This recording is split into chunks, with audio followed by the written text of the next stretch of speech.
stars, Clifton Davis, Brett Summers, Charles Nelson Riley, Lee Merriweather, Richard Dawson, and Betty White as we play the star-studded Big Money Match Game PM. And now here's the star of Match Game PM, Gene Rivers.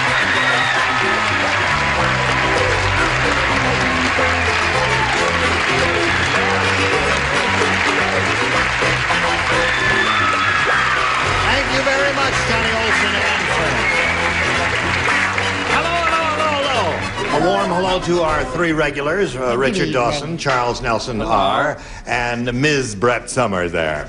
And we welcome those of you who are with us occasionally, as often as we can get you. You, and you. How's your show going? That's my mom. It's going very well. Yeah, We're happy that... What year are you in now? Our second year. Your second year. 2 is good. Yeah. Barnaby Jones is going like gangbusters.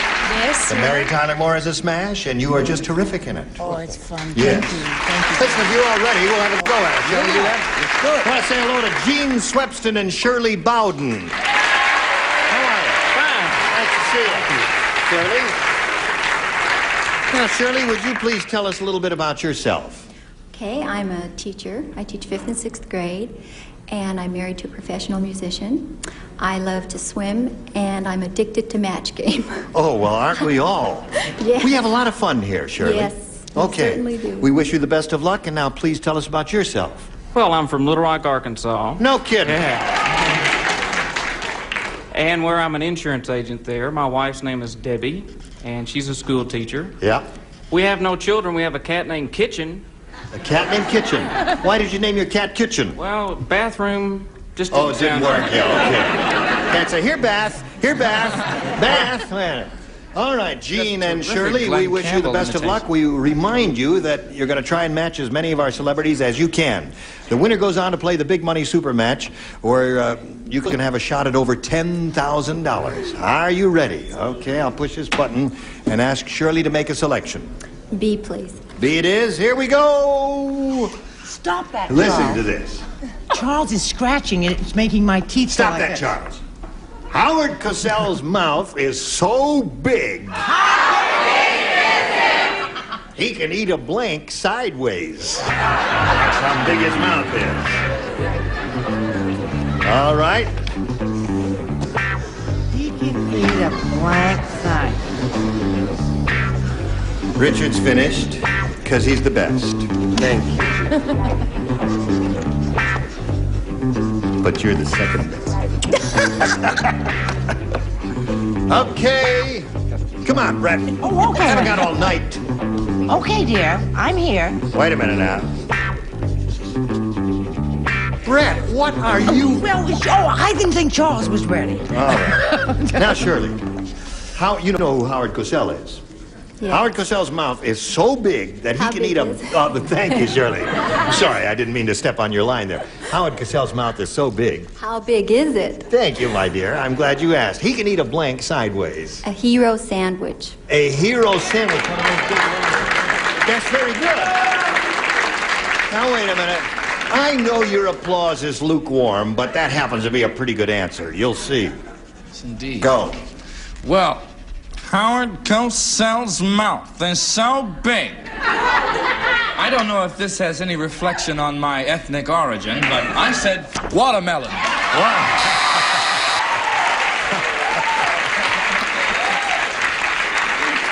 Oh, I agree with you. His mouth is that big. What do you say, Brett? His mouth is so big it don't fit on the card. I said he could eat a side of beef sideways. A side of beef sideways. And Charles. What's the matter? Don't you like that answer? That's Iffy? yeah, it's Over between us. Now you, sir. What color are my shoes? Black. That's why. You see, it has nothing to do with ethnic. I also said watermelon. And those of you who watch Match Game when we're on in the daytime noticed perhaps that he doesn't wear socks. And you, my dear. No bowl of cherries. I think I picked him because of Howard Cosell's ethnic background, a football. He can eat a football. Howard Cosell's mouth is so big, he can eat a hero sandwich sideways, according to Shirley. Well, I think we shouldn't be so rude. Shouldn't be rude to Howard? Oh, he's a legend in his own mind. Yes.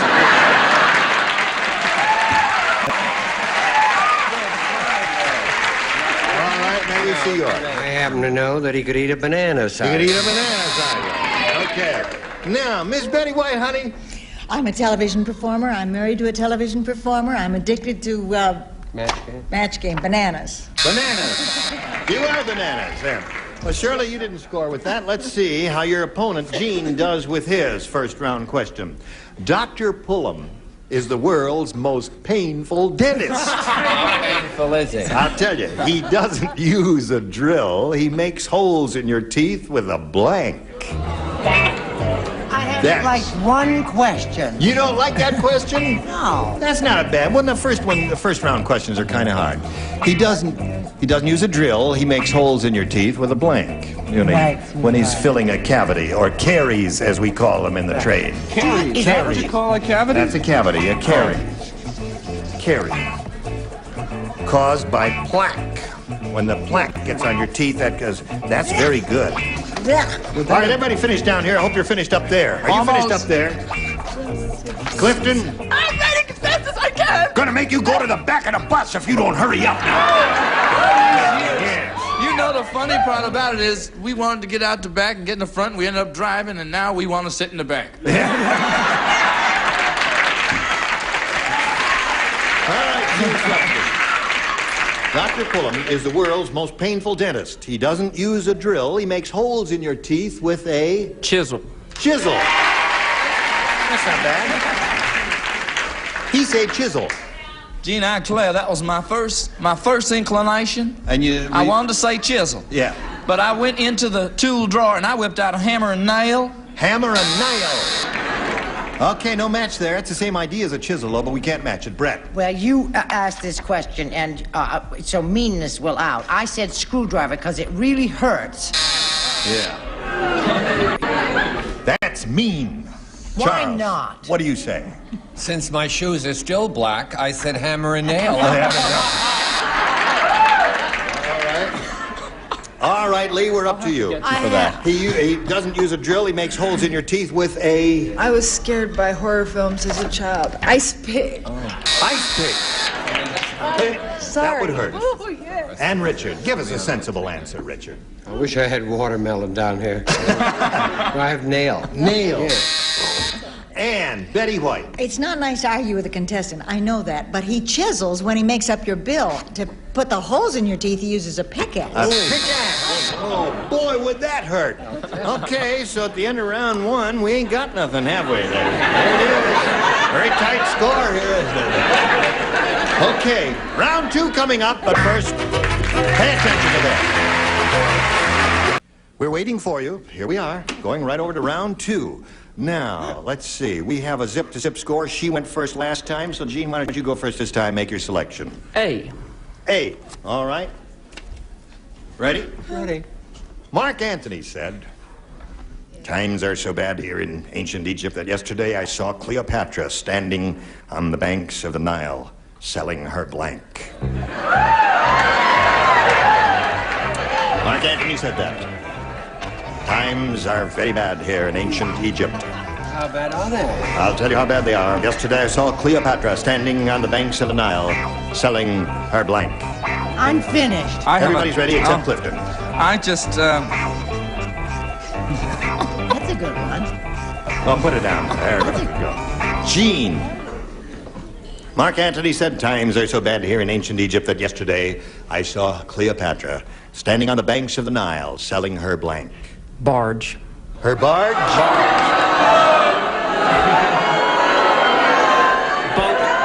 Yes, we know what you mean. I think they understood what you meant. They just didn't like it. That's what they were trying to say.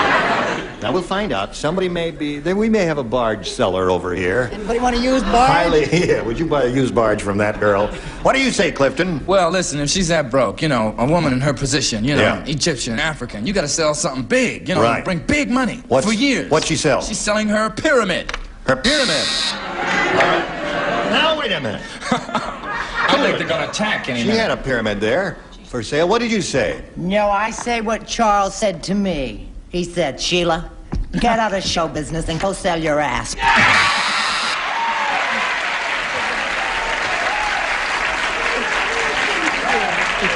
Charles, say it isn't so. Tell me you didn't say that to Sheila. It's not so. What? You see, it was an albino asp. Yes. And therefore it was a white sale. A white sale. Okay. I got it, but I don't want it. Betty, what were you doing fiddling around down there with Not a my thing. crazy lady there? Oh. Now, here we are. Times are so bad in ancient Egypt. Yesterday I saw Cleopatra standing on banks of the Nile selling her blank. And according to Jean, it was barge. As Charlie said to me one day, Roberta, sell your ass. Sell your ass. Okay, that's Stewie said it too. Now, I dare say, we'll call on Richard. Charles said to me one day, Rita? don't make an asp of yourself. Okay. So, according to a number of these people, Cleopatra was standing on the banks of the Nile selling her asp, but he's looking for a barge. Maybe her asp was a barge. No. Her asp was half price. She was just half asp. I tell you what,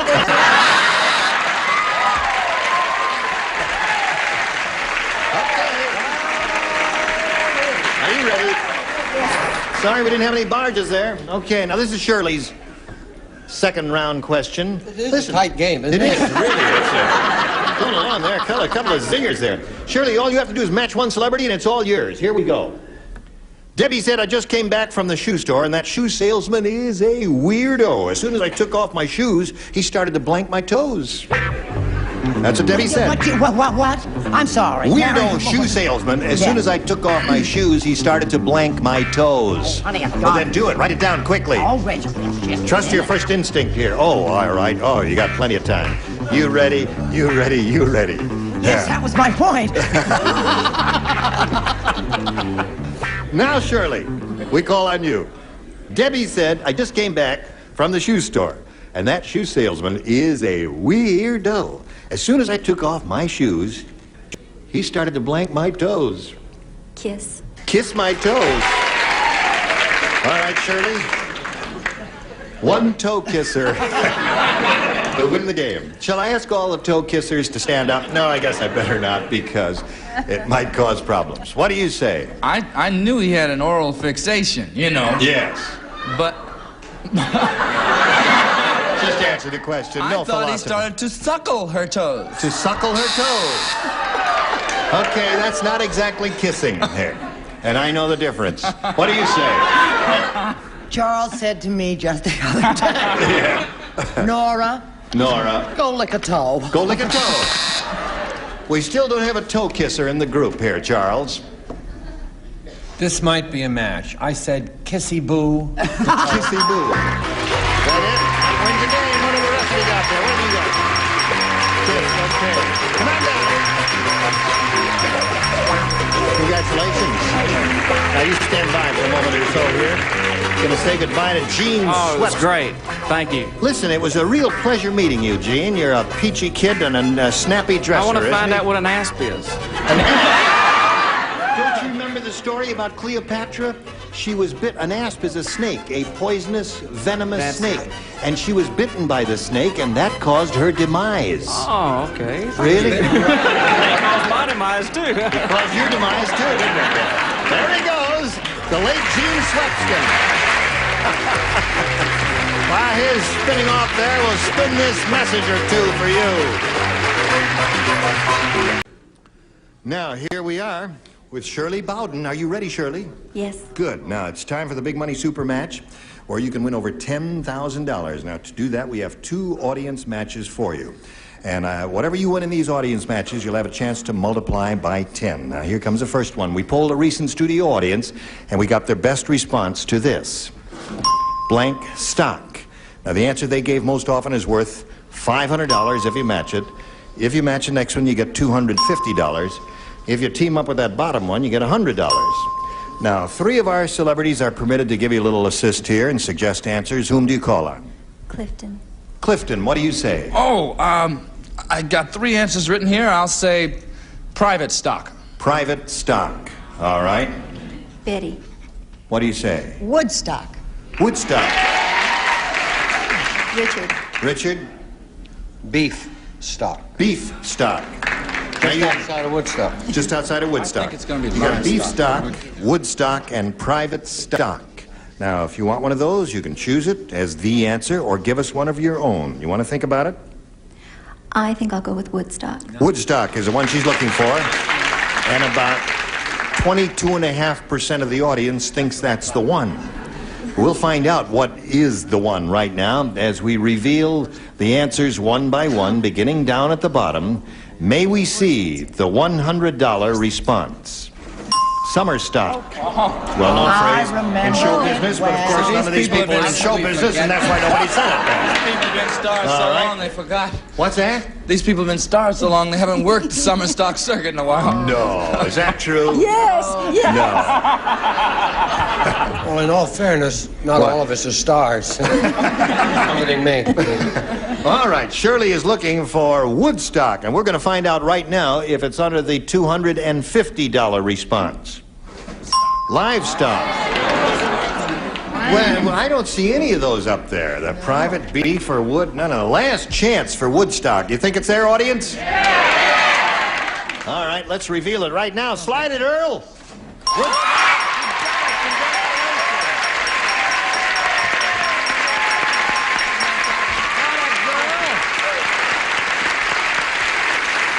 All right, now, Shirley, you won $500, which means that the least you'll be playing for is 10 times that amount, or $5,000. And we're going to see right now how much more you can win with the second audience match. Shall we begin? Yes. Okay.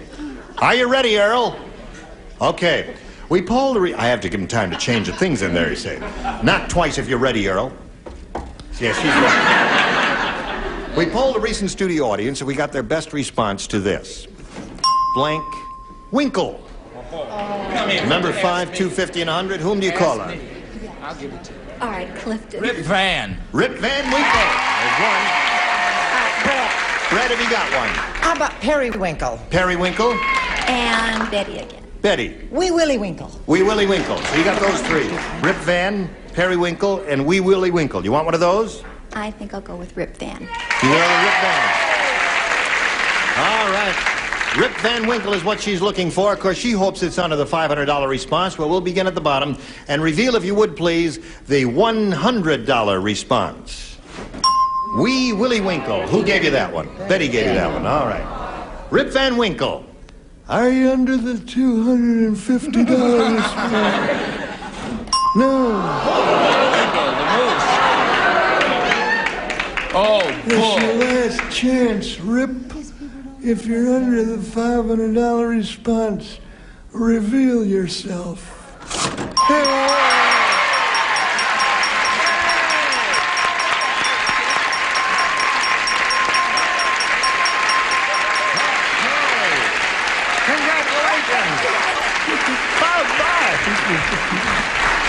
Okay, you've won another $500. We multiply that by 10, which makes $5,000. We add that to the previous $5,000 you won, which gives you a pot of $10,000 to shoot for. $10,000. Now, to collect that, you got to match one of them. Head to head, this has to be exact. Time to call on one now, Shirley. I think I'll go with Betty. Betty White. Oh, dear. Are you ready? No. No, come on now. Okay. All right. She's going to write her answer. You face me if you would, please. Here it is, worth $10,000. Planet blank. That's Planet. Planet blank.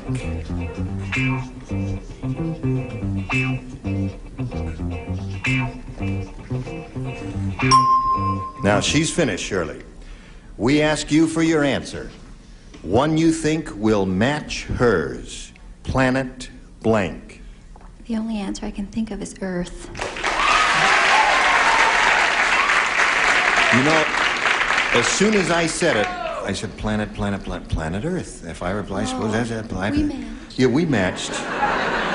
I'll give you a nickel after the show. That's all my matches are worth here. I don't know. The planet Earth, she says, will match you for $10,000, Betty. First of all, would you do me a big favor? Yeah. Would you sit here and let me stand there? Because Okay. I thought of Planet Mars, never thought of Planet Earth, so I wrote Planet of the Apes. Planet of the Apes. Hey, that's a good one. Planet of the Apes is a good answer. Yes. Okay. All right. Now, listen, Shirley, you've got $1,000, and we've enjoyed meeting you, my dear lady. It was a real pleasure to have you here on Match Game PM. Great fun. Thank you very much. Now, we've got a little message for you, and this is it. How do you feel? Here we are. We've had a Jim Dandy time. Have you had a good time today? Dynamite, just dynamite. You were all gay and lovely and not all of us. No, fairness. Well, she was gay and she was lovely. I was. What? Yes. What? Well, no. Oh, you have those kind of shoes. No, I I have was those just kind going of to take out a foot fetish on you. Oh, really? Maybe we should get together. I just wanted to say goodbye to Telly Savalas. Goodbye. Wait a minute. Now, see if they see it. Maybe they see it says goodbye. nothing. Goodbye, Telly. Say Clifton, goodbye, forget it. Telly. See him walking away? Did you Whoever tell you- about Betty bringing her lay with her? Show, No. I thought she left her lay at home. She was at Hawaii recently, right? Is that what you got there? Yes. Isn't that beautiful? Peacock. Oh, that's real. Oh, they are. Oh, what do you call them? Pikaki. Wash your mouth out with soap. Oh, that's very fragrant. Isn't that beautiful? The only thing is, fruit flies follow her around. All right, join us next time for more exciting contestants, more beautiful celebrities. Join us in the daytime, too, if you would please, for Match Game. This is Match Game PM. Goodbye now. Some contestants will receive the Sunbeam Crocker Fry Pan. Gives you 2 ways to cook. Comes with a Crocker liner for slow cooking. Remove it, and it's the Sunbeam Fry Pan. And a beautiful set of jewelry in the golden manner of Monet, designed and crafted by Monet, master jeweler. And from Zippo, the lights of your life. Smart his and hers Zippo, windproof lighters, Florentine or wood grain, regular or slim. Zippos will always work, or Zippo will fix them free. From Zippo Manufacturing, Bradford, Pennsylvania. And the new 22-volume World Book Encyclopedia, including research guide and index volume. World Book is easy to use, easy to read, and easy to understand. And to keep your car running smoothly, 33-quart cans of Castrol GTX, the motor oil of champions for all models and sizes of cars. Castrol lubricants for cars, motorcycles, and snowmobiles.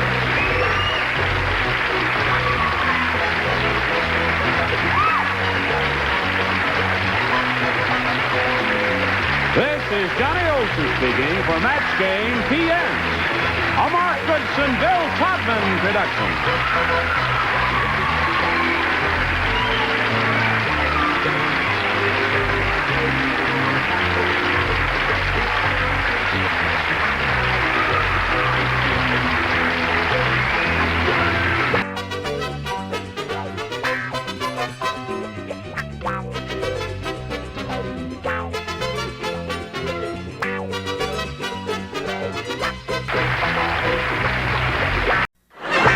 Get ready to match the stars. Bill Macy, Brett Summers, Charles Nelson Riley, Elaine Joyce, Richard Dawson, and Betty White as we play the star-studded Big Money Match Game PM.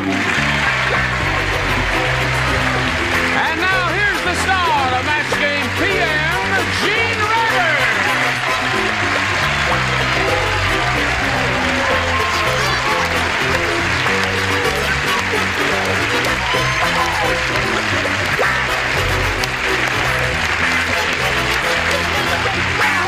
You rascal. Oh. Hello there, group. Hello. Now, all of you are aware of the fact that we have 3 sterling characters who are regulars on daytime and nighttime Match Game, Richard and Charles and Brett. And now let's see. Is this the first time for the 3 of you on? No, you've been on nighttime. Yes. Have you been on nighttime? Yes, I have. Oh, well, what the heck I've am I also talking done this show, Oh, you've PM. done this show, too. That's right. And here we go. Oh, Bill hasn't. This is the first time for me anytime. Anytime. Well, let's welcome the new kid on the block, shall we? Thank you, Bill Macy. Okay. Yes. You realize that on this show, I will be breaking my blank. You will. Well, I hope you'll do your best, too. Now let's say hello to our 2 players over here, Richard Edwards and Lisa Kersey. How do you do? Hi, Gene. How are you? What do you got there? That's with this mod ties. Isn't that something? Now, we wish you well, both of you, and we want to find out something about you. Lisa, shall we begin with you? Okay, I'm from Placentia, and I'm a student, and I want to be a stewardess, and I have a terrific family and a great boyfriend. Well, that's marvelous. Good luck to you here, Lisa. How about you, Richard? What about your life? I'm from San Diego, sales manager for a national company manufacturing coffee brewing equipment. Mm-hmm. We just got back from Europe. We were over in England for 2 years. Been married 18 years to the runner-up of Miss England in 1955. We have 4 children, ages 17, 16, 12, and 3. 1955. Okay. Yes, indeed. That's fine. We wish you well, too. Thank you. Now, I want to point out to both of you that you'll be trying to match as many celebrities as you can, and then the winner will go on to play the Big Money Super Match, which can pay off over $10,000. Here we go. Lisa, please make your selection. Okay, I'll pick B. B it is. B. Are you ready? Yep. Sure. Here we go. The Godfather said... Don't do it. Oh, all right. Okay. Godfather said, I'm a changed man. I no longer shoot guns. Instead, when I get mad at a guy, I throw a blank at him. I can't even read it in my own voice. He says, I no longer shoot guns. Instead, when I get mad at a guy, I throw a blank at him. He don't shoot no more guns. He don't shoot no more guns. Right, gotcha. Instead, when I get mad at a guy... I told you not to do it. Ready. I bet you're wondering. All right. Now, don't shout at me because I'm almost finished. If you're finished, Bill, then what we do here is you turn it upside down so no one can I'll sit tell him. and put it I'll in the tell stop. him. You do your thing. It's my show. Now stop that. But I'm supposed to be the guider up here. Yes. She's got What? about 1 good year left Very in her, I good, think. Oh, I forgot to put mine in. Instead, when I get mad at a guy, I throw a blank at him. Everybody ready? All right, we'll call on Lisa. The Godfather said, I'm a changed man. I no longer shoot guns. Instead, when I get mad at a guy, I throw a blank at him. Now, that's the Godfather speaking. Right, You do understand that? right, right. Okay. A horse's head? A horse's head.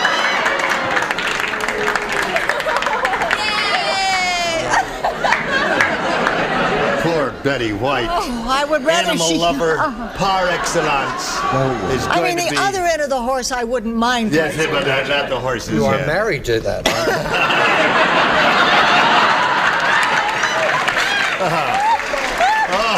Now, Bill, we call on you.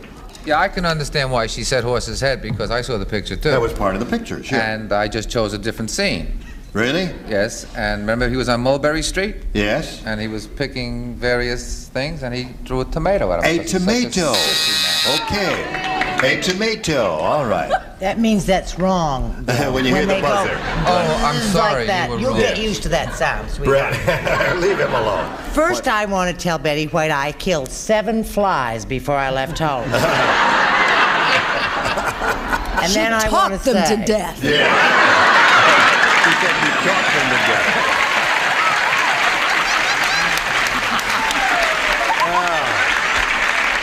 What do you say now? Show us your answer. You know what he did? What? He killed, I threw a lemon cream on meringue pie.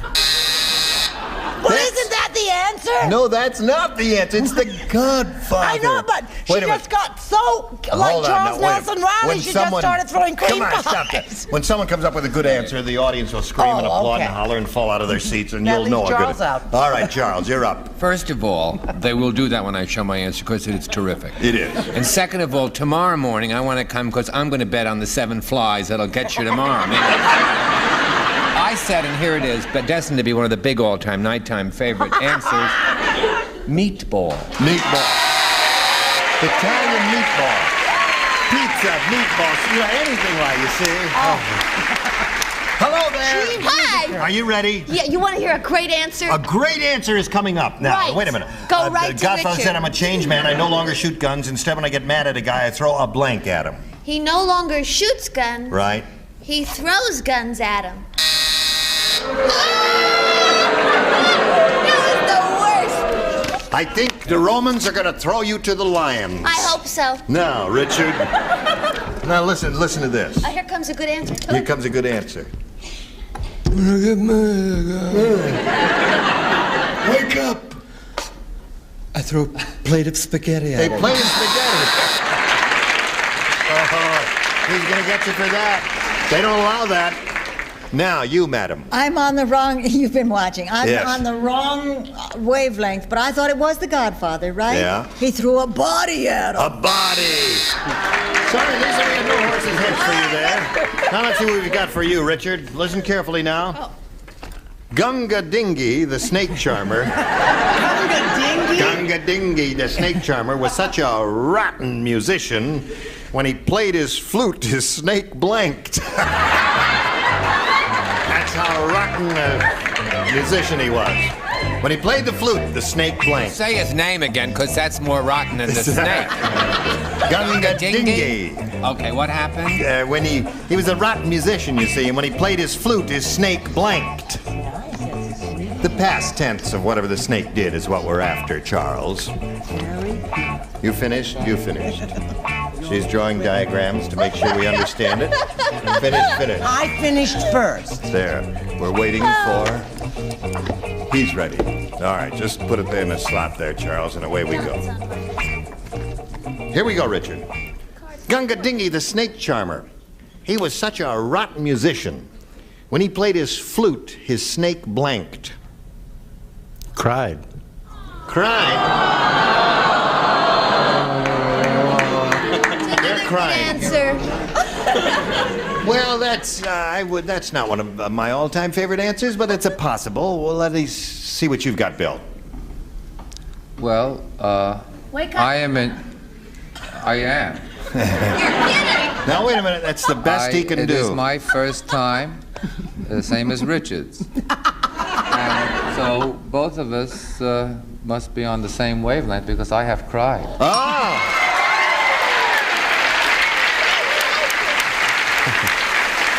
Okay, Bill. You may now retire. Brett? And I have something else to tell Betty. Last night I shot a nightingale. Hissed. Such a rotten musician when he played his flute, his snake answer. hissed. Oh, my goodness. Bunch of I snakes hate out there in the out there, audience the likes there. of which I can't Yeah. begin to describe. Charles? Well, if the audience can read lips, they can get this. It's. Raspberry. Gunga Dingy, the snake charmer, was such a rotten musician when he played his flute, his snake blanked. And Richard said, cried. What do you say? Well, he cried, yeah. We assume that, but then he just curled up and died. Now there's an answer. I got a hint! My first rabbit! That's right. You got it.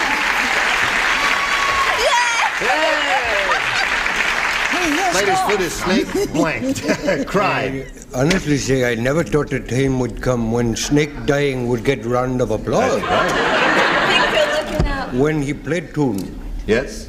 snake bit him.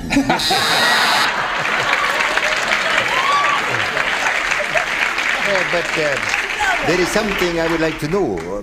Would you please tell us what kind of snake was this that he... This was a rattling snake. A rattling snake? Had swallowed a pencil, you pick him up and rattle him. Go on, please. All right. No more Indian stories. I thought you had an ending for this piece, but Oh, you no, do not at all, not You do at not all. have an ending.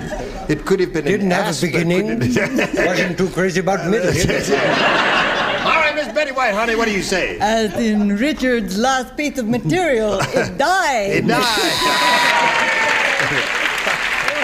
Okay. Round one is over. Scores 1-0 favor Richard. Round two will come along after this message or two. Here we go. Round two coming up. Now let's see. Richard, the score is 1-0 your favor, so therefore we ask you to go first. I'll take the B, please. B it is. B. One person does not play, and that is Bill, our new best friend. Because you matched him in the first round, so that you lay out this May time. I smoke? Okay. Right. We Yes. don't mind if you The burn. Jolly Green Giant said to the doctor, he says, "Gee, Doc, I'm worried. You know how a leaf turns brown and then falls off a tree? Well, my blank just turned brown."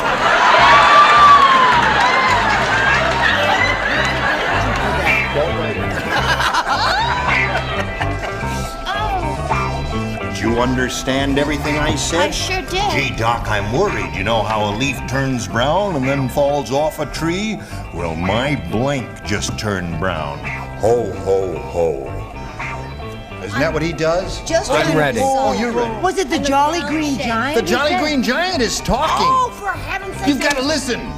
I have a listening, but I didn't have my hearing aid on. Jolly Green Giant. No, my major decision. Would you like to come into my office and consult with me? I have to decide whether I want to continue in this business. Yes, you do. Yes, okay. Jolly Green Giant. All right. All right. Ready, ready, ready. Ready, ready. Here we go. Now, Richard, the Jolly Green Giant said to the doctor, "Gee, Doc, I'm worried. You know how a leaf turns brown and then falls off a tree? Well, my blank just turned brown." Bottom. Bottom, huh?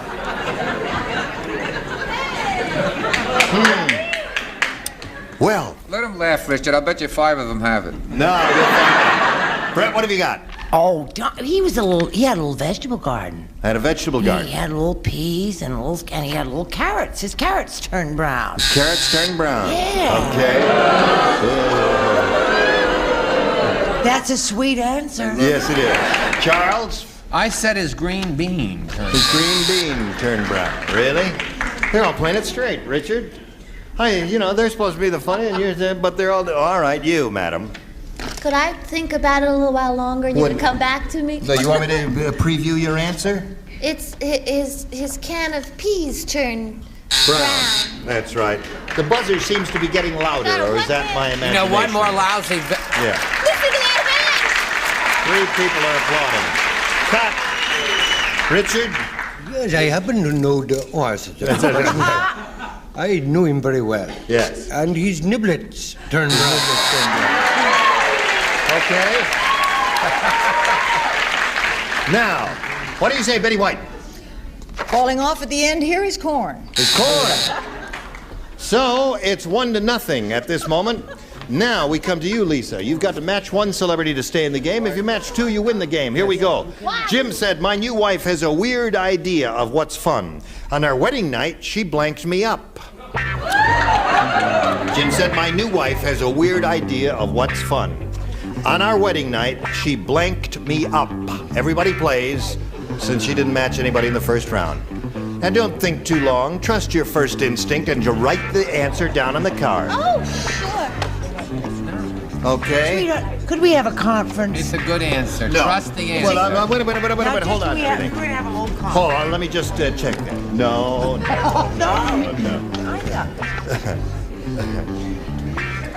Charles and I liked it. Good. Yes, of course. Splendid. Of course. All right. Put that in the slot there, Bill. And we're all set. Elaine, are you still fooling around? No, I'm just... All right, well, I'm everybody's still ready. So, fooling Lisa, Jim said, "My new wife has a weird idea of what's fun. On our wedding night, she blanked me up." She picked me up. Pick me up. Okay. She said, "Pick me up." Bill, what do you say? Well, it could have been that, except that he was all slippery from being shampooed. On our wedding night, she shampooed me up. Well, whatever turns you on, Bill. Okay, Brett. He was all washed up. Yes. Brett? Yes. Tied. Tied me up. Oh, all right, Charles. Yes. I said cranked me. Okay, Lisa is looking for the answer. On our wedding night, she picked me up. What do you say? I said that at night she made him up. She While he was asleep. All right, that's sweet That's answer. a lot of Richard? fun. You ought to try it. Your husband will look better to you. Cut it. Go. I said tie. Tie.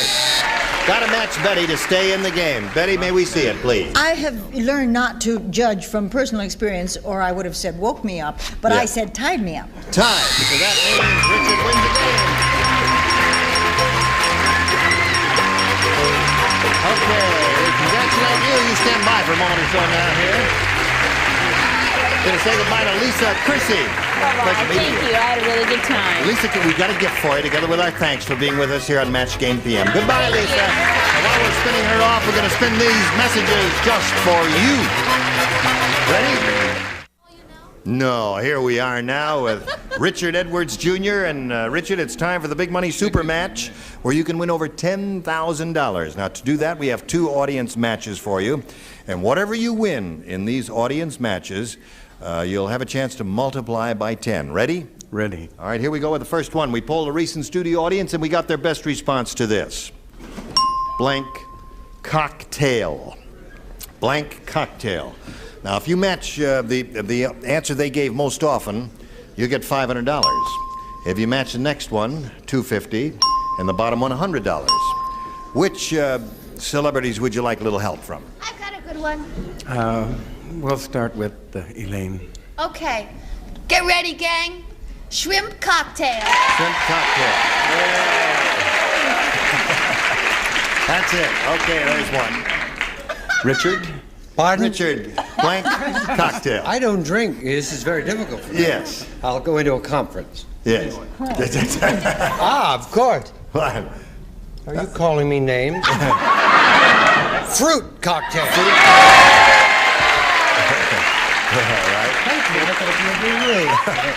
Okay, one more. And Brett.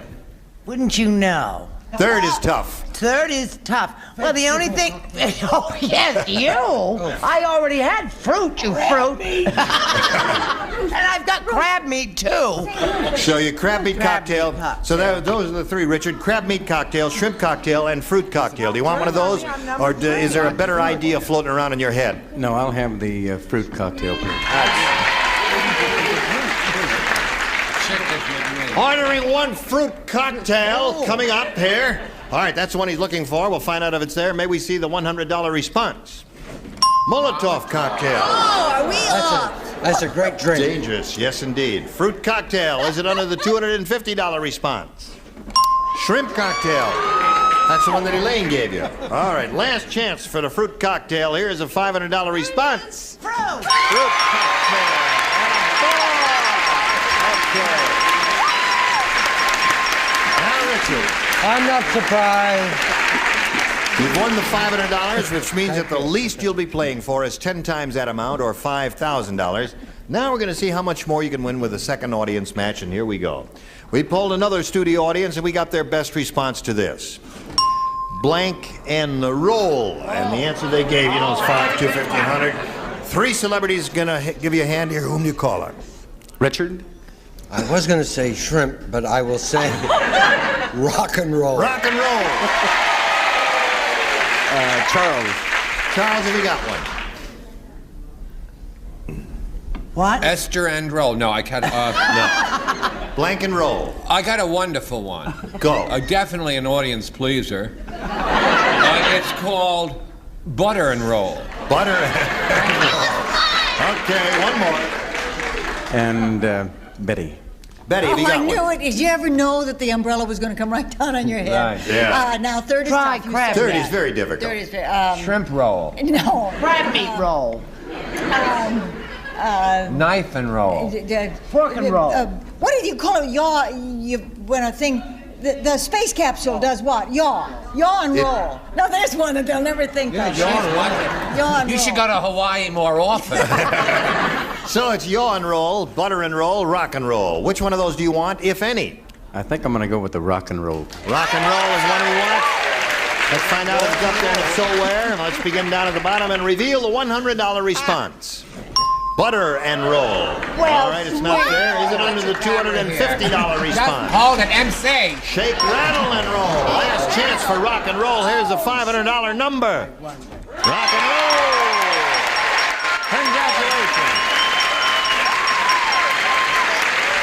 Another $500 multiplied by 10 makes another $5,000. Added to your previous $5,000, you got $10,000 to shoot for. Here's the $10,000 question. You face me. Now, to collect this, you've got to match one celebrity head-to-head. Which one will it be? Richard. Richard, ready. Here we go. Blank beans. B-E-A-N-S. Blank beans.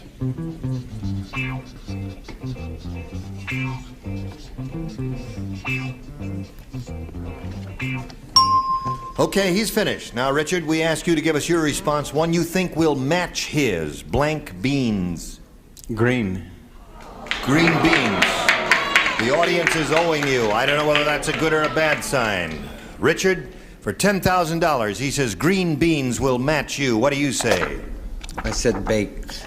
Baked beans. I'm sorry, Richard. Okay, Richard, you didn't win the $10,000. However, you did win $1,000, and we thank you for being with us here on Match Game PM. It was a pleasure meeting you. Okay, we'll be back in a moment or so. Come right back.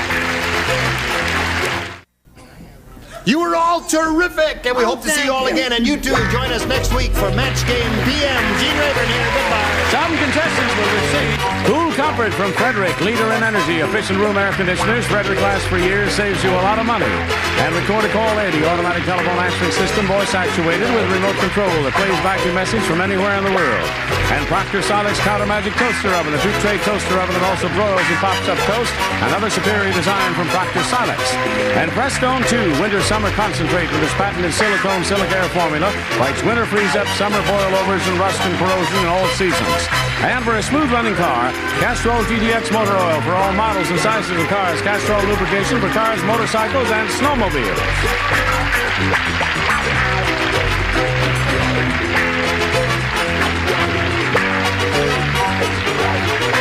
This is Johnny Olson speaking for Match Game PM, a Mark Brooks and Bill Todman production.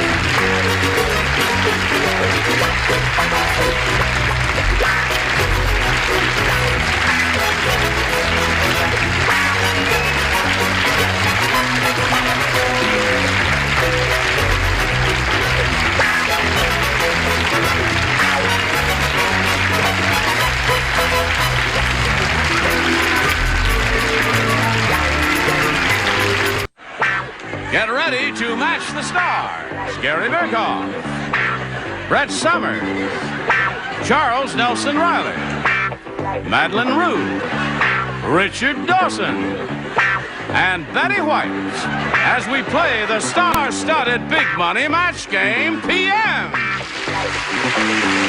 And now here's the star of Match Game PM, Gene Rayburn.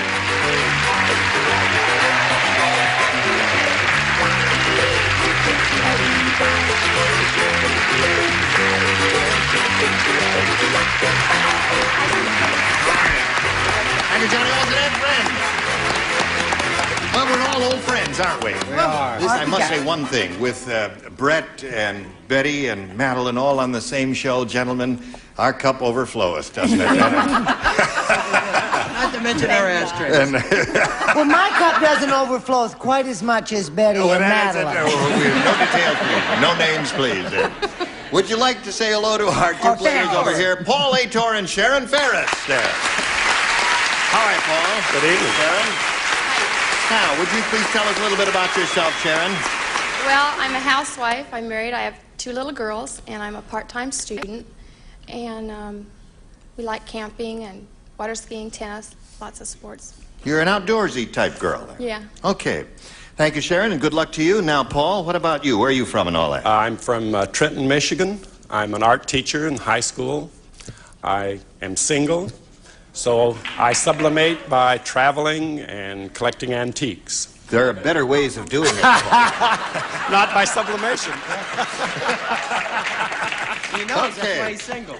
Good luck to you too, Paul. Now, I point out to both of you that you're going to be trying to match as many of our celebrities as you can, and the winner will go on to play the Big Money Super Match, which can pay off over $10,000. All right, Sharon, I'll ask you to make a selection here. Do you want A or B? I'll have A, please. A it is. Here we go. The nurse said, she said, that new surgeon used to be a basketball player. That's why he's in the operating room dribbling Mrs. Brown's blank. You don't believe that, but it says right there. That's why he's in the operating room dribbling Mrs. Brown's blank. That surgeon used to be a basketball player. He used to be a basketball player. That's why he's in the operating room dribbling. Mrs. Brown. Do you know what dribbling is? Of course I do. It's when you go da-da-da-da-da. That's what dribbling is. I'd like to know what would he have been doing if he had played football? Have you finished writing? Yes. Oh, that's splendid there. All right. You finished there? No. I think I'll do the whole show from here. Would you ask the art teacher if he thinks I have any talent? The art teacher. Would you give that a grade? I can tell you. You'd grade A, B, C, D, or on a scale of 1 to 10? Should better stick to dogs. Stick to dogs.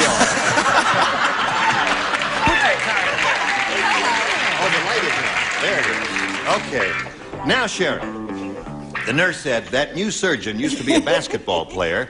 That's why he's in the operating room dribbling Mrs. Brown's blank. Appendix? Appendix. That would be difficult, wouldn't it? Gary, what'd you say? She says appendix. No, I'm sorry, I said kidney. Kidney. All right, so far one appendix, one kidney. What do you offer, Brett? Well, I ruminated about it for quite a while. I'll bet you did. And then I thought, I'll do a little play on words. Yes. And I said tum-tum. Tum-tum. You know, like tom-tom and tum-tum. So you kind of had to be right there in the operating room, I guess. All right. Charles? Does that rhyme with jum-jum? No hostility. Joyce Brothers is not here today. And he didn't even show up last week. Right. Heaven knows where he was. I don't match, I'm sorry, dear. But it's a good title if someone wants to buy a movie, Dribbling Mrs. Brown's. Mrs. Brown's Bladder. Bladder. It's a nice sound. I am dribbling Mrs. Brown's bladder. Mrs. Brown's bladder. Okay, so far we've got a kidney, a bladder, an appendix. We could put together a whole person here. It's a real fun show. Yes, it is. That new surgeon used to be a basketball player, and that's why he's in the operating room dribbling Mrs. Brown's Bladder. Appendix. You said bladder. Yeah. Okay, we got 2 bladders. And you, sir, what do you say about this surgeon? Well, she was having a cesarean. Oh, she was? You've heard the old expression. Yes. You have a beautiful, bouncing baby. Oh. Oh, that's the best answer. That's how they got that phrase, yes. Okay. What is it, a boy or a girl? I don't know. He's still bouncing.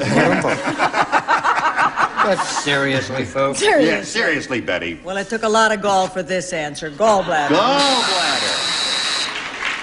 Oh, I'm Sharon, glad I'm we're sorry. over Now, that one appendix showed up there. Now, Paul, this is your first round question. Here's the way it goes. Willie said... What'd he say? Willie said, when I joined this circus, I had no idea my job would be so horrible. Twice a day, I have to blank the fat lady. What? In quick showbiz? Twice a day, I have to blank the fat lady. I didn't even know Willie was in the secretary. No, just plain Willie. Willie said, when I joined this circus, I had no idea my job would be so horrible. Read his lips. Twice a day, I have to blank the fat lady. He can't hear you. Twice a day. I have to blank the fat lady. Okay.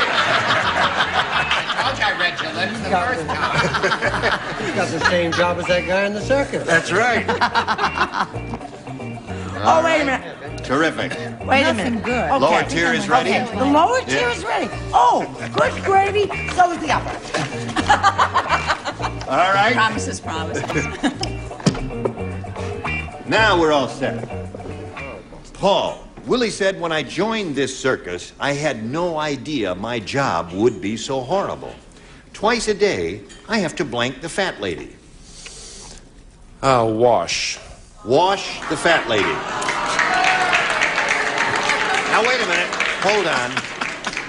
A school teacher, a lonely man. I mean, washing a naked lady would be a horrible experience. Fatman, yes. Okay, Gary? I knew that man looked familiar. We both worked in the same circus. I said, bathe. Bathe. Well, there's a buffalo. I'll do. That's one for you, Paul. Brett? Hi, Gene. Hello, darling. Speaking of fat ladies, what is it? Bone thin. Bone thin. No, you have a divine figure. I've never been kissed. Thank you. You should know. Belongs to Andy Devine.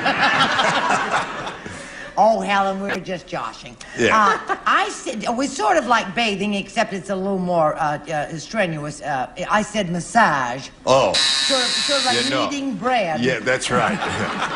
Now, Charles, we come to you, sir. Are you an artistic art teacher? Yes. An artistic art teacher. I was always, as a child, artistic. You haven't changed, honey. So naturally, I put wash, but where does he do it?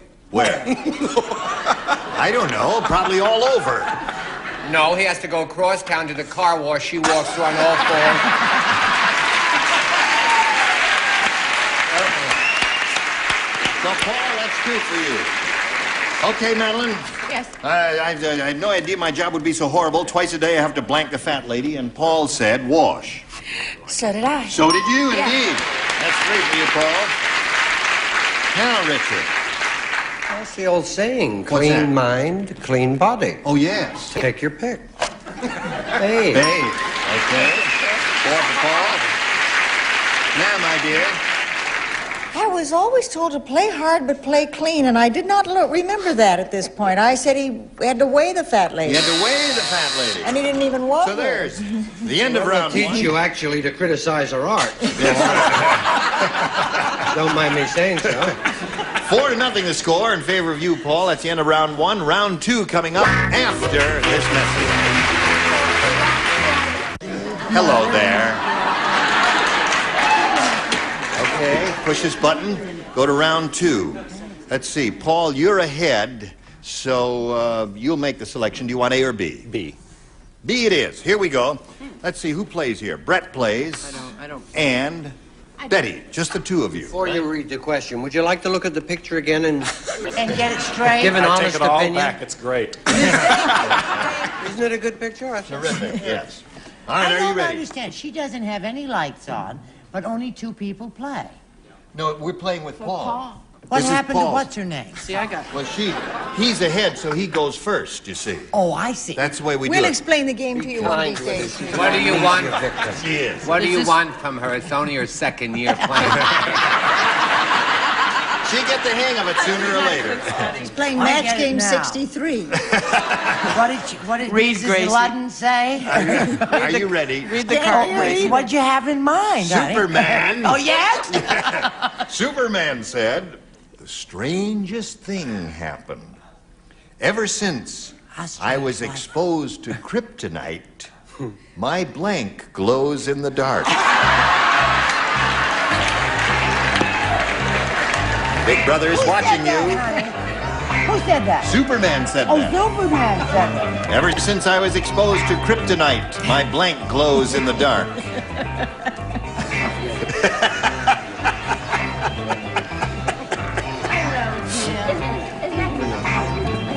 Lighting his way.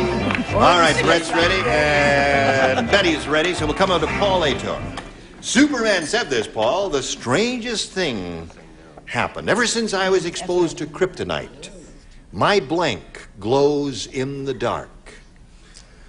Don't shake your head Chest. negative. Chest? Yep. Big S on his chest. Be nice with him. Be nice. He said, wait a minute, there's some logic to that. He said the big S on his chest. And his chest, that whole area was inflamed and it was terrible. They booed the last one. What did you say, Brett? I said, now I'm going to say it the way Fanny would say it. How would Fanny say it? Fanny would say, his ass was a glowing in the dark.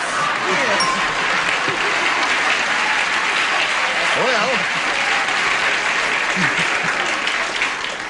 See, I cannot take full credit for this. why? Because I made an ass of myself too. Oh, yes, of course, It was You did, Richard's idea. No, that's Paul. Richard thought of it. Well, with that answer, I guess, you could glow from both ends there. They take their pick there. Now, Sharon, you've really got your work cut out for you. You've got to match 6 celebrities to stay in the game and achieve a tie. Are you ready for this? Good luck to you. Here we go. Tanto say... Crazy about Oh, the horse. Oh. Ah. Ooh. Lone Ranger say what he mean by that. He say, when Lone Ranger jump onto Silver, him get big surprise. Because me put blank on saddle.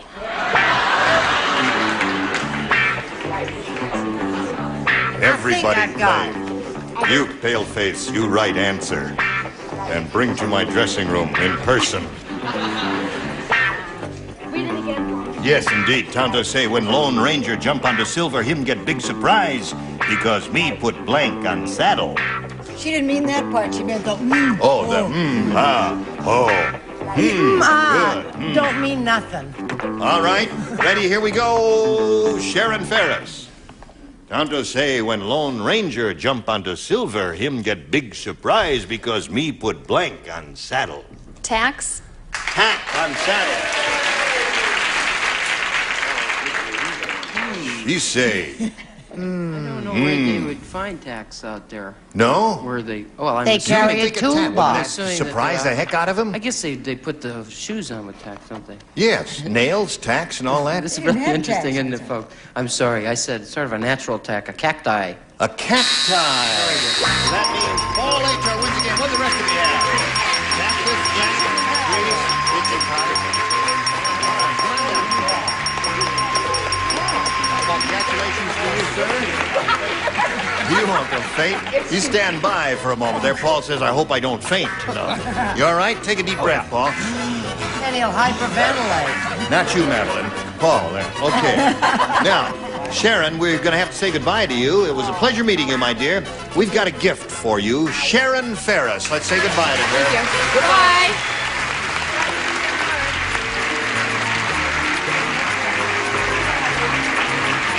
Now, Paul, you can get it all together here and think about what's going to come up here in a moment or so. This is where you have a go at the real big money, and we'll see how much you're going to win right after we see about these messages.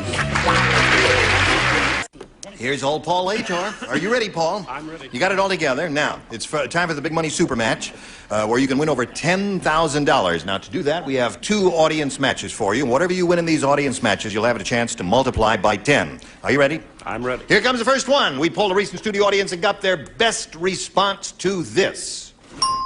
Gary Blank. Now, the answer that audience gave most often is worth $500 if you match it. Then if you match the next one, you get $250.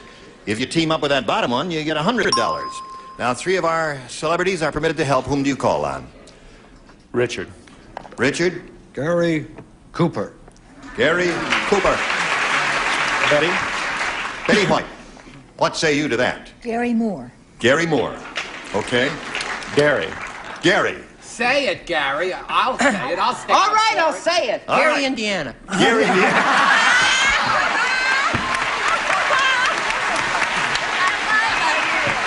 That's not what he meant.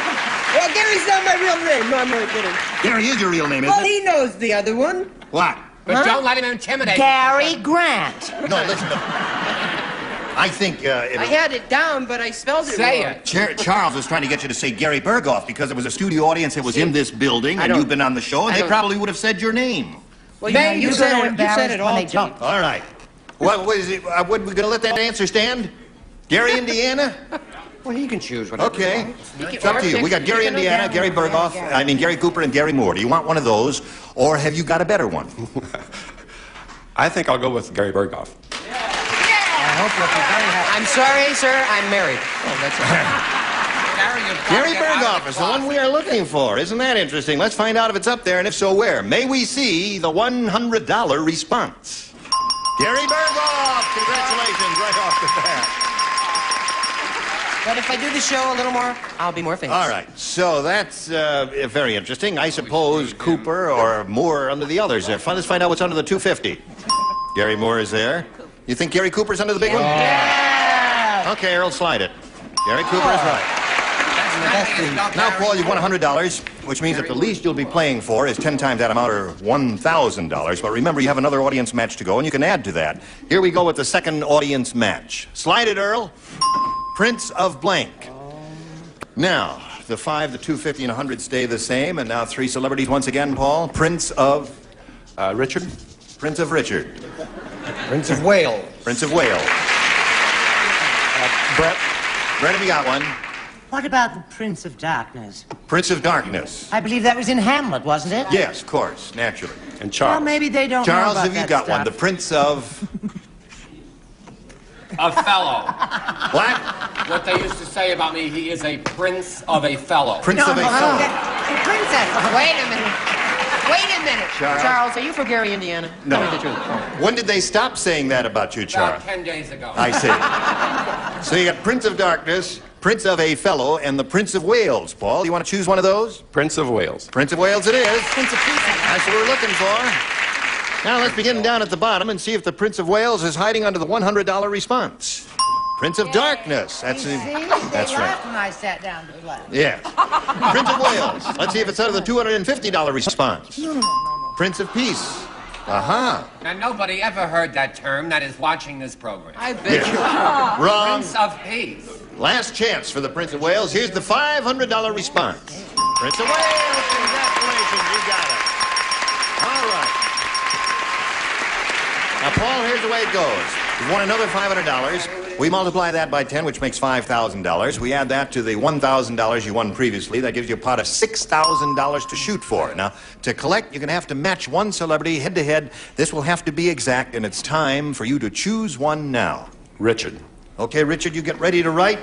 Paul, you face me if you would, please. Ready? Here we go. Worth $6,000. Blank run. R-U-N. Blank run. I'll give you both accents. Blank run. Blank run.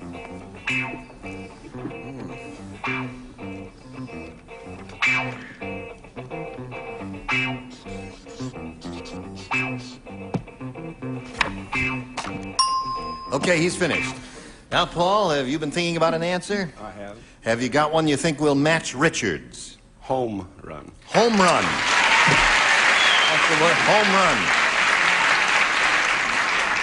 You know, I've been racking my brain here trying to figure out what I'd say. Until you said home run, I didn't think of that one. I hope Richard thought of it, though. We'll find out right now, Richard, for $6,000. I could only think of two. One is a show business term, dry run. Dry run. The other was bull run. Bull run. Yeah. Well, listen, I gave him Gary Cooper and he took Berghoff. Don't growl at me. I did the best I could for him. But home run is such a marvelous answer, It is. and I'm sorry to It say is excellent. it never occurred. I didn't think of it either until he said it. It didn't occur to me. Did you think of it, audience? Now then, give him $6,000. Where were you when he needed you out there? Sure, it's easy to think of it later on. Okay, Paul, you've got a grand total of $600, and that ain't bad. What's that?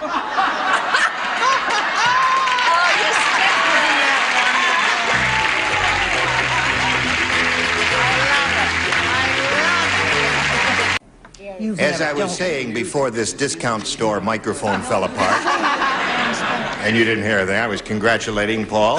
He's won $600, and he's very happy about that. What are you going to do with that bundle? Pay my way home. Well, we congratulate you. You're a splendid fellow, a nifty kid, and a peachy dancer, isn't he? Yes. There's Paul Ator. Thank you very much, Paul. We congratulate you. Paul Ator. Goodbye. Now, before we go, I want to remind all of you here that he's on MASH, and he's very funny on that show, and that's a marvelous show. And she's on Mary Tyler Moore, and that's a terrific show, too. And you were all just splendid, and we should look forward to... And you're on all the time? Well, I hope so. Gene Rayburn for Match Game PM. Join us next time. Goodbye. Some contestants will receive from Fetters, the rotary-powered pickup, a powerful room air conditioner, so lightweight you want to take it everywhere you go. And from Dexter, a wardrobe of men's and women's shoes, from casuals to dress. Dexter shoes give you that Saturday feeling every day. And Proctor Silex Counter Magic Toaster Oven, a two-tray toaster oven that also broils and pops up toast. Another superior design from Proctor Silex. And Prestone 2, winter-summer concentrate with its patented silicone Silicare formula, fights winter freeze-up, summer boil-overs, and rust and corrosion in all seasons. And for a smooth-running car, Castrol GDX motor oil for all models and sizes of cars, Castrol lubrication for cars, motorcycles, and snowmobiles.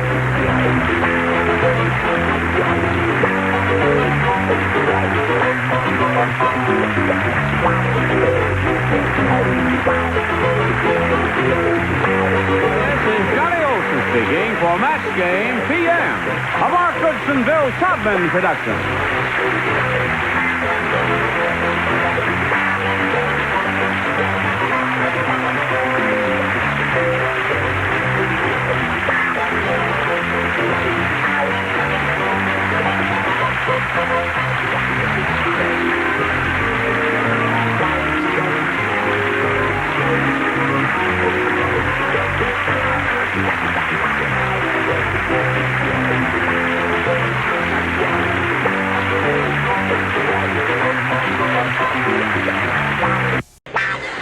Get ready to match the stars. Bill Daly, Brett Summers, Charles Nelson Riley, Kate Jackson, Richard Dawson, and Betty White as we play the star-studded Big Money Match Game PM. And now here's the star of Match Game PM, Gene Rayburn.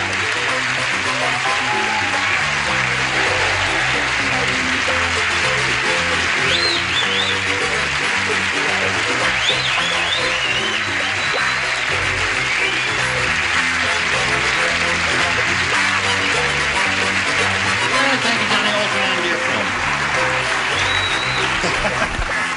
Well, let the good times roll. Are you ready to let the good times roll? Honey, that's not Jimmy Walker. Oh, that's it's not. Bill Daly. Oh, Bill Daly, yes, He sometimes I gets remember confused, him. you know, poor little How are you, devil. Bill? Great. I just come back from your hometown up there. Beautiful in the east, isn't it? Oh, wow, it's really nice. Beautiful Yes. anywhere, come home. That's I went to Maine on my vacation. Yes, you I know. You didn't call, did you? Well, I tried to, but Helen answered the phone and I hung right up. Oh, all right, yeah. I called and you didn't answer. It was really That's all right. embarrassing. And you were Enough of there. that now. Welcome, Kate. Thank you. All right, shall we say hello to Joe Bauer and Susan Holly? How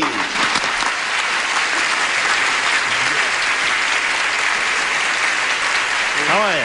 Fine. Susan? Let's find out a little bit about Susan Holly, shall we? Okay, I live in Palos Verdes with my husband Rich and our daughter Noelle, who's 8 Now, wait a months minute. Your old. husband is a wretch? No, his name is Rich. Oh, Rich. Oh, I see. All right. Go on. And we have an 8-month-old daughter, Noelle, Yes? and we love water sports and tennis and yoga. Your daughter is going to grow up with the name Noelle Holly? Yes. Oh. Is she gonna Why hate did you do you, that honey? to that sweet little girl? Was Ivy already taken? Ivy was taken, yes. Holly and the Okay, good luck to Susan. Now Thank let's you. find out about Joe Bauer. Well, Gene, I'm native-born Californian. Live in Monrovia. Where do you live now, Joe? Make up your mind. Monrovia. Monrovia, Right. Okay. With my wife, and we have 5 grown children. Yeah. 1 grandchild. Oh, that's nice. And I like golf, pocket billiards, and playing piano. Okay, Joe. with this game. Now, we wish you both the best of luck. I want to remind you that What you're is going to be... pocket billiards? That's pool, you know. Pool. Oh, That's it's pocket pool. Yeah, it's 8 ball in the side pocket and all that. Each of you will be trying to match as many contestants as you can during this period. The winner will go on and play the Big Money Super Match, which can pay off over $10,000. All right, Susan, I'll ask you to make the selection. A or B, please? A. A it is. Here we go. We're off and running. Listen to this now. Betty White. Oh, she's so adorable. She is. For a woman her age.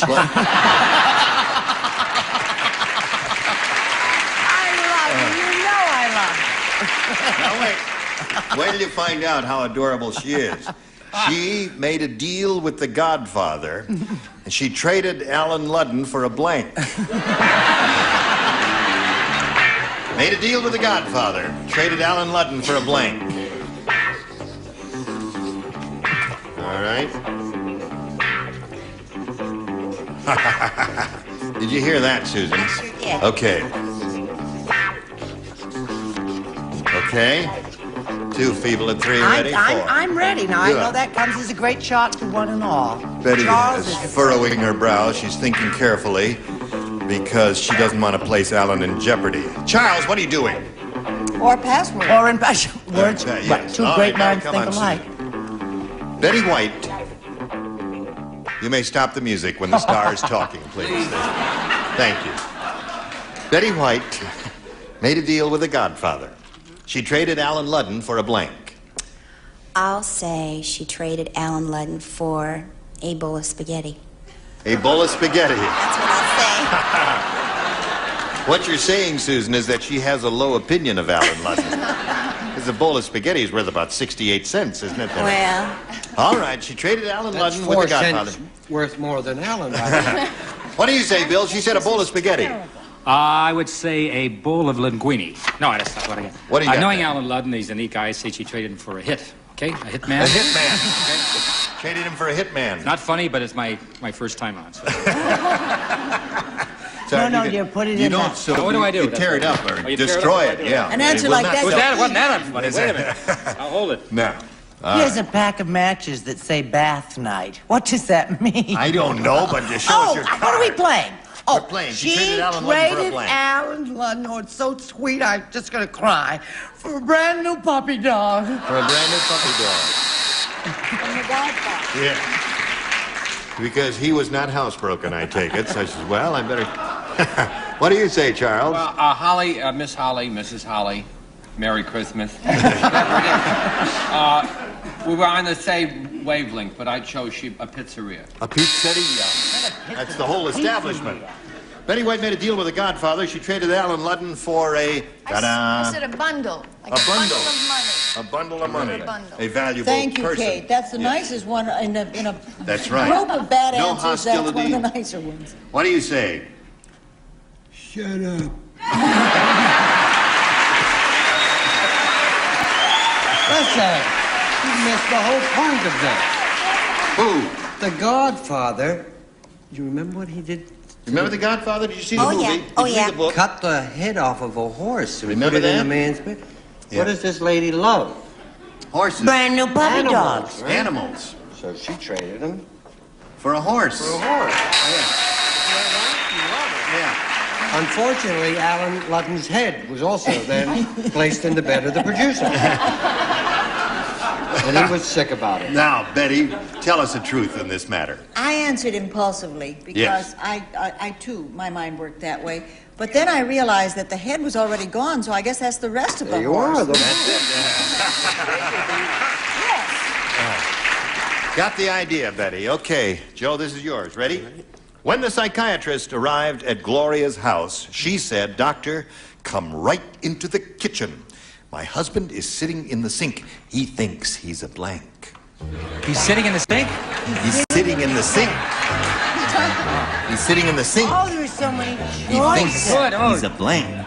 Gee whiz, it Kurt. He thinks he's a blank. That's why he's sitting in the sink. Hi, darling. Hello, darling. All of you are thinking so hard, and it's so... I know. I'm trying Just to... trust your first I want to instinct. phrase it It's gonna be all right. properly, you know. Okay, Don't try too hard. You're sitting in the sink. I want to be clever but pertinent. There's very you know. little oxygen up here, and that's why they're slower. It's, There is? yes. He's got a good answer. I like a good answer. Sitting in the sink. Okay. All right, Bill got one. I think I Oh, I got it. Oh, good gravy, Marie. I I've told you got this it. was going to be an 8-minute question, didn't I? I've got it. All right, dear. I'm coming. Wait, I'm coming. It's a double There's so problem. many good ones. You get 4 of these. What? Oh, that's nice. Are you ready? Are you quite ready? I'm ready, Doctor. Thank you very much. This Put window. away. Stop that, whatever you're doing down there. Stop, you crazy people.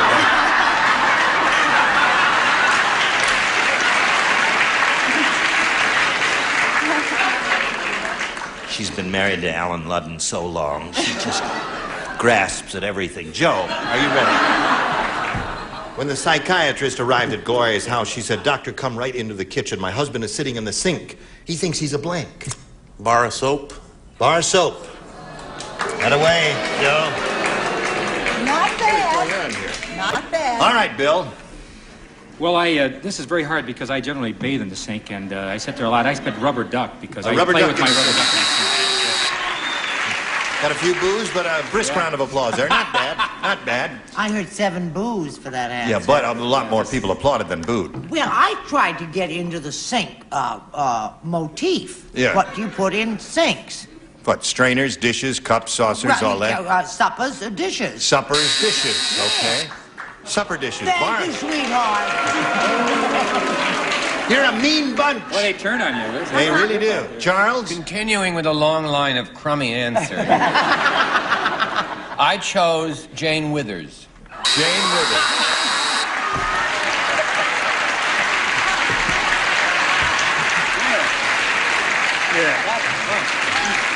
Okay.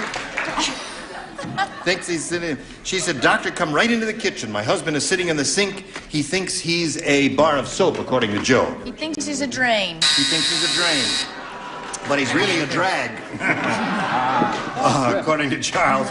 What do you say? I happen to know personally. Yes. He wears a little frilly apron. Right. And he just hops up there. He thinks he's a dish. A dish. She's a dish. Certainly. Yes. What do you say there? Well, on a bad night, he thinks he's a dish rag. A dish rag, yeah. All washed out. So, got a real tight game going here. But we're going to go on with the show anyway. But first, we got to do a little business. Here we go. Round 2 coming up. No score so far. Now, let's see. You went first last time. Why don't you go first this time? All right, I'll take 8. You want 8? All right, Joe, this is all yours. Everybody plays because he didn't match anybody in the first round. Fred said, "My wife reminds me of my old Army sergeant. Every night when I come to bed, she blanks me." What can you say and can't you say? It's up to you. No! Oh, you can't say it on the air. No! Okay. Oh, can't say that on the air. No. Oh. This is an Army question, right? Yeah, it's a very My butch wife reminds me of question. my old Army sergeant. Every night when I come to bed, she blanks me. What is it? I know what the word is, but I can't think. Okay, that's a good one. Good. All right. Wait a minute. Excuse me. There'll be none of that.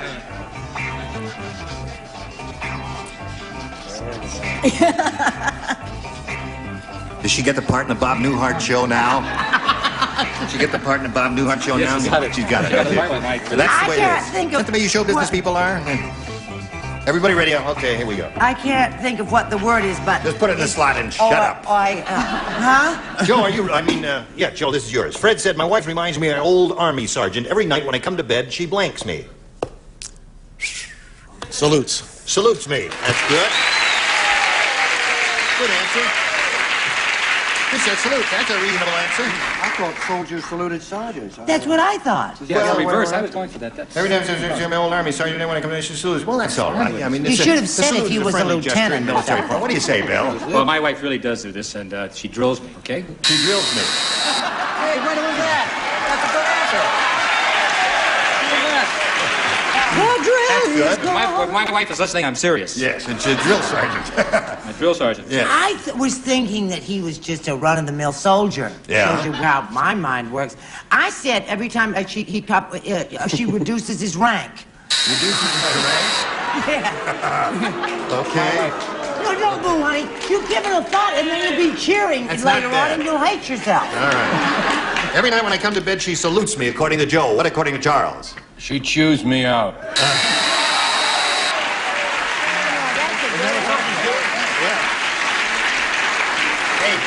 I point out to you, I know you've never been in the Army. That's old Army talk. Choose me out means to ball them out. Yeah. Okay. May I see yours, please? I started putting drills. Yeah, I see yours. And then I put salute. Salute. Balls me out. All right, he's looking for the answer. Salute. Well, now, sergeants are the villains, right? They're the ones that yell they're and shout. mean and they yell. Every time she comes to bed, she gives me a workout. Oh. Okay. The time just flies away. Siree, okay. What do you say there? And then she cusses me good night. Very good. Very good. So where are we? We're in the middle of round 2. Now, Susan, you've got to match one celebrity to achieve a tie. If you match 2, you win the game. Okay. Listen carefully. Sam the organ grinder had a bad year. Oh, how bad was it, honey? His monkey died. Well, I'll tell you. First, he had to sell his organ. Uh-oh. That's a loss. Then he had to blank his monkey. What? Then he had to blank his monkey. First he had to sell his organ. Yes. Listen, as long as you finish writing so quickly, why don't we have a little chat? Is this your 3rd or 4th season with the rookies? 4th season. 4th season. Yes. You look so cute in that nurse's uniform. Thank you very much. You are cute, I've decided. What, stay out of my life, then. 4th season. Have you started filming already? Oh, yeah. Yes. We're well into it. Yes. I prompted her with it. Oh, I see. But she does look beautiful in the nurse's uniform. She does look beautiful in the nurse's. Even better out of the nurse's. Okay. Susan, are you ready? Well, Sam the organ grinder had a bad year. First, he had to sell his organ. Then he had to blank his monkey. well, I'll say he had to, oh dear,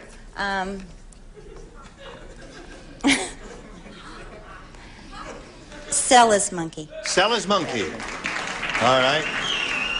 You're not too thrilled with that answer, are you, audience? Yeah. Okay, she said sell his monkey. She needs one sold monkey to tie, 2 to win. What do you say, I like Bill? to buy her monkey. No, I like to keep the monkey off her back. No, is that close Hawk? Would be that close Hawk Hawk? monkey? How about Hawk? Hawk up for selling? Hey! Okay. Hawk a monkey. What do you say, Brett? Hawk a monkey. I say curtain up, Light the lights. I said sell to Betty White. Yeah. What direction do you have? What do you have? Come on, let me see that. Come on down, Susan. Joe, I'm sorry we're going to have to say goodbye to you. You stand by for a moment, my dear. We have enjoyed meeting you. We've got a gift for you backstage. Joe Bauer, ladies and gentlemen. Goodbye, Joe. Now, while he's spinning off, we'll spin this message, and we'll come right back to you. Established fact? Here we are with Susan Holly. Are you ready, Susie? I hope Good. It's so. time now for the Big Money Super Match, where you can win over $10,000. Now, to do that, we have 2 audience matches for you. And whatever you win in these audience matches, you'll have a chance to multiply by 10. Here we go with the first one. We polled a recent studio audience, and we got their best response to this. The girl from blank. Now, the answer they gave most often is worth $500 if you match it. $250 to match the middle one. $100 if you match the bottom one. Whom do you call on for a little help here? Richard. Ipanema. The girl from Ipanema. One of yesteryear's popular songs. It was a big song of yesteryear. And Charles. Charles? What they called Brett. The girl from... Hunger. Hunger. Aren't you ashamed to go for the cheap He just made that up. I can't think of another one. Oh, okay. The camera's on. I'm tense. It's nighttime now. All right, you got that one, the girl from Hunger. You want to call on another celebrity, or you just want to forget the whole Oh, thing? no, I want to call in another one. Kate. Petrovka. What? The movie. She means that movie with Goldie Hawn. Petrovka. That means hunger in Russian. Oh, I see. So you got Hunger, Petrovka, and Ipanema. Do you want one of those, or have you got a better one in your head? I think I want Richard's Girl from Ipanema. Girl from Ipanema. Okay. That's the one we're looking for. Let's find out if it's up there, and if so, where. Shall we begin down at the bottom and reveal the $100 response? The girl from next door. That guy didn't speak good English, did he? The girl next Let's see what's under the $250 response. The girl from Uncle. All right, last chance from the girl from Ipanema. Here's a $500 response. Got it, Richard. Ipanema.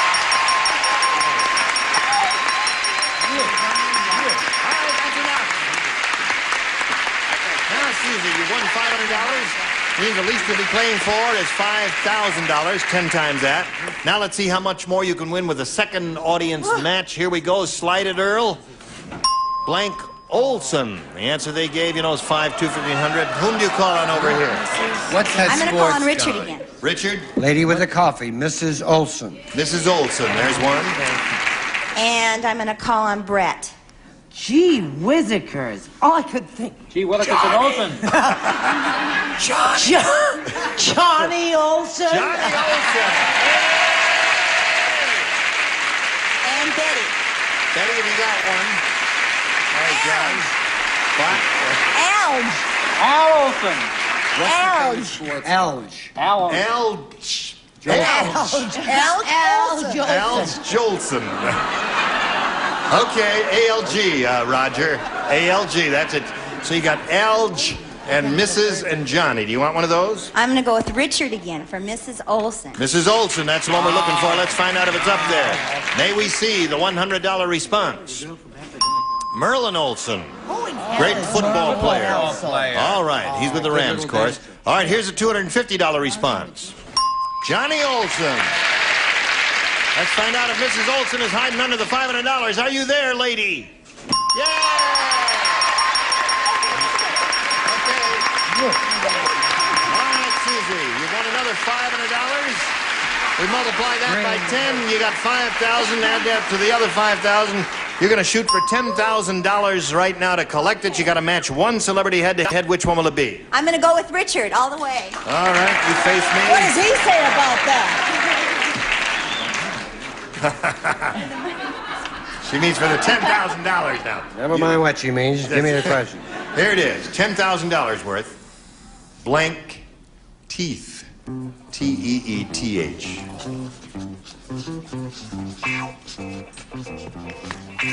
He's finished. Now, Susan, we need your answer. One you think will match his. What do you say to that? Blank teeth. I think false teeth. False teeth. Okay. All right, Richard.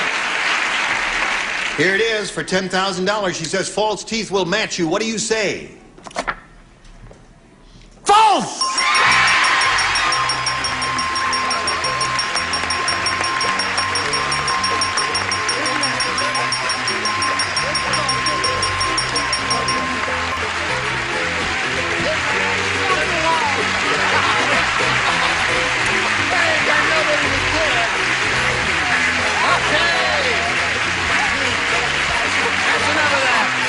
Congratulations, you got $11,000, and we'll come back to you in a moment or so after these messages. This little lady just won $11,000. Join us next time for more excitement on Match Game PM. Gene Rayburn here. Goodbye. Some contestants will receive a Triumph Clock Radio. Wake to the great sound of America with Triumph's colorful bicentennial FM/AM clock radio from Triumph's electronic division of General Time. And turn your fireplace into a mini furnace with a Cardinal Firebird heating system. Saves fuel by doubling fireplace heat output. Firebird from Cardinal. And 5 pairs of Hager double knit slacks. Contemporary styling with a comfortable fit and machine washable in a wide range of beautiful colors and patterns. Hager double knit slacks. And a tar care assortment featuring Turtle Wax, the world's largest selling car wax. Cleans, polishes, protects in one easy operation. Turtle Wax with the hard shell finish. And for a smooth running car, Castrol GTX motor oil for all models and sizes of cars. Castrol lubrication for cars, motorcycles, and snowmobiles.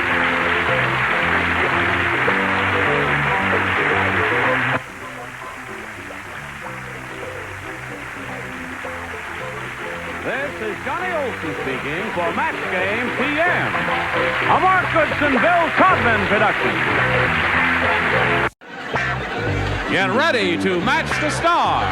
Dick Gautier, Brett Summers, Charles Nelson Riley, Melinda Fee, Richard Dawson, and Betty White as we play the star-studded Big Money Match Game PM. And now here's the star of Match Game PM, Gene Rayburn.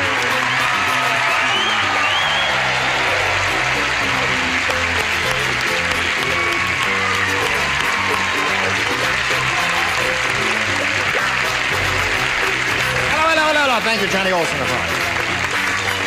How'd you do? That's it. You have come to us from near and far, and we are honored by your presence. No Hello, dear. What? No pearls. No pearls. No, just a basic black. and a little touch of color up here. Oh, very nice. I was just saying, this sweet lady, Melinda Fee, she comes to us from The Invisible Man, right? He comes to us from When Things Were Rotten. Yes. Right? And plays Robin Hood. Yes. And she comes to us from The Mary Tyler Moore Show. Why did you skim over Charles and me? Because Well- we come from hunger. And that leaves Richard. I'm from Newberry. You're from Newberry. Yes. All right, let's get on with it and say hello to our two players here, Michael Gazin and Sandy Anding.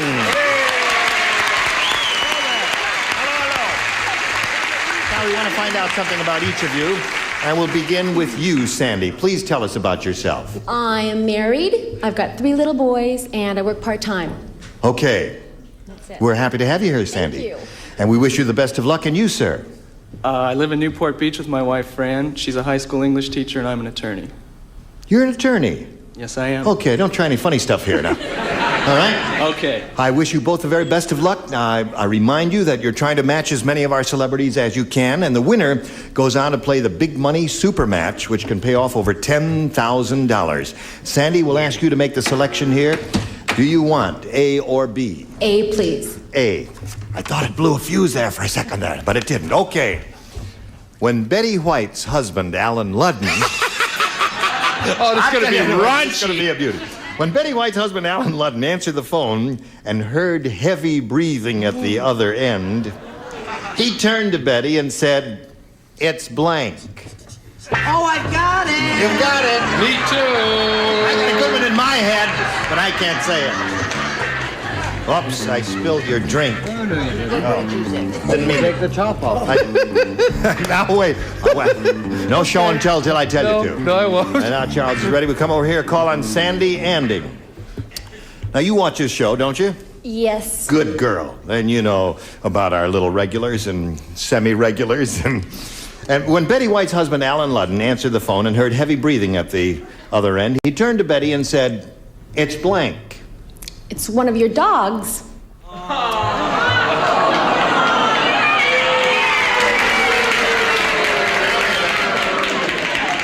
Some of you are mildly amused by that, aren't you? And some of you think it's pretty rotten. Well, I don't know. We'll find out now whether she's going to match any of our celebrities or not. Dick, you're up first. Well, Gene, it's time to say goodbye to all of the Goodson Todman things because I said she said it was Mark Goodson. Mark Goodson. I want you to do Tattletales tomorrow. All right, Brett, you're up. Poor Dick. I feel sorry for Barbara, don't you? That's Yes. his little bride. I said, good gravy, Marie, it's your mother. Your mother. Now, Charles, your turn. Just the truth. It's one of your boyfriends. One of your boyfriends, huh? She wishes. Where does it say Brett has lines? That's it, yes, that's it. Betty White's husband, Alan Ludden, answered the phone, heard heavy breathing at the other end. He turned to Betty and said, "It's Honey, it's not your dogs, it's your mother. your mother." Sandy's looking for the answer. It's one of your dogs. What do you say, Richard? Well, he doesn't know what passion is. Oh, no. Heavy breathing, he thinks you're asthmatic. He does. So he listened and he said, "It's for you." It's for you.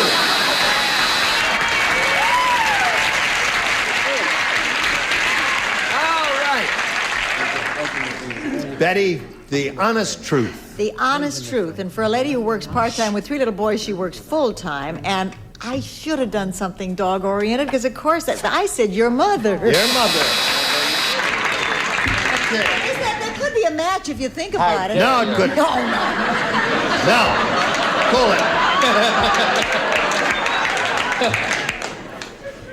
All right, Michael, you're up. You're ready. Listen to this very carefully. Nancy, the newlywed, said, "On our wedding night, my new husband gave me a real surprise. Ooh. When I went to bed, I discovered his blank underneath the covers." Would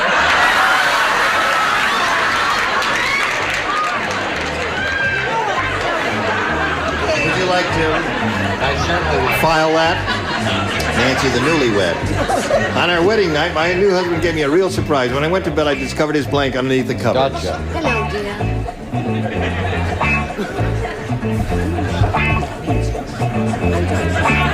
Do to and answer now. Do what I tell you to. Can't you remember that? Oh, you finished. We Why not finished. bother? I finished hours ago. Okay. I just like to read it. All right.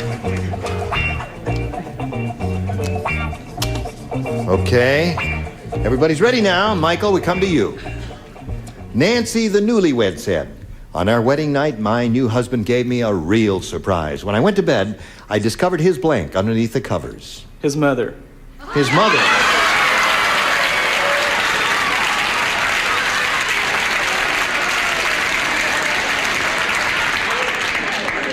He felt a little insecure, do you think? I've heard of security blankets, but this is ridiculous. Yes. What do you say, Dick? I don't know what kind of weird freako your trip's into here. It's really strange, but I said, Mommy! Mommy!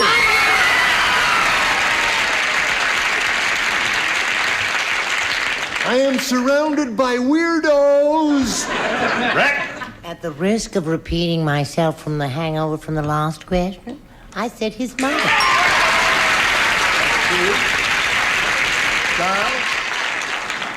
I said his first wife. All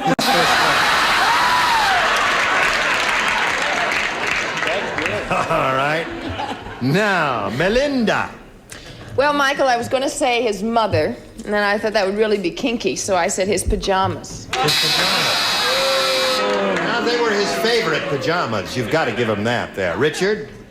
I object. I said that under the covers was his girlfriend. Great little dancer. That's a real surprise. Certainly there. is. Now, have you made up your mind, Betty? Yeah, the cards in there, I've got a couple of old ones that would do. Your mother and Nighty Night. I said his best man. His best man.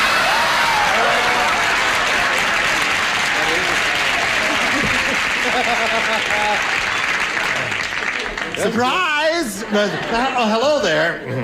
Hello okay, there. so end of round one. 2 for you, none for you. Round 2 coming up, but first, this. Pay attention, dear friends and gentlemen. Just rearranging the furniture a little bit here. And ready to go on to round 2. All right, now let me see. You're in the lead, so you will go first this time. You want A or B? I'll take B. B it is. Here we go.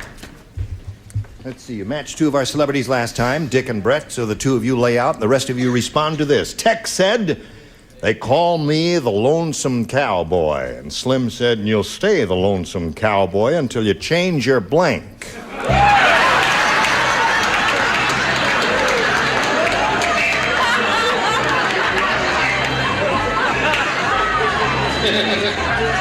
right, everybody ready down here? And everybody ready? Charles up there, so we come over here to Michael. Michael, are you ready? I'm ready. All right. Tex said, they call me the Lonesome Cowboy. And Slim said, you going to stay the Lonesome Cowboy until you change your... Pants. I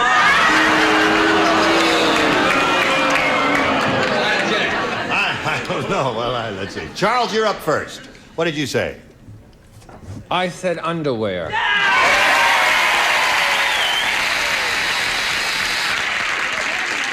Miss Belinda, honey, what'd you say? Well, I said, being the prim and proper lady I am, just change your clothes and wash them Change your out. clothes. Leave her alone. They weren't booing you. No. Oh. They were booing the judge. They were booing the judge for not matching that, but... But you can boo in anyway. Give her a boo. She's all right. What did I do? Nothing. We're sick of it. What was the question again? Tex said they call me the Lonesome Cowboy. Slim said you'll stay the Lonesome Cowboy until you change your pants, according to Michael. Very, very good. Any other questions? Show and tell. Oh, don't get testy. Show and tell. I said underwear. Underwear.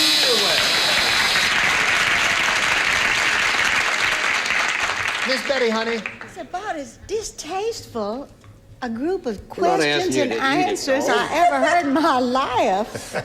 I couldn't bring myself to say underwear. I said undies.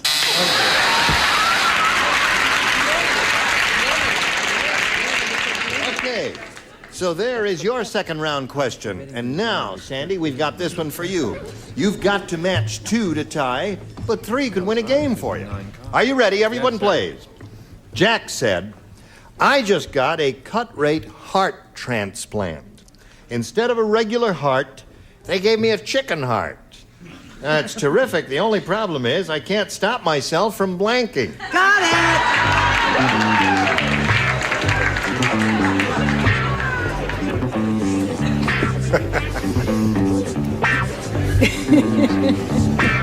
Ready? Here we go. Sandy, are you ready? Oh, yes. Okay. Jack said, I just got a cut-rate heart transplant. Instead of a regular heart, they gave me a chicken heart. Now, it's terrific. The only problem is I can't stop myself from blanking. Clucking.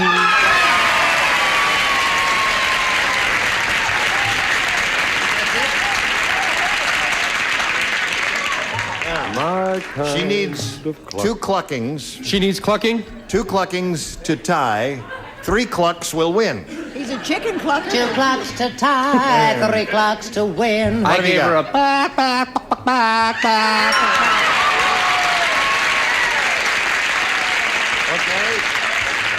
I'd never like to let people down, and there is a choice of whether it's clucking or cackling or...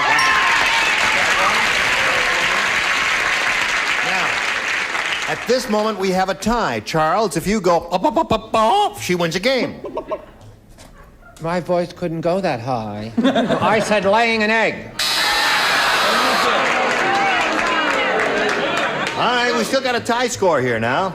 And you got 3 more celebrities to choose from. What do you say? Well, I didn't remember the word clucking at all. Isn't crowing like clucking? They're thinking about it. No, it is not. No. Who is that up there anyway? That's the judge. A crowing is your basic male noise. Yeah, that's right. Clucking is female noise. All right, Richard. You're a boy. I've been going out with lizards.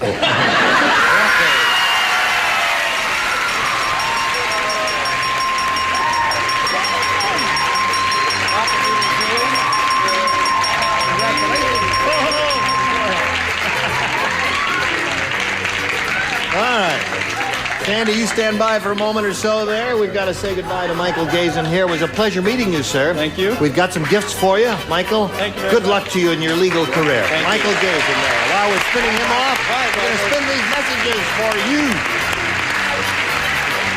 I was just wondering where this lady lives. Where do you live now, lady? In Sylmar. Where is that? It's right by Granada Hills and Northridge. Oh. You watch the show a lot? Oh, yeah. And a girl. Listen, it's time now for the big money super match here where you can win over $10,000. Now, to do that, we've got 2 audience matches for you, and I remind you, whatever you win in these audience matches, you'll have a chance to multiply by 10. Are you ready? Okay. Okay, here we go with the first one. We polled a recent studio audience, and we got their best response to this. Admiral blank. Now, the answer that audience gave most often is worth $500 if you match it. If you match that middle one, you get $250, and the bottom one gets you $100. 3 of our celebrities are permitted to assist here. Whom do you call on? Brett. Admiral Byrd. Byrd. Is that a good answer? I suppose. I don't know. Why are you looking like that? Richard. Present. Admiral blank.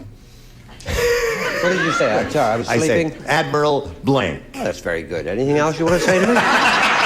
Oh, well, of course. When Richard draws a blank, he says, oh, present. Well, oh, here. I was not drawing a blank at all. You're drawing a blank now. Well, of course. Now you're quick. Give me an answer now, quick. I can give you a million of them. Sure. Halsey, Perry, I can give you all those. No, give me I'm one. trying to think of a good one. Oh, I see. Admiral Color Television. That might be a winner. I don't think I've ever drawn a blank.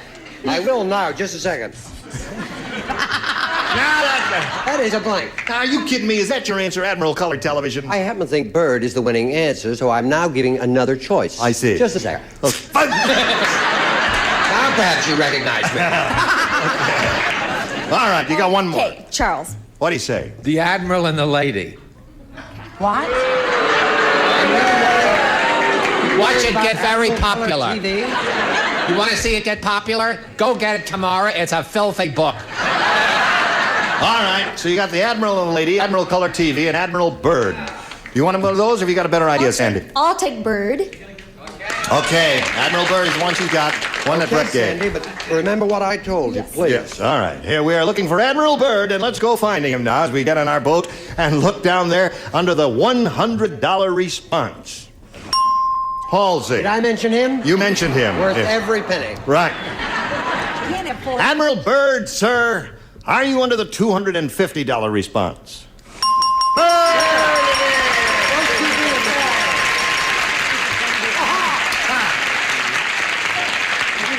All right, audience, what do you think is under Just the big a one? second. Admiral TV? Now, don't embarrass me. I don't want Richard to be right on this thing. Admiral and the lady, Charles. Admiral Perry, that's not bad. I am prepared to wager for charity, it calls. $1? $1. I'll bet you a buck. I'll bet you. I don't carry any money on me. I can't make change. No, I'll make change for the little lady. no, you won't. Get your head out. You made change the day you married Ellen. Must have killed enough time now. Unless you have $1, sir, I'm not wagering. Earl, are you in there? Right here. It's worth 50 cents to me, Earl. Earl, if it comes out Admiral Color TV, you're in a heap of trouble. I can stall a little if you want to change it. All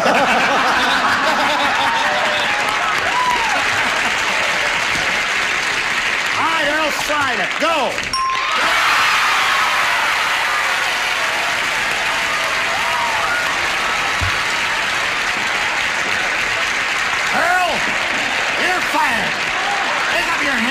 And your saw and your nails and get out of here, Earl. Earl!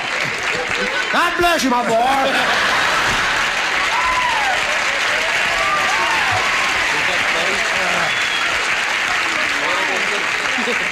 Okay. Sandy, you won $250, which means that the least you'll be playing for is 10 times that amount, or $2,500, okay? And now, we got to do the next one, right? Earl, are they all changed? Okay. We polled another studio audience, and we got their best response to this. Fool's blank. I've got it. Whom do you call on here? My dear, I see it vision here. Richard. Paradise. Fool's paradise. Don't worry about that applause. Right. They sneered when I gave them TV. Dick Gautier. Fool's gold. Fool's gold. And Betty. Betty, what do you say? I love those other two. Wait a minute. Da, da, da. No. Fools. Russian. I know, but it's a Russian or fall in love. Fools rush in. Fools rush in, Fool's paradise, and Fool's gold are the three. Sandy, do you want one of those? All have gold. Fool's gold is what you're looking for. Sandy, you All right. Fool's gold is what we want. Let's find out where it is and if it's up there at all. Is it under the $100 response? Ta-da. Fool's rush in is the one that Betty gave you. Angels All right. We got the idea, Brett. Cut. Fool's gold, is it under the $250 response? Fool's paradise. I have a duplex there. 2 out of 3. Admiral TV. All right. Here it is. The $500 response.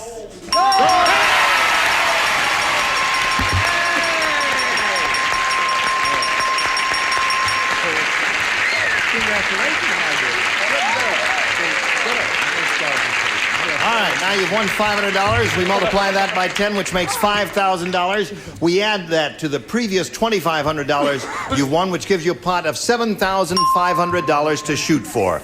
To collect, you've got to match one of our celebrities head-to-head exactly. Which one will it be? Brett. You stand right here, if you would please, Sandy, and face me. You know, those new pills really are working. Brett, are you ready? Yes. Here it is. It's worth $7,500, and it goes like this. Blank Falls. Falls. Blank Falls.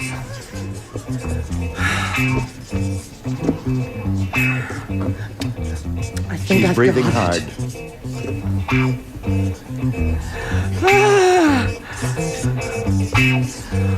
You know, I'm 39, and it's hard for me.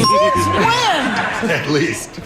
All right. Now, she's made up her mind, Sandy. We ask you to give us a response which you think will match hers. How do you fill in that blank? Blank Falls. Niagara.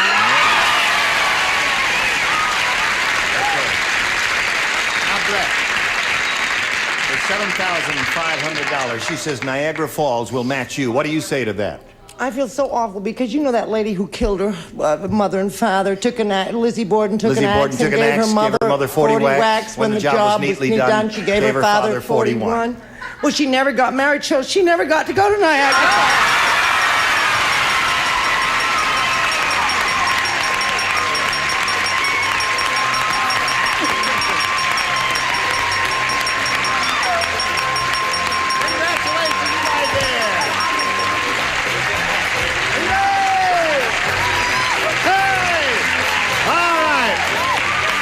Pause for this message now. You come right back. Oh!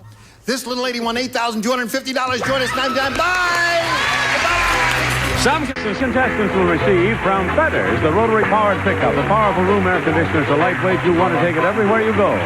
And Microma, the world's first continuous time digital watch. You don't have to push a button. The timer's always there to see you with a Microma. And from Peter Paul, York Peppermint Patties, a cool combination of real chocolate and mint. Bite into a York Peppermint Patty and get the sensation. And Durex, the unbeatable year-round summer coolant antifreeze. Helps protect against summer boil over no matter how hot it gets. And for a smooth-running car, Castrol GTX Motor Oil for all models and sizes of cars. Castrol lubrication for cars, motorcycles, and snowmobiles.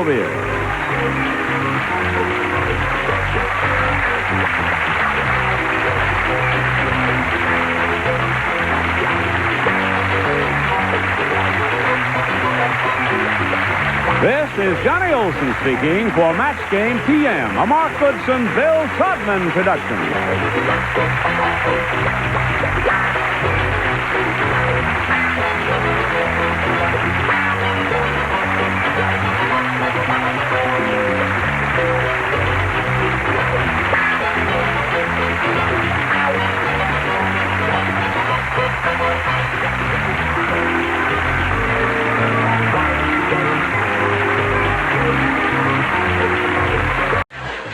Get ready to match the stars.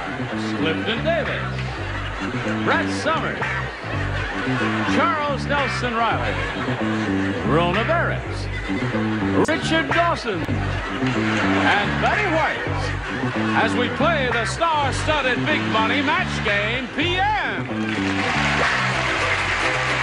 And now here's the star of Match Game PM, Gene Rayburn.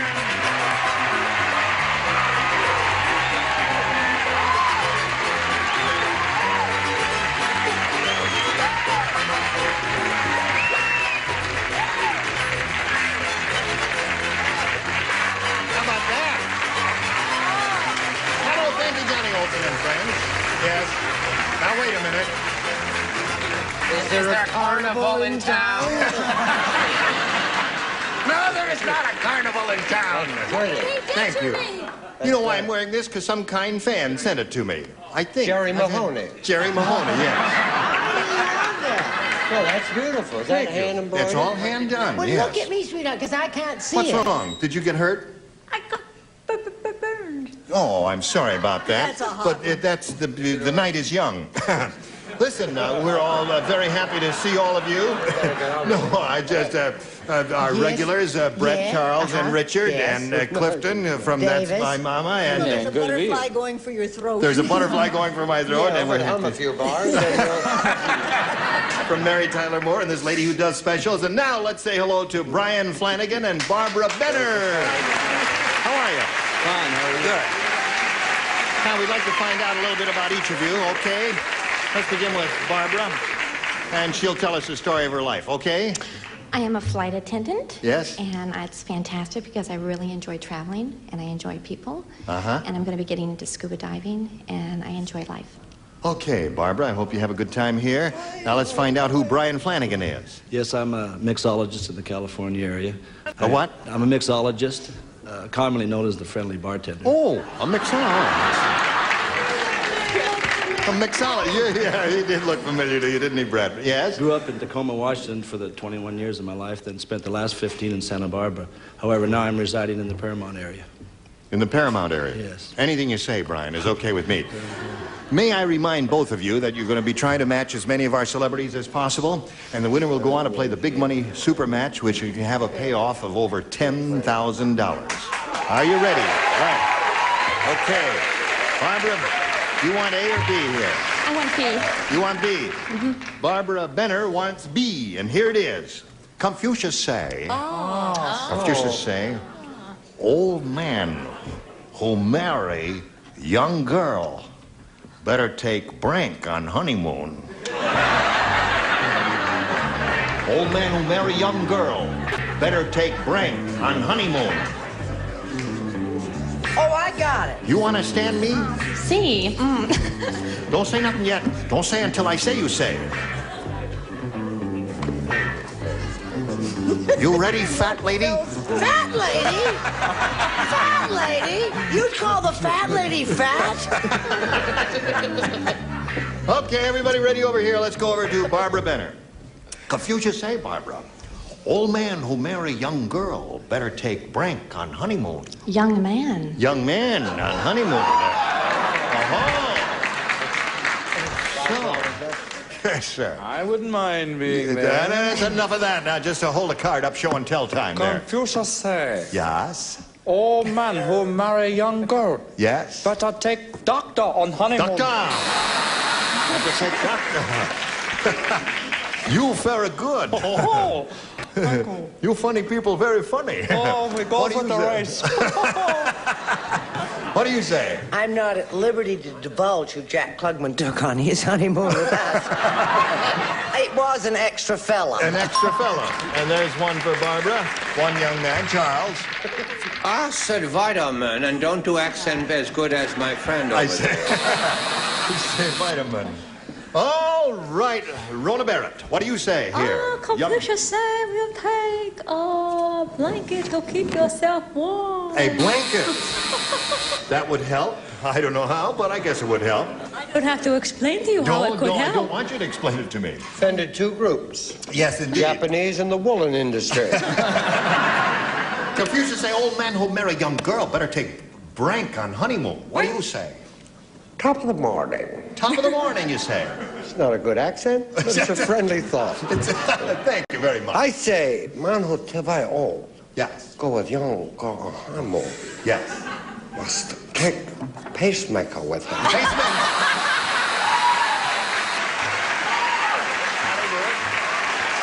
From the film. From the film called? To have heart. You've got to have heart, yes. Honeymoon don't work if you don't have a heart. Is that right? You've got to have a lot more than heart on a honeymoon. Now, let's stop right here and go to Southern Belle on the end of the road there. Oh, from southern China should only take pacemaker if going to step out on wife. No, should take Flynn with him. Take Flynn.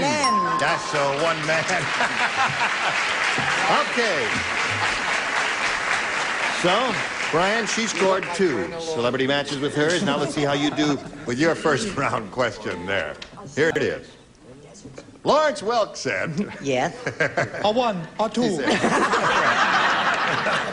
through with the Confucius now. He said, wonderful, wonderful. Tonight on the show we have King Kong. Mr. Kong will blank the Lennon sisters. Oh, really? The ratings should be pretty good on that. That's what he said, Brian.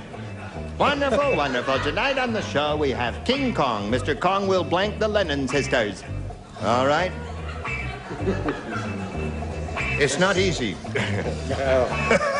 Once you get that fur coat off him. Yes. That's very good. He will... You're still thinking. Oh, yeah. See, it's King Kong. King Kong. Yes, I remember him well. And you remember the Lennon sisters. Well, not really. Well, put something on the card. Okay. Because... How many of them were there? Or how many were there There of were them? 3. 2, King and Kong. No.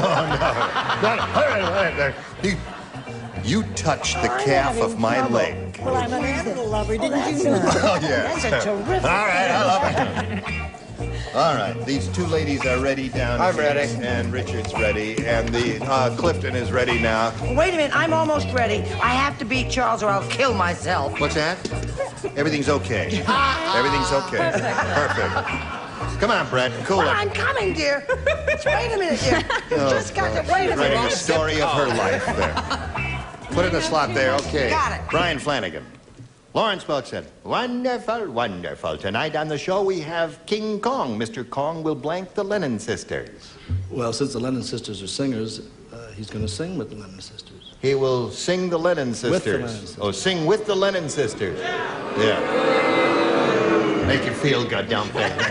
Beautiful, beautiful. All right, Clifton. He said they will sing with the Lennon Sisters. What's that? He added a with. Yes, he said Mr. Kong will sing with the Lennon Sisters. He added that word, yes. King Kong, like girl, take big girl, swing. Put Swing W and with, sing. Swing with the Lennon Swing Sisters. with, yes. Okay. All right, there's one idea. No, that's not bad. Brett? I feel terrible about betraying a bartender. I have a certain strong feeling of loyalty to them. But I said he would claw and generally dissemble them. Yes. Brett, I've got to say something to you. What, dear? I'm sorry I asked. Oh. Yeah. I'm sorry, steal or carry off? Steal or carry off? Well, that's what he did with Fay Ray, wasn't it? He stole her or carried her off? He stole her. He stole her, yes. He stole her. Right, took her right up to the top of the Empire State Building. Hello, Rona. Now, I got so excited with these answers, I forgot what I wrote. tonight on the show we have King Kong. Mr. Kong will blank the Lennon Sisters. What do you say? Well, maybe he should have kissed them, and maybe he should have something else. But anyway, he carried them off. He carried him off the Lennon Sisters. Okay. Now, Richard, we are up to you. What a way you have with words.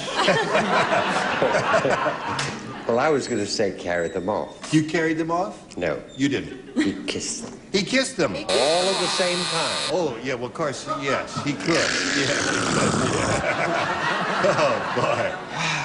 He's the only singing gorilla in town. That's right. They loved it, I hear. What do you say? No, I said he would give a lift to the Lennon Sisters. Give a lift to... All the way up the Empire State Building. Keep singing, ladies. Give him Keep a big singing. hand. Right, give him a big hand. That's So a at the little end of too round one, wet. it's 2-0 in favor of Barbara, and round two follows round one. Isn't that terrific? Shall we carry on? Round two coming up. Here we go. Now, let's see. The score is 2-0 in your favor. So since you're in the lead, you will go. Barbara, make your selection, A or B. I'll stick with B. B it is. Here we go again. Two people do not play. Brett and Betty do not play. The Admiral spends hours in the bathtub playing with his blank. Barbara has a wonderful answer. She's applauding herself. But this was yesterday. The Admiral spends hours in the bathtub playing with his blank. I have a wonderful answer, and I know it would match Barbara. I'm sorry I matched you before, Barbara. Because I could have matched you this time, too. Or also. You're not playing yet. I'm not playing. Yes. Because we're smart. Okay. Everybody, Charles, he's got an answer, so I'll slowly scroll over here to Barbara Benner. While Charles is finishing up writing there. And put it in the slot there. Here we go, Barbara. Are you ready? Here it is. The Admiral spends hours in the bathtub playing with his blank. Rubber duck. Rubber duck. Okay. Rubber duck. That's a traditional bathtub toy, isn't it, Clifton? Yes, it is. And I thought that, but since you told us it was an admiral, I thought he was in the tub playing with his ships. That's right. He could have a little warship in there. There's one possibility, Charles. Because it was an admiral, I said little boatsy boo. Little boatsy boo. Okay. No rubber ducks yet, Barbara. What do you offer? I was going to offer a little rubber boat, A rubber boat. but I just wrote a boat. A boat. We are looking for a rubber duck, Richard. A boat? I wrote a boat. I wrote a boat. A rubber duck. Okay. One rubber duck. All right, Brian Flanagan, here's yours. You got to go, let's see now, 3 to tie, 4 to win. You ready, Brian? Listen carefully now. It's a long one. A lot of words on the card. Now listen carefully. The circus ringmaster said, "Today's performance went perfect except for Hugo the human cannonball." Now normally the cannon goes off and Hugo flies across the ring. Today the cannon misfired and Hugo's blank flew across the ring. Did they hit anybody? I don't know. Do we get another chapter of this tonight No, before this we is go it. home? Could you read This is the whole entire thing. verse again? This whole thing. The circus ringmaster said today's performance went perfect except for Hugo, the human cannonball. Normally the cannon goes off and Hugo flies across the ring. Today, however, the cannon misfired and Hugo's blank flew across the ring. Hi, hon. Hello there. Did you make the reservations in Encino? Helen, that's just kidding. You bet. Okay. My answer. All right, that's a good one. Put it in the slot there. Do you have your Rona's ready? Yes. How old was Hugo? Hugo, he was in his early 30s. All right, everybody ready Wait a over minute, here? I may have to change my answer. No, wait a minute. Now, here we go. Brian Flanagan. The circus ringmaster said, today's performance went perfect except for Hugo, the human cannonball. Normally, the cannon goes off and Hugo flies across the ring. Have you ever seen that? No, I never have. No? Have you ever heard of it? Oh, yes, many You've times. seen pictures of this. Anyway, he says, today the cannon misfired and Hugo's blank flew across the ring. Hairpiece. Hairpiece. That's not a bad answer. All right. Shot his hairpiece right across the whole circus ring there. That's neat. Clifton, what do you say? Well, I thought about helmet, but Yeah. I thought it'd be more interesting if he had to pants fly off and he wore the cannon all the way home. Right. There's one. Brett? Are you married, Brian? No, I'm not. Would you like my phone number? Wait a minute. Hold on. Bottoms up. If you said hairpiece, yes. Can we see? No. What do you mean? Would you like her phone number? If she says hairpiece, I'd love it. Good condition. Wait a minute now. Hold on. Well, she's already... Her number is 7. She may say hairpiece. Give her a call. But he's going to say here. Come on now. Show us your answer. Well, just for that, I may not. I said rug. Or hairpiece. Okay. That's Crestview 7-645-3921-817-27. Charles. How quickly you forget. Yes. It's a laundry, and they'll call her down to the phone. Show and tell, Charles. This is not a rug or a hairpiece. What is it? A toupee. All right, score 3-2. Now we need one more toupee or hairpiece to achieve a tie. Rona, may we see it? Why is it that Clifton and I agree on everything? Trunks or tights, okay. Would you Score like remains my 3-2. phone number, Rona? No. I'd love your phone Cool number. it. It's not the kind of a show. Richard, you're up. Pardon? Richard, show. Isn't it about time the house bought a drink? No. You're in a cheap The old bar. thing went off. Yes. Hugo usually departed across the ring into Right. the net, right? Right, exactly. This time his pantyhose went across. Pantyhose. Or tights. He's bereft. Now, Brian, to stay in the game, you've got to match Betty. What do you say, Betty? Usually Hugo flew across the ring. Right, exactly. This time, it's no match. His wife, Bruce, flew across the ring. Wife, What's Bruce, wrong with the camera? Congratulations to you. You've got it. All right. You stand by for a moment here now while I talk to Brian. It was a pleasure meeting you, Brian. We've got some gifts for you, together with our best wishes. Brian Flanagan, ladies and gentlemen. Now, while he's spinning off, we're going to spin these messages for you, then you hurry back. With Barbara Benner. This is her first time up here. Now, it's for the big money super match now, Barbara. Okay. Where you can win over $10,000. Now, to do that, we have 2 audience matches for you, and I want to point out to you that you'll have a chance to multiply by 10 whatever amount of money you win here. All right? Here we go with the first one. We polled a recent studio audience, and we got their best response to this. The greatest blank. The answer that audience gave most often is worth $500 if it matches, $250 and $100. Whom do you call on for some help? Richard. The greatest show on earth. The greatest show on earth is one. Clifton. Clifton, have you got one? Richard took the best answer, the greatest story ever told. The greatest story ever told. Number 2. Brett. Brett, you're in the third slot, the difficult position, but I know with your quick wit and mind, you will come up with a good one. She won't get out of it. Go ahead, dear. will. What is the third one? Come on. No, there's nothing here. The greatest gift. The greatest gift. So those are the 3. The greatest gift, the greatest story ever told, and the greatest show on earth. The greatest show on earth. That's the one she wants. Let's find out if it's up there, and if so, where. Let's begin down at the bottom as usual and reveal, if you would please, the $100 response. The greatest of ease. That's from that old song. We're the greatest of ease, the daring young man in the flying trees. Okay, cut. Thank you. We'll call you. Don't call us. Greatest show on earth is what we're looking for. $250 response will now be revealed. The greatest story ever told is the answer that Clifton gave. That's right. The Watergate tapes. Last chance for the greatest show on earth. Here's the $500 response. Greatest show on earth.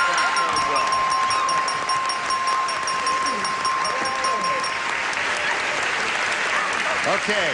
I'm in loud. Run back. Now, Barbara, you won $500, which means that the least you'll be playing for is 10 times that amount, or $5,000. Now we're going to find out how much more you can win with our second audience match. All right, Earl, slide it. Woody Blank. Okay, let's find out who's going to help you here. Okay, Betty. Woody Allen. Woody Allen is one. Richard? Woody Woodpecker. Woody Woodpecker is two. Clifton? Both of those are so terrific. Woody Woodpecker. Woody Herman. Woody if Herman. you're into jazz music. Yep, great. Very good. The great swing band player, Woody Herman, Woody Woodpecker, and Woody Allen. You want one of those? Woody Allen. You want Woody Allen? Oh, Woody All right, that's the one we're looking for. Let's find Woody out Woodpecker. if Woody Allen is hiding under the $100 response. Ta-da. Woody Woodbury. Oh. I don't May know I about ask that. who Woody Woodbury All right, we're is? looking for Woody Allen. Here's a $250 number. Woody Woodpecker. Well, that may be a good sign. That's the one that Richard gave you. Here's the last chance for Woody Allen. May we see the $500 response? Got it.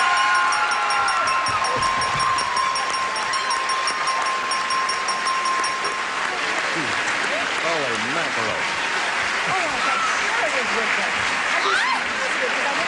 Okay, now, Barbara. Oh, that's great. You've won an additional $500 and punctured my eardrum. And we multiply the $500 by 10, and that makes $5,000. Add that to the $5,000 you won previously, gives you a pot of $10,000 to shoot for. Now, to collect, you got to match one celebrity head-to-head exactly. Which one will it be? Richard. Okay. Richard, you get ready to write. You stand on the tape and face me. There's a hunk of tape there on that rug there. Here it is for $10,000. Permanent blank. No, you can't look at him. I'm sorry. It's all right. You just stay facing me here. Permanent blank.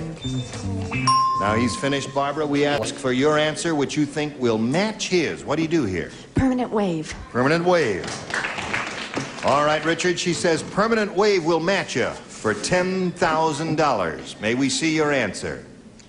Yeah, that was years ago. Permanent wave? Yeah, I was just thinking of all the new clothing. Oh, permanent press you were thinking of. Just wave.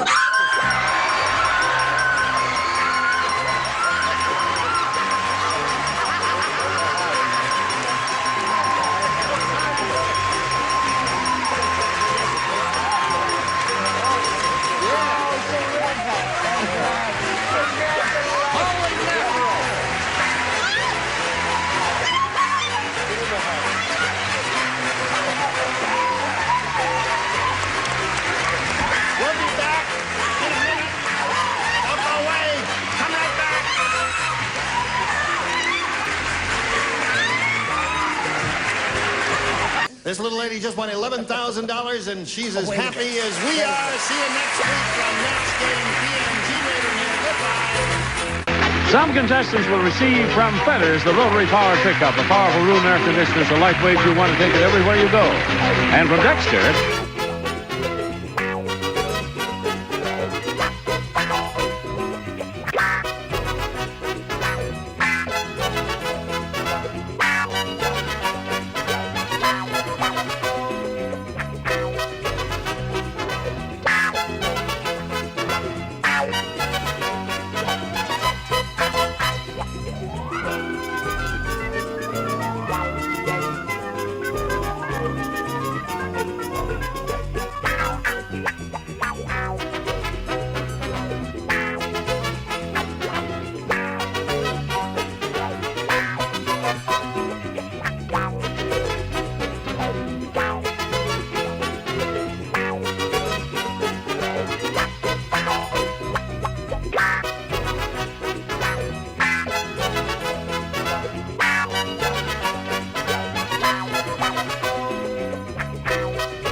it's the stars, Marvin Hamlisch, Brett Summers, Charles Nelson Riley, Isabel Sanford, Richard Dawson, and Betty White, as we play the star-studded Big Money Match Game PM. And now here's the star of Match Game PM, Gene Rivers.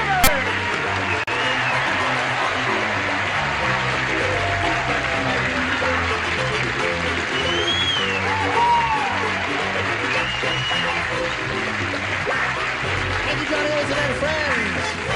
We're happy to see you, and always happy to see our regulars, Brett Summers, Charles Nelson Riley, Richard Dawson, and Miss Betty White, honey. Well, she's not here every time, but we just get her as often Just as we can. seems like it. Can we hear it from Marv's suit? This gifted young composer has won 3 Academy Awards and has got the biggest hit on Broadway now in a chorus line, Marvin Hamlisch.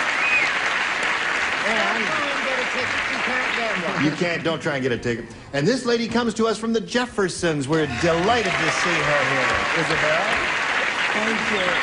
So if you're all set, we're all set. Let's say hello to our 2 players here, John Cluett and Lael Mueller.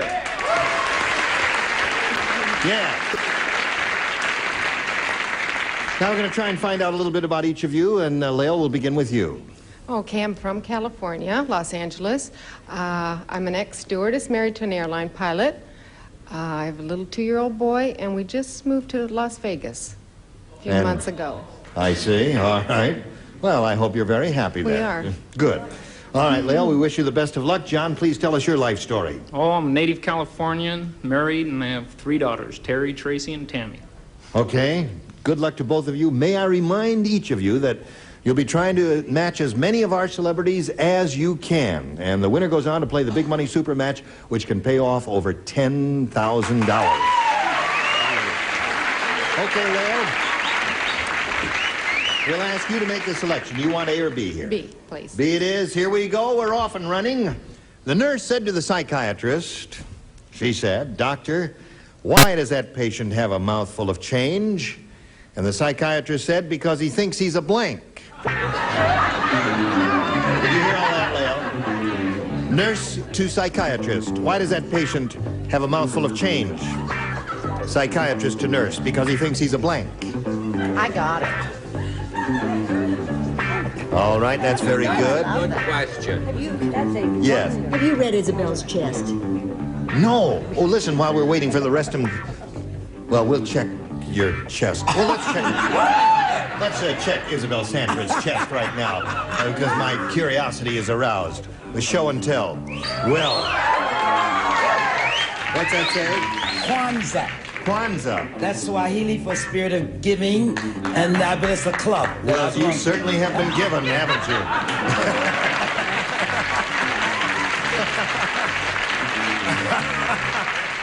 That's beautiful, Isabel. Brett has one like that, but it's the Dead Sea Scrolls. Betty! That's why you asked me to check her. All right. Lael, are you ready for this? I think so. The nurse said to the psychiatrist, "Doctor, why does that patient have a mouthful of change?" And the psychiatrist said, "Because he thinks he's a..." Parking meter. Parking meter's good. Yeah. First ones are tough. She came up with one of the good answers. Marvin? I thought with change and everything, I thought a purse. Purse is another good one. Yes. Brett?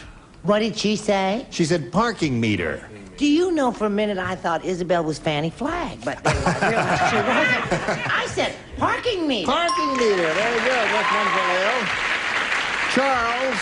I said payphone. I'm sorry. Payphone is good. Don't be sorry. Don't apologize, because that's one of the good I choices. like to help the chick I know out. you do. You're okay. All right, Isabel Sanford, what do you say? How is this meter? How's that? Oh, yeah. Can't do it? Yeah, you know. Well, now, hold everything. What did you mean? Hold everything. I meant a parking meter, but I just It said could be I a meant gas parking meter. You meant a parking meter? Yeah. It could be a gas meter. I don't know. No, you don't put money in a gas meter. What other kind of meter do you put in? No, you do. Oh, you do? Yeah. What did you mean? Okay. I meant parking meter. Now, wait a minute. Has she ever lied to you before? No, but you know, I just got the word from the judge, and I'm sorry we can't do it. Richard, what do you say? My darling Lael, Where are you going to live, or where have you moved to? Las Vegas. Oh. Yeah, I said slot machine. Slot machine. Slot machine is very good, and you said... Sure, that was what she was going to say. Well, all right, you picked up one there. Let's see how John does with his first rounder. Okay. Hey, I got a letter to Dear Abby. Would you like to hear it? Say yes. Oh, you want the question for... Oh, all right. Dear Abby, how can I tell when the honeymoon is over? I can tell. Don't interrupt, Abby. Oh, pardon me. Sorry. Signed, Newlywed. A dear newlywed, the honeymoon is over when your husband comes to bed with a blank. That's when the honeymoon is over.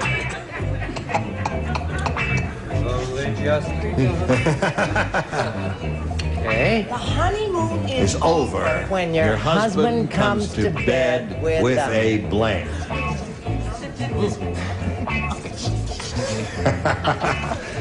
You changed your mind, did you? That's all right.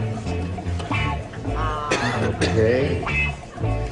You finished, and your hands are folded nice, and you're suddenly... Now, these names out Esther there... Roll and my actresses consist of actresses. Oh, yes. And is it all hand signed? Yeah, I won't sing no. Really? Allow me. Well, no, I'm sorry. No. Anything for a good call. No. Kwanzaa, you punch in mouth. Spirit of goodwill, Yes, I Kwanzaa, know, right? but I punch you in mouth. And you sign it. No, get away from there. Face me. Just face me at all times. No, you can't sign the back either. Brett, are you... What, dear? Are you finished? Oh, that's right. You know what? I did a little time lapse there. Oh, I've got... wait a minute. It's here. I can't do two things at the same time. She's failing fast. She may not last for the whole show. Okay, go ahead. All right, By the time John. you get over there, I'll be with it. All right, John, here it is. Letter to Dear Abby. Dear Abby, how can I tell when the honeymoon is over? Signed, Newlywed. Dear Newlywed, the honeymoon is over when your husband comes to bed with a blank. Teddy bear. A teddy bear? You're cute. It's been a long time since I've been newlywed. Haven't seen a teddy bear in a long time, have you? All right, Marvin, he said teddy bear. What do you think of that? He said teddy bear. He said teddy bear. There was a song called Teddy Bear. And There everything. was, yes, indeed. How'd it go? I don't want to tell you how it went. don't tell No, me. please.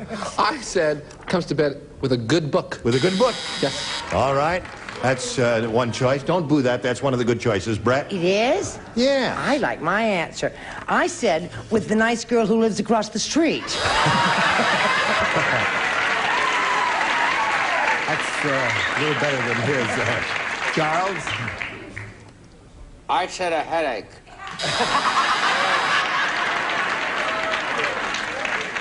How can I tell when the honeymoon is over? I'll tell you how you can tell when the honeymoon is over. The honeymoon is over when your husband comes to bed with a... And John said teddy bear. And I said coat. With a coat? With a coat on. Isabel, what is wrong with you? I'm sorry, so I'm the loud one. I'm just going to have to rip off your symbol of friendship.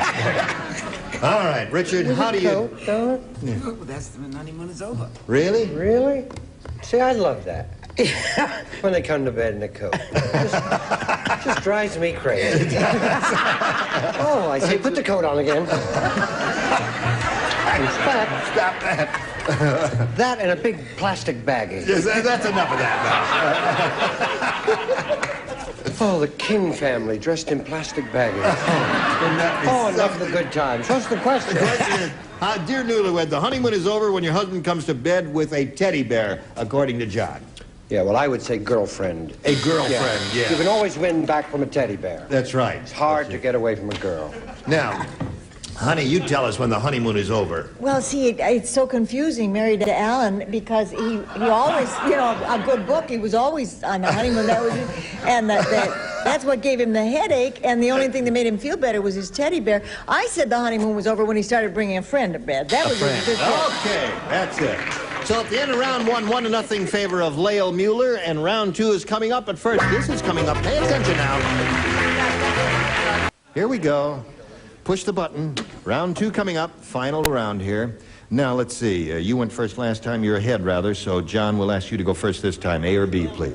Oh, Lael goes first because she's in the lead. That's right. Oh, sorry, I got it all mixed up there. What do you say? B again, please. B again. B again.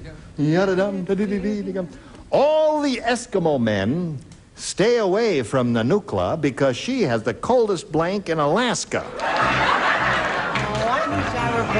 You're not playing. You're the only one because she matched you in the first round. I was so smart. All the Eskimo men stay away from Nanukla because she has the coldest blank in Alaska. I have a wonderful answer. And Right. Wouldn't that be terrific? All right, we're all set here for Lael Mueller. Lael? Yeah. All the Eskimo men stay away from Nanukla because she has the coldest blank in Alaska. Nose. Nose. That's how they kiss, isn't it? Yeah. They rub noses. Yeah. And just go. Oh, your nose is cold, my Oh, I dear. know it is. Oh, poor girl. All right. Now, Marvin, she says she has the coldest nose in Alaska. Okay, now, you remember I was booed the last time. Do you recall that? Yes, you were booed. I so I told would her not hope to if boo. I get this right, there'll be a spontaneous cheer. All right. Da-da-da-da. Nose.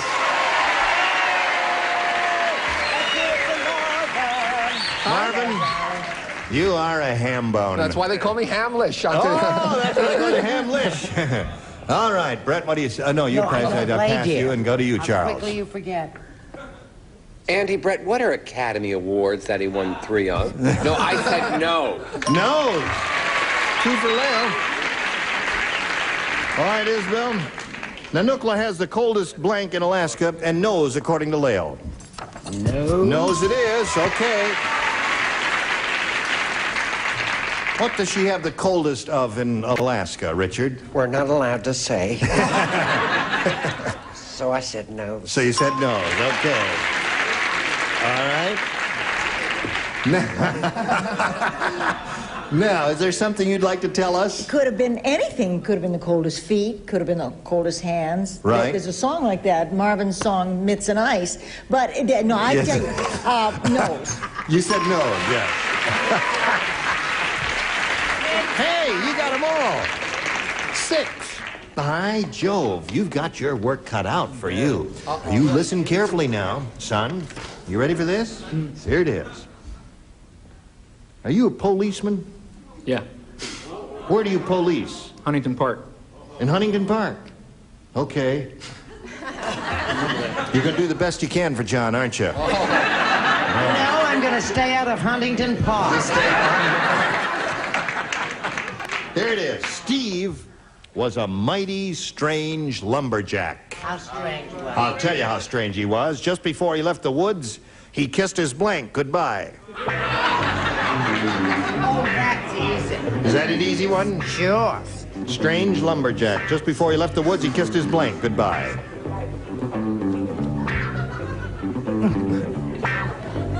Is that what you're looking for? Before he left, before the... Yeah. Well, no, he was leaving the woods, you see. He left the woods. He left the woods. And as he left the woods, he kissed his blank goodbye.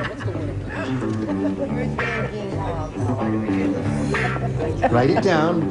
Whatever comes into your little mind. You've got it. You're all set. Yes. He's been trying to give it away without a lot of success. Now, we go over to John Clute. I'll give it to you one more time. Give it a little more thinking time, John. Steve was a mighty strange lumberjack. Just before he left the woods, he kissed his blank goodbye. His axe. His axe is good. Now, he came up with the perfect answer there. He kissed his axe goodbye. What do you say? Ta. Axe. All right. 5 more to go, John. Brett? Honey, once more into Huntington Park. That's 2. Charles? I think it's sweet that he's not an officer in Encino where you and Gene go to that strange motel. They're only Josh. I said axe. All right, so far I got 3 actors. You need 3 more to achieve a time. Isabel, what do you say? Does spelling count? Spelling does not count. Axe. Axe. That'll read you how to spell it. Score is now 6-4. Funny, is it? All right, Richard, you're up. Pardon? Strange lumberjack. Just before he left the woods, he kissed his blank goodbye. Oh, well, of course, I don't go to Huntington Park a lot, so it really won't bother me. Oh, no, I said act. You said act. Betty, if he matches you, we have a tie game. And if he doesn't? If he doesn't match you, Lael Mueller will win the game. And I leave the business, right? No. We're going to let you stay in the business, and we'll let you continue on the Mary Tyler Moore Show and do a few other things, but not too much. Well, this lumberjack, as the train was pulling out of the station, he said, wait, hold, I have to go back and kiss my ex. All right. Tie game.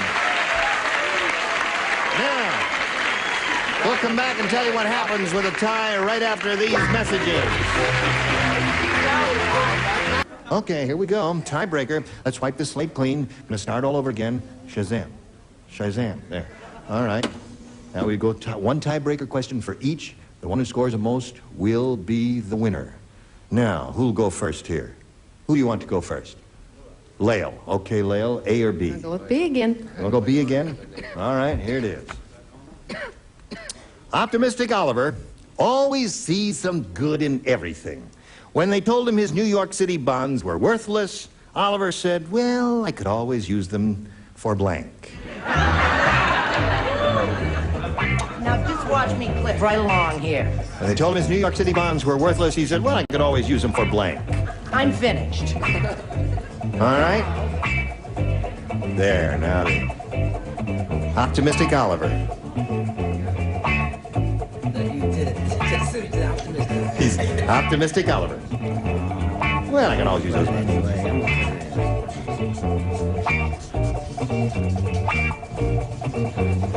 Okay. All right, here we go. Lael Mueller. Optimistic Oliver always sees some good in everything. When they told him his New York City bonds were worthless, Oliver said, well, I could always use them for...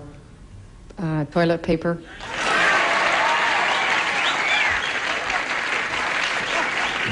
What do you say, Marv? Does that shock you? Yes. Toilet paper. Oh, that's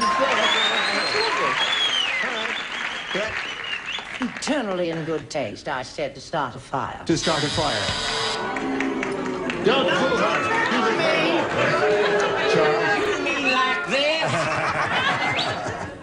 Charles, you're Oh, I said it in French because I wanted to show I had education. I said, tissu de toilette au papier de jambe. Okay. And Isabel, what have you got there? Show and tell. Barn fire. Start a fire. Richard, what are you going to do? Said notepad. Notepad. And Betty. I chickened out, but it could be the same thing. It could be a match, scratch paper. So that's 2 for you, Lael. And now let's see how John does with his. John, 2 to tie, 3 to win. The mad scientist said, I've invented an automatic turkey. Push a button and it blanks itself. An automatic turkey. Very good. Push a button and it blanks itself. Marvin is a perfect person. What are the two? Ready. All right, here we go. I thought that was ready. Yeah. You're right about John, that. the mad scientist said, I've invented an automatic turkey. Push a button and it blanks itself. Stuffs itself. Stuffs itself. You're on a streak? Stuff. Stuff. There's 1 for John. 2 to 1 to score. Brett. Stuff it up! Guys, tie score now. 1 more stuffed turkey wins the game. There it is. What the rest of you have? All the way. Congratulations. It's a pleasure meeting you, my dear. Thank We've you got very much. some gifts for you, together with our thanks for being Thank here on you. Match Game Thank you. PM. Goodbye, Lael.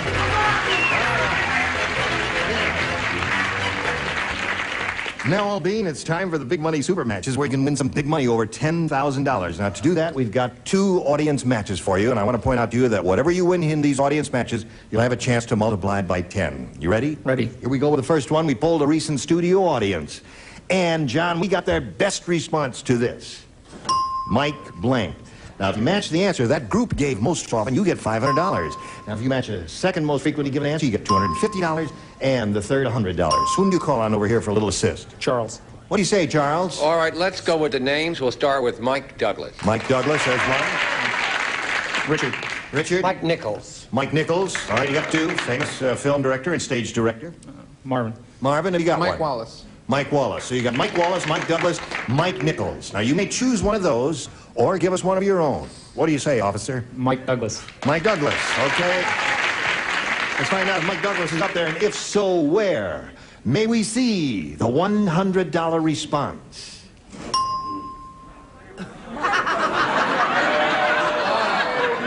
Microphone? I knew him well. Microphony. I thought it was the Godfather, Yes. Microphony. We are looking for Mike Douglas. Mike, are you under the $250 number? Mike Connors. Boy, are we striking out here today, folks. Well, let's find out. Last chance here for Mike Douglas. May we see the $500 number? Mike Douglas, congratulations. Put her there, buddy. You got it. All right, chance that Charles gave you. Now, you won the $500. It means the least you'll be playing for is 10 times that amount, or $5,000. Now, let's see how much more you can win with a second audience match. And here we go. We pull that audience, and we got this response from them. Gentle Blank. All right, call out your celebrities. Charles. What do you say, Gentle Mike. No, Gentle Ben. Gentle Ben. Richard? Gentleman. Gentleman. Betty, and Betty, honey. Gentle touch. Gentle Touch. So those are the three: Touch, Ben, and Men. Gentle Ben. Gentle Ben is the one you want? That was a well-known movie series a couple of years ago, and I guess it's still playing in rerun somewhere around. It's the one we're looking for. Let's begin down at the bottom as usual, and let us reveal the $100 response. Gentle as a lamb is not a bad answer. Isn't that sweet? Exactly. Yes. All right, we're looking for Gentle Ben. Let's see if it's under the $250 number. Gentlemen. All right, that was up there. That's the one that Richard gave you. Last chance for Gentle Ben. Here's a $500 response. Gentle Ben, you got it again, buddy. Very good. All right, you won another $500. Multiply that by 10 gives you another $5,000. Add that to the previous $5,000. He's shooting for a pot of $10,000.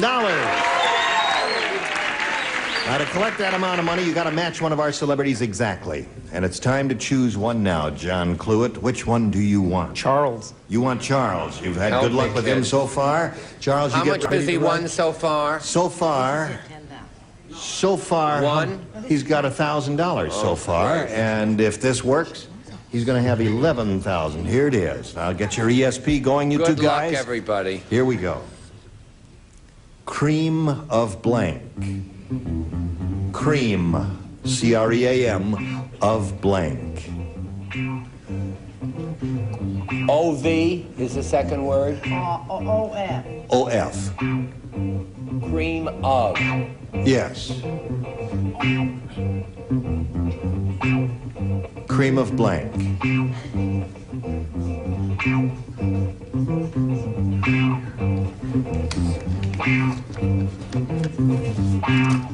Now he's finished his answer, John Cluett. Gosh.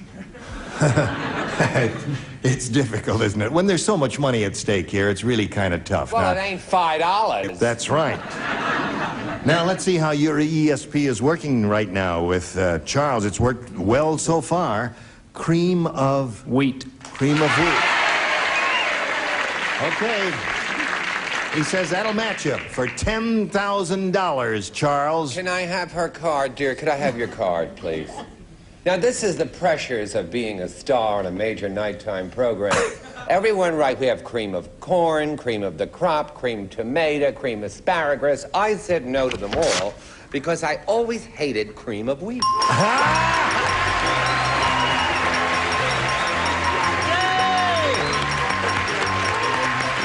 Congratulations, John. You got the money. He's got $11,000. Congratulations. Who's that little woman down there? Okay, we congratulate you, and we're going to get right back to you after these messages. All right, join us next week for Match Game PM. Gene Rayburn here. Goodbye. Some contestants will receive Record a Call Lady, automatic telephone answering system, voice actuated with remote control that plays back your message from anywhere in the world. And suitable eyes.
stars, Edward Asner, Brett Somers, Gary Berghoff, Marcia Rod, Richard Dawson, and Betty White, as we play the star-studded Big Money Match Game PM. And now, here's the star of Match Game PM, Gene Rivers.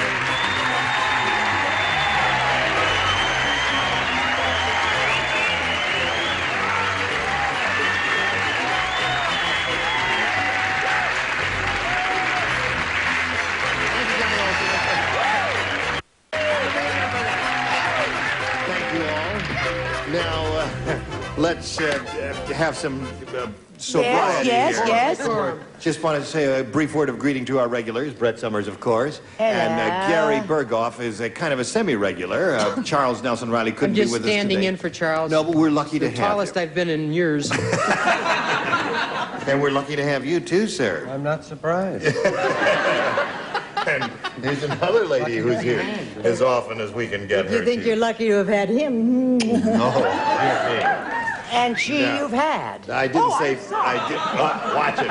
I didn't say MASH when I talked to you. I should have said that. Oh, nice. You didn't say Mary Tyler Moore. Oh, I didn't say Mary Tyler Moore when I talked to you. You didn't say Mary today. Tyler Moore. Say the dumplings when you're going to talk to her. And I you haven't didn't talked say to her Match yet. Game 76 for Brett Somers. No, I didn't say that, and I didn't say Mary Tyler Moore. You don't look like Mary Tyler Moore. No, but I dance that way. And now the dumplings of Marcia Rod. She comes to us directly from the dumplings. Directly. Now, I was inspired by your suit. thank you. Now, Lila Healy and Steve Holtrust, welcome. Let's find out a little bit about these two people. Shall we do that? Beginning with you, Steve. Well, I'm a newlywed. I've been married for just over a month. Got a beautiful wife sitting right down there. Really? And I'm a fireman for the city of Ontario.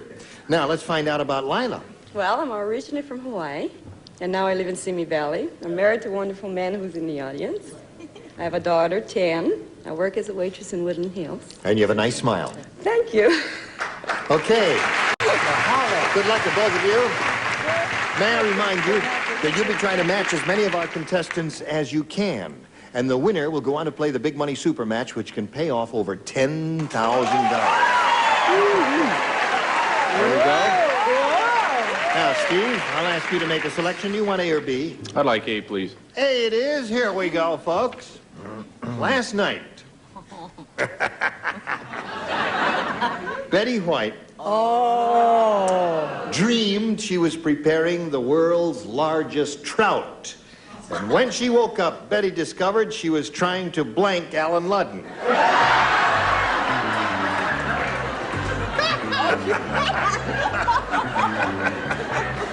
I remember Alan Ludden. Did you write something on the card? What? Write something on the card. Would turn up her hearing aid, Ed. I got it, honey. You got a softball. What do you? Why do they call you Honest John? Here we go. Well, yes. Because of your pool cue. Write something on the card. Didn't you want? Yes, I wanted someone to write I have to something. say in front, just I'm tried not to crazy please. about that. Okay. question. Now she's finished. We'll come to Steve. Last night, Steve, Betty dreamed she was preparing the world's largest trout. And when she woke up, she discovered she was trying to blank Alan Ludden. Filet. Filet?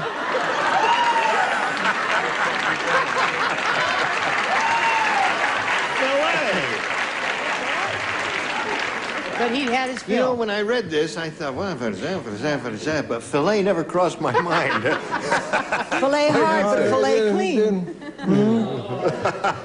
Yeah. What?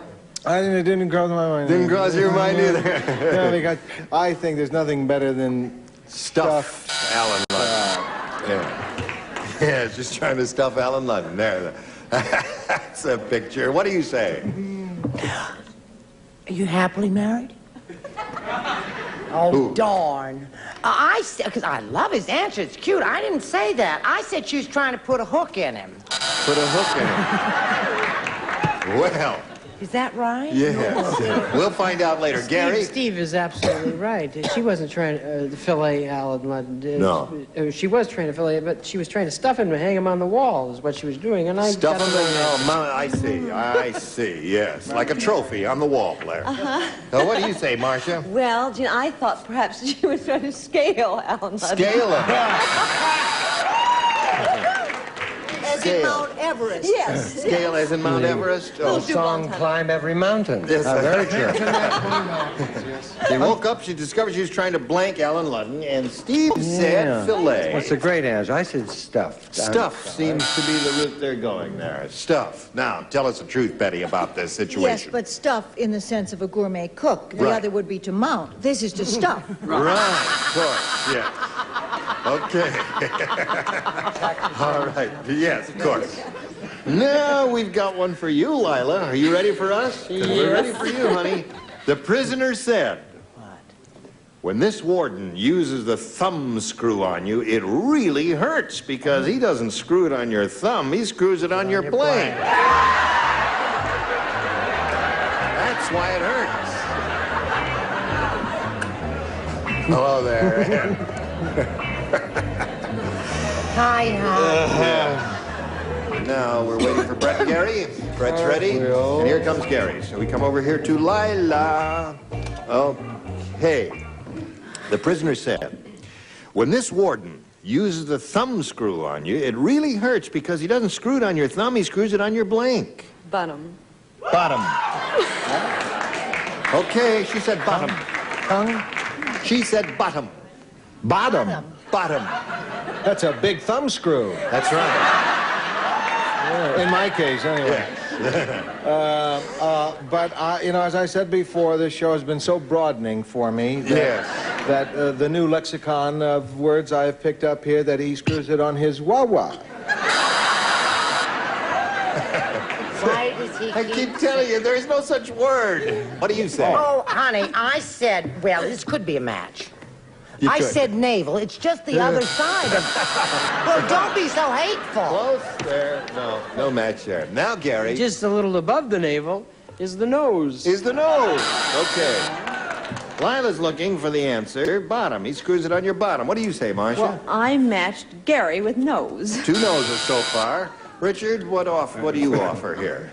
Afraid the nose have it. The nose have it. Is that true, Betty? Do the nose have it? Well, now, if this fellow were all thumbs, it wouldn't matter what we said. I said his tongue.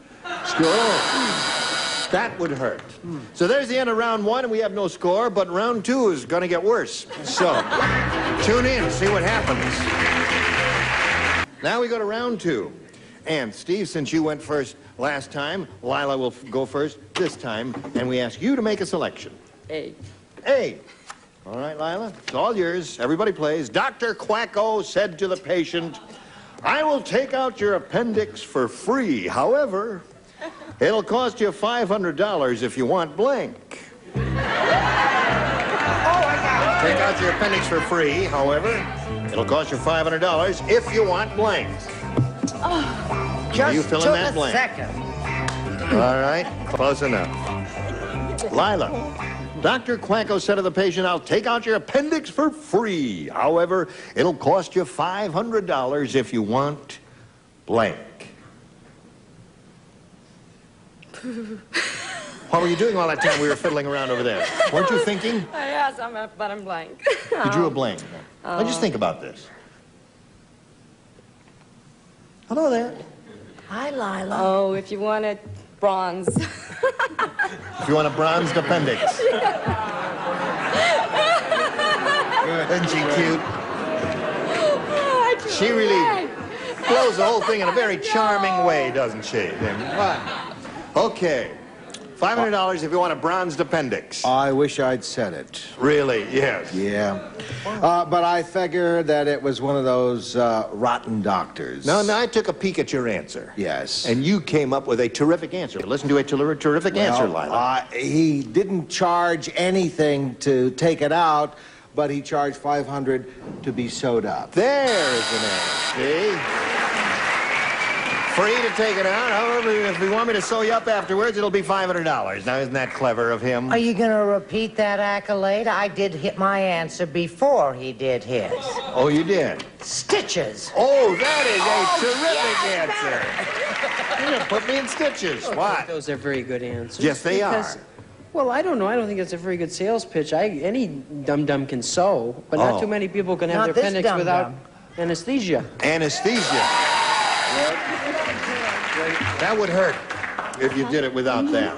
Is that what you say? Well, I was thinking of saying for the hospital room, but I said, badly spelled, chloroform. Chloroform. All right. She does spell it, doesn't she? Nothing is happening here with Lila and with Steve here. Dr. Well, Quinn maybe said if the you had patient. spoken to her in her native tongue and said mahalo, which is thank you, isn't it, and please, she still would have said Mahalo? Brian. Did I say mahalo? No, mahalo is thank you. Mahalo is thank you. Right. Oh, all right. Right. Now ask her again. Maybe she'll change her mind. If she's smart, she'll say stitches. The die is cast. Oh, it is cast. As they say. For free of $500 if you want stitches. Stitches. Yeah. Mahalo. Mahalo. Now, what do you say? Nookie, I had just the so-so answer, stitches. Stitches. So-so answer. I'm ashamed of you, Betty. Stitches would have done very well for you there. Are you ready, Steve? You know what position you're in now. All you have to do is match one of the dingbats, and you've won the game. Are you ready? Yes, sir. All right, here it is.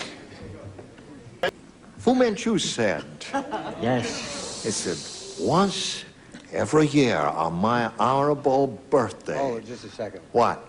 He did not speak like Lawrence Welk. Now, either do an Oriental gentleman or an English. Wonderful, wonderful. No, once every year on my honorable birthday. Yeah. Honorable geisha girl breaks my honorable feet. Oh. What? Would you like me to translate? You better All right, the translate. translation. Fu Manchu said, once every year, on my honorable birthday, honorable geisha girl blanks my honorable feet. Be much better in English.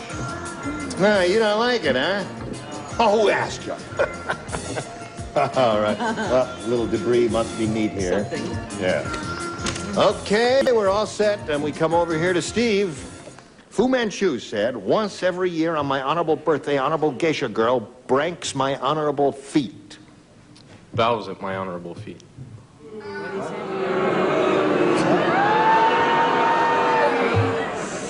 Yes. Quickly, ask him mahalo.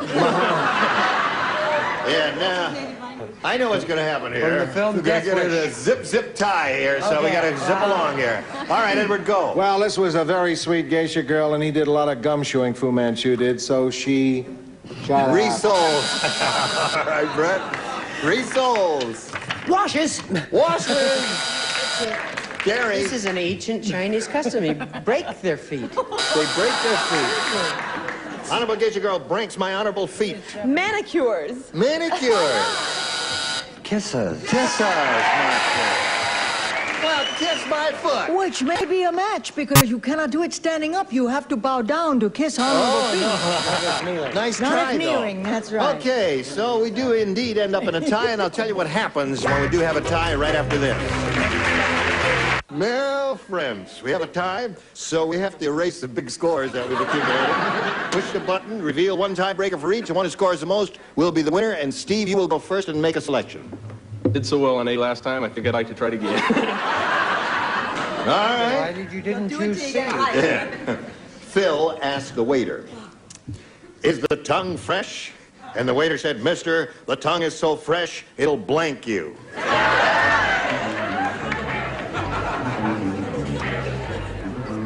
I'm finished. Okay. 3 people are finished.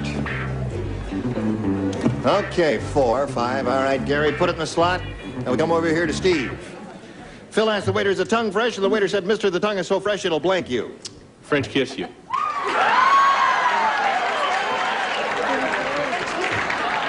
said French kiss. That's right, from bow down. All right, I don't know. Ed, what do you say? What's that?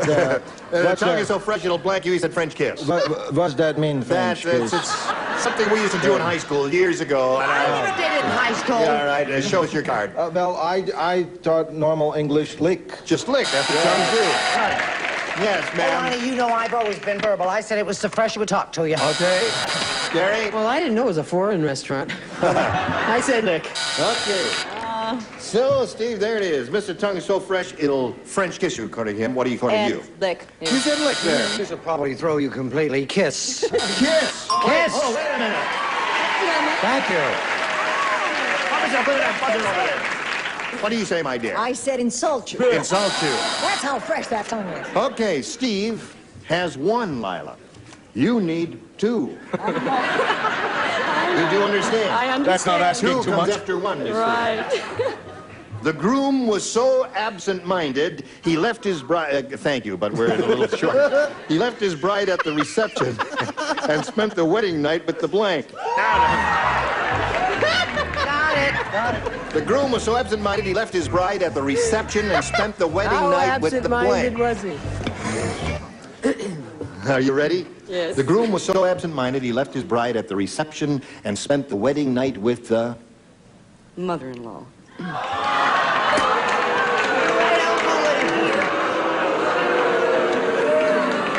Okay, folks. I'll explain to you in a moment what we have tie and the tiebreaker. Go ahead, Ed. Well, I always, sexual position of the groom was always Yes. a little questionable, so we're not sure if he was absent-minded or not. He spent it with the best man. Yay! Okay, Brett. And from what I understand, he wasn't the least bit unhappy about it either. The best man. The best man.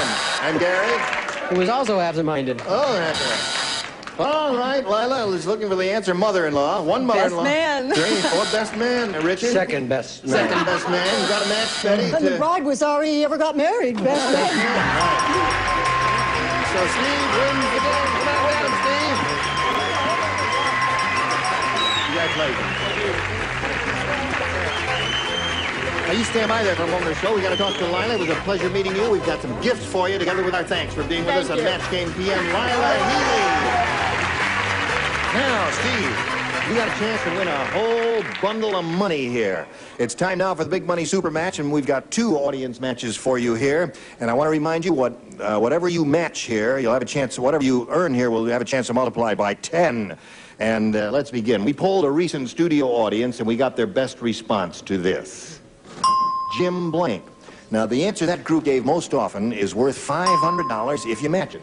If you match next one, you get $250, and the bottom one gets you $100. Now, whom do you call on here for a little assist? Richard, please. Jim Dandy. Jim Dandy. All right. And Betty. What do you say? Jim Garner. Jim Garner. Okay. And Brett. How about Jim Neighbors? Jim Neighbors. Of course, naturally. The Jim Neighbors, Jim Dandy, and Jim Garner. You want one of those? You may have a better idea. I think I'll go with Jim Dandy. Jim Dandy. That's the one that Richard gave you. Let's find out if it's up there, and if so, where. May we see the $100 response, please? Jim Dandy it is. Right off the bat, you got it. What is under the $250? Slide it, Earl. Jim Neighbors is there. That was suggested. Jim Beam. Hold it. Will the winos please be silent? Slide it, Earl. Oh, you're right.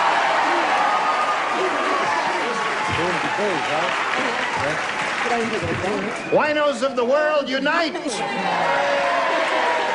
Okay, now you've won $100, which means that the least you'll be playing for is $1,000. Now we're going to see how much more you can win with the second audience match. All right, Earl, let's see what it is.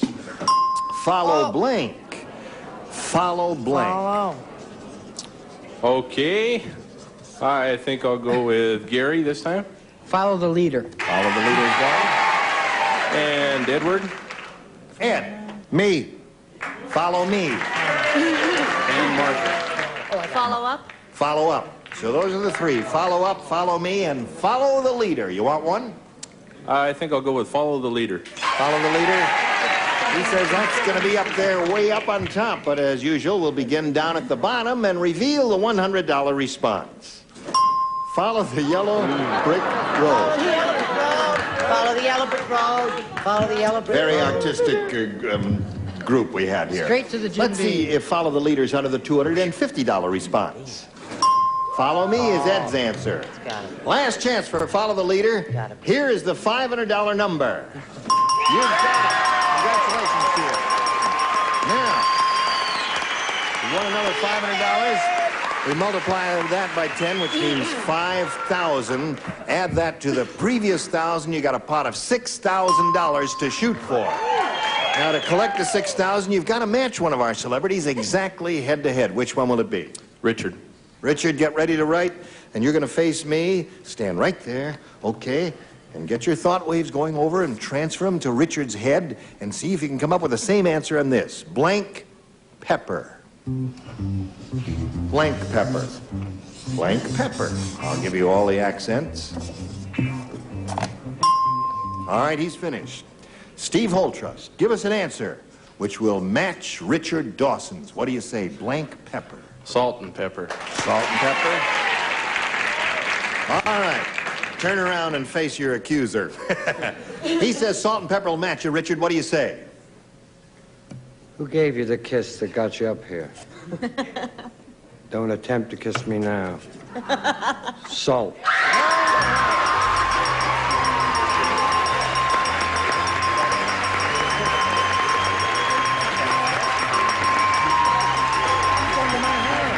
If you want to kiss him, go ahead and kiss him. No, that's all right. How do you feel? Feel good. Terrific! He feels good. Okay. You watch this message and come right back.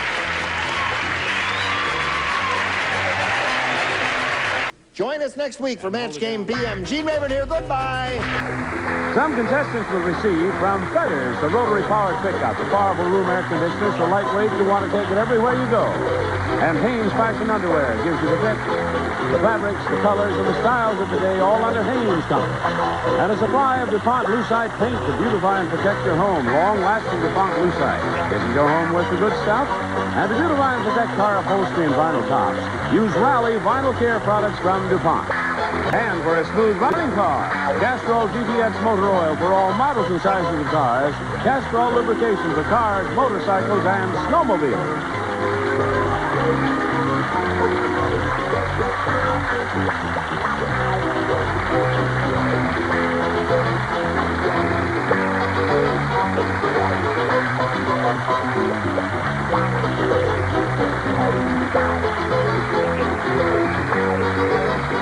This is Johnny Olson speaking for Match Game PM. A Mark Goodson, Bill Trotman production.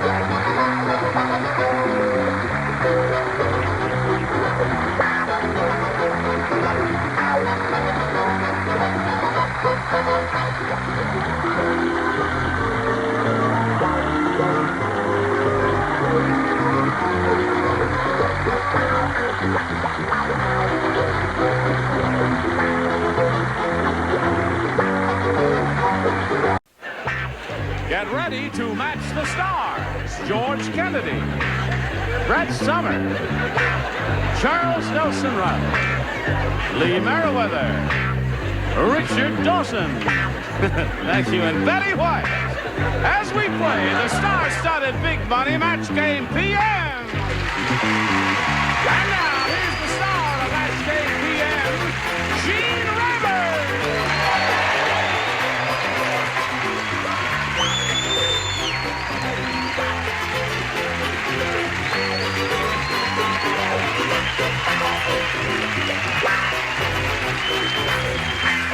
Johnny Olson and friends. Well, you got a lot of friends out there, John, and I've got a lot of friends up here on this stage. Did we go to Yeah, the we're same practically twinsies. haberdassery? Yes, they're all pinstripes here.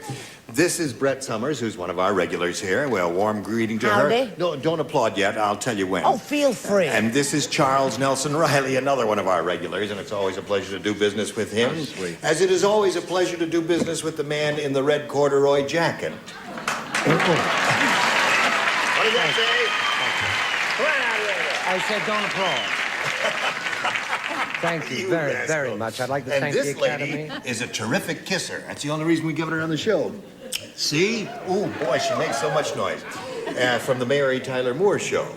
Now, the people who we get occasionally, and we're delighted to get them, George Kennedy from the Blue Knight, splendid fellow there. Thank you, George. And Lee Merriweather from Barnaby Jones. Are you ready? Yes, my dear. Are you flannel? Ta-da, I certainly am. Yes, we make a lovely couple. What do you say we say hello to Henry McDermott and Christy Smith? Hello there. Now, we'd like to find out a little bit about each of you. So let's begin with Christy, and you may give us any of the vital statistics that you'd like to give us, Christy. I'm married, and I have a two-year-old son. You have a two-year-old son. A two-year-old son. What's his name? David. David. And I'm a secretary. Mm-hmm. Where do you sec? In Century City. In Century City. It's a nice place to work. Okay, good luck to Crispy. And so this is Henry McDermott, eh? That's right. I'm Henry McDermott. You're Henry McDermott.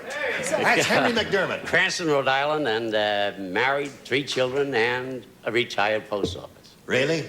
That's right. And you live out here now, or are you just visiting out here? No, I'm just visiting. Well, we're lucky to get Henry McDermott from Cranston, Rhode Island. May I point out to both of you that you will be attempting to match as many of our celebrities as you can.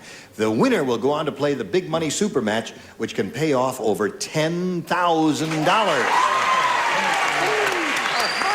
Okay, here we go. Now, Christy, we'll ask you to make the selection. You may have A or B. A, please. A it is for Christy, and here we go. Charlie the Cannibal is running for office. When he campaigns, he shakes your hand and he eats your blank. Shakes your hand. Charlie the Cannibal is running for office. When he campaigns, he shakes your hand and eats your blank. Hey, that's all. Everybody ready? Everything's coming. Christy Smith. Oh. Wait a minute, Christy, I didn't ask you yet. Oh. Well, I guess, is that going to be your answer, whether I read it again or yes. not? Let me read it again, because I like the sound of my own voice. All right. Charlie the Cannibal is running for office. When he campaigns, he shakes your hand and he eats your... Head. Head. Didn't change your mind. No. Christy, would you stand up for a second? Turn around. Anchors away, my boy. Anchors away. Just one. There it is. All right, Christy Smith said... Late. Charlie the Cannibal is running for office. When he campaigns, he shakes your hand and he eats your head. What'd you say, George? No, I missed. I have body. Eat your body. All right. What do you say, Brett? I said he shook your little hand and then he gobbled up your little arm. He ate your arm. Yeah, you extend your hand to shake, and then he grabs your hand, shakes it, and whoop, there it goes. What campaigning people do, they eat your baby. Oh, they do? Oh no, I'm a mother. I'll say. No, Charles, there's a lot of logic to that there, you know. American politicians kiss babies, and this fella, Charlie the Cannibal, he would eat the baby. That makes sense, doesn't it, Lee? Let me just give it. Charlie the Cannibal is running for office. When he campaigns, he shakes your hand and he eats your head, according to Christy Smith. Well, I think that he probably eats his nose. The nose. Nose. No, they're not the nose. Okay. All right. So far, we have had no two answers alike, and she was looking for someone to come up with the answer head. If he ate your head, you wouldn't know who you were voting for when you went in the booth. That's right. You go in there and go like that. Oh, I happen to know he was a very handsome politician. He was. He'd kiss your hand. Yes. And eat your heart out.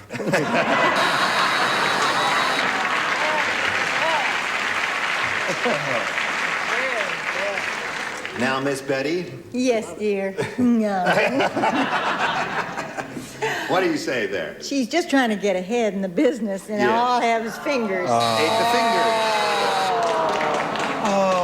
Oh, dear me. Okay, here we go with Henry McDermott. Are you ready for yours, Henry? Oh, I'm ready. Attaboy. You watch a show often, Henry? I always do. Yeah, all right.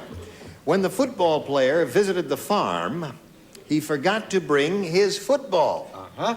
So, to keep in shape, he punted the farmer's blank.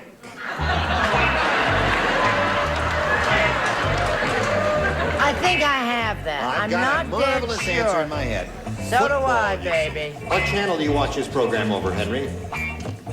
Gee, I couldn't tell you. The wife tunes it in. It's Channel 12 in your area. I know it. It was 7, isn't it? No, well, 7 from Boston, 12 Yeah, from, well, 7 is from what I get Providence. on. Oh, you get 7 in Yeah. Boston. Okay. I got a good set. You got a good set. No brand names, Henry. Oh, wow. When the football player visited the farm, he forgot to bring his football. So, to keep in shape, he punted the farmer's pig. Henry, did you say that because a football is made out of pigskin? No, it's just because I was thinking of it. Oh.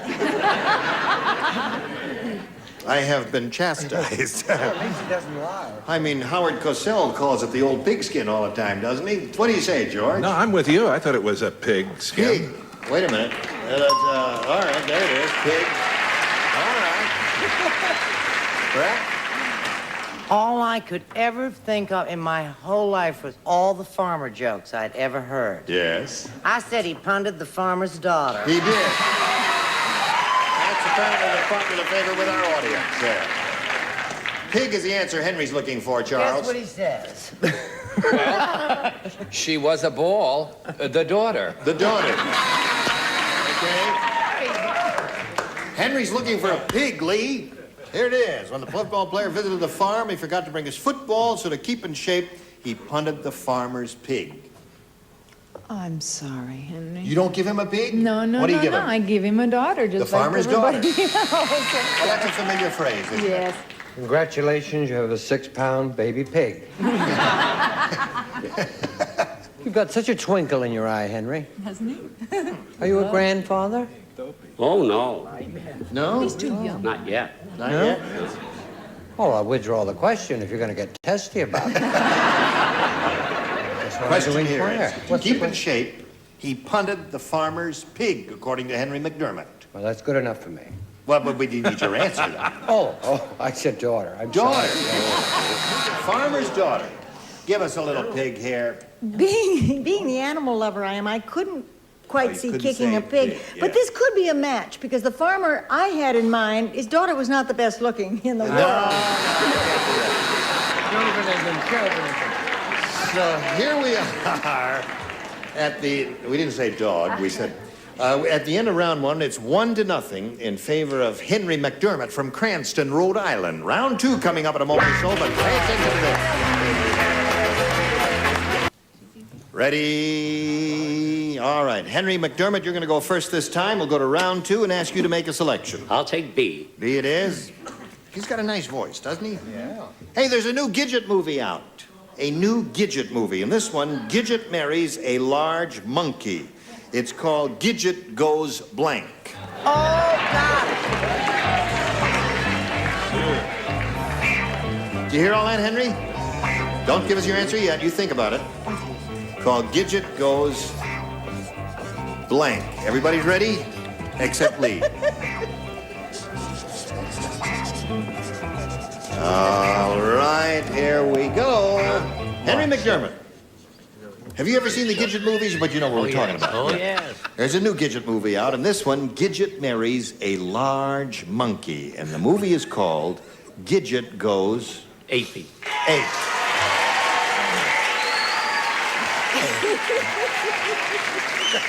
Hello, George. George, you're all red. Oh, so's his jacket, I tell you. Oh, it's a reflection of his jacket. Yeah. Maybe. Oh no, you don't play. What am I even talking about? Yeah, you can right. laugh. Go ahead, break up a little more. What do you say? You've got to keep taking your hormones, honey, because if you don't know who's playing the game, do you? That's right. I feel awful. I was sure he was going to say Gidget Goes Bananas. Well, bananas or ape are the two good answers there. Bananas or ape are both good I love answers. Cranston. I love Tiverton, Matunic, and I just came from Providence a few weeks ago. Bananas, I'm sorry. Oh, all right. Henry McDermott is looking for the answer. Gidget marries a large monkey, and the movie is called Gidget Goes Ape. What do you say? My darling, I'm sorry again, Henry. I was going for bananas also. Gidget Goes Bananas. Well, Henry, you can always depend on Richard. He's good old dependable Richard. He wouldn't let you down, Henry. I shall ask you this for the last time. Are you a great-grandfather, Henry? Leave him alone. Do not harass our guest. I'm not harassing. I'm giving him an ape. Give him an ape.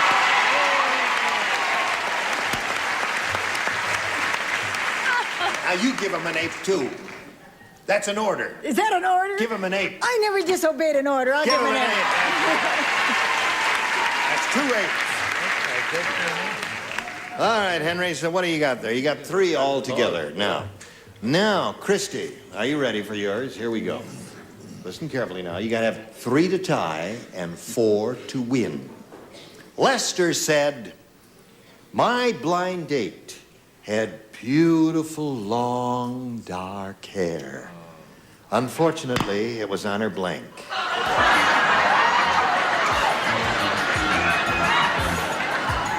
think I don't have that one, honey? Oh. All right. Wasn't Everybody, that... listen, you're all... Leanne, we know you won Miss America 1906, but you're not senile yet, are you, dear? Yes, I am. Okay, here we go to Christy Smith. Lester said, my blind date had beautiful, long, dark hair. Unfortunately, it was on her blank. Chest. Chest. So chest is the answer that Christy is looking for. No, I'm afraid No? not. I Why? had a little higher up. I had it on her chin. On her chin. All right. That's called a mustache, or a beard, isn't it? What do you say, Brett? Well, you know Betty and I roomed together. Yes. And she was the first person who came to mind. Oh, really? I said she had it on her legs. Oh, Betty, I'm sorry. I couldn't help it. Oh, she's uncontrollable. I'm with George. Chin. Chin. So 2 chins and a pair of legs. Now you got to match the remaining ones, Christy, to stay in the game. Christy says, Lester said my blind date had beautiful long dark hair. Unfortunately, was on her chest. What do you say, Lee? Well, Christy, I was working a little higher than just about everybody else, and I'm going back to my old nose joke. Long black hair on her nose. What do you have, Richard and Betty? Chest Henry, come in. Henry wins the day. Congratulations, Henry. Okay, you stand by here for a moment or so, Henry, while we say goodbye to Christy Smith. It was a pleasure meeting you. It's nice being here. Thank you, my dear. We've got gifts for Christy Smith, and our thanks to you. And away she goes. And while she's going off here, we'll spin some messages your way. Okay, here is Henry McDermott, who's just won the game. You happy about that, Henry? Oh, sure am. Are you visiting anyone special out here in California? Oh, no, just out here to have a good time. Well, are you having a good time? Oh, you know. What have you done? Wait a minute. Wait a minute. I have to write down my phone number. No, leave him alone. What have you done for laughs? Oh, I've been around town and all. And... Yes, you look like a gay blade. Are you ready to have a go at it? Oh, you know. Okay, here it is. It's time for the Big Money Super Match where you can win over $10,000. Now, to do that, Henry, we're going to have 2 audience matches for you. And you're going to have a chance to multiply your winnings by 10. Shall we begin? Yeah. Here goes the first one. We polled a recent studio audience and got their best response to this. Harvey Blank. Now, the answer that bunch gave most often is worth $500 if you match it. If you match the second most frequently given response, you get $250, and the third gets you $100. Now, our celebrities are permitted to assist you and suggest some answers here. Henry, you can call on them. Call on George first. George first. I'm going to go with a very fine comedian, Harvey Korman. Harvey Korman. Okay, there's one. Charles. I've always looked at Charles. You can go with a comedian. I'll go with Harvey's Bristol Cream. Harvey's Bristol Cream? That's the dumbest answer we've ever had on this program. No. No? No, I think Betty would be lucky for me. Oh, dear, but I have such a grim one. I like Harvey Korman so much better. Harvey Oswald. Lee Harvey Oswald. That's I not feel even the his same name. way. All right, then Harvey Girls. Harvey girl. Harvey girl. Harvey girl. Okay. You'll take George's? You've thought it all over, have you? Don't be impetuous now or impulsive. Korman is mine. It was on your mind? Oh, yeah. Even before he said it? Oh, yes. Okay. So I haven't got much of a mind, you know. Yeah, well, neither is George there. Okay, Harvey Korman is the one we're looking for, who works in this very same studio when he tapes the Carol Burnett show. Right in here, right? Okay, let's find out if Harvey Korman is hiding under the $100 response. Harvey the Rabbit. Oh, my. Remember that play, Harvey? Yes. They had an old group here that day. They sure did. They might remember Harvey Korman then. All right, let's find out if Harvey Korman is under the $250 number. Harvey Korman it is. Congratulations, you got it. What do you think is under the big one? Harvey Wallbanger? Is the studio is a drink? It's a drink. It's a lethal drink, and after you have several of them, you bang your head on the wall. That's what they call it in Harvey. This is the place. A bunch of winos here today. Yes, Charles? It's a diluted version of Harvey's Bristol Cream. All right, let's find out what's up here on the top there.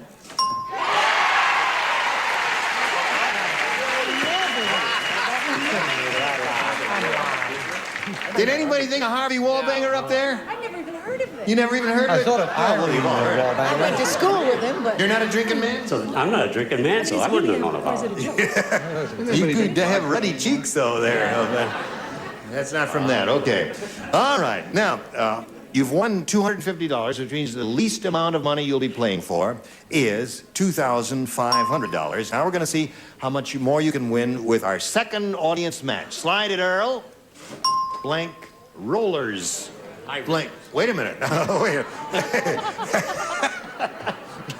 We got to get some suggested answers here from the audience. You want George again? George, you don't have to write it. Just a verbal response. I'll go with my first thing. Can I holy roller? Holy rollers. Okay. And Betty. I'll try Betty. Oh, rollers.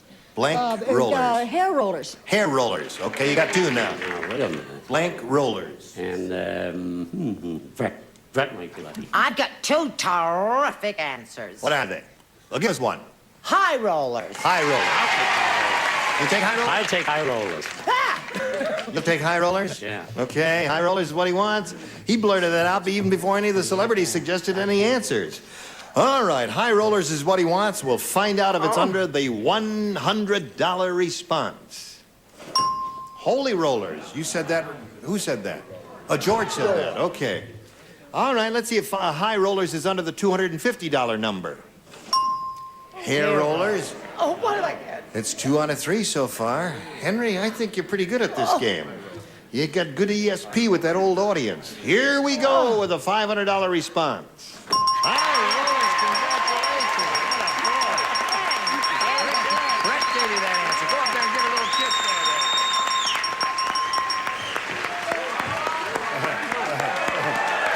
That's enough. That's enough. Come on, get down here. Why? Listen. This is the best show I've ever been. Is it, what's that? This is the best show I've ever been on.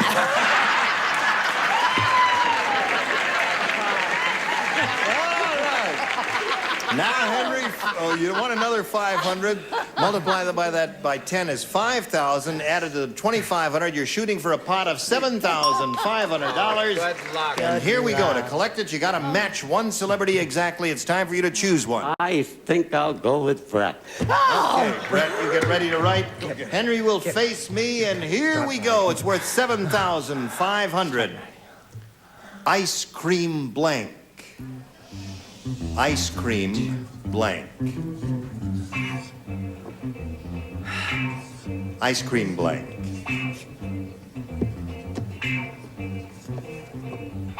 Oh. Finish, Brett? No, I don't know whether I want to. I don't know whether I want to change or not.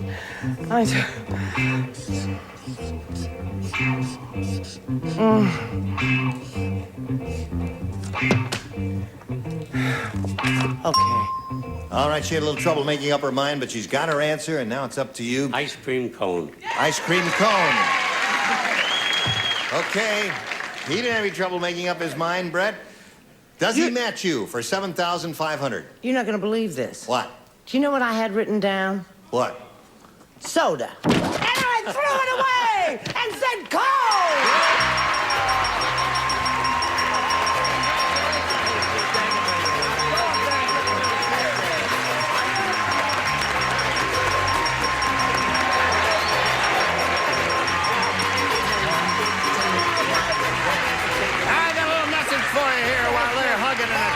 and the kissing and the smooching. Come right back there. Where you going, Henry? Listen, Henry, with all this kissing that's going on, is your wife here? No, she's back in Cranston. Oh, naturally. Join us next week for Match Game PM. Gene Rayburn here. Goodbye. Some contestants will receive...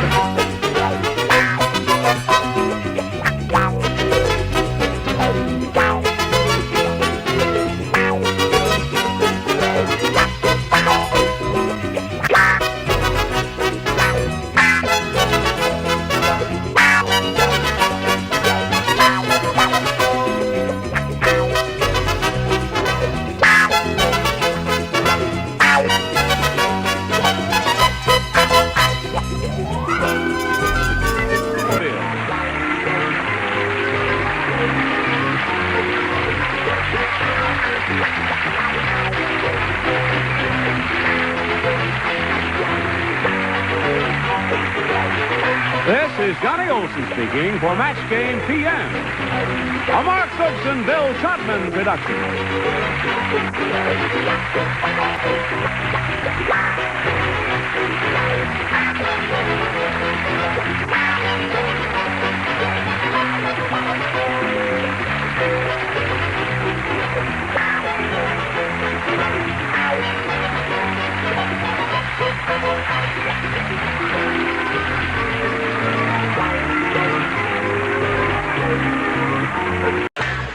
Get ready to match the stars. Orson Bean, Brett Summers, Charles Nelson Riley, Pat Delaney, Richard Dawson, and Betty White as we play the star-studded Big Money Match Game PM. And now, here's the star of Match Game PM, Gene Rayburn.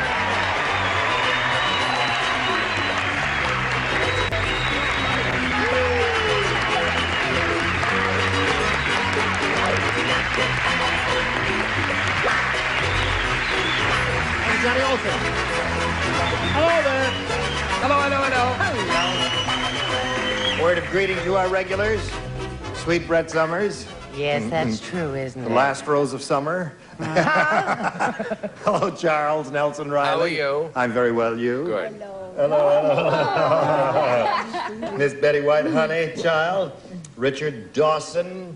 And then we are very fortunate to have with us Mr. Orson Bean. How clever of you to remember. And Pat Delaney here. This lady is seen on Swiss Family Robinson. Swiss Family I owe you Robinson. $10, Brett. She was telling us some of the adventures on that. That's a very interesting show to work on. I forgot to say Mary Tyler Moore, but how can I forget that? Because I watch it every week. I'm on Sunset and Vine. Let's say hello to our two players, A.J. Carlson and Lieutenant Sheila Hunter. Hello. Now we'd like to find out a little bit about each of you. Sheila, let's begin with you. Oh, I've been in the Navy for approximately 4 years now. Yeah. And I'm really enjoying it. I'm married, just recently married last June, and my husband is a nurse. So we've completely reversed the role. Your husband is a nurse? Yes. What are you, Sheila? I'm a line officer. You're a line officer? Yes. Yeah. How is it? It wasn't this way when I was in the service. How is it now, Sheila? Oh, I love it. My first duty station, of course, before I met my husband. Yeah. I was the only woman stationed there. Really? Yes. You holler at the guys and they got to respond? They certainly did. No kidding. Holler at me, see if I respond. Okay, Sheila, good luck to you. And now let's find out about A.J. Well, I'm a professional photographer. I specialize in... Someone likes that out there. Oh. I specialize in portraiture and weddings. Where do you photog? Photog, especially outside. Good luck to you, sir, too. Anything else you want to tell us? Sure. I'm just recently married, too, last June, same as she was. Yeah? And one other thing I might mention, I'm from a small little town in Northern California called Herlong. Herlong? Herlong. I thought you'd like that. Well, you heard him cheering, AJ. What's It used to be called his long, but Yes. the girls got it. Okay, may I remind both of you that you will be trying to match as many of the celebrities as you can, and the winner will go on to play the Big Money Super Match, which can pay off over $10,000. Now, Sheila, I will ask you to make a selection. I'll try for B. B. Yes. Sheila said she wants B, and we're all playing. Tom said, I was born in Los Angeles, and was it smoggy. I was 10 years old before I saw my own blank. That's how smoggy it was when he was born there. No kidding. You talk to yourself, you know that? No, it's true. There's my answer. All right, we'll come over here to Lieutenant Hunter.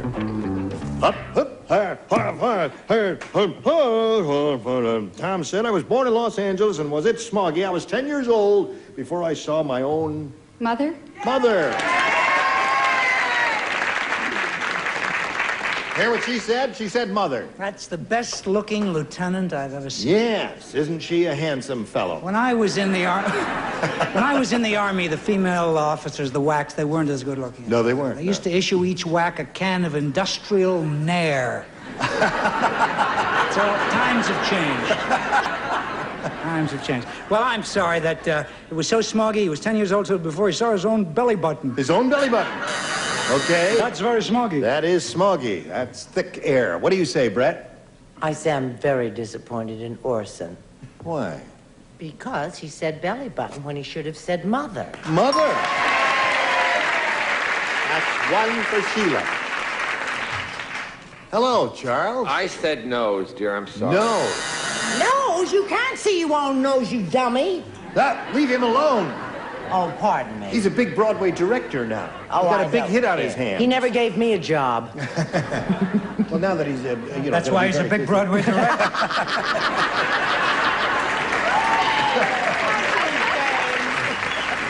Hello, Pat. Hello. Would you like to show and tell? Yes, I would tell and show. Brett taught me everything I know, and so did Betty White. I said mother. Very good, Patricia. Very good. I learned, Brett.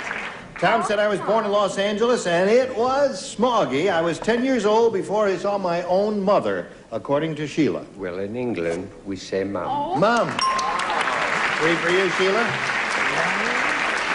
Now, Sheila, don't expect too much from Betty. True. I She's on her way to a funeral. On the wrong... She's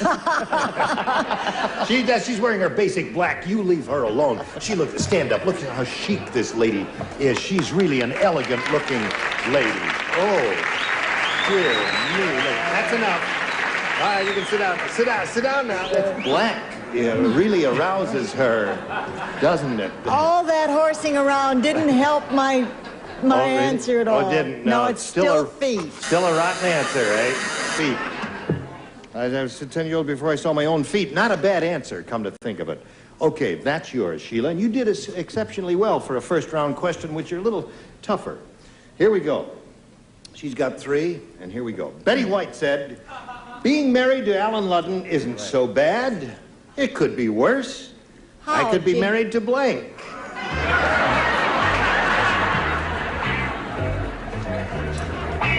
What is it again? Betty White said being married to Alan Ludden isn't so bad. It could be worse. I could be married to blank. All right, just think. Okay.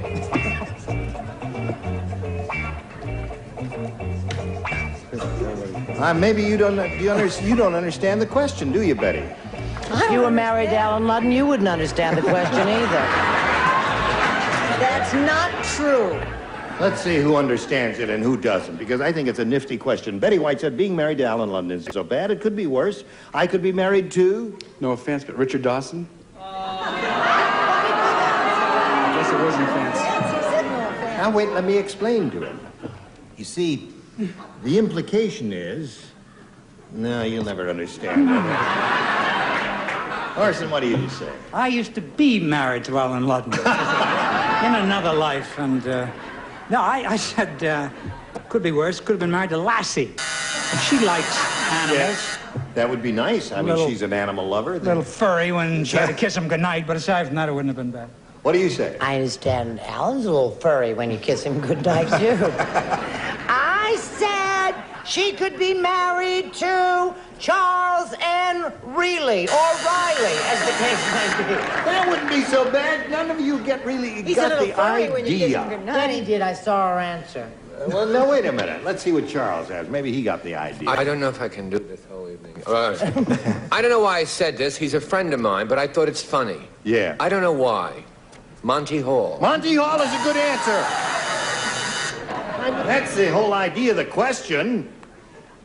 Goodness. What did you say? Art Linkletter. Art Linkletter. Well, okay.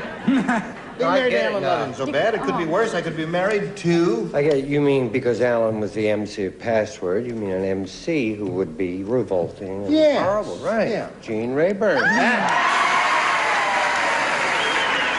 offense. No offense. Yes, I do take offense. Well, tell AJ. What do you mean, no offense? I do take offense. What do you say? I say, animal lover that I am, he could be married to King Kong. King Kong. I would never have to take an elevator again. He would just hand me up into the fourth story. So where are we here? We're at the end of round one. It's 3-0 in favor of the Lieutenant Hunter. And we'll all pop to and do round two in a moment or so. But first, pay attention to these messages. Here we go. Round two coming up. Bing. Round two. Lieutenant Hunter, we'll ask you to go first since you're ahead. I'll try B again. B again. Maybe on your toes over there. At the circus, Lester said to the ringmaster, "Say, you better get down to the sideshow fast. The fat lady is blanking the midget." Only 3 people play. No, only 3 people. Oh, only 3 people play. Who are the 3 people? Betty is one. You don't play. You play, Charles. Orson does, and Betty plays. You don't. Null and void. At the circus, Lester said to the ringmaster, "You better get down to the sideshow fast. The fat lady is blanking the midget." Thank you very much. I don't play. I was reading it to him. Oh, I see. Do not speak unless you are spoken to. Oh, okay, hon. That's not what you're saying, then, Saint. Oh. Ready? Ready?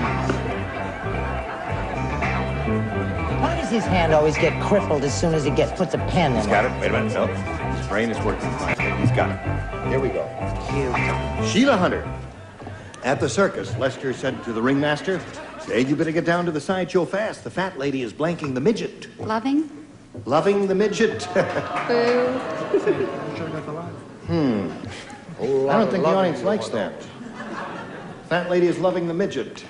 I don't know what that means, but we'll let the judge figure it out. You just hold up your card and show and tell. Say it loud, even though you're ashamed of it. Yes. That's telling him a fat lady.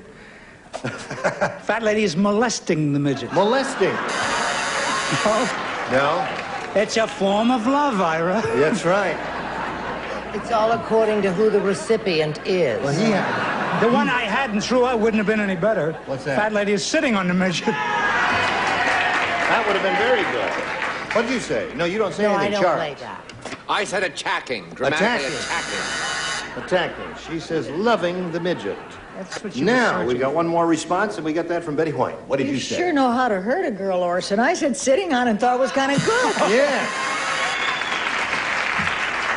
So, all is not lost, AJ. 3 to tie, 4 to win. Gloria said, Yikes. "My blind date last night must have been an undertaker. He had a blank in the back seat of his car." My blind date last night must have been an undertaker. He had a blank in the back seat of his car. May I just peek? Because it is my show, after all. All right? Okay. That's okay. You're okay, Pat. No. That's okay. We had an undertaker in our neighborhood. You had an undertaker in your neighborhood. All us kids used to drive him crazy. We'd keep going into the store that he had there and say, "You got any empty boxes?" Okay. Seriously, folks. You ready, AJ? All right. Gloria said, "My blind date last night must have been an undertaker. He had a blank in the back seat of his car." All I could think of was a glorious coffin. A coffin in the back seat of his car. All is not lost, Lieutenant. Don't give up the ship. Okay, who plays? Everybody. Orson, you're first. The undertaker was going to the drive-in movie with let a whole car full in for $1.50, and he couldn't pass up the bargain, so he had a body back there. A body, right. Body's good, isn't it? Brett, what did you say? Well, I thought coffin, but then I knew he had a little tiny Pinto, so I thought you couldn't fit a coffin in there. But you could sure as get a corpse. A corpse or a body? That is the definitive answer, Charles. 3 bodies. 3 bodies. Now you got to match the rest of them, AJ, to stay in the game. He is looking for a body. Oh, he's looking for a coffin. Coffin. You have the body. He has the coffin. Yes. Why don't you ask me first? Because the last time, if you remember... Oh, that's right. He said something rather nasty. Yes, he did. And I said, no offense. Right. So ask me first. All right. Gloria said, my blind date last night must have been an undertaker. He had a blank in the back seat of his car, and AJ said he had a coffin in the back seat of the car. Okay. No offense taken. Coffin. Coffin. Man to do that. Now the bad news. Now the bad news. Now we go back in sequence, and we call on you, Pat. Yeah, well, you're nobody to your somebody, and that's what I put in there. She had body, so that means Lieutenant Sheila Hunter wins the game. What do you have, Betty? Body. Congratulations. Okay. Now, if you just wait here a moment or so, I'll get back to you.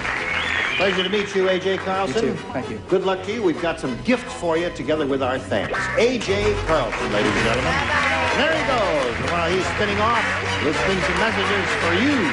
Come back. Here we are. You ready? Thought I'd blown it.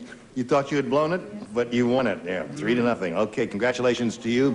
And now, Sheila, it's time for the big money super match where you can win over $10,000. Now, to do that, we've got 2 audience matches for you, and I want to point out to you that whatever you win in these audience matches, you'll multiply by 10, and that's the amount you'll be playing for. Here we go. We polled a recent studio audience, and we got their best response to this. Heartbreak blank. Now, the answer they gave most often is worth $500 if you match it. If you match the next one, you get $250, and the third gets you $100. Now, you're allowed to call on 3 of our celebrities to give you a little assist here and suggest some answers. I think I tried Pat. I would say Heartbreak Kid. Heartbreak Kid. Oh, okay. It's a movie. Heartbreak Kid. It was a Oh, movie. yeah, that was a movie. All right. Just refreshing my memory here. Orson. How about Heartbreak Hotel? Heartbreak Hotel. I know it well. It's in Encino, isn't it? One more. Richard. Present. Heartbreak Present. Oh, that's a good one, yes. Heartbreak. Yeah, just a second. Heartbreak. I can't suggest an answer. Yeah. Heartbreak. Somewhere where someone lives, you mean? No, No, Richard. Richard. Just a second. I'm getting a spirit message. Psoriasis. Heartbreak of psoriasis.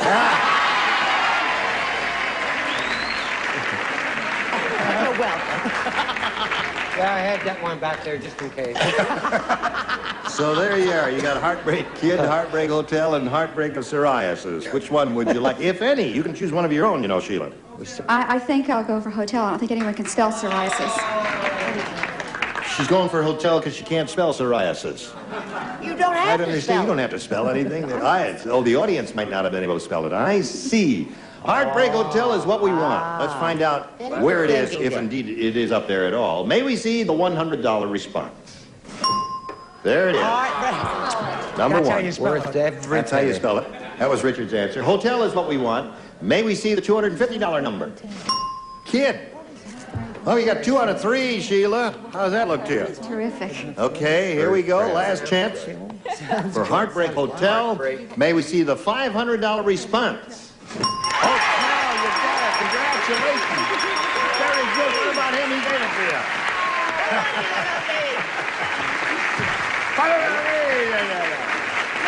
All right. Now, my dear, you've won $500. I would like to ask a question What? before we carry on. What the hell is Heartbreak Hotel? Heartbreak Hotel A song by Elvis Presley. A song by Elvis Presley? And a film. It was a film, yes. It was a movie. Yeah. She It knows was a it book under a first. different title. What? Heartbreak Motel. Sorry about it. Yeah. Miss Sheila, The least you'll be playing for is 10 times the $500, which you just won, or $5,000. And we're going to see now how much more you're going to win with our second audience match. Okay, Earl? Standing blank. Okay, let's see what answers we get from our celebrities. Charles. My play, The Belle of Amherst, in Boston, Denver, and Seattle, and on Broadway. Standing room only. Standing room only. Okay. Daddy? And at the end of that perfectly beautiful play, she gets a standing ovation. Yes, she does. Julie Harris. Julie Harris is really marvelous in that show. I gotta try Brett. You gonna try, Brett? You won't like it. Yes. He whispered to her, standing of psoriasis. Standing of psoriasis. Well, one good turn deserves another. He gave you a little disease there. What? What about standing invitation? Standing invitation out of the three. Standing invitation, standing ovation, and standing room only. And what was your first thought? Standing ovation. Really? That's what you want to go with, huh? We are looking for a standing ovation. That's the one that Betty gave her. Thank you very much. Thank you. Let's see if standing ovation is under the $100 number. Standing up? That was my second. It was, really? You just couldn't remember. Standing ovation, where are you? Where are you? Are you under the $250 number, I ask you? Yes, you are. Congratulations. Very good. Now, you've won $250 this time. We multiply that by 10, gives you $2,500. Add that to the previous $5,000 means you're shooting for a pot of $7,500. Very good. Can we see the You want to first know? one? Please show us. What do you think it is? I think it's Standing room only. Standing room only, Charles' answer? Okay, Earl, slide it. Standing room. You're right. You're absolutely right. SRO. Okay. Now, to collect the $7,500, Sheila, you've got to match one of our celebrities exactly. It's time for you to choose one now. Try Richard. You're going to try Richard, okay? He's got his fingers crossed. You get your thought waves going over to Richard. It's not a great distance. Think about it and concentrate real hard now. When you come up with an answer in your mind, and see if you can get ESP over there. Here it is. It's worth $7,500. Golf blank. That's GOLF blank.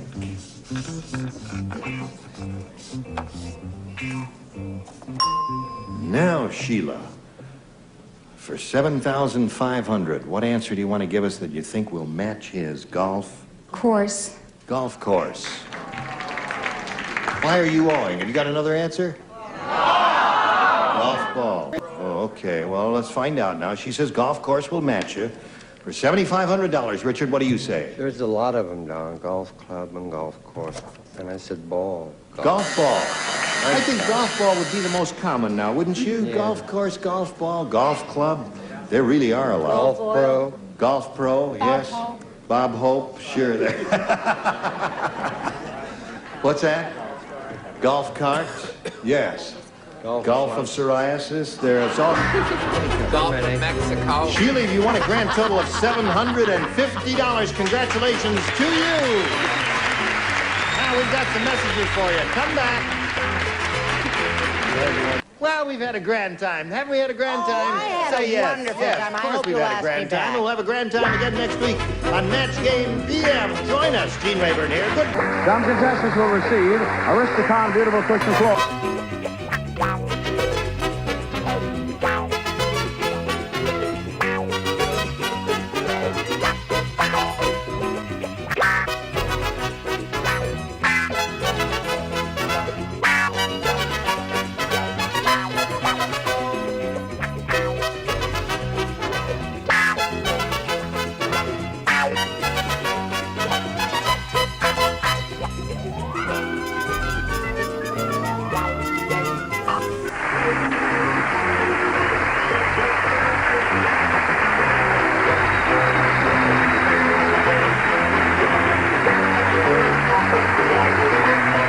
This is Johnny Olson speaking for Match Game TM, a Mark Goodson, Bill Todman production.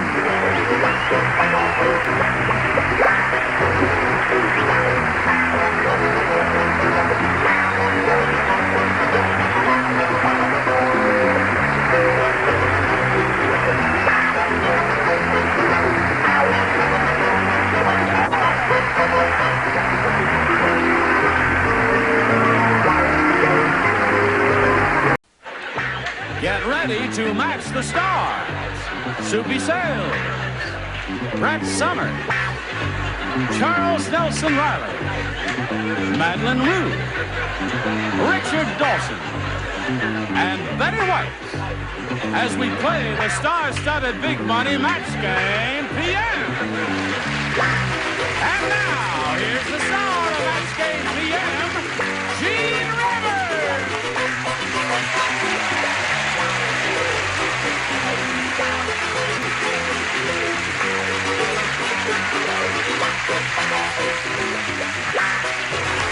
Johnny Olson. Thank you, friends. Thank you for joining us here. Now, a special word of greeting to all of these beautiful people. Our two of our regulars up here, Brett Summers and Charles Nelson Riley, who are here all of the time. He's another regular, Richard Dawson here, and this semi-regular here. Oh, I'm pretty regular. Yes, you are. Betty White comes to us from the Mary Tyler Moore Show. She's a semi-regular there, too. Or a regular. Soupy Sales, who comes to us from the Junior Anything Goes Show. Madeline Rue of Executive Suite.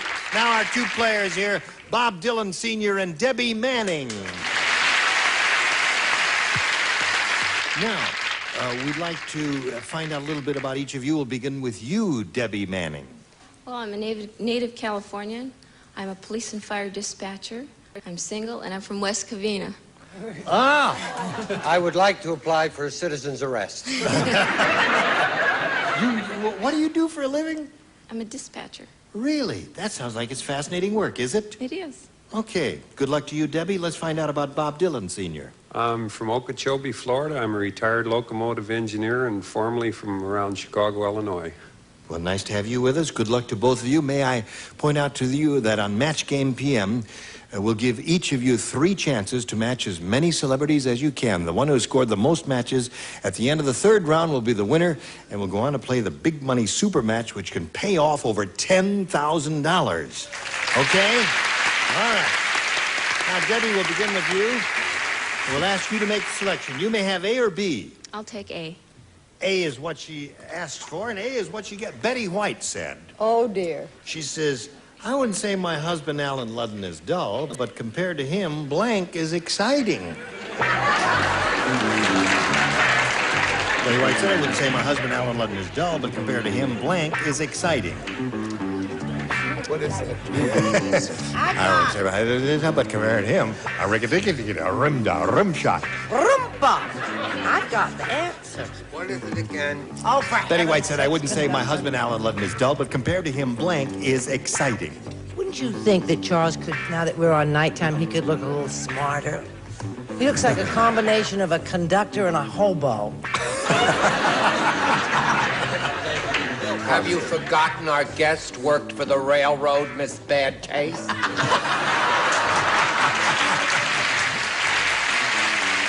Ready? Now, Debbie Manning, have you thought about this? I'll give it to you one more time. Betty White said, I wouldn't say my husband, Alan Ludden, is dull, but compared to him, blank is exciting. Charles Nelson Riley. Compared to him, Charles Nelson Riley is exciting? What do you think about it? Well, I don't... What a perfect answer. Got them both there. That's right. Is it an insult? It sounds like an insult. What did you say? No. What came to your mind, Soupy? What came to my mind? That's a tough one. It is a tough one. Yes. Well, some of them are tough and some are easy. I said shaving. Shaving. I know Alan. Yes. All right. What did you say? Oh, honey, I went right for it. Hi, Alan. I said sleeping. Compared to him, sleeping is exciting. All right. Now, what finally came to... I didn't say anything about who wins. Yeah. It's whom with. And you said the same thing. All right.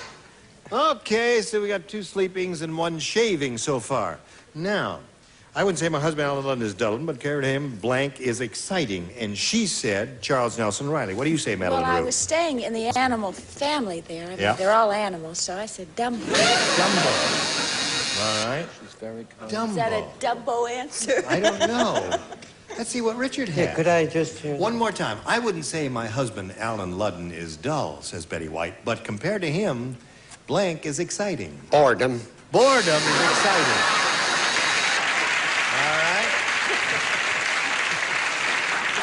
Nothing personal. We love you, Alan, wherever you are. Do you know that a guy could get a complex around this show? Yeah. I thought.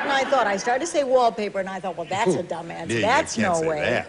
So I said, Burt Reynolds. Yeah, Isn't he is excited. He Well, excites me. Alan anyway. gets excited every time he's with Burt Reynolds. I see. You ready, Bob? This is yours. Listen carefully. As the traveling salesman was leaving the farm, he said to the farmer, "Boy, your daughter was ugly." And the farmer said, "That wasn't my daughter. That was my blank."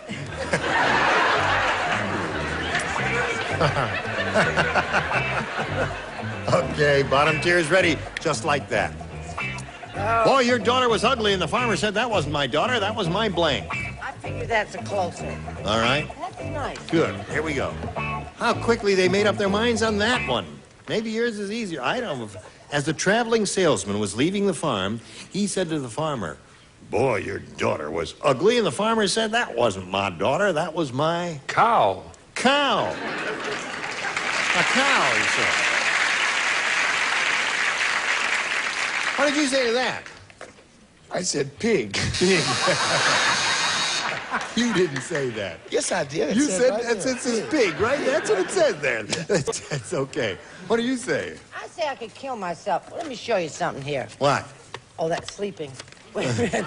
There's cow. I put a line through it and put it in there and put pig. What on earth made me do that? I'm sorry, Bob. We tell you, trust your first instinct on this show. That usually works. Did it work for you? I know I said pig because that cow was kind of cute. Yes. It was a cute cow anyway.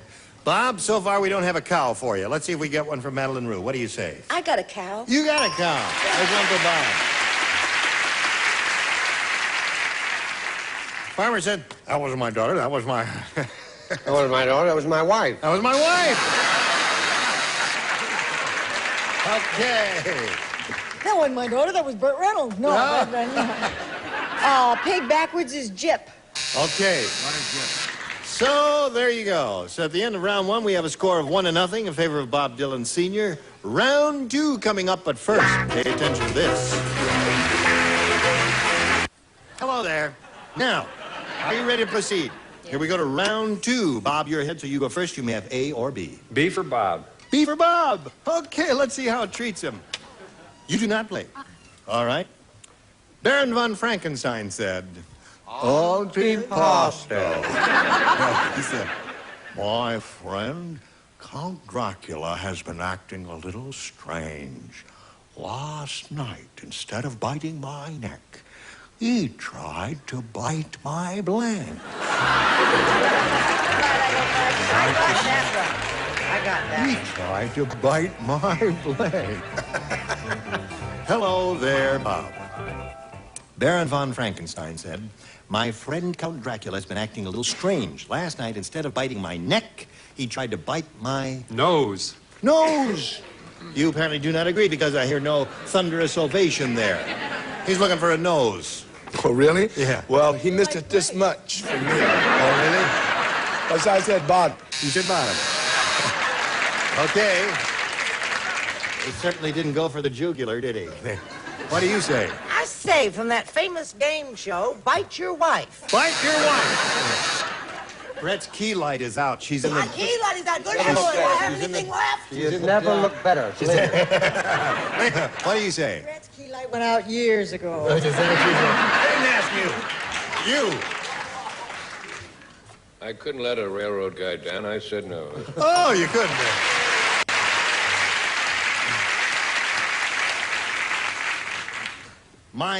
Instead of biting my neck, he tried to bite my nose, according to Bob. She doesn't. She doesn't play. I'll talk to you then, according to Bob. Do the impression. It only works. Oh, sir. A little straight. Last night, instead of biting my No, neck, do it straight. It's not working. he tried to bite my... Nails. Oh! Really a weirdo. That's right. Very nervous. Yes. What do you say there, Betty? I say that I think when a woman gets to the age where she has to wear her shawl on camera, she should quit the business. Bite my nose. Bite my nose. There he goes. That's, you're up to 3 now. Are you ready to start playing this game, Miss Debbie, honey? Yes. Okay, now listen to this one. Horrible Hank's breath is so horrible. I'll tell you. On the elevator, he exhaled, and 9 men blanked. Everybody blanked. On the elevator. He exhaled, 9 men blanked. A nice lady sent me this yacht. They're all ready. They're writing their answers. I shall wend my way over to Debbie Manning. Put them in the slot as soon as you're finished there now. No artwork. Just give us a simple, straight answer. That's all we ask of you. It isn't much. Okay. Horrible Hank's breath is so horrible. On the elevator, he exhaled, and 9 men blanked. Passed out. Passed out. What's wrong with that? Isn't that good? I think that's okay. Don't you think that's good? I think that's very good. Good. But it doesn't match you. No, but it would be the same. Fainted. Fainted? Oh, yeah. Yeah, exactly. That's it. Well, do you think that's okay? I think that's one of the best answers we've ever had on this show. Good, splendid. I said, I think this is a match, darling. I said fainted dead away. Fainted dead away. That's 2 for Debbie. Score is now 3-2 in favor of Bob. I was sort of Tallulah Bankett and Carol Channing, Yes, wasn't you it? got them all mixed up there. Yeah, sometimes I do. Sam Jaffe. Yes. You have to sit. Come on, Charles. You have to sit in that rocker that's tripping over it every time we go out.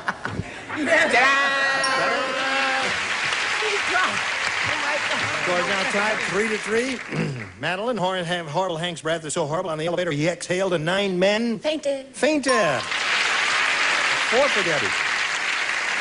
What do you offer, Debbie?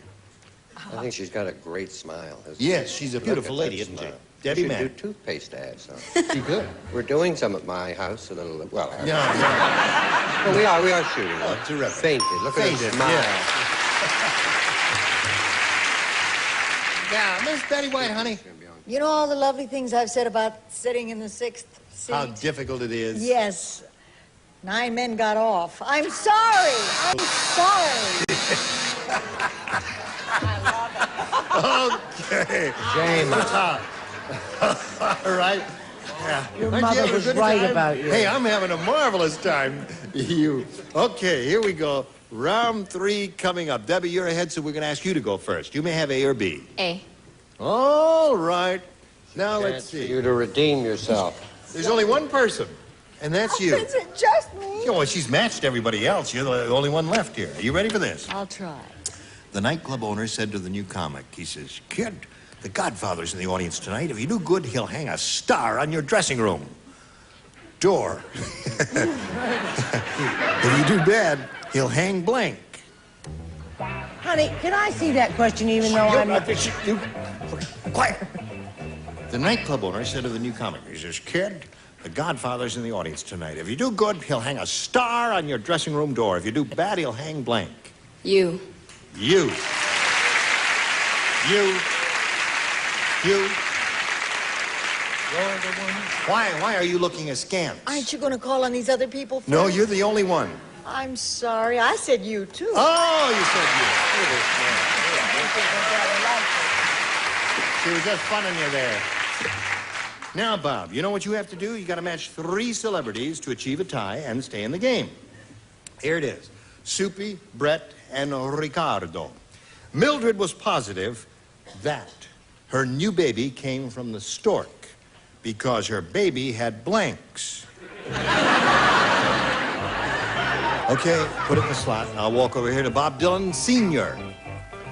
Mildred was positive that her new baby came from the stork because her baby had blanks. Feathers. Feathers sound like a reasonable answer to me. Are you a player? Yes, you're a player. Why, is there one missing? I said feathers. Feathers. Score is now 6-4. All right. Got to match everybody to stay in the game because she already has 6. Let's see what you got first. Does this make me the villainess? If you don't match, it does. That's right. It sure I do. never liked being the villainess. I said feathers. Score is now 6-5. Now, all you have to do is match Richard, and you've got a tie. If you don't match Richard, then she wins the game. What do you say, Richard? I say feathers. Feathers! Okay, there it is. At the end of round 3, we have a tie, 6-6, and we'll tell you what happens when we do have a tie right after we tell you about this. Now, here we go. We don't have time to play our regular tiebreaker, so we'll play sudden death. Now, the first one of you to score a match will be the winner, okay? We have one tie-breaking question for both of you. Now, for this one, you will write your answers here, and you'll be playing with our three regulars, Brett, Charles, and Richard. Are you ready? All right, this is it. Day blank. That's D-A-Y blank. You think about that, celebrities? You write your answers here. Day blank. All right, you ready? When you finish it, that's it. Just put it in the slot. There we go. All right, now we're going to call on our regulars one at a time, right? And the first one of you, you know, if you hear your answer, why, sing out. The first one of you to score a match will be the winner, all right? We'll call on you first, Brett. Day blank. Daytime. Daytime.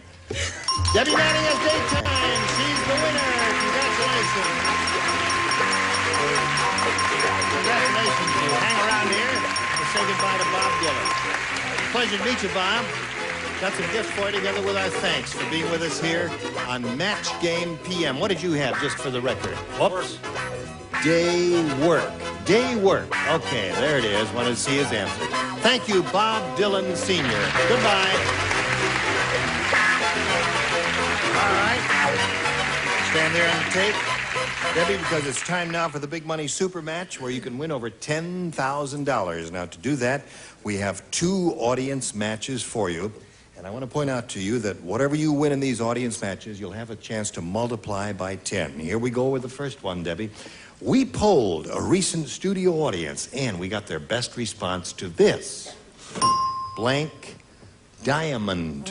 Blank diamond. Now, the answer that bunch gave most often is worth $500 if you match it.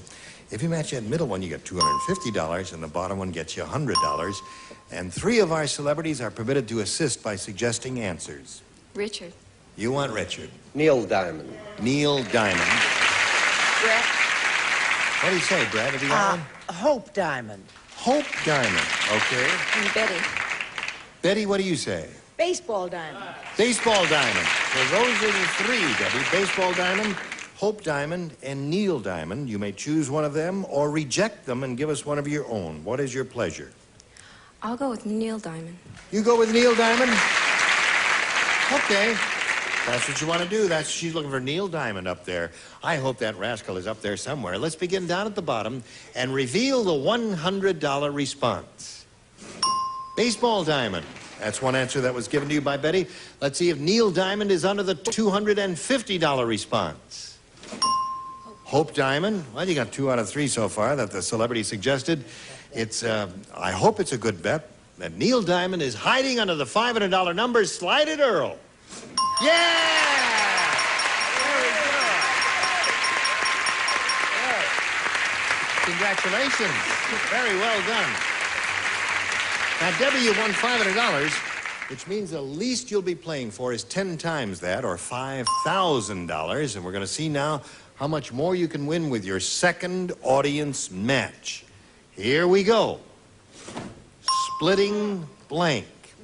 Splitting blank. Let's see what kind of answers you'll get from our celebrities. Richard. Splitting. Oh, yes, I've got a splitting headache. You have, yeah. That'll happen sometime. Charles. What we used to do as a boy in Wisconsin was splitting rails, James. Splitting rails. And one more. Betty. Splitting hairs. Splitting hairs. So those are the 3 now. Think it over. Splitting hairs, splitting rails, splitting headache. Any of them sound good to you? Splitting headache. Splitting headache. All right, let's find out if it's up there. Splitting headache will reveal the $100 response. Splitting up. Oh. Splitting up. That's Betty and Alan. No, it is not. No. We're looking for a splitting headache. May we see the $250 number? Hairs.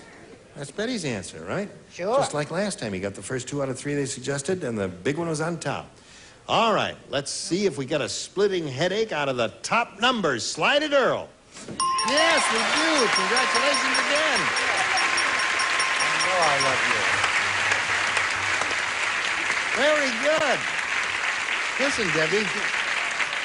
Does it get monotonous kissing Richard? No, not at all. Oh, all right. I feel the same way. Anyway, this time you won another $500. We multiply that by 10, which makes 5,000. Add that to the previous 5,000. You have a pot of $10,000 to shoot for. Now, to collect, you got to match one celebrity exactly. Which one will it be? Oh, I'll have Richard again. You'll have Richard again. And you're going to kiss him one more time. Well, You asked Richard about that. yes. Okay, you're set. I'll get it. You stand on the tape there and face me. And here it is. It's worth $10,000. Blank stew. S-T-E-W. Blank stew.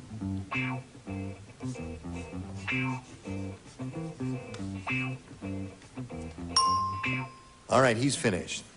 Now, Debbie, we ask you to get your ESP going over there to him and see if you can tell us the same answer he's written on his card.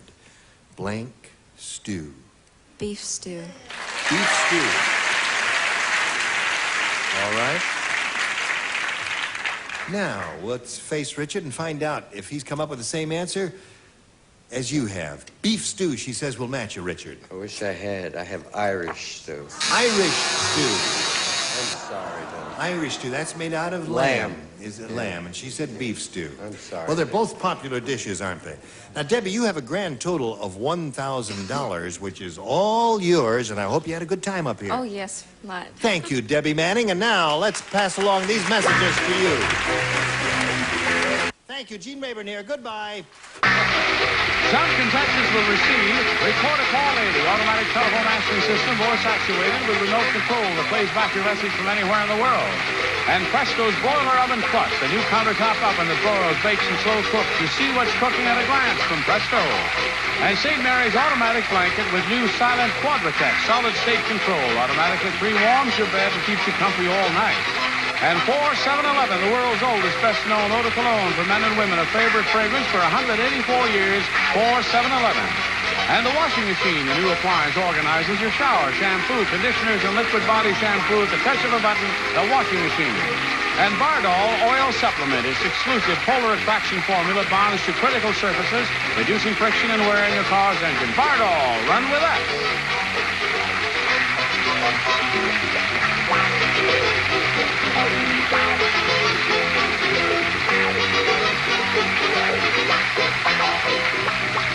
This is Johnny Olson speaking for Match Game PM.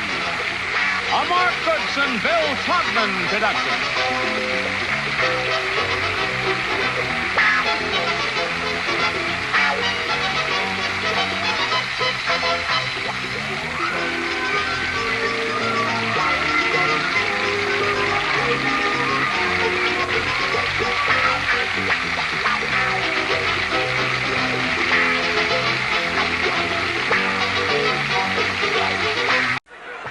Get ready to match the stars. Joey Bishop, Brett Summers, Charles Nelson Riley, Lynn Deerfield, Richard Dawson, and Betty White as we play the star-studded Big Money Match Game PM. And now here's the star of Match Game PM, Gene Rayburn.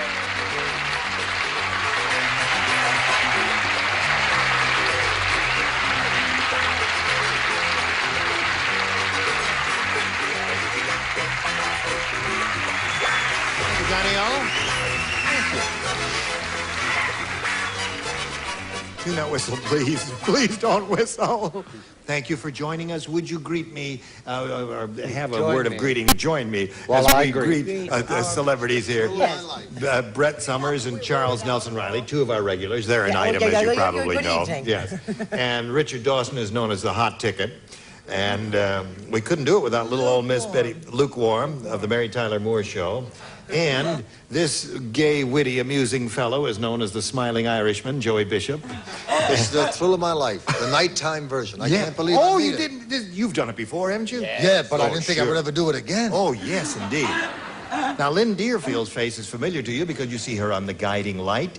And some of you may remember that she appeared as a contestant on Match Game, the older version several years ago, 1969. My, you've held up well, haven't you? She was a contestant, won $450. I was 10. You were how much? 10 then. You were 10 in 1969. Yes, of course. Yeah. And they said, after the show, somebody said to her, who was your team captain? She says, some guy I never heard of. What was his name? Burt Reynolds. Burt Reynolds, yeah. Never heard of him. Who's the other guy you never heard of? Don Meredith? Don Meredith, yeah. Whoever heard of him? He was only captain of the Dallas Cowboys then. You figured out since then who they are, right? Yeah. All right, now would you join me in a round of applause to John Anderson and Lynn Mann? Welcome. Now, we'd like to find out a little bit about each of these people. We'll begin with you, Lynn. Please tell us where you're from. Well, I was born in St. Louis. Oh, that's Lynn Deerfield's hometown. Yes, right. I know. And I live in Memphis now, and I'm moving to Chicago when I get home. You sound as if you're happy about that prospect. I love to move. Oh, you do? Yes. All right. Move over there. Good luck to you, Lynn. Let's find out about John Anderson. Well, I've lived in Los Angeles all my life. I spent a short time with the Peace Corps in the Marshall Islands, and presently I'm employed as a tax auditor with the Internal Revenue Service.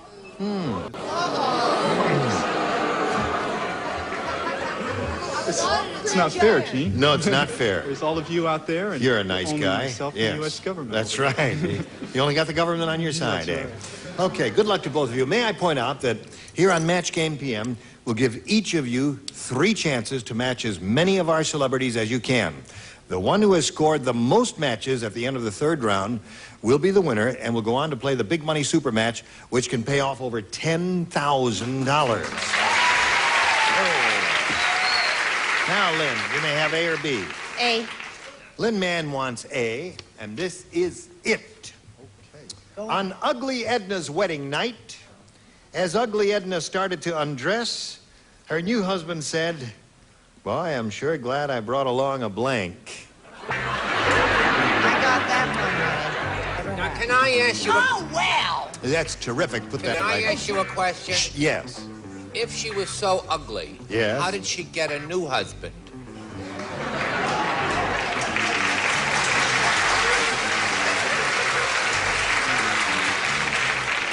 You know the trouble Brett is having? You're taking this program And I'm too a great seriously. beauty. Yes, you are. I love the way you're doing your hair. Thank you, John. You like it even better when it falls down later tonight in Encino.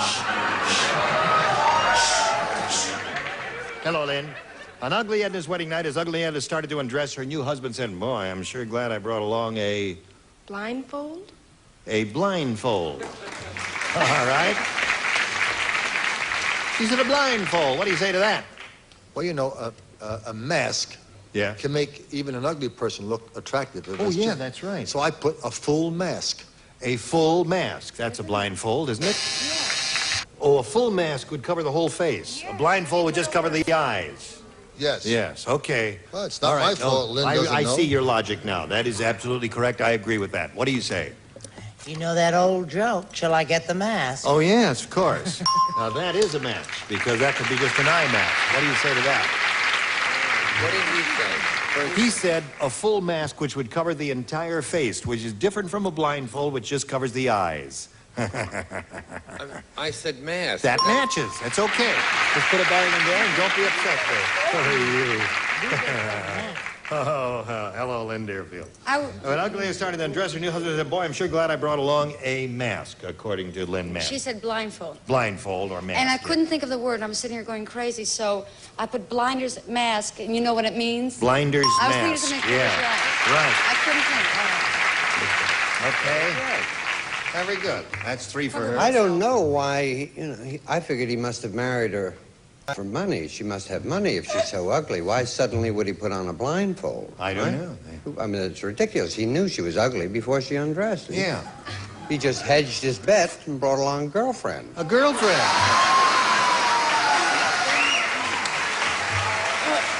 Okay. Saving your bet. Right. That is good logic. Good You logic. can't quarrel with that. I have just another one of those half-masked answers. Half-masked answers, yeah. All right. So that's 4 for Lynn Mann. Now, John Anderson. Ready to go to work, John? Here we go. Now, listen. Everybody, you all know the Marx Brothers. Groucho, Harpo, Chico, Zeppo, and Gummo. Carl. Carl? No, not Karl Marx. Groucho, Harpo, Chico, Gummo, and Zeppo. Well, when Dumb Dora went on a quiz show, and they asked her to name one of the Marx Brothers. She said, Blanco.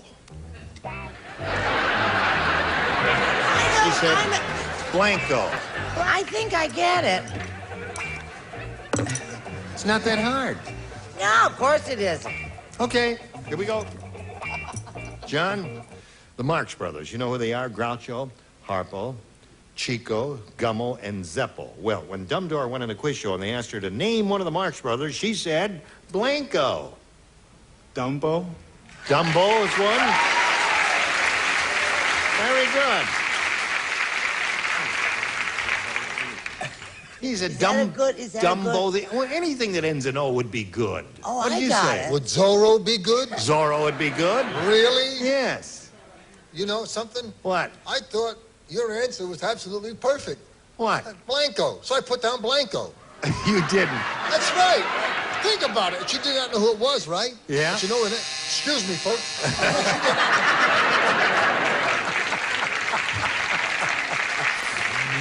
What did you think of? Honey, go ahead and ask Charles. No, come on now. No, you didn't understand it. I tried to explain it to you. You see, I thought she just had come from the 4th grade and had gotten her report card. Yeah. So I said Bado. Bado. Bado. As I can. Oh, dear me. I think I've had a stroke. You will any moment. Take off the whole rug, you might feel a little better. Here's your Mexican mod jumping suit. You wish. I said Brillo. Brillo. Okay. I think they all Lynn stink. Deerfield, what did you think of that ends in O in the way of a proper noun? Well, the last name was Zeppo, so if you're a little messed up in the head, I wasn't careful what I said. Yes, I said Zippo. Zippo's another good answer.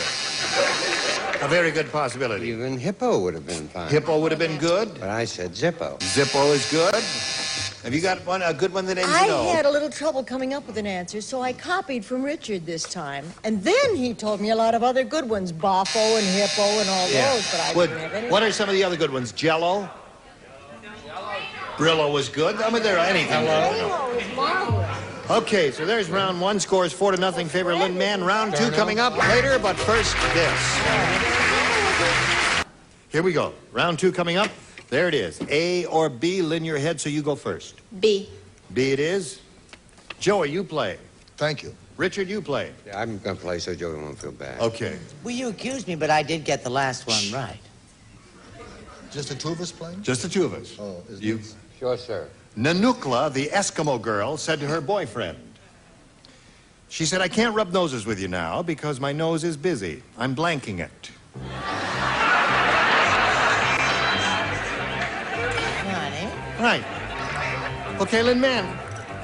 Nanukla, the Eskimo girl, said to her boyfriend, I can't rub noses with you now because my nose is busy. I'm blanking it. Blowing. Blowing it. Okay. Do not look pained. Well, Eskimos.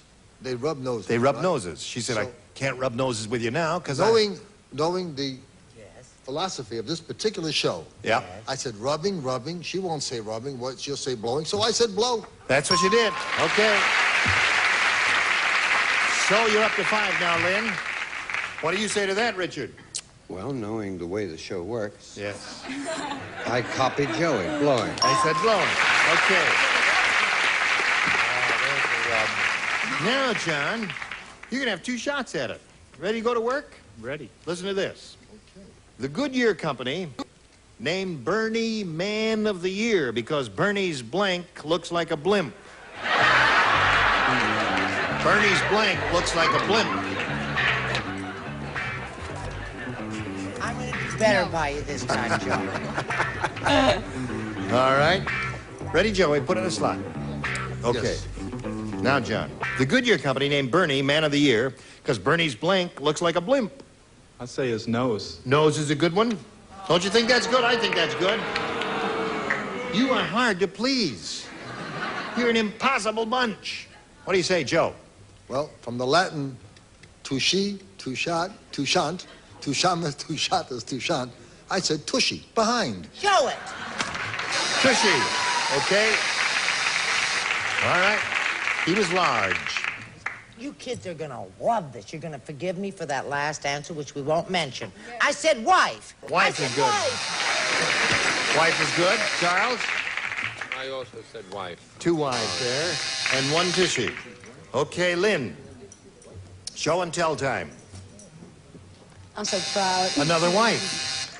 But John's looking for a nose. Goodyear Company named Bernie Man of the Year because Bernie's nose looks like a blimp. That's no blimp. It's my wife. That's no blimp. That's my wife. John got mixed up with the last question when he said nose. That's where the rub comes in. Oh. You see, he said wife. My wife. That's beneath you, Betty. All right. Nothing is beneath me. Coming down to the wire here, John. You ready? All right. Now, you're going to have a shot at it here, and then you can choose A or B. She's matched all 6 celebrities. So what do you say? I'll have to go with A. You'll have to go with A? You don't have to. You want to go with B? A. A. Okay. All right. I hope you do our assessments better than you play this game, John. We'll all be audited at the end of the year. Never you mind, John.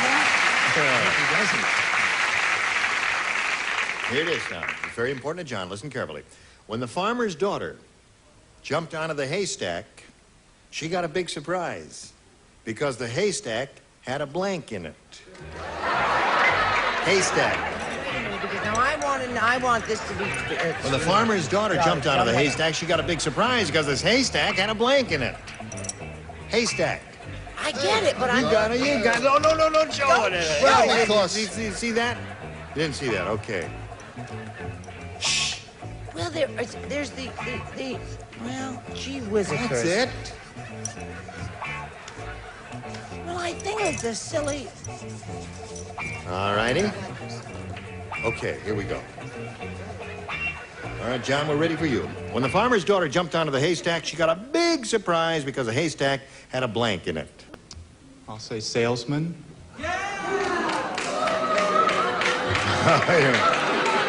I realize there is a traditional connection between the farmer's daughter and the salesman, but I don't know about that, John. I don't think these people think that way, John. There's another traditional connection between a haystack and... Based upon the old proverb. Yeah. Like looking for a needle in a haystack. Yeah. I wrote needle. May we see it. Needle. So that means Lin Man wins the game. What do the rest of you have? Okay. All right. Come on down, Lin. Congratulations. Now, you hang around here for a moment or so while we say goodbye to John Anderson. Listen, it was a pleasure to meet you, John. And I'm glad you enjoyed yourself. And I hope you, the fact that you didn't win will not mean anything as far as the IRS and we are concerned here. But we've got some gifts for you together with our thanks for being here on Match Game PM. John Anderson, ladies and gentlemen, there he goes. Now we're spinning him off. We'll spin these messages just for you. Ready? Here we go. Ready? Are you ready? Well, I'm ready. It's time now for the Big Money Super Match here, where you can win over $10,000. Now, to do that, we're going to have 2 audience matches for you. And I want to point out to you, whatever you win here, you'll have a chance to multiply by 10, okay? Okay. All right. Let's be off and running. We polled a recent studio audience, and we got their best response to this. Blank dressing. D-R-E-S-S-I-N-G. Blank dressing. Now, if you match the answer they gave most often, you get $500. The second most frequent response gives you $250. Then if you hook up with that bottom one, you get $100. And 3 of our 6 celebrities are permitted to assist by suggesting answers. Lynn? Salad. Salad dressing is 1. Richard? Richard. French dressing. French dressing. Brett? Brett, have you got one? Sure, I have one. You got more than one. No, I have more than one. I'm just debating. Oh, that's a terrible answer. I'll say Roquefort dressing. Roquefort. You have Roquefort, French, and salad. Those are the 3. Do any of those look good, or do you want to dream one up out of your own head? I think I'll go with salad. Salad dressing. That was Lynn's answer, right? Let's find out if it's up there. If it is there, where is it? That is the question. Is it under the $100 response? Undressing. I don't mind if we do. Good time. Okay. It's not undressing, it's UN. No, it's undressing. That's what they're doing back there. Now, let's see if we've got under the salad dressing of the $250 response. Well, we're really striking out here, aren't we, Dave? I know that's I'm nothing. confident she's going to be all right. You think she's going to be all right? Audience, you think she picked the right one? Yeah. Okay. Don't they make you feel good? Oh, great. Yeah, all right.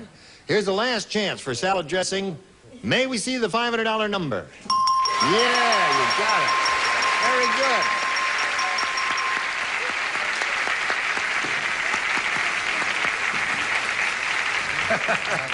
So now you got $500, which means that the least you'll be playing for is 10 times that amount, or $5,000, right?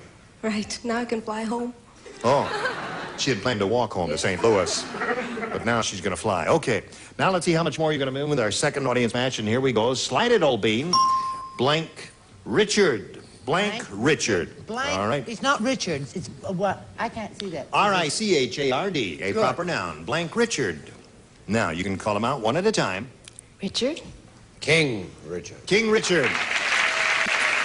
Charles? Have you got one, Charles? Poor Richard. Poor Richard. All right. Lynn? Lynn, have you got one? Third position is very difficult, so don't feel too bad if you can't think of one. One may come to you out of, like, as if magic. It will appear out of space. Just say it. You saying? Trust me. Trust you? Yeah. All right, Rich. I think it's poor, right? I don't know. He's pulling your leg. You can't think of one? He's doing that. Cyril Richard. Cyril Richard. That's Cyril Richard, there. Okay, she drew a blank on that. It was hard. So you got Poor Richard and King Richard. Do you want one of those? King. King Richard is one she chooses. All right, King Richard O'Bain. Where are you? Are you under the $100 number? Poor Richard is there. Naturally, a king wouldn't be under the $100 response, would he? Oh, yeah. King's got to go a little higher than that, doesn't he? Right. Heavens, yes. I bet anything he's not going to be under the $250, but we're going to check it anyway. So slide it. Little Richard. Little Richard. Did you have that one? Yes. Yeah, that's a good one. All right, last chance for King Richard. Here is the $500 number. Yeah! Very good. Well, look at you. Yes. Now listen. You've won another $500. We multiply by that by 10 gives you 5,000. Add that to the previous 5,000 you won. You have a pot of $10,000 to shoot for. Now to collect, you've got to choose one celebrity and match that celebrity exactly. Richard. All right. Surprise, surprise. King Richard is going to play with you here now. Here we go. Just stand on the tape facing Mecca over here. And I'll get the $5,000 question. $10,000 question. Here it is. Blank and soul. Blank and soul. All right, now he's finished. Now, Lin Man, what answer do you want to give us that will lead to the same answer that Richard has already written on that card? Blank and soul. Body? Body and soul. Some of you in the audience are going,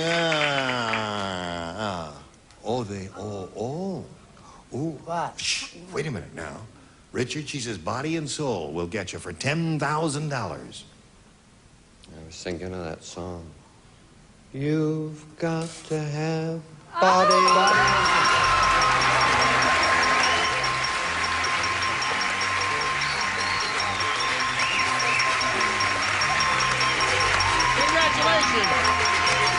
You have a lot of money. Congratulations to Lin Man, $11,000. Look at that in a moment or so, but right now we want you to see these messages. Who's that out there? I don't have anybody else. Well, we're all very happy.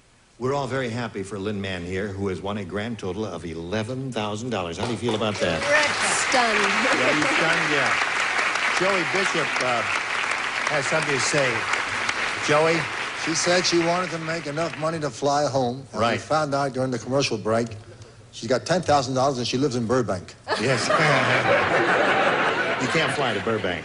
But we're very, very happy for you. Now, we hope you'll watch King Richard here on Family Feud and that you'll join us next week for another session of Match Game PM when we're going to have another bundle of money and more thrilling celebrities very similar to the ones you see here. Gene Rayburn here. Join us next week. Goodbye.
Summers.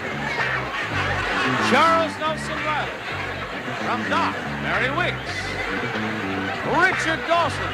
And from the Mary Tyler Moore Show, Betty White, as we play the star-studded Big Money Match Game PM. And now, here's the star of Match Game PM, Gene Rivers.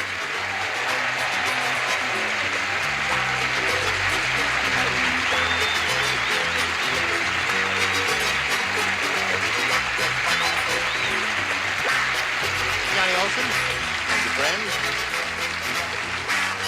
I thank you for joining us. I greet you with warmth and affection. And ask you in turn to greet these two people with warmth and affection. They are Jennifer Booty and Vadim Dagdarvidian.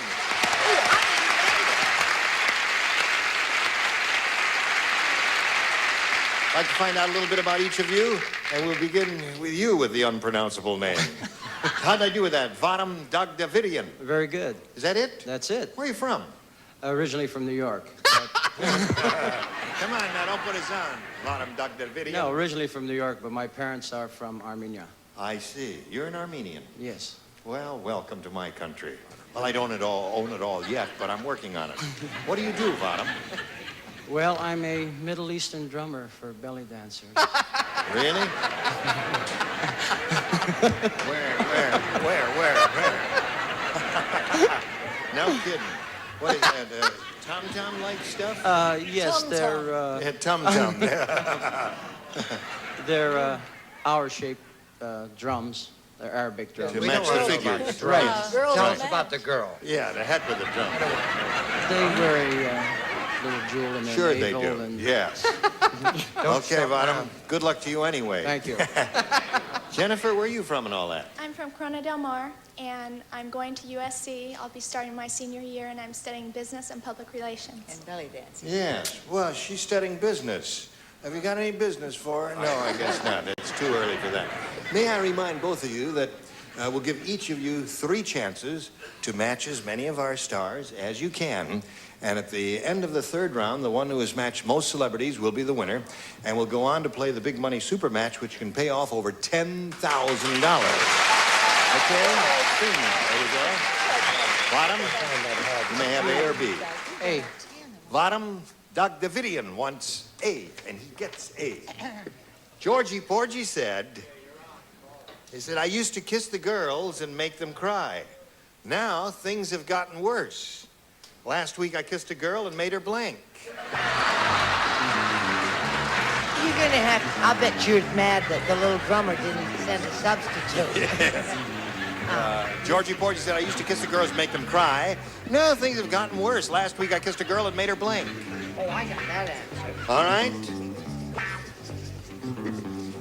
So you're a naval drummer, eh? Yes. I got that all confused. Here we go. I got a cute answer. Vadim. Did you put it in the slot, Charles? Charles, you mean you're just starting to write? The music has stopped and everything. He's writing his novel. Don't bother him. Yeah, all right. Georgie Porgy said, I used to kiss the girls and make them cry, but things have gotten worse. Last week I kissed a girl and made her blank.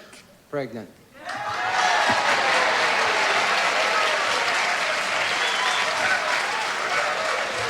Well, I didn't think it went that way. What do you say? I didn't think it went that way either. I think Yeah. you're in the pit too long. That's not how it happened. How? It got worse because he kissed a girl and made her laugh. Made her laugh. See, cry, laugh. I see. Cry and laugh. Okay. Thank you. Thank you very much. He went for the opposite. You see, that's interesting. It's appreciate interesting. it. You mustn't boo an interesting answer, really. Navel. Yes. Brett? What? But your lips are moving, but you're not saying anything. He said pregnant, right? Yes. Well, in Maine, we call it pregnant. We call it pregnant. Uh-oh. Charles? Vadim, do you speak Armenian? Yes, I do. Inch peze is it? Should love him. Eat your heart out. With child. With child is pregnant. All right.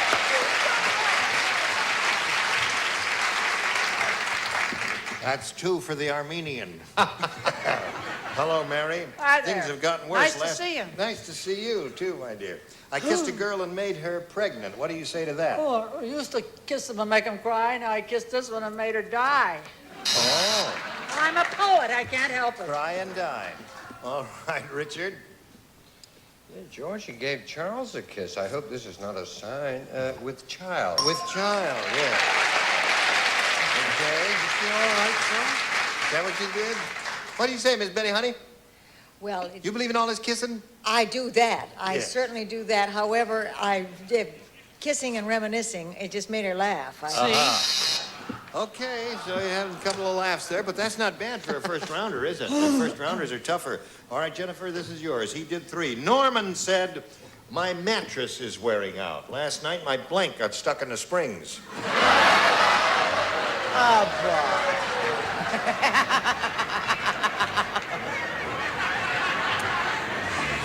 Very good, Charles. Thank you. I noticed Yeah, you're for the the first first one time finished. Now we come over here to Jennifer Booty. Put it in the slot there, Brett. I know you're finished. Sure I am. Norman said my mattress is wearing out. Last night, my blank got stuck in the springs. Derriere? Derriere, you say? Here. Is that what they teach you at USC? I don't know. Yeah. You go to Derriere 1, Derriere 2, and then the second year you major in, what do you say I there? went to USC too, you know. You did? So I said bottom. Oh, good for you. What do you say? I went to the bar around that corner for Yeah, dinner. right. I said my wife's buns. Your wife's buns. They're delicious. My blank got stuck in the springs. My wife's, okay. Charles? That makes No, sense. they have I the want same another idea. route. You want another route? My chick got caught in the Your chick.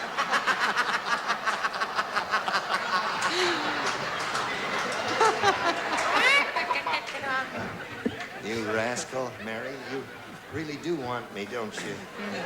Well, Okay, you're fiddling with my leg. well, you know, I have my on and off days. Yes? Mary? Yes, you were saying. He said, last night my blank got stuck in the springs. Yeah. He said his mattress is wearing out. What do you say to You that? know, when a cow gives a rump roast, that cow can't sit down, so his rump got... His rump. There's the match. That's the same as the dairy. Score is not 3-2. Oh, We're looking for a derriere. One just went down the slot. Right. That's right. I have another one here. That's right. Yeah. Tie score now, 3-3. Betty, what do you say?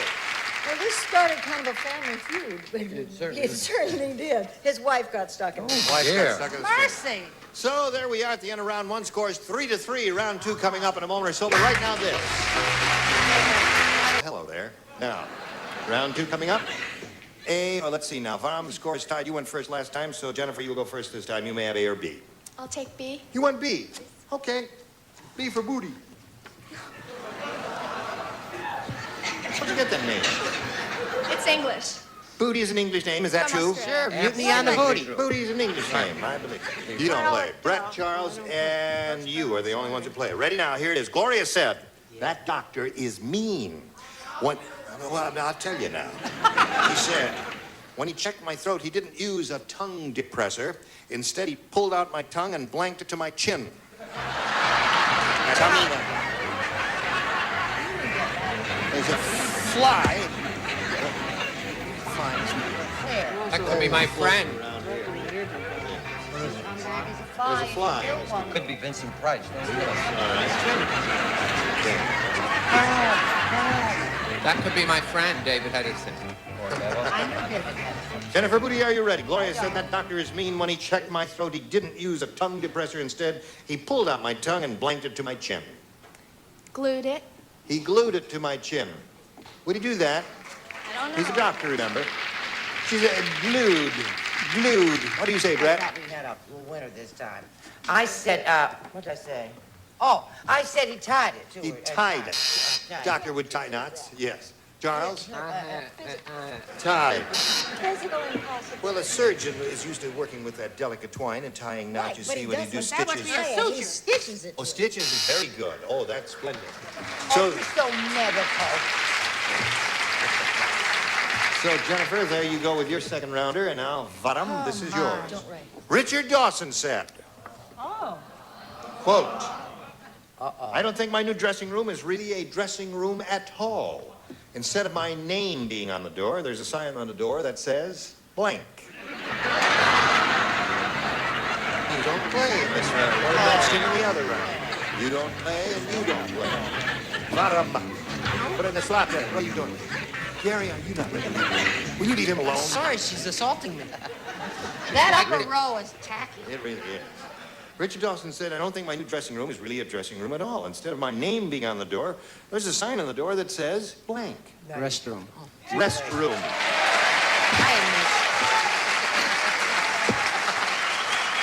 I tried to help him. I couldn't hear you when you read the question very well. Why didn't you ask me to repeat it? Well, because dummy. she was talking in my face at That's the time. not true. We all know Would that. you get your own show and be your own hostess? What do you say? I thought you Not said, to. I don't believe my dressing room is my dressing room, because on the door it says Brett. Say, Oh. what I should have said was, Men's room is what you should have said. I'm okay. terribly sorry. You're up next, Mikey. What about the other two on the upper row? Well, they matched in the previous round, so they don't play this I said round. it said gentlemen, which is the same thing Gentlemen, as is that the same? Okay, bottom's up to 4. Now we need a response from you, Betty. Well, they always have those fancy names, and I never know which one to go into. They have the steers and heifers and the connies, and it's men, anyway. Men, all right, that's another I always one. thought that said Toward the end of the second round, 5-3 in Bottom's favor. And Bottom, since you're ahead, we'll ask you to go first now. You may have A or B. A. A it is, all right. There's only one person that this is directed to. don't look at me. Are you ready? Me? Yes, it's you. You alone. Shoot. Because you did not respond properly the last time. Obviously. 102-year-old Mr. Periwinkle said, Seed stealer? No, you got it all wrong. I didn't meet my new wife in a beauty parlor. I found her in the blank parlor.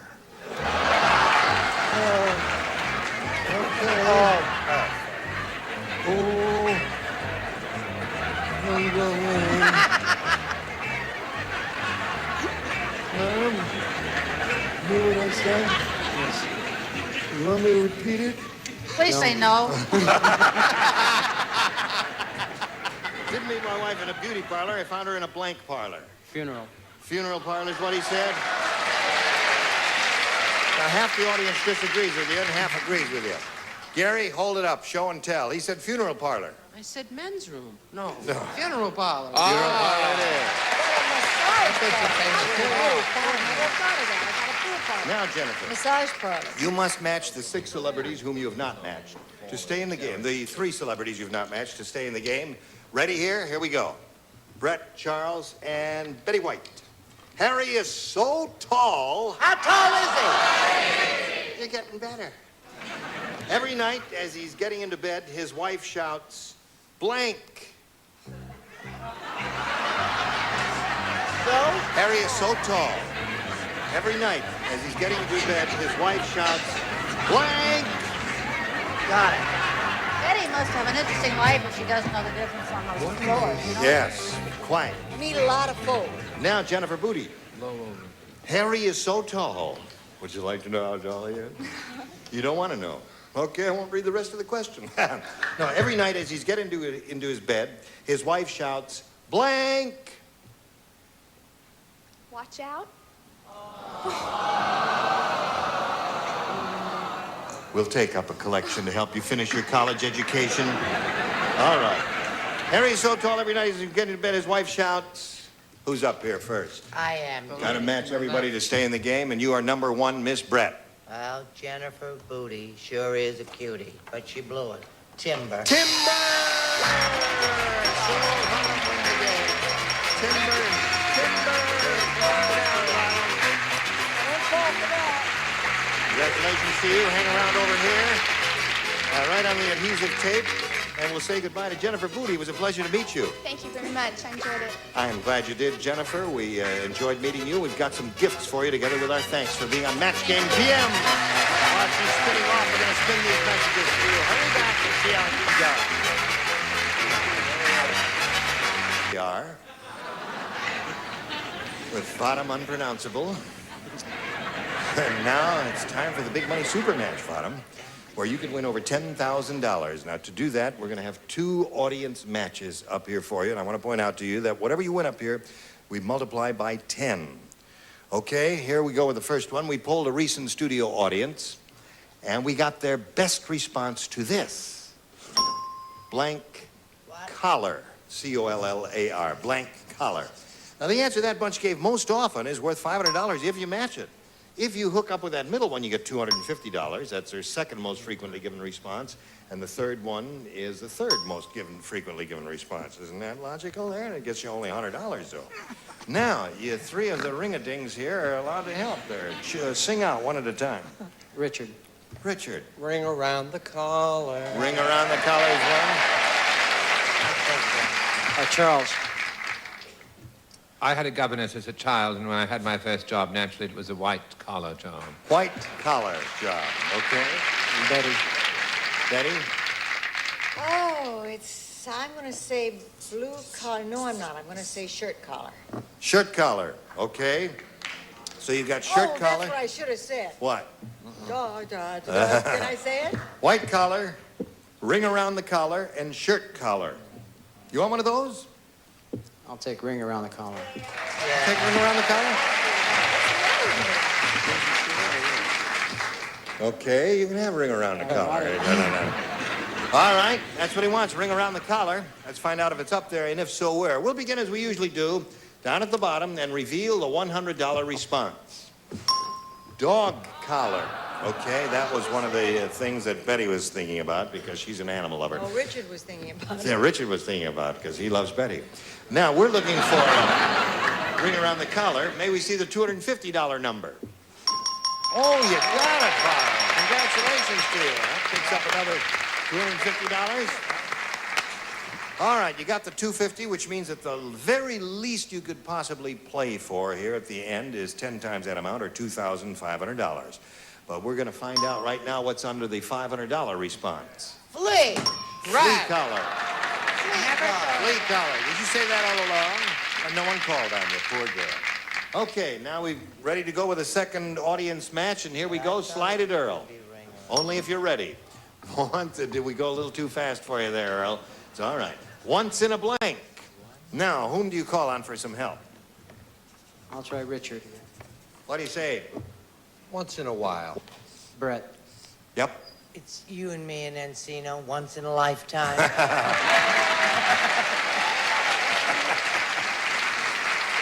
Yes? Charles. Once in a blue moon. Once in a blue moon of the three. So there you go, Bottom. You got once in a blue moon, once in a lifetime, and once in a while. Now, you may have a better idea in your head. What do you say? Once in a lifetime. Once in a lifetime. That's the answer that Brett gave you. Okay? Once in a lifetime is what we were looking for. Why did you say once in a lifetime? Once in a lifetime, because she was right with the flea? Is that it? No. She called out flea, which was the top answer. Is that why you said it? No, this is it. Oh, this is once in a lifetime. His brief moment of glory in the center of the stage. I'll move over here. There he is. I'll put all the lights on him. There you go. Okay, we're looking for once in a lifetime. May we see the $100 number? Once in a blue moon. Okay, that was Charles' answer. Let's see if once in a lifetime is under the $250 number. Once in a while. Hey, listen, that's a good omen. I think it's probably going to be up there now. I think you're right. And I thought he was wrong. All right, Earl, slide it. Yeah! You're right. Congratulations there, pal. Very good. Very good. Now, you've won $500 this time. We multiply that by 10, makes 5,000. Add it to the previous 2,500 you won, makes a total of $7,500, the pot you're shooting for. Now, to collect that amount of money, you're going to have to match one celebrity exactly, and it's time for you to name that person now. Richard. Okay, Richard. Here we go. It's worth $7,500. Okay. And it reads as follows. Blank seltzer.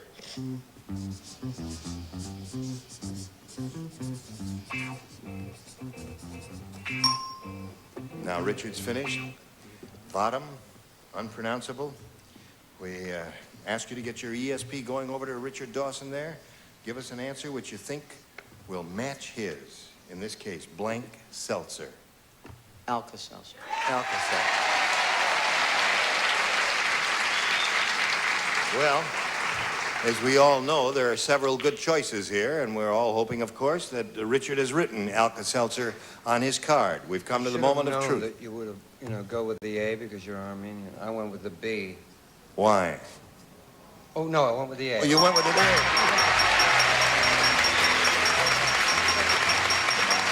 Congratulations. You have a grand total of $8,250. Bottom Zaxavidia. Congratulations to you, old man. You hurry right back after these messages. This man's very happy. He's just won $8,250. Now, before you go, Bottom, would you just give a little idea here of the kind of work you do? Could you bang your fingers or thumbs on the way you're playing a drum when you for accompanying the belly dancers? And before you do, would you just stand up, please? Maybe the music may inspire you. The rhythm might get you going here a little bit. Here. Yeah, all right, Bottom, you ready? I'll hold the mic there so you can hear what you're doing.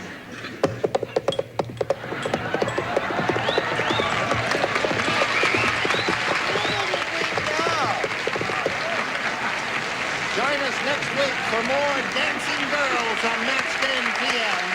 See you later, Ned. Goodbye.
From the Bob Newhart Show, Bill Daly, Brett Summers, Charles Nelson Riley.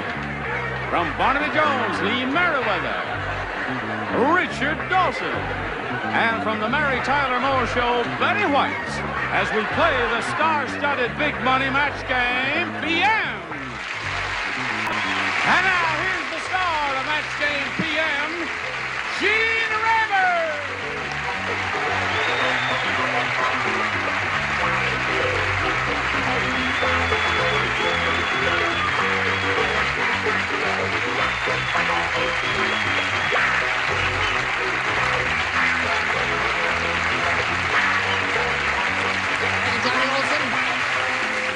Thank you, friends. Got a kind and lovely bunch. I thank you for joining us here. Just a quick hello, and away we go. Hello. Hello. Hello, hello, hello. Let's say hello to Connie Hagen and Steve Boyd. Now, we'd like to find out a little bit about you. And Steve, we'll begin with you. Tell us where you're from and all that sort of thing. I'm a sales manager for a company in San Fernando Valley, and I'm married and have two beautiful children. I don't dispute that at all. Okay. You get no argument out of me. Okay. All right. Good luck to you, Steve, anyway. Thank you very much. Connie Hagen? Does she look like a Connie Hagen to you? No. Not like Come on now, tell us the truth. Well, Who are you? you really want to know? Yes. I was born in the Philippines. My husband is from Southampton, New York. We have been married for, oh, I shouldn't have said this. Don't say it. Don't say it. Just whisper it to me. I'll keep your secret. We have 5 children. I'll keep that secret. We had been with the diplomatic service for 28 years. He's now retired. I see. That's a beautiful costume you're wearing. Is that native to the... Thank you. This is an Indian costume. Well, we welcome you and wish you the best of luck. May I point out to both of you that we're going to have 3 rounds for you. And you'll have 3 chances to try and match as many celebrities as you can. At the end of the 3rd round, the one who's done that most often will be the winner, and we'll go on to play the Big Money Super Match, which can pay off over $10,000. How about that? All right. Push the button here. Steve will ask you to make a selection. You may have A or B. I'll take B. B it is. B for Boyd, he says. Let's go. Nancy the newlywed said, "My husband, the seal trainer, treats me like one of his seals. On our wedding night, he made me blank." That's what she's saying. No, he's a seal trainer. Nancy the newlywed. Right, yeah. "My husband, the seal trainer, treats me like one of his seals. On our wedding night, he made me blank." We're waiting for Brett. Wait a minute, hon. Just taking a little time because it's a little long, that's all. Okay, anything you say, Brett. Go, baby. All right. Now, Steve Boyd. Nancy the newlywed said, "My husband, the seal trainer, treats me like one of his seals. On our wedding night, he made me blank." Flap my flippers. Flapper flippers. Flap my flippers. You're okay, Steve. He said, "Flap my flippers." What'd you say? I said, oh, thanks for the tie, by the way. You gave me this tie. That's very nice. I need the tie. Eat a fish. Eat a fish. Good. Okay. Well, good start. Flap my flippers. That's all right. I like it. That's okay. I got a chuckle out of it. Don't pay any attention to this audience. What do they know? Hello, Brett. I know a lot of people who aren't seal trainers who make you flap your flippers. Oh, really? Or at least they make a simple request. It's up to you. I said he made him place a ball on the end of my cute little nose. That's what seals do. What came to your mind? With only one card to work with, I said balance the ball on my nose. I see. Well, that's the traditional thing that seals do. And they also flap their flippers. They really do that. Those are equally good answers. Lee? Well, they also happen to blow trumpets. Well, that's right. They play My Country 'Tis of Thee. Yes. Treats me like one of his seals. At our wedding night, he made me flap my flippers. You're a sick woman. I said balance a ball on my nose. All right. Now, animal lover that you are. Animal lover. You that love I- seals, including seals. I certainly do. They're dear little animals. That they are. And on wedding night, play ball. Play ball. Okay. So there's Steve's. And now, Connie, we have one for you. You ever get a chance to watch this program? All the time. All the time. So you know exactly what you're going to do, right? Yes. Good. Isn't she pretty? And I love her. Yes, style. indeed. She's really... Now, here it is. Thank you. She drops her eyes demurely. When 2 Eskimos want to get married, they go before a judge and rub each other's noses. When they want to get divorced, they go back before the judge and blank each other's noses.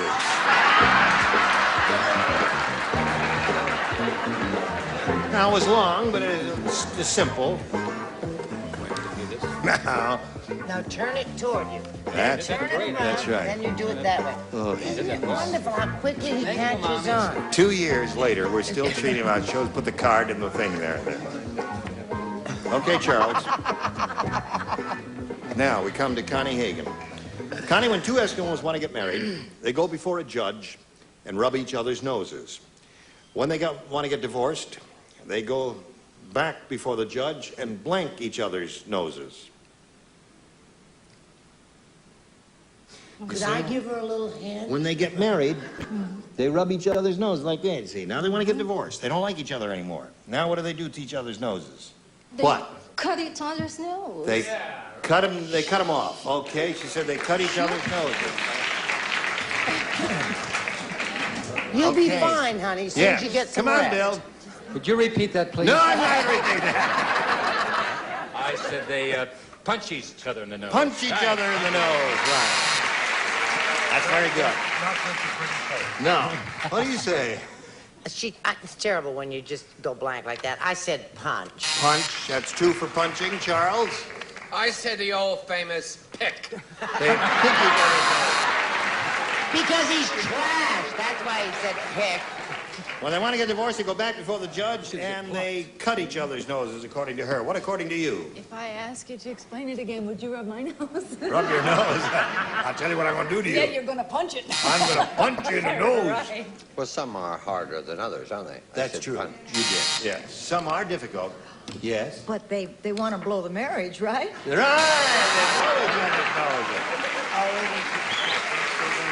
got the idea now, haven't you?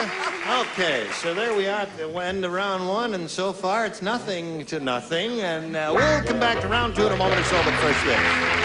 We have tie score, and Steve, since you went first last time, we'll ask Connie to go first this time. You may have A or B. Please. You want B. All right, this is it. Dumb Donald is so dumb. How dumb is he? When he wanted to meet girls, he went into the blank. Dumb Donald is so dumb. When he wanted to meet girls, he went into the blank. Oh, dear me. Connie, are you ready? I guess so. You guess you're ready. All right. I'll watch my lips as I speak here. Dumb Donald is so dumb. Ask me how dumb he is, Connie. How dumb he is. When he... How dumb is he? I will tell you, Connie. When he wanted to meet girls, he went into the blank. Oh, he went into the ladies' room. Very good. Let's hear it for Connie.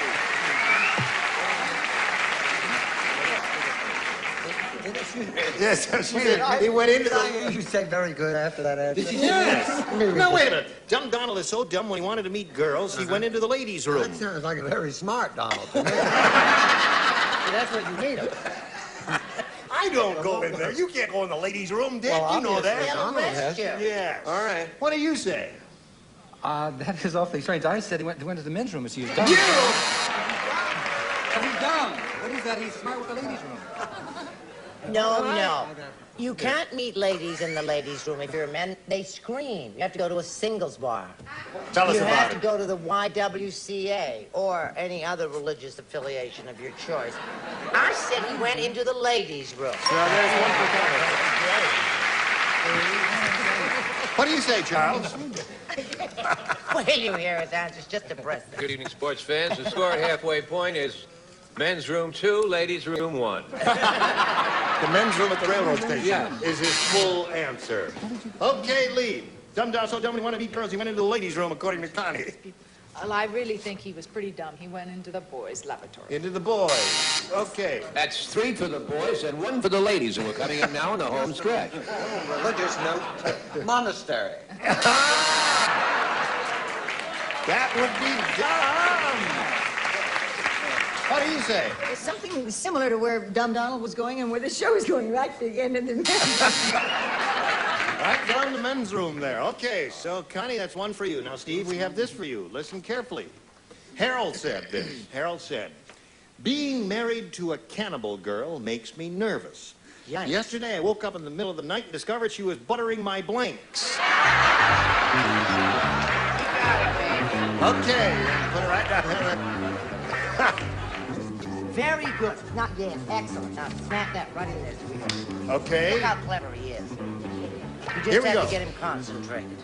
Ready, Steve? I'm ready. Harold said, being married to a cannibal girl makes me nervous. Yesterday, I woke up in the middle of the night, discovered she was buttering my blanks. Buttering his buns. Buttering his buns. Don't give up. Goes down to the dog. Buttering his buns, according to Steve. What do you say? Well, I was trying to find a way to say that, and I guess you can say it, because he said it, and I'm okay buttering your buns. Yeah. What did you say? Actually, it was Easter, and she was buttering his hot cross bun. Okay, a friend of Steve's out there. What do you say, Charles? Buttering my buns, powdering me with cinnamon, and opening a cheap bottle of wine. Okay, score is 3-1 in favor of Steve. Lee, what did you say to that now? Well, I got her a little ahead of time. She was working on the toes when... She was buttering my toes, eh? She wasn't hungry. Well, I woke up in the middle of the night, discovered she was buttering my buns. Richard? No, she was a candy freak. A candy freak? Butterfingers. Butterfingers. Very good. What do you say when Lynn asks you what you do for a living? Do you have any answers at all? No, I didn't realize realize he slept on his stomach. You see, I said ears as in ears of corn. You said ears Okay. because your mother's out there. Yes. So here we are at the end of round two. Scores 3-1 in favor of Steve. You're ahead, Steve, so we'll ask you to go first and make a selection. B. All right. 3 people play. The whole lower tier. The upper tier is so far superior that they matched everybody in the previous round there. Out at the home. That's right. At the home. Dr. Farkas said to the pretty young nurse, honey, he said, honey, you better stay away from old man Periwinkle. Every time he sees you, his blank goes up. It's passing before your very eyes right now. I have a perfect answer for that. Okay. That's too bad I'm not playing. Now, Steve, we're up to you. Out of the home, Dr. Farkas said to the pretty young nurse, he says, honey, you better stay away from old man Periwinkle. Every time he sees you, his blank goes up. Blood pressure.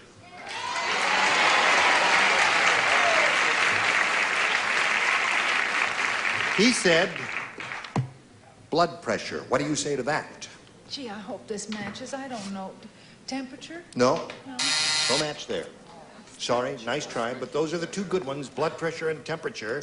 Temperature. Temperature is what he has. Wouldn't you think we'd get 1 out of 3? Now, 1 out of 3. He said blood pressure, so there we are. Sorry. Steve, you say it 3 there. Now, Connie, you can tie Steve if you match 2 celebrities. You can win if you only match 3, an unlikely possibility. But we will try nevertheless, if you are ready. 1 person will not play, and that's Brett. Sheila said, she said, I'll never go out with the big bad wolf again. When we went back to his apartment, he huffed, and he puffed, and he blew my blank off. That's what Sheila said. Good, Good perfect. for you, Bill. Perfect. They're both all perfect answers. That's a nice answer. Right. They're all perfect. They're all wonderful answers. That's nice. That's nice, Betty. Oh, here we go. Connie, now think carefully. Sheila said, I'll never go out with the big bad wolf again. When we went back to his apartment, he huffed and he puffed and he blew my blank off. Blew my bed off. Bed. Bed. She said he blew my bed off. Bed, she said. Something you sleep in, sweetheart. Yeah. Don't see why not. Bill, what do you say? She said bed? She said bed. I was close. I almost had that one. I wanted to go for bed, but I went for a wig. Wig is good. It was either wig or bed, one of those 2. Right. Very close. Charles? I said dress, like a dress, you wear a dress. Dress and wig are very good. Now, Lee, what do you say? I went along right along with Charles up there. I had to notice. He huffed and puffed, he blew my dress off. Now, you must match both Richard and Betty to achieve a tie and stay in the game. Connie? Now, Richard, we're up to you. Really? Yes. So She's what? looking for a bed. She came to the right place. She's come to the wrong place. So that means Steve wins the game. Good job, Betty. Okay, congratulations. Hang around here on the adhesive tape. It was a pleasure to meet you. You're really a beautiful sight on our stage here. You've brightened it considerably, and we thank you. Connie Hagen for being here on Match Game PM. There she goes. Now we're spinning her off. We'll spin these messages just for you. You got it. All right, here we go with Steve Boy. How are you? Pretty good. Good. Now, I want to tell you it's time for a big money super match here, where you can win over $10,000. And to do that, we have 2 audience matches for you. And may I point out that whatever you win here, you'll have a chance to multiply by 10. Here we go with the first one. We polled a recent studio audience, Steve. We got their best response to this. Knee blank. Now, you will get $500 if you match that answer they gave most frequently. The second most popular response will get you $250 and a third $100. Now, whom do you call on for some assistance here? Charles. Well, kneecap. Kneecap is one. Richard. Knee bend. Knee bend. And Brett. Knee high. Knee high. So there they are, Steve. Knee high, kneecap, and knee bend. Do you want one of those, or have you got a better one? I'll go with kneecap. Kneecap is what we were looking for. Let's find out if it's up there, and if so, where. Let's begin down at the bottom and reveal the $100 response. Knee bend is there. Now, there ought to be a kneecap if a knee bend is there someplace. Let's take one step further and see the $250 response. Knee high. Hey, that's... Well, you got 2 out of 3 of the celebrities gave you so far. Kneecap looks like it might be the winner. Let's find out right now. Slide it, Earl. Kneecap. Very good. Okay, you've got $500 there now, which means the least you'll be playing for is 10 times that amount, or $5,000. Now we're going to see how much more money you can win with our second audience match. Another studio audience was polled, and we got their most frequently given response to this. P blank. Remember 5, 250, and 100, and whom do you call on this time? Can I take the same 3? It's up to you. We have no, no rules about that. I want the same 3. I'll stick with them. All right. Who went first last time? Charles. Pea soup. Pea soup is one. Richard. Yep. Peacock. Peacock. All right. And Brett. I have 2. Which one do you think, hon? I think number 3, Miss Simpson, will be fine. Thank you, Stephen. Pea shooter. Pea shooter. So those are the 3. Pea shooter, peacock, pea soup. Now think about it. Which one do you want? If any. You can have one of your own if you want. Pea soup. Pea soup it is. I would be inclined. All right. We're looking for a little bowl of pea soup. May we see the $100 answer? Pea shooter. Okay, that's up there, the one that Brett gave you.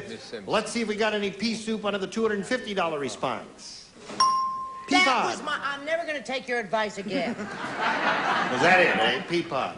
Well, there may be some pea soup under the big one. Right now, we're going to reveal it. Slide it, Earl. Yeah!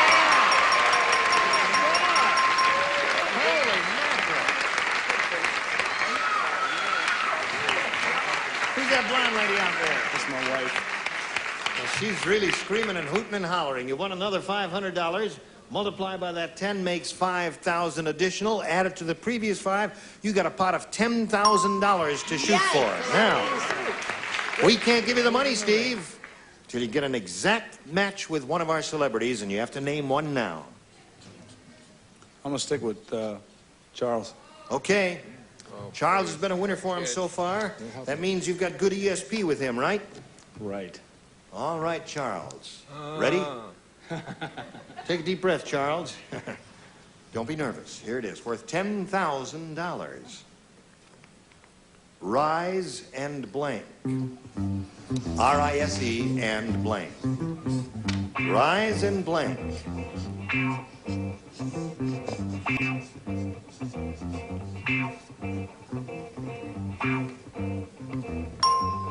Now, Steve Boyd, Charles is finished, and we ask you to give us a response which you think will match his. And if your ESP was really going, it will indeed. So tell us how it goes. Rise and fall. Rise and fall. Okay. I hope that doesn't happen to you, but we'll find out right now. Charles, he says rise and fall will match you for Stephen, I'm 10. sorry. Everyone said rise and shine. Rise and shine. Rise and shine. Okay. Well, listen, Steve, you didn't get off so badly. You won $1,000. How about that? Congratulations for that. We'll be long in a moment or so. Come right back. Hope you'll join us next week for more big celebrities and more cash and more fun here on Match Game PM. Gene Rayburn here. Goodbye. Some contestants will receive the new Amana Centramatic Radar Range. The Cookmatic Power Shift allows complete control of cooking speeds before or as you cook. Remember, if it doesn't say Amana, it's not a radar range. And Textan, a fashion leader.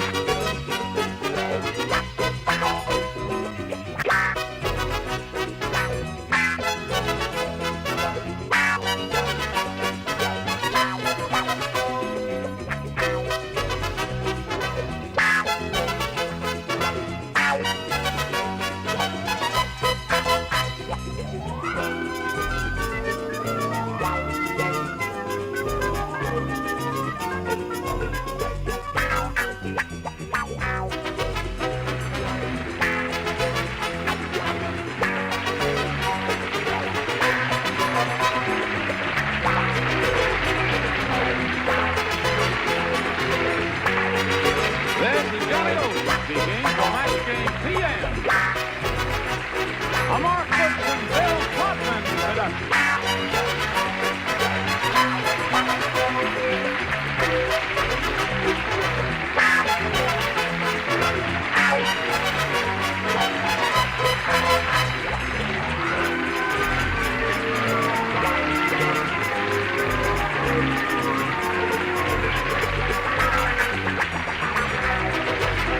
Get ready to match the stars. From Good Times, Jimmy Walker, Brett Summers, Charles Nelson Riley. From Happy Days, Roz Kelly. From Family Feud, Richard Dawson. And from the Mary Tyler Moore Show, Betty White. As we play the star-studded Big Money Match Game PM. And now, here's the star of Match Game PM, Gene Raymer.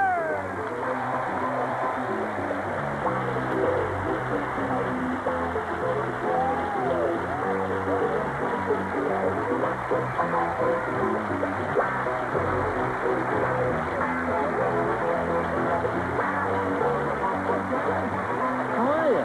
Hello there. Aren't you a distinguished-looking bunch? That's you us. really are. Yes, that's us. Oh, you're elegant and grand. Well, some of you are elegant and grand. Let's say hello to our two players, Mary Ann McDermott and Steve Camp over here. Listen, we want to find out a little bit about each of you. And we'll begin with you, Steve. Please tell us the story of your life in 8 seconds. 8 seconds, huh? One. Well, I'm a salesman. Yep. Happily married. I have a little 10-month-old boy. Enjoy lots of things. Skiing, tennis, everything you can do, you know? Really? You're an outdoors type person. Love it. Well, that's good. Good luck to you, Steve. What about you, my dear? I'm from Los Angeles, and I'm a sales rep with a publishing company, and I like having a good time. Oh, really? Yeah. Oh. Hey. I see you have a tank watch? Yes. Okay. A little present. All right. One of my good times. Oh, really?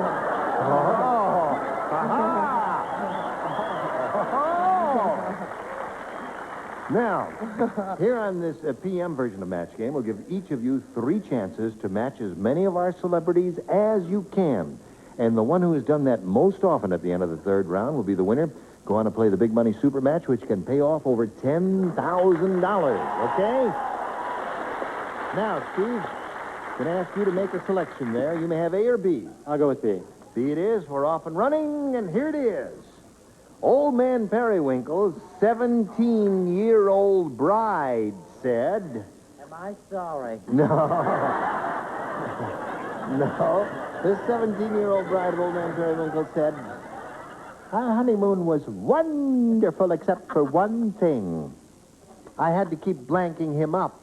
That's what the 17-year-old bride of the old man said. All right, everybody ready over there? We come over here to Steve Camp. Old Man Periwinkle's 17-year-old bride said, our honeymoon was wonderful except for one thing. I had to keep blanking him up. Waking. Waking him up seems to be a good response to me. We'll see how you do with that. Okay, Jimmy Walker. Yes, yes, yes. The man obviously wants to win some dinero and/or cash. Waking. Waking is one match for old Steve. What do you say, Brad? I had a date like that this very weekend. Waking. You did? Really? Oh, you don't really mean that, do you? A desirable woman like you having to go out. Oh, I see. What do you say, Charles? If you stop wearing those nightgowns, maybe. Propping him up is a good response. Oh, You look terrific, Charles. Terrific. Hello, Roz. Hi. How are you? Oh, I'm sad. Yeah. Yeah. You look like you'd be a 17-year-old married to Old Man Periwinkle. In that case, what would you say? No way. However, I do believe that one would have to be waking him up. Waking him up. Well, that's true for Steve.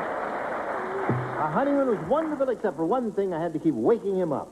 No. That's correct. That is correct. Well, then you must have Any other that. questions? You must have the same. If it's correct, then that's what you got, right? Well, you know that's the truth. Well, that's Wait. the truth, right. Go up for Steve. Well, he's going great guns now. You see, Charles has a point there. He does. I mean, just waking him up doesn't do any good if he keeps falling over like this. You got to prop him up. Oh, I see. All right, Steve, he got off to a very good start, Marianne. No. Isn't that good for a first round? You know, they're kind of tough, the first rounders, so listen carefully. Jimmy Walker said, he said this. He said, in the ghetto, he said, we was so poor.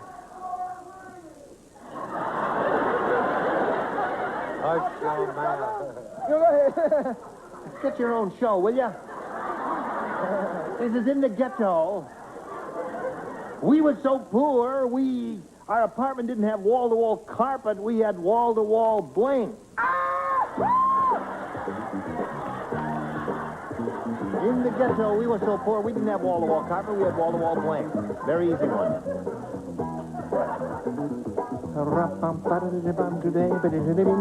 Marianne. Jimmy Walker said, in the ghetto, we were so poor, our apartment didn't have wall-to-wall carpet, we had wall-to-wall bling. Cockroaches. Very good answer. Okay. She came up with the definitive answer. Roaches, huh? Right. I am really from the ghetto. I'm here in an exchange program. But, roaches. Roaches it is. One for Marianne. I said roaches. That's two for her. Carlos. Senor Carlos, we are looking for La Cucaracha. Tar paper. Tar paper. Check, please. Check. Hey, roaches is a little far-fetched. No, it isn't. What do you say, Roz? I never forget my native country. Roaches. Yes, sir. 4-3 to score now. Let's see if she ties it and it matches Richard. Well, I never forget my native country either.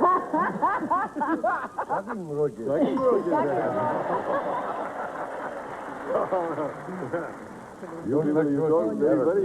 Very funny there, talking. What do you think? Thank you. I've always heard you can be poor but happy. They have wall-to-wall kids.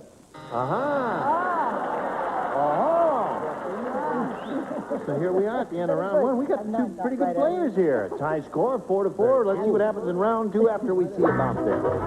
4-2. Now let's see. Scores tied. Steve went first last time, so in turnabout is fair play. You'll go first this time, Marianne. I want to get an A, so I'll take A. You want to get an A?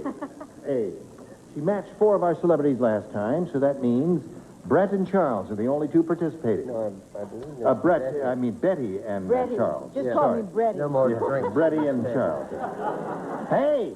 What? There's a new cannibal comic in town. Oh? Yeah? What he name? I didn't care about his name. He starts his act off like this. He says, good evening, ladies and gentlemen. Blank my wife, please.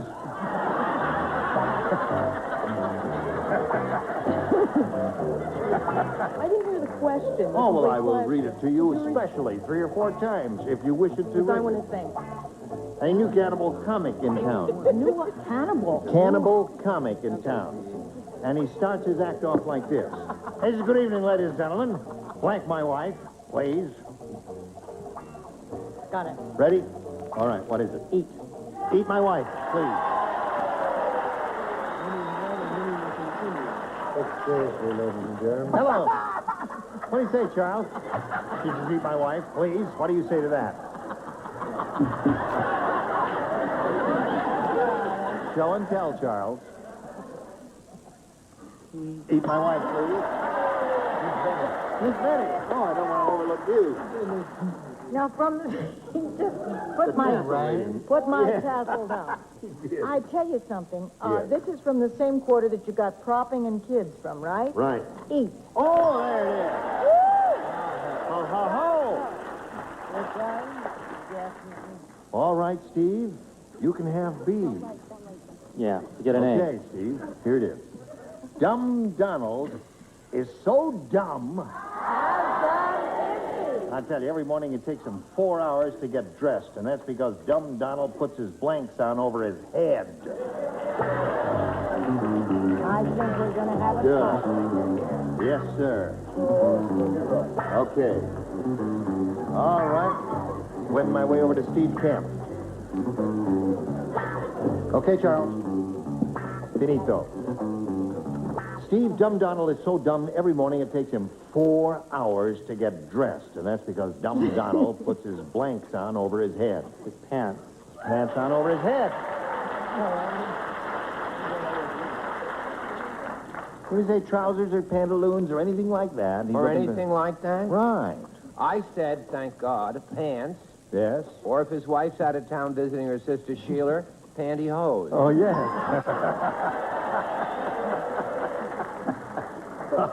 All right.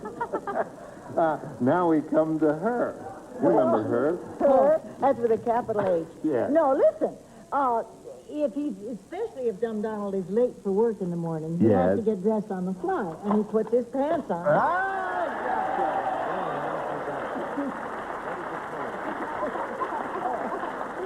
Okay, so these players are so terrific that we ended up in a tie, and we'll tell you what happens when we do that after we tell you about this. Now, that would have been the third round, but since it is a tie, we don't need that. And we'll push the button again and reveal one tie-breaking question for each of you. The one who has scored the most will be the winner. Ready? All right. Steve, would you like to have A or B? I'll go with B. B. Okay. Here it is. B. Tiebreaker. Farmer Brown said to the new farmhand, it's easy to tell you've never worked on a farm before. You're milking the blank. It was for me. Easy to tell you've never worked on a farm before. All right. My, Really? just belched on, Terrible. I did not. Okay, here we go. Steve Kemp. Farmer Brown said to the new farmhand, it's easy to tell you've never worked on a farm before. You're milking the blank. The horse. The horse. Really? What made you say that, Steve? I couldn't think of anything better. I see. Okay. never worked on a farm. He said, you're milking the horse. What do you say to that? That's not a bad answer, not the correct answer, but not a bad answer, and that's the main thing, you know? I have an answer that is capable or comparable of that kind of answer, which is wonderful. The chicken. Oh. Now, wait a minute. Quiet. It may not be a match, but there is an element of amusement in trying to milk a chicken now. Let's not have anarchy. Brett, what do you say? I say, curtain up, light the lights, and milk the pig. Okay. So far we have a chicken and a pig, but we're looking for a horse, sir. My kingdom for a horse. A bull. Oh. Bull. I do believe Charles has given the definitive answer. Easy to tell you never worked on a farm before. You're milking the bull, right, Roz? Well, Wrong. yeah, that's absolutely wrong. I mean, you would really milk the horse. The horse! Well, you see, you get these weirdo celebrities, and they give you the weirdo answers. And sometimes it works. What do you say? Bully for you. Bully for you. That's two bulls, one horse, a pig, and a partridge in a pear tree. What do you say, Betty? He was milking the joke. Bull. Bull. Okay. Now, Marianne, 1 to tie, 2 to win. Ready? This is yours. At the hospital, the nurse got 2 of the operations confused. So, she threw out Mrs. Smith's baby and spanked Mr. Jackson's blank.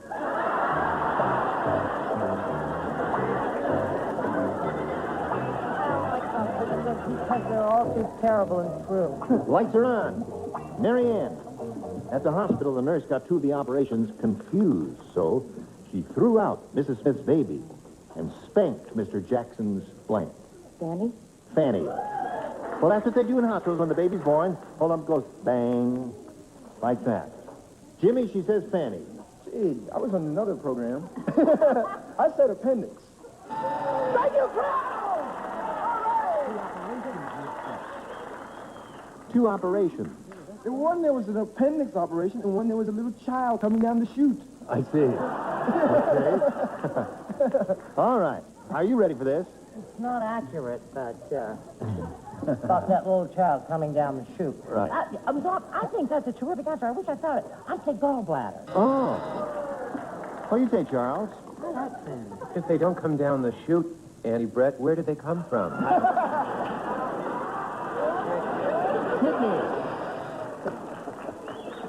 Kidney. Marianne, we've had a kidney and all kinds, but Marianne's looking for a fanny here, Roz. A hind part?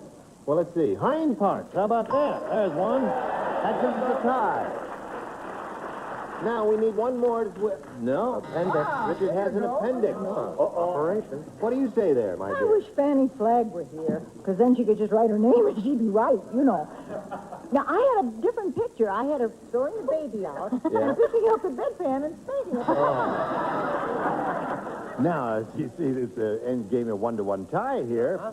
And since we don't have time to do another regular tiebreaker, why, we have to do our sudden death type tiebreaker, and the first one to score a match will be the winner. Now, one tie-breaking question for each of you, and you'll be playing with our three regulars, Brett, Charles, and Richard, and you will write your answers, all right, and then put them in the slot here. Ready? Here we go. Here it is. Table blank. Table, T-A-B-L-E, table blank. Table blank. You finished there, Steve? Sure am. All right. I'll come over here now and check with our regulars, beginning with Brett. Claw! All right!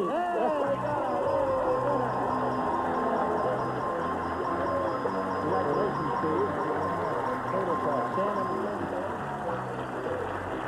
Now, let's see what this lady said. This lady said table and chairs, and there's his answer, tablecloth. Okay.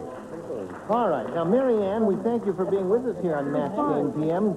We have a 9-year supply of pantyhose, which we're going to send to you. Thank you very much. Mary Ann McDermott.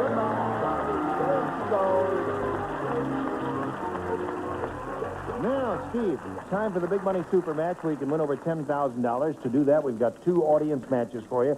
Want to point out, we'll multiply by 10 whatever you win in these audience matches. We polled one of those audiences, and we got their best response to this. The third blank. It's $500 for you if you match the most popular response. $250 for the second most popular response, and $100 for the third, and a little help from our celebrity. Sounds good. I'll take Richard. Third Man. The Third Man. Great old movie. Brett. The Third Degree. The Third Degree. And Charles? That stinks. The Third Party.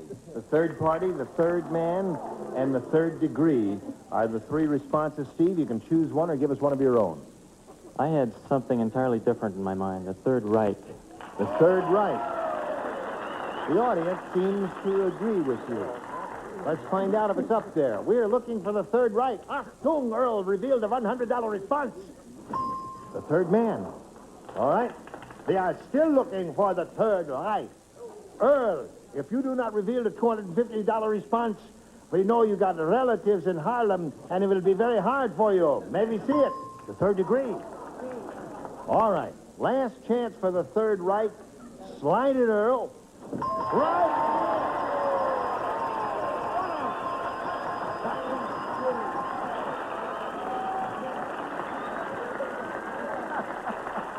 Achtung! Go back to your seat. I have one word for you. What is your one word? You are dumbcock. Dumbcock. Listen, that was terrific. You've won $500. Means the least you'll be playing for is 10 times that amount, or $5,000. Now let's see how you can do with the second audience match here. Okay, Earl, let's see it. Frank Blank. Okay, let's call him out one at a time, Steve. Roz. Frank Sinatra. Sinatra is one. Richard. Richard, you got one. Frank. Yes, Frank. Frank. Just talking about that the other day. Frank Fontaine. Frank Fontaine. Nobody mentions him anymore. No, hardly. I'm trying to get him back in the business. And Charles. Frank Footer. Footer. Frank Footer. Frank Footer. Frank Footer.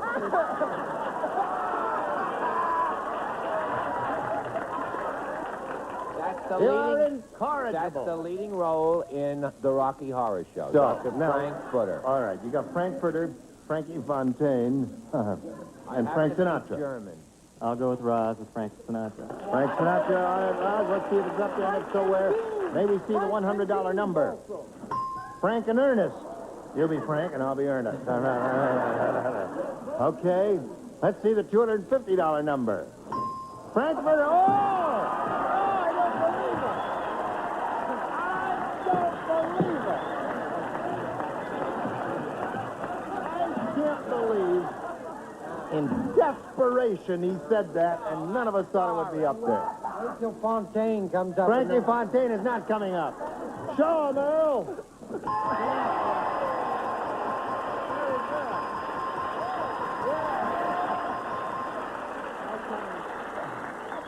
Now, another $500 multiplied by the 10 is $5,000. Add that to the previous 5. You got $10,000 to shoot for. Got to match one celebrity, and you got to pick one now. I'm going to go with Richard. Okay, Richard. Oh, man, we're hot. Yeah. Face me. Here it is. It's worth $10,000. Get your ESP going over to Richard, and you'll collect that money. Here it is. Seat blank. That's S-E-A-T blank. Seat blank. Now, Steve, give us an answer which will match his, and you're richer by $10,000. Think about it now. Look at it. Seat blank. Seat cover. Seat cover. You're going ooh, ah, oh. All right, Richard, he says seat cover will match you for $10,000. We should say it. I said seat belt. Seat belt. I guess the audience agrees with Richard. I'm sorry to say that, Steve. Anyway, it wasn't a total loss because you did pick up $1,000. Goodbye. Some contestants will receive the new Amana Cookmatic Radar Range. The Cookmatic Power Shift allows complete control of cooking speeds before or as you cook. Remember, if it doesn't say Amana, it's not a radar range. And Taylor New York State Champagne, America's best-loved premium champagne, celebrates more holidays than any other premium champagne in America, Taylor Champagne. And Presto's new hamburger cooker shapes and broils an extra juicy hamburger in only 1 to 3 minutes. Presto Burger from Presto. And Richmark Cocoa Butter Cream, lotion and soap for natural organic cocoa butter to aid in the relief of dry, rough skin, furnished by Richmark. And Jolly Time Popcorn. Jolly Time's the popcorn the whole family loves. Serve delicious Jolly Time popcorn anytime. And new Bardol Super Spray, a penetrating lubricant for anything that sticks, squeaks, rusts, or corrodes. Bardol Super Spray.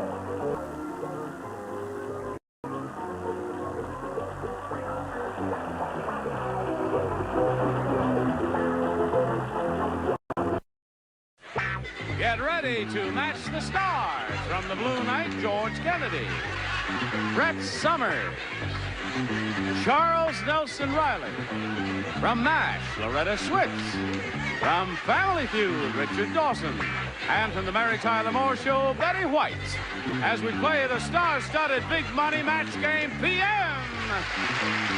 And now, here's the star of Match Game PM, Gene Rivers.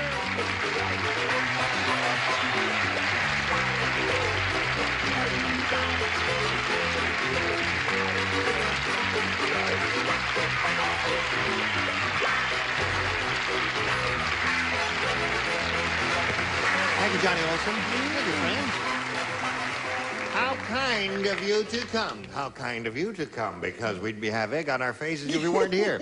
Let's say hello to Sandy Nagatani and Pat Young. We welcome both of you. Want to find out a little bit about each of you, and we'll begin with Pat Young and have you tell us the story of your life in 8 seconds or so. Well, I'm from Newport Beach. I'm a bachelor, and I'm involved with real estate throughout the United States. Okay, it's all right with me. That's the best I could do. All right. And good luck to Pat. How about you, Sandy? I'm from Delano in San Joaquin Valley, and I'm a student at UCLA. And I'm a member of the Sigma Kappa sorority. Okay, Sandy, good luck to you, too. Now, here on Match Game PM, we'll give each of you 3 chances to match as many of our celebrities as you can. And the one who's done that most often at the end of the 3rd round will be the winner. We'll go on to play the Big Money Super Match, which can pay off over $10,000. Wow. Well, here we go. Pat, you have a choice here of A or B. A. A, he says. He says A. Hey, poor bleeding blimey. Hey, that TV show, Big Event? Yeah. You know, it's really getting dull. Last week, their big event was home movies of Howard Cosell blanking his toupee. That's some big event, huh? Home movies of Howard Cosell blanking his toupee. Nothing personal, Charles.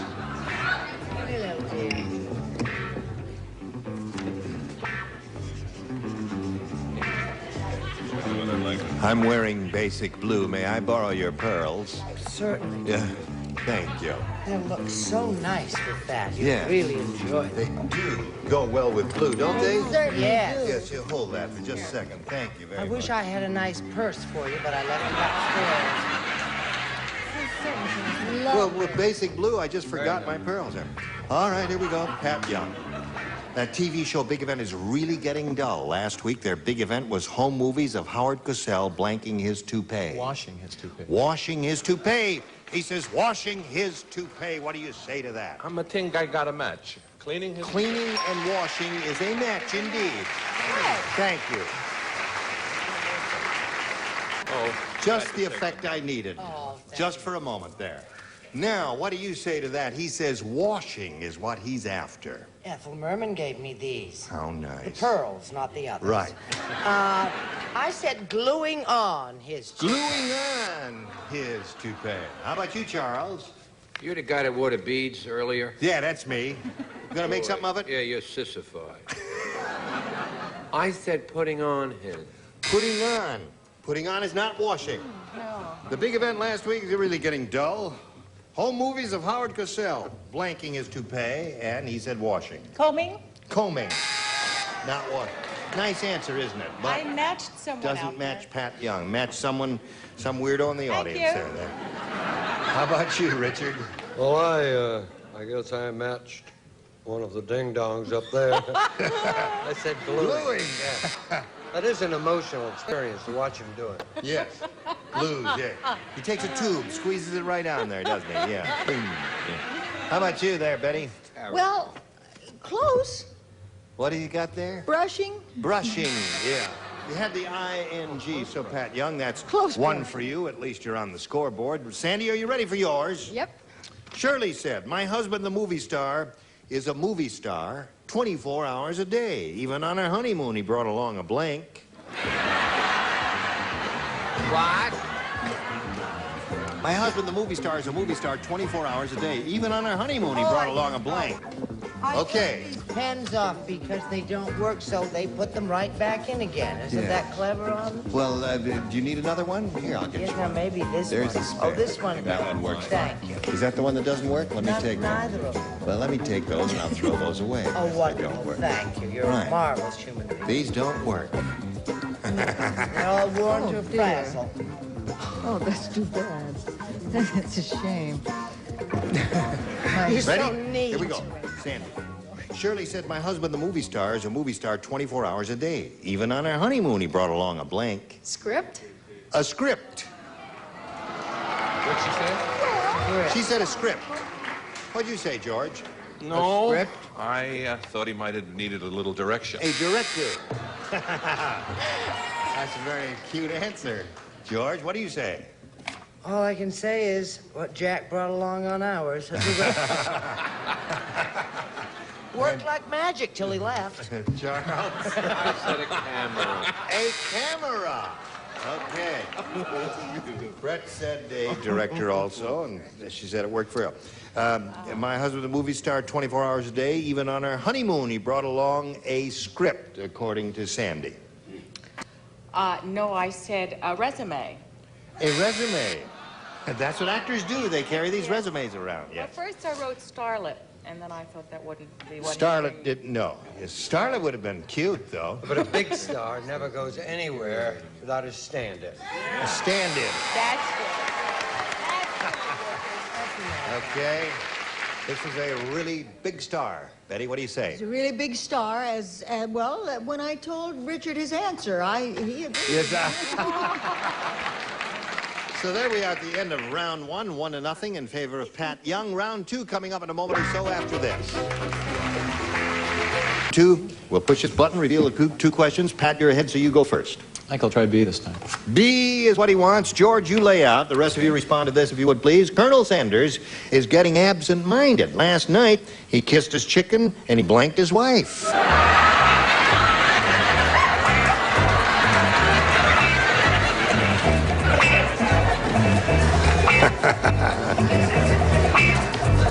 Okay. Now, here we go with Pat Young. Pat, Colonel Sanders is getting absent-minded. Last night, he kissed his chicken, and he blanked his wife. Plucked. He plucked his wife.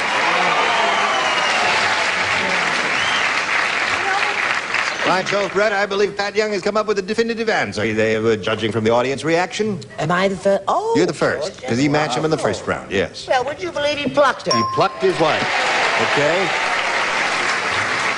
Charles. He pressure cooked. He pressure cooked. No. Put her in the pressure cooker. No. Turned on the heat. Kissed his chicken, and he Deep fried his wife. deep fried his wife. There. What do you say to that, Richard? Just plucky, I guess. Yeah. So that's up to 3. What have you got on that card? So close. Fried. Fried. Okay, so he's up to 3 now. And Sandy, listen carefully now. They're getting easier, aren't they? Oh, yeah. Harvey the Undertaker used to be a dog trainer. And that's why he teaches all the corpses to blank. Harvey the Undertaker used to be a dog trainer, and that's why he teaches all the corpses to blank. Don't look at my card, Richard. You tell him, fat lady. Don't look at my card.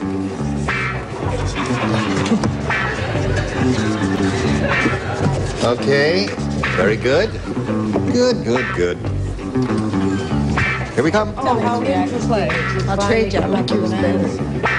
Now, Sandy, Harvey the Undertaker used to be a dog trainer, and that's why he teaches all the corpses to... Roll over and play dead. There it is. Now, that little girl come up with the perfect answer, I believe. Yeah, but I didn't have it. I taught them to bark. Bark, really? Okay, what do you say? I say, let's all go find ourselves a coffin and play dead. Play dead, that's 1 for her. Charles? Play dead. Play dead, that's 2 for her. Score is now 3-2. He's catching up to you, Pat Young. He used to be a dog trainer, and that's why he teaches all the corpses to... Roll over and play dead. Roll over and play dead. Heard that word. 3-3. A corpse doesn't have to play dead, does it? Isn't that kind of redundant? It is. It's a little... A really smart Undertaker. Yes. Teach them to dig.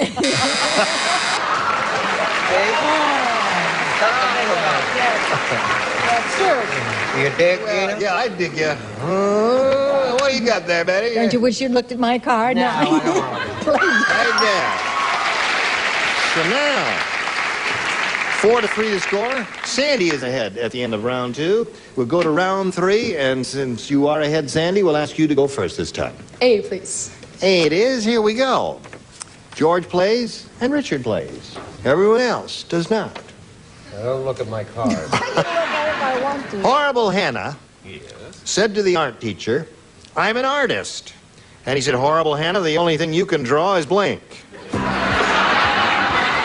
Horrible Hannah said to the art teacher, "I'm an artist." And he said, "Horrible Hannah, the only thing you can draw is blank." Oh, I got it. You got I it? wish I were playing. You got it?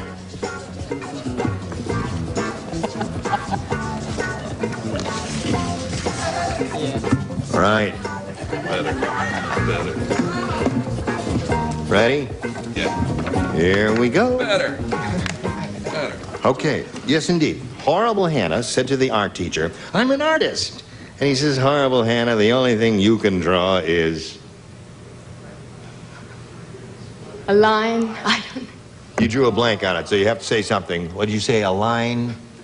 A line. Well, Sandy? Do you have a good answer in your mind? All right, if he says your answer, applaud. Is that it? Fly? Fly. Have you heard of the expression, all you can draw is flies? Oh, yeah. Oh, all right. okay. What have you got there? I said all she could draw was her salary. Okay. Or salary. Now, Pat, you know what you have to do? You have to match 1 to tie and 2 to win. Here we go. Charles? Yo. Ready? Here we go. The captain of the firing squad said, "That last condemned man was strange. Instead of putting his hands over his eyes, he put them over his blank." I can understand that. When you get nervous and everything.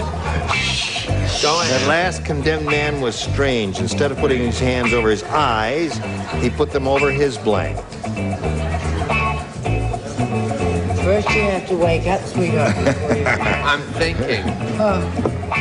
Why don't you tell us about Ethel Merman's pearls again? Are you ready, Loretta, my dear? Yes, you are. And Betty is ready. And Charles... Betty is ready? Betty is ready. It's baby talk. Oh. Okay, Charles. The captain of the firing squad said that last condemned man was strange. Instead of putting his hands over his eyes, he put them over his... Loins. Loins. Or a reasonable fence. That's right. Charles, he said loins. Ears. Ears is good. Yours is good. Ears is a good But it's response. not a match. Loins is good too, but it hadn't occurred to me. Loins? Yeah. Well, it had occurred to me, but I didn't know how to say it. Yeah. What did you say? You gotta It read occurred between to the me, loins. too. Read between the loins? It occurred to me too. I said mouth. Mouth. Now, you must match Betty to stay in the game and achieve a tie. Let's see if it happens. Betty? No, I don't wish I had looked at your card, but I'm sorry I can't. I said ears. Ears. So that means Sandy Nagatani wins the game.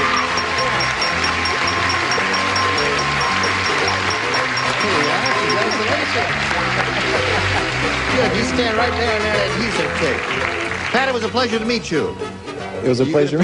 You're going to be receiving a lot of gifts from Match Game PM. Thank you very much. Pat Young, there he goes. While we're spinning him off, we want to spin some messages just for you. Now, here we are. This little lady is on her way to some big money. We all hope now. It's time for the Big Money Super Match. You can win over $10,000 here. Now, to do that, we have 2 audience matches for you, and I want to point out to you that whatever you win in these audience matches, you'll have a chance to multiply by 10, and that will be the final amount you'll be playing for. Here we go now. We polled a recent studio audience, and we got their best response to this. Blank-minded. Now, the answer that bunch gave most frequently will get you $500 if you match it. If you match the second most popular answer, you get $250, and then it's $100 if you match their third most frequently given response. 3 of our 6 celebrities are allowed to help by suggesting answers, and you can call on them now. Richard? What do you say, Rich? I forgot my answer. So absent-minded. Absent-minded is one. Brett? What Charles is. Simple-minded. Simple-minded. Charles?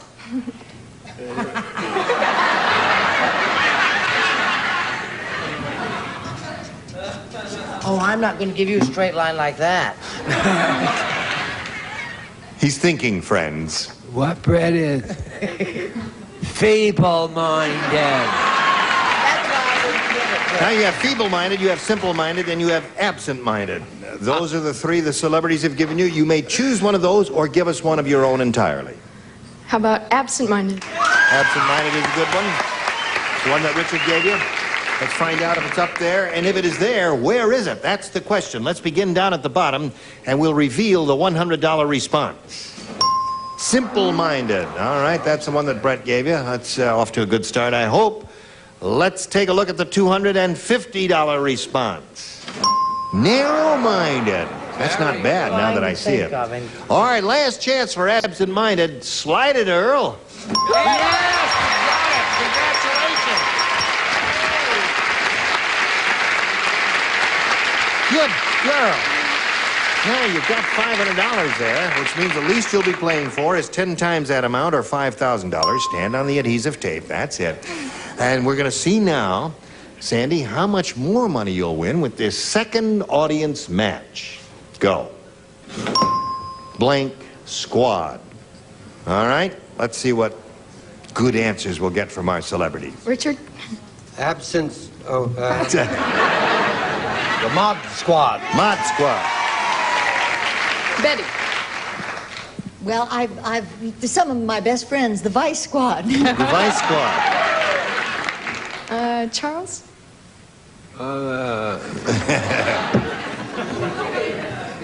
Feeble, no. Oh, yeah. The last guy in the firing squad we had before. Firing squad. Yeah, that's okay. cute. So we've got Hello. firing squad and we've got mod squad. Hi, Ma. Mod squad, vice squad, firing squad. You want one of those? Sure. Which one? Mod Squad. You want the mod squad? All right. She makes up her mind very quickly, doesn't she? You're a very kinetic person. Stand on the adhesive tape. All right. Let's see if we can have the mod squad under the $100 response. Firing squad was Charles' answer. Thank you. All right. Step down. Now, let's see if we get the mod squad under the $250 number. Vice squad. Only Vice for $250, eh? Okay. Mod, are you under the $500 number? Yes!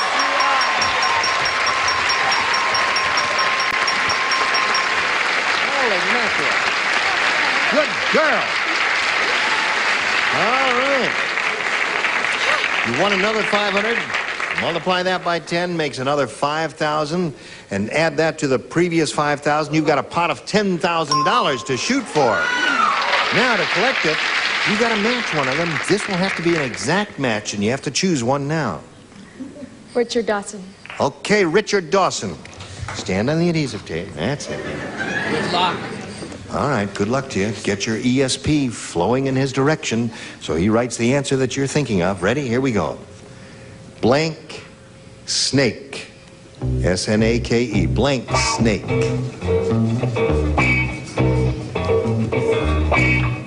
All right, he's finished, Sandy.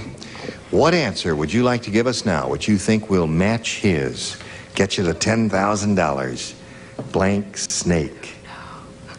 Blank snake. Blank snake. All I can think of is Cobra. Cobra. Well, she thought of that because we got so many of them around here, especially around CBS. There.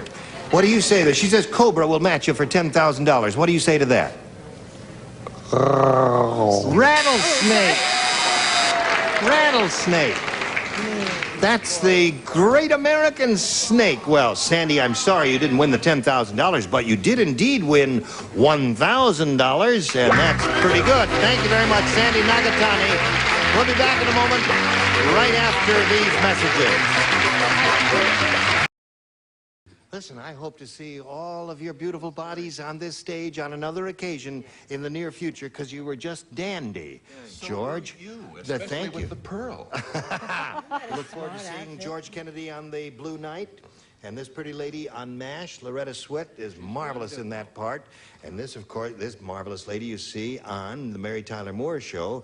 And this good-looking, peachy kid, snappy dress. Stand up and show him your total. Has a new reversible vest. I've never seen you so ensemble. Look at this. Stand straight up. Stand straight up. Look at that. The vest matches and everything. Watch for this suit on Family Feud. This suit will appear next. That's enough of that. Gene Rayburn, join us next week for more big cash prizes here on Match Game PM. Goodbye.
Get ready to match the star.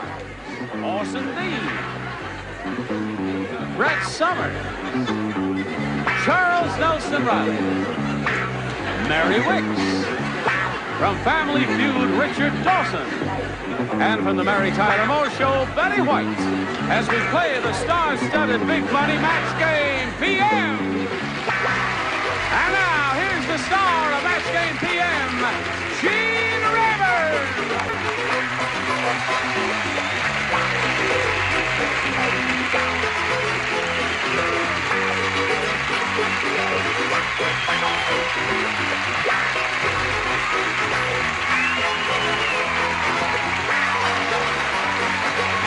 Johnny Olson. Thank you, friend. Thank you for joining us. And thank you for joining us, because without you, boy, would I have egg on my face. Now, what do you say we welcome Esther Becker and Bob Miller over here? Welcome to both of you. Want to find out a little bit about each of you? Bob, we'll begin with you. Hi, I'm a native-born Southern Californian. I teach at Selmar, California, coach basketball and co-ed swimming team. What do you teach specifically? Physical education specifically. Okay, Bob, good luck to you. And you, my dear? Well, I have a wonderful husband who's out there in the audience. I hope you have a wonderful husband out there. I have twin boys that Yeah. were just 6 years old. Yeah? And we're expecting one baby, first of March. You're sure it's one? Definitely, it has to be. Did the doctor say it's one? Well, I was a lot bigger when I had the, twins. Oh, I see. Listen, here on Match Game PM, Bob and Esther, we'll give each of you 3 chances to match as many of our celebrities as you can. And the one who has done that most often at the end of the 3rd round will be the winner. And we'll go on to play the Big Money Super Match, which can pay off over $10,000. How about that? All right. Now, we'll ask Bob to go first. You may have A or B, Bob. A, please. A it is. Here we go. Hello. Hi, Roger. Well, one senator's secretary said to the other. Yes. I don't know what that new girl does in the senator's office, but when she goes in there, she doesn't bring her steno pad. She brings her blank.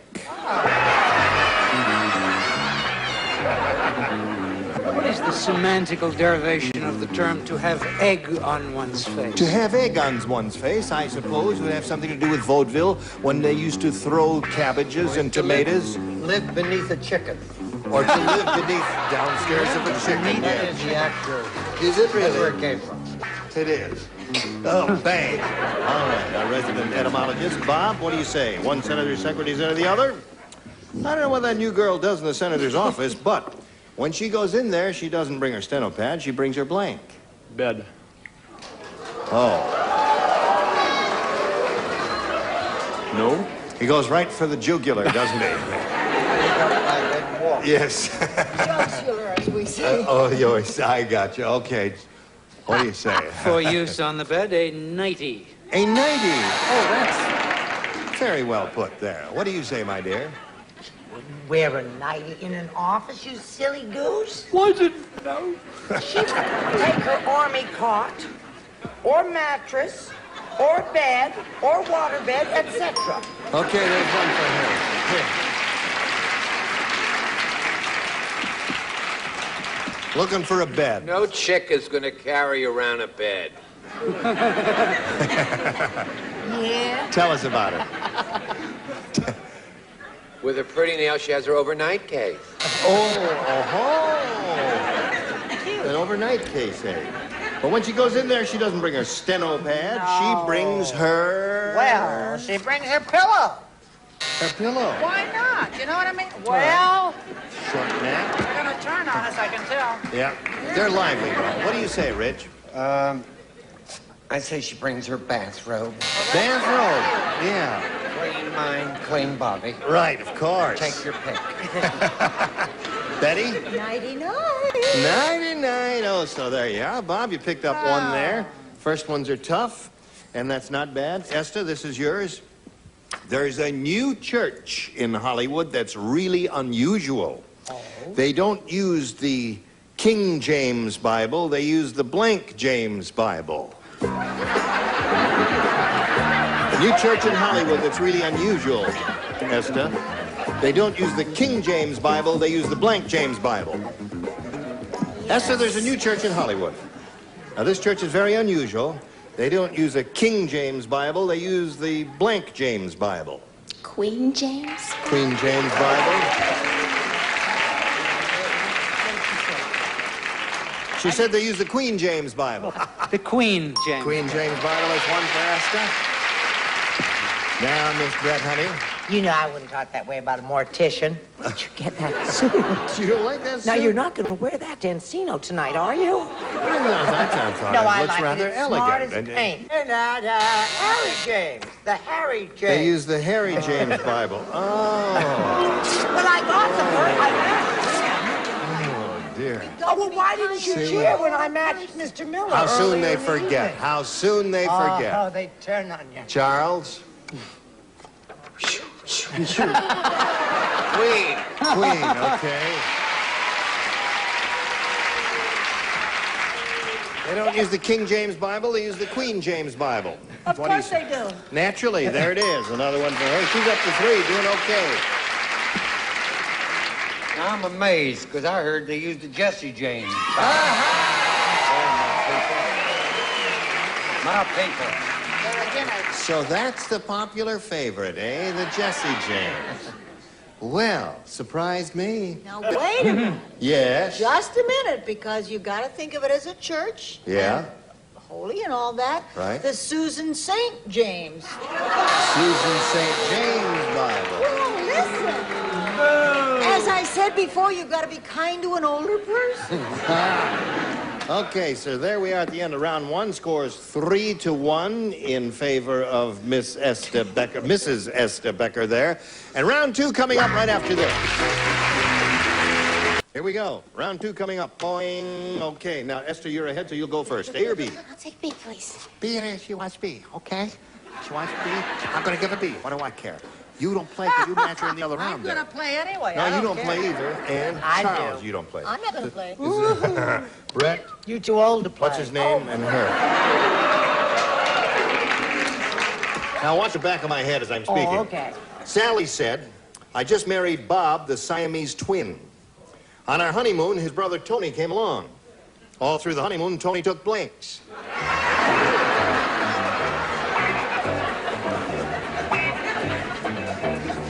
Okay. You like that answer, Yep, dear? that's okay. Indeed I do. Is it Aces High or is it just okay? No, that was Aces High. Esther Becker. Sally said, I just married Bob, the Siamese twin. On our honeymoon, his brother Tony came along. All through the honeymoon, Tony took blanks. Lessons? Lessons. Tony took lessons, eh? All right, what'd you say? I said that poor woman, no wonder she waited 6 years. If you've had twins, you'd wait 6 years. Yeah. Oh, I hope you don't have them this time. Well, give one away.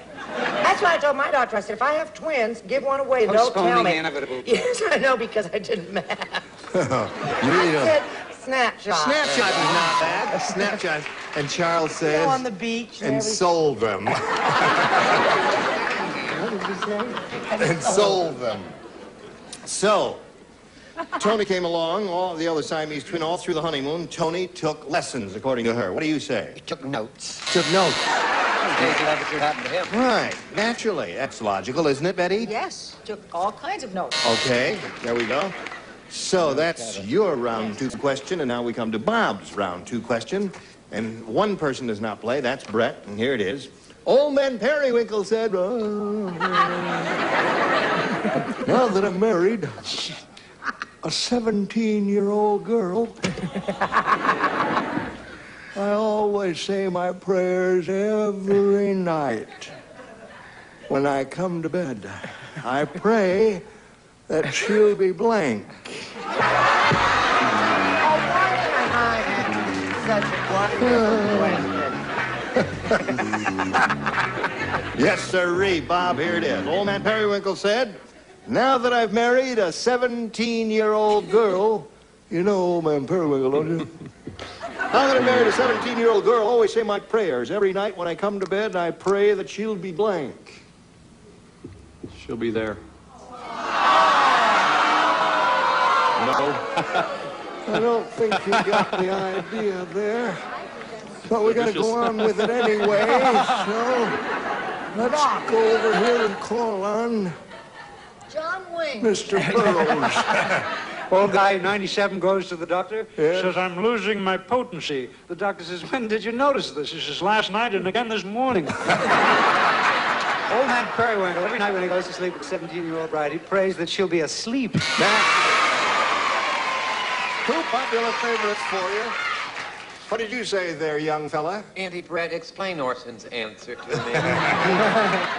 Fast asleep. Bob Miller said there. And what do you say? I say asleep. Asleep. That seems to be the answer. You see, he's 102 and she's 17. Okay. And you? Sleep. Sleep. That is the answer, isn't it? You got it? You see, when you copy how cheaters never prosper.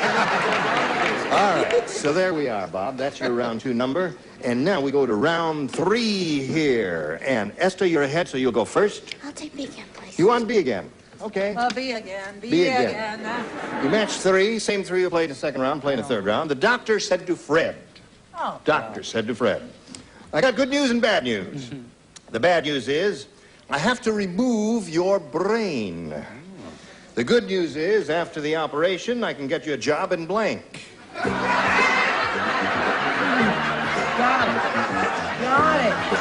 it. Okay. As soon as Brett finishes. Well, I'll repeat it while she's writing. The doctor said to Fred, I've got good news and bad news. The bad news is I have to remove your brain. The good news is after the operation, I can get you a job in blank. Intelligence? I can't think In of the it. Intelligence, Central Intelligence Can't Agency. think of anything. I think there's a great deal of logic to that, my dear, even though it may be incorrect. Okay, now let's see. Who goes first here? You do, I do, believe, and don't this you? may be a match. Now, I said Washington, D.C. as the person of your choice. Now, that Washington, could be D.C. central is the person of your choice. No, that's not intelligence. Okay. Now be if we that was your come choice. to you, Sir Richard. I have to remove your brain. Good news after the operation. Get your job in... Politics. Politics is a good response. You got the idea now, Esther? Too late, though. Yeah. I was going to say, you could do it again. You'd be terrific second time around, right? Have you ever heard of the expression, biting the hand that feeds you? Yes, I've heard of Well, that. that's what I'm doing. Television. Television. That would have been good. The implication, of course, is that only witless people get jobs in television, right, Betty? Yes. All right, so now it's 3-1. Now, Bob, 2 to tie, 3 to win. Okay. Think carefully now. Jeff said to Dumb Dora. Oh, how dumb Jeff is she? said, these cupcakes are really funny looking. Oh, well. And Dumb Dora said, that's because I couldn't find my cupcake pan, so I made them in my blank. You got it. Yeah, you don't right. You're the only one. No, that's because I was so happy. All right. Good. Right. Splendid. Bob Miller. Jeff said to Dumb Dora, these cupcakes are really funny looking. And Dumb Dora said, that's because I couldn't find my cupcake pan, so I made them in my blank. Brazier.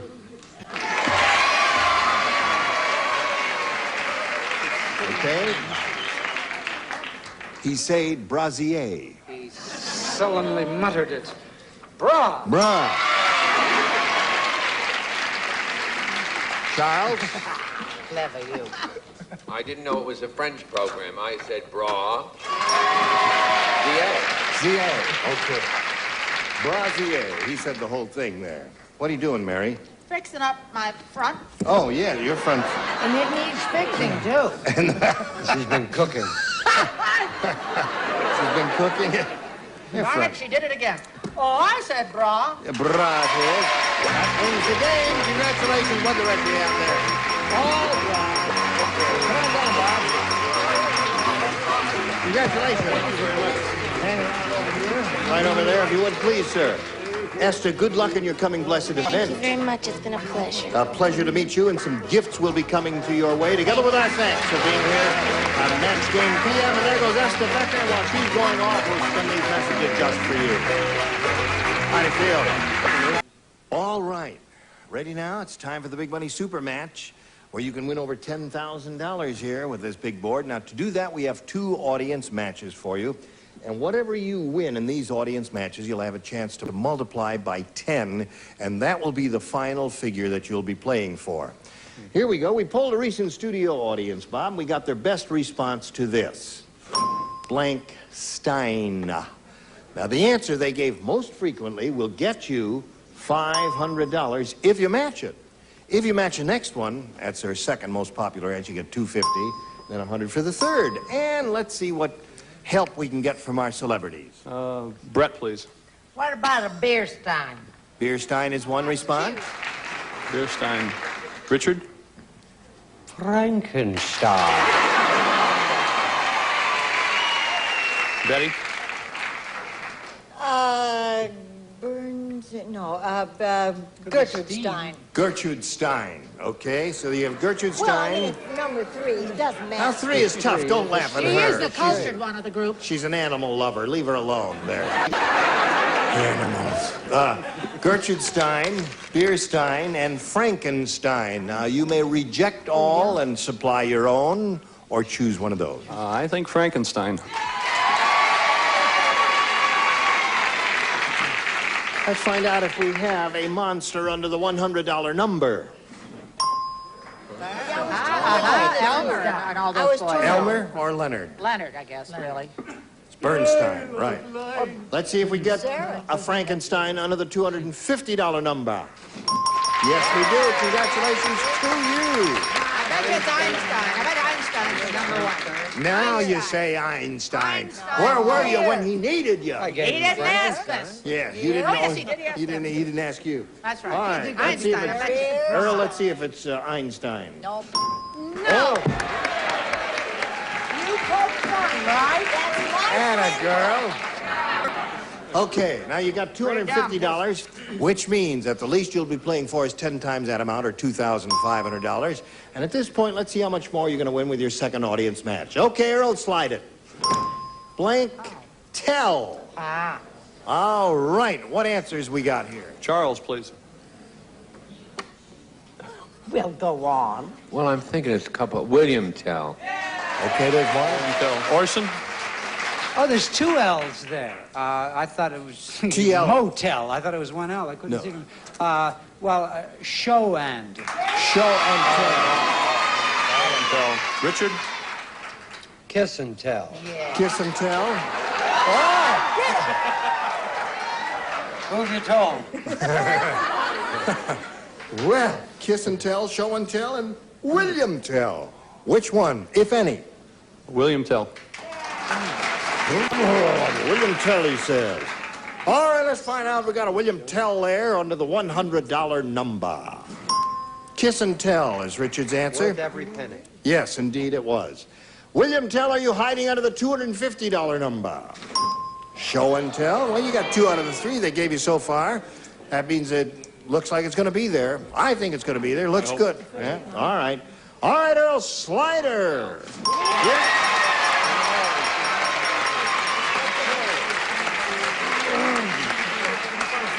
Now, want another $500.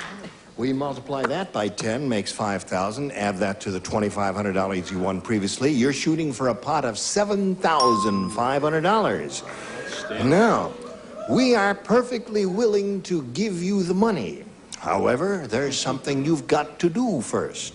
Make a match with one celebrity, an exact match. Richard, please. All right, Richard.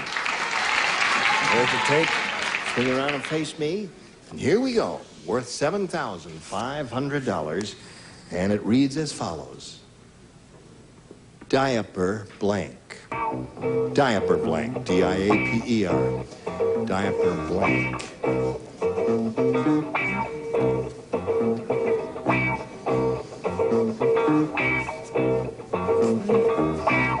Okay.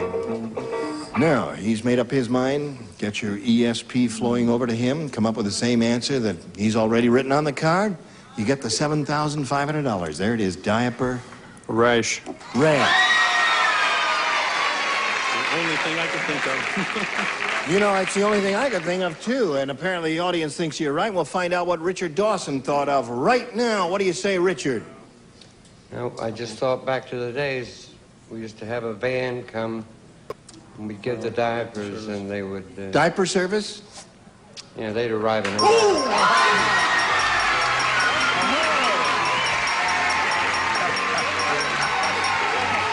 boy. Good for you. You got $8,250. Thank you very much. I don't believe it. I don't believe it. He's a very happy man. Very, very happy man. While he's celebrating, we're going to celebrate these messages just for you. Good for you. Here's a very happy Californian. He's just won a bundle of money. And if you'll join us next week, we've got a lot more money to give away, and we've got a lot more engaging people, as you see here on this stage. Gene Rayburn, every Match Game PM. Goodbye.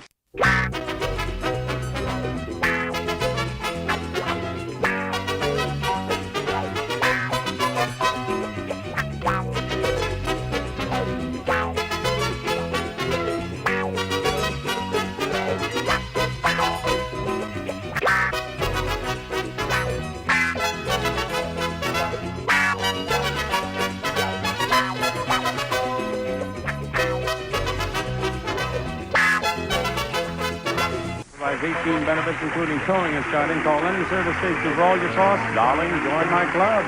And Bardol Oil Supplement. Its exclusive full retraction formula bound for critical surfaces, reducing friction and wear in your car's engine. Bardol, run with us.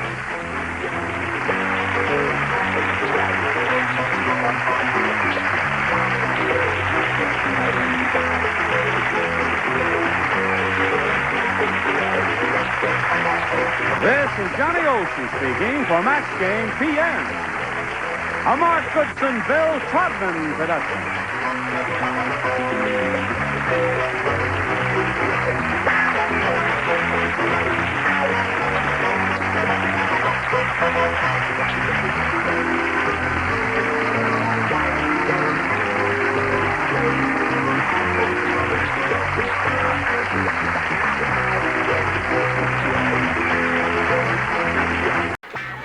Get ready to match the stars. Avery Schreiber, Brett Somers, Charles Nelson Riley, from Chico and the Band, Della Reese, from Family Feud, Richard Dawson, and from the Mary Tyler Moore Show, Betty White, as we play the star-studded Big Money Match Game PM. And now, here's the star of Match Game PM, Gene Rayburn.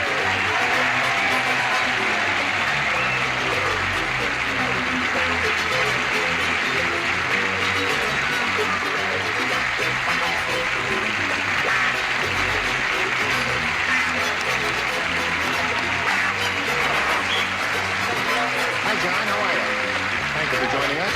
Thank you for joining us, because it would be funny out here without you.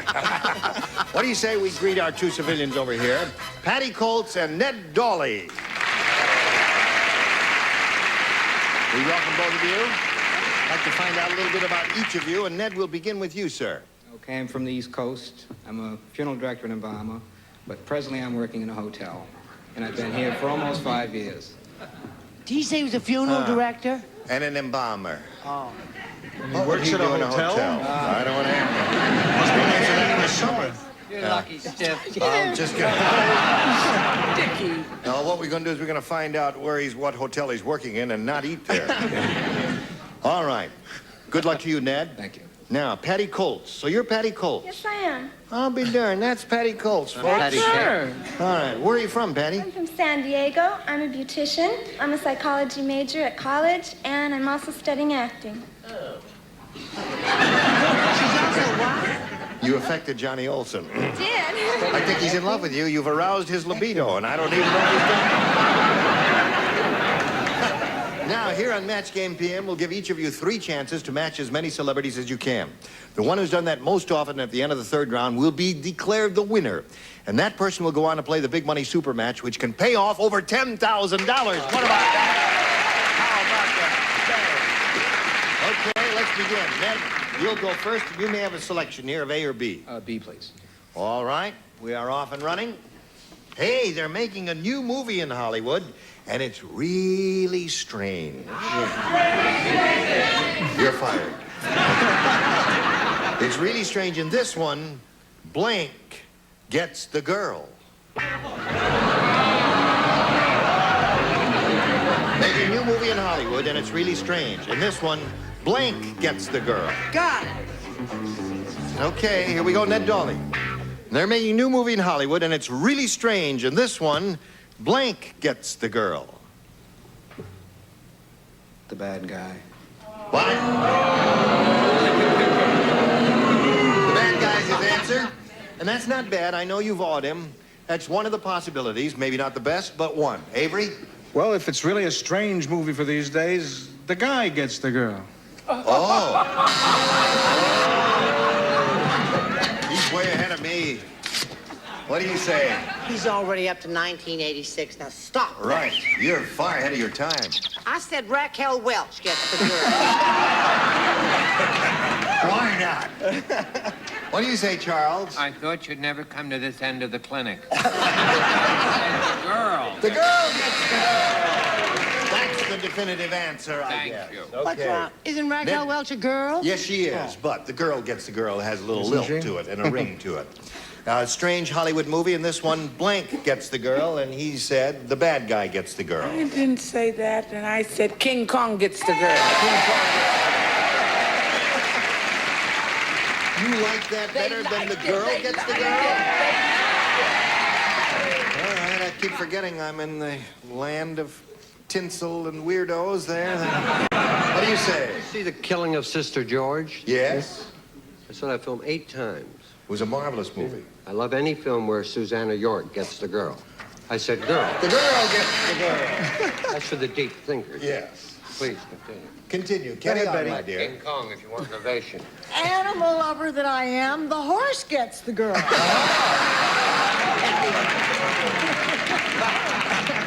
Well, that's very interesting. Okay, Patty, we've got one for you now. And yours goes as follows. Harold said, I'm so poor, all I can afford is cheap imitations. At my own wedding, I had a cardboard blank. Harold, doesn't make any difference. Oh, well, I wanted to make sure it wasn't Helen or something. No.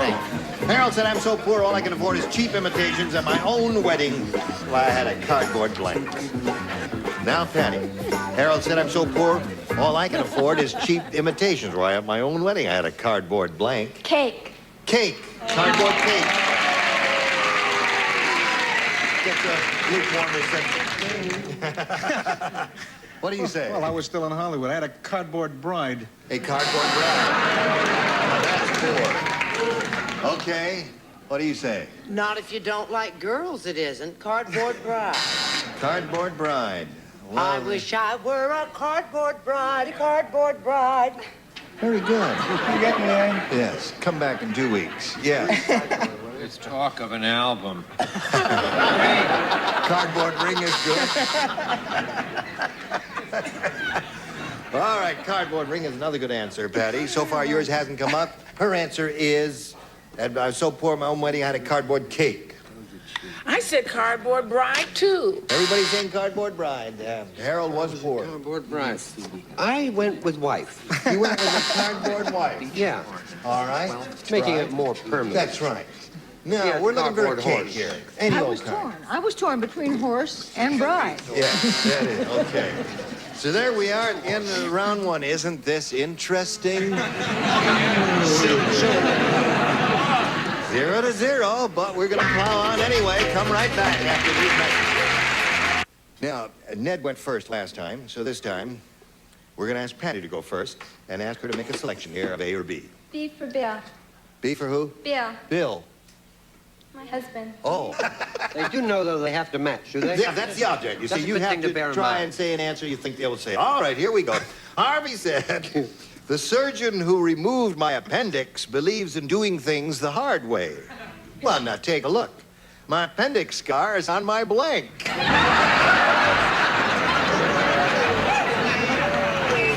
Harvey said the surgeon who removed my appendix believes in doing things the hard way. Take a look. My appendix scar is on my...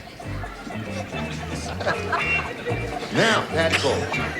Harvey said, the surgeon who removed my appendix believes in doing things the hard way. Well, now, just take a look. My appendix scar is on my blank. Neck. Neck. I don't think that's so bad. You don't like neck? What would you like? You don't know what you like. Oh, that's a terrific answer. I What's know that? that surgeon has a very small hand. He goes in, he goes all the way down, he takes out. The patient could choke. But the neck. Neck it is. General Neck. Hi, hon. Hello there. I couldn't think of a thing. Really? No, so I just said chest. Chest. Zit There's yourself. so many good possibilities. I like to see the guys that booed that blonde chick one at a time because I get upset.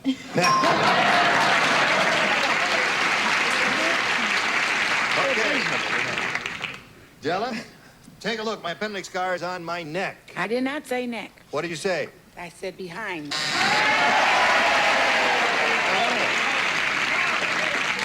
So that's the kind of crowd you want. Okay. We're bottoming out, Richard. Now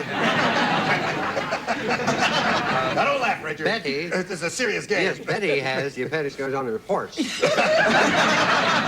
have? I have back. You have back? Yes. I see. On the back. Went through See, the normally it's on the 14th front. lumbar And vertebrae. he's very, Yeah. excuse me. Can I have my horse, please? I have to be going now. I've got to see Bill and Now, say. she didn't say horse. I know that. Really? Come on now. Animal lover that I am, I did not say horse. I said throat. Throat. How about that? That's a million. Three for you, and this for you. Now, here we go. Fred said, I went to a restaurant that was so sleazy. I'm going to tell you. It is so sleazy, the hot dogs had blank. So sleazy, the hot dogs had blank. Oh, dogs is the operative word. That's right, dummy. Oh, yeah. That's terrible. Ned, are you ready? But they don't have that. They're already over there. Here we go. Fred said, I went to a restaurant that was so sleazy, the hot dogs had Fleas.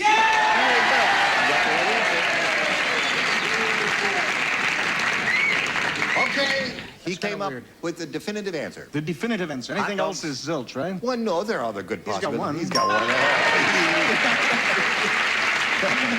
Did you finally think of it? Animal lover that I am. I said flea. Charles? Fleas is not the definitive answer. What is? Tell me, I pray, tell me. Hot fleas. Hot fleas. Okay. Restaurant is so sleazy, the hot dogs had fleas. Della? I made them sicker than that. I gave them hoof and mouth disease. Oh, I don't have two places I don't want to go. I don't want to go to his hotel or your restaurant. It wasn't my restaurant. It was your hot Oh, dog. right. It was sleazy, was it? Yes. Sleazy. I'm Doc. This is Sleepy. Sleepy? Yeah, the hot dogs had rabies. It's really a sleazy place. Oh, we're going downhill rapidly. I mean, I Well, you do get think shots for that- this. Yes, that's right. What do you say? You just showed me a card that said the hot dogs had horses. No, when he read the line, though, he Yeah. scratched his head. The hot dogs had mange. Is that all? Well, that's caused by Say something goodbye, else. cruel world. Yeah, say goodbye, cruel world. There you go. So there you are. can't 3-3 at the end of round two. Score is tied. Patty went first last time, and Ned Dolly will ask you to go first this time. A, please. You want A? All right, three people play. Here. Oh, the lower tier. The Three Stooges. All right.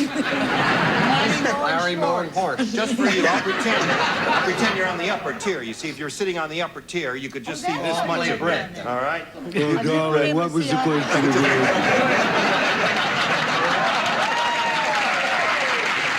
Listen here, guys. I get upset and I'm going to get some chicks around here.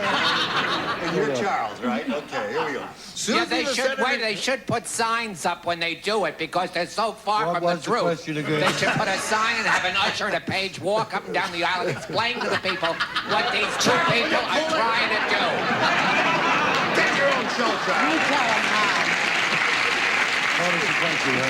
Susie, the senator's new secretary, said, I'm not sure what the senator expects me to do, but when I walked into his office, he was wearing blank. Senator's new secretary. Susie, the senator's new This reminds me secretary. of Jack Klugman. Senator. And I'm not sure what the senator expects me to do. She certainly takes long enough to come up with a Little rehearsal.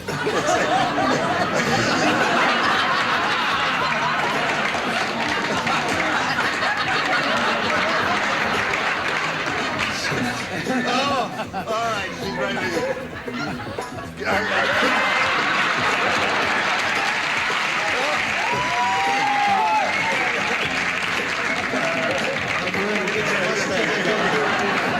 What was the question again?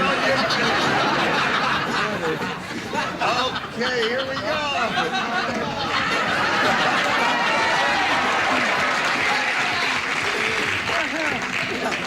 Okay, are you ready? All right. Give me one more time. Susie, the senator's new secretary, said, I'm not sure what the senator expects me to do, but when I walked into his office, he was wearing blank. His birthday suit. His birthday suit. Okay.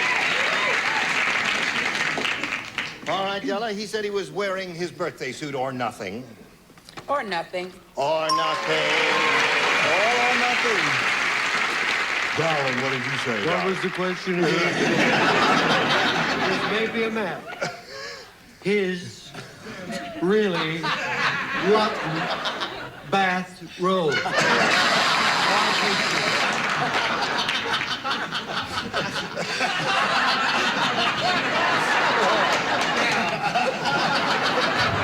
What do you say there, baby? He cheats. No, Yes. I do not wear socks. He did not wear nothing.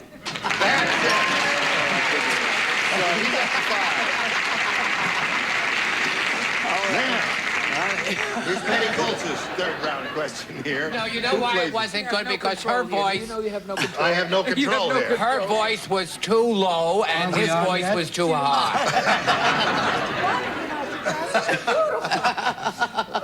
We really need her to have the glass, because she plays this round, you Who see. said that? I recognize that book. It's Gene. Here we go. You play, and you play. Are you ready to play? Yes, Here we go. darling.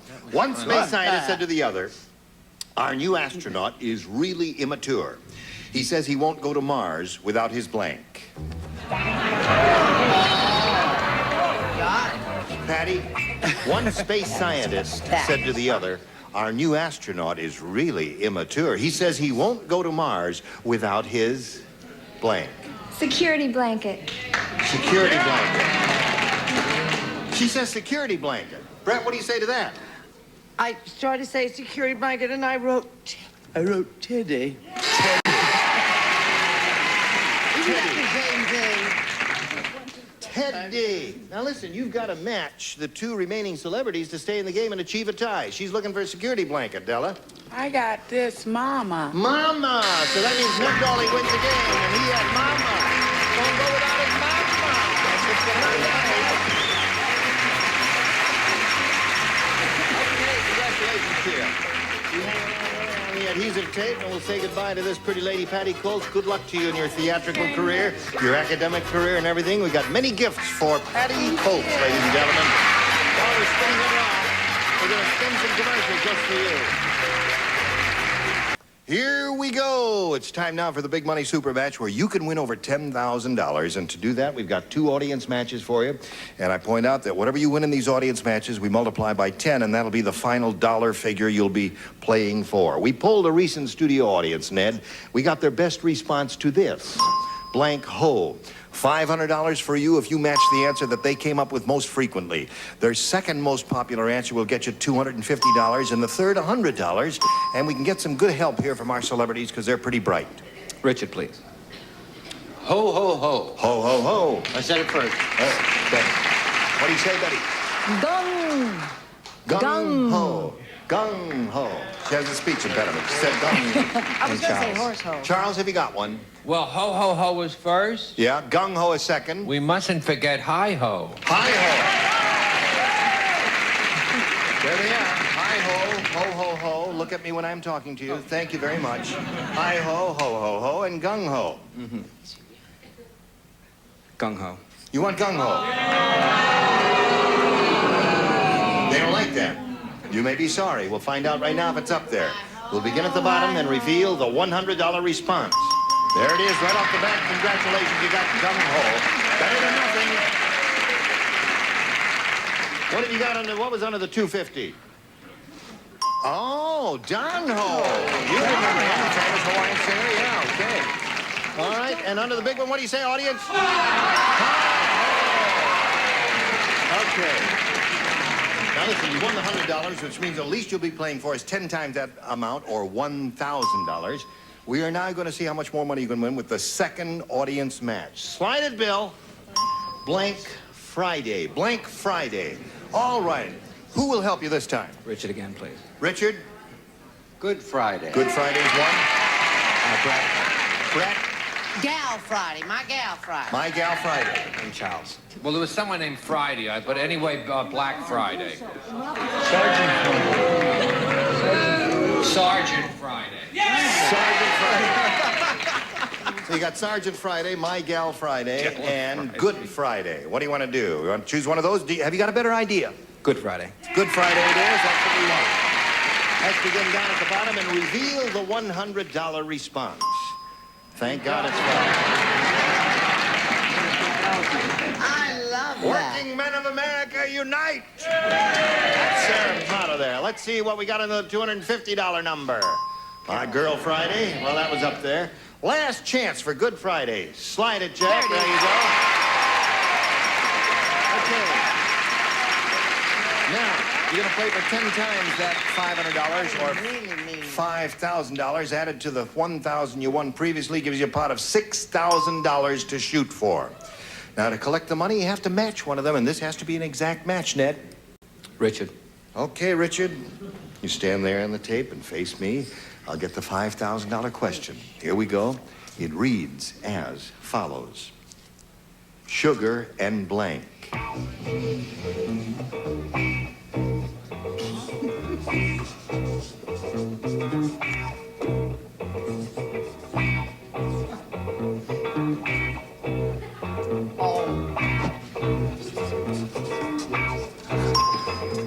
Now, Ned, he's finished his answer.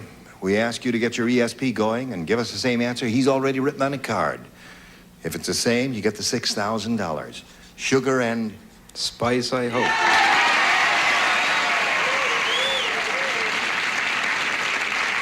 Boy, I tell you, there are two really big answers here. There's sugar and cream and sugar and spice, and I hope he said spice. I wrote them both, and then I threw one away. Oh, I kept spice.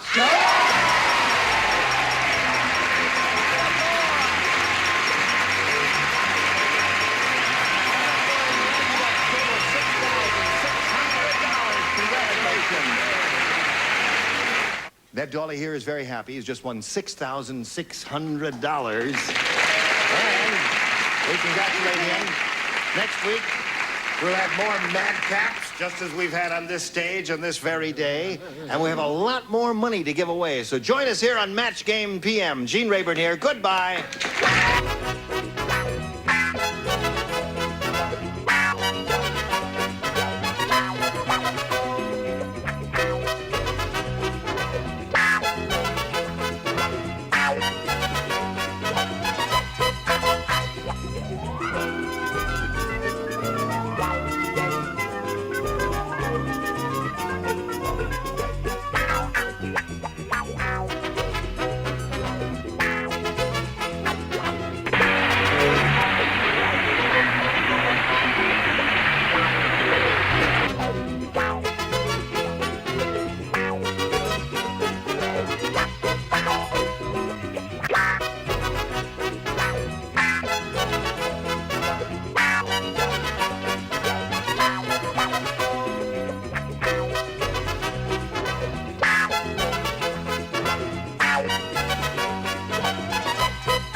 Get ready to match the stars from the Bob Newhart Show. Bill Daly, Brett Somers, Charles Nelson Riley.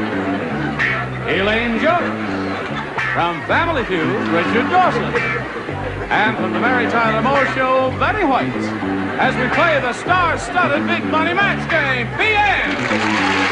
And now, here's the star of Match Game PM, Gene Rivers.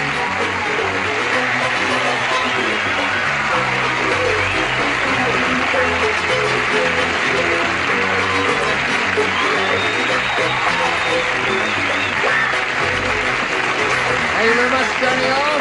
Thank you for joining us. What do you say we get right to it? Yeah. Let's not fool around, right? All right. Let's say hello to Valerie Allen and Brian Sykes here. Now, before we start playing our game, we'd like to find out a little bit about each of you. And Brian, we'll begin with you. Tell us where you're from and what you do for a living and all that.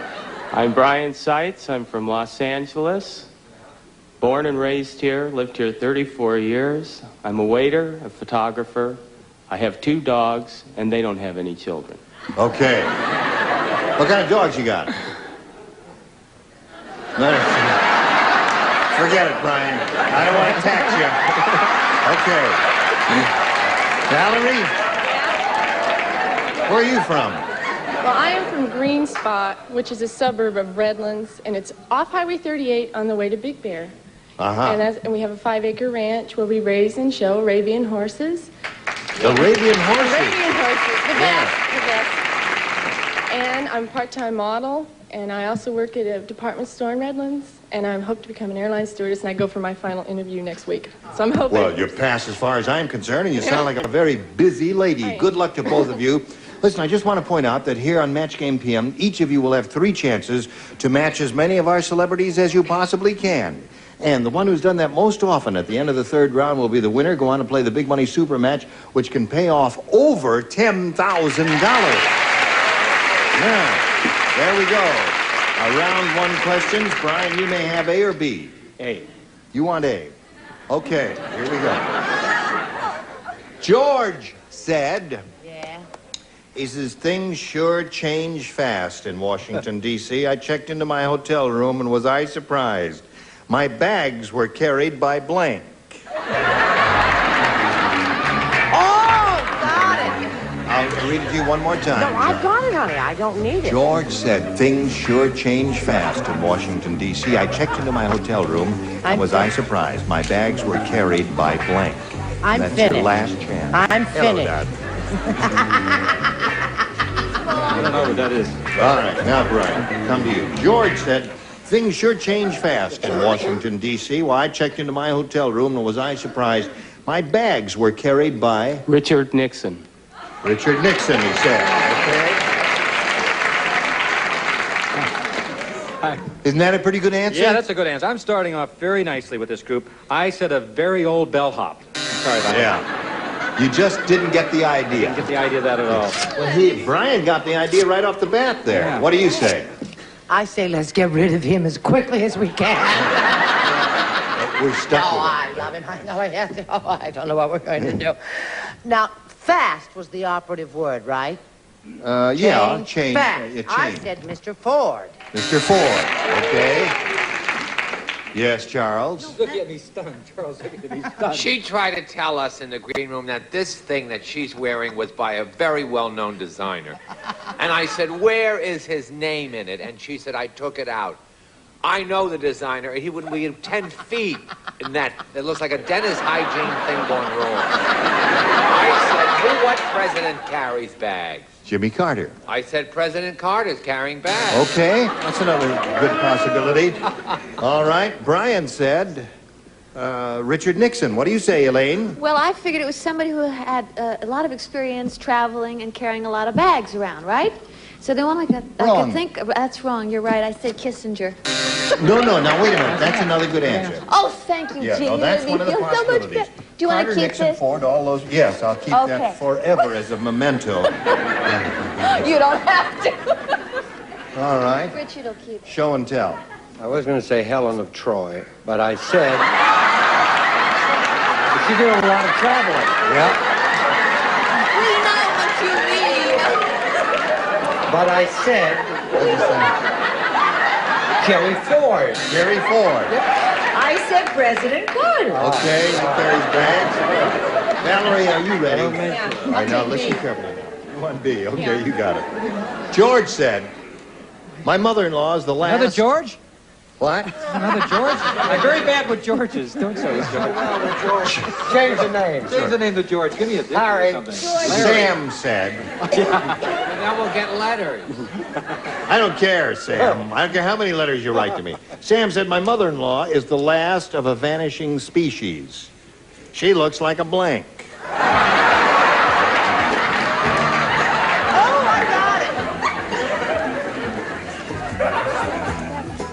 All right. You ready, Valerie? They're all ready. George said, my mother-in-law is the last of a vanishing species. She looks like a blank. A bald eagle. A bald eagle. Very imaginative answer. Unfortunately, that species is diminishing. Yes. What do you say? I'm not even close. She looks like an old bellhop. No, an old alligator. That's not even. Old alligator. Alligators are, come on, they're, Are they? Yeah, I don't know. Brett? Too bad. That's 2 for you, Bill. Too baddies. Okay. What do you say? Well, Phyllis Diller had one of these coats, and I said I'd take it off her cheap, but she refused to sell it to me. Leopard. Looks like a leopard. That's a vanishing species, That was so isn't it? bad you didn't get a boo on it. What do you say? I said, the lovely white whale.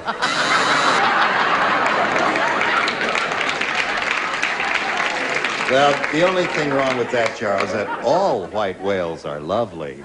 Hello, Elaine. Hello, Don. My mother-in-law is the last of a vanishing species. She looks like a bald eagle, according to Valerie. I said Republican. Yeah. Unfortunately. Yes. They are in diminuendo, aren't they? What did you say, Richard? I'm shocked to hear about the alligators, Bill. That's it. I said bald eagle.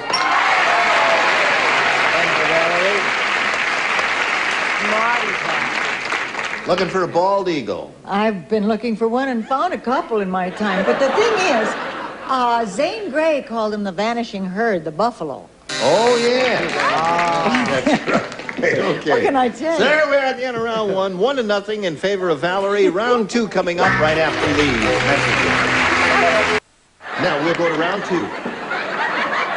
Valerie, you're ahead, so we'll ask you to go first. You may have A or B. A. You want A? Okay. Ready? Wait. Seriously, have you seen any alligators around, like this morning? Oh, No. Bill. No. I mean, They are vanishing. Yeah. That's what I mean. Yes. What was that joke? I'm sorry I brought that up. I'll vanish after It this. was the thundering herd by Zane Grey. Elliot said, my wife, the bus driver, talks in her sleep. Last night she kept telling me to blank. Very good. You've caught on quickly, my dear. Isn't it wonderful? Next week we're going to do numbers 1 to 8. No. Okay, Valerie. Elliot said, my wife, the bus driver, talks in her sleep. Last night she kept telling me to blank. Stop. Stop. Okay. Stop. Stop. I have Stop. a headache. What did you say?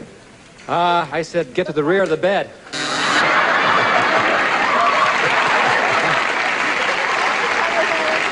How about you? I said, get off.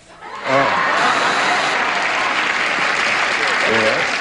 White whale, is this the white whale question? No. I said fair plea. Fair, please. Okay. Hey, the gum helped it. The gum helped it. Elliot said, my wife, the bus driver, talks in her sleep, and last night she kept telling me to blink. What do you say to that? She kept telling him to step to the rear. Step to the rear. And you, Miss Betty, honey? Go to the back. Okay. So there we are. Now, Brian, are you ready for yours? Here we go. The archaeologist said, this is the most unusual find ever. Look, this mummy was buried. The archaeologist said, this is the most unusual find ever.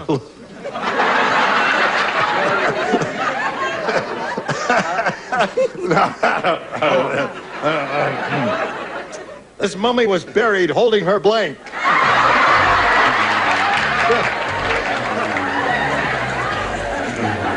Good. All right. They're all right.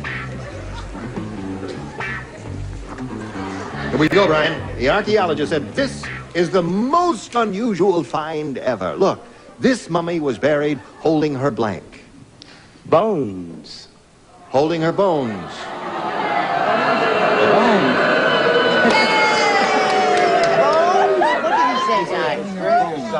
Yes. Holding her bones. Holding her bones. Yes. It could have been much worse.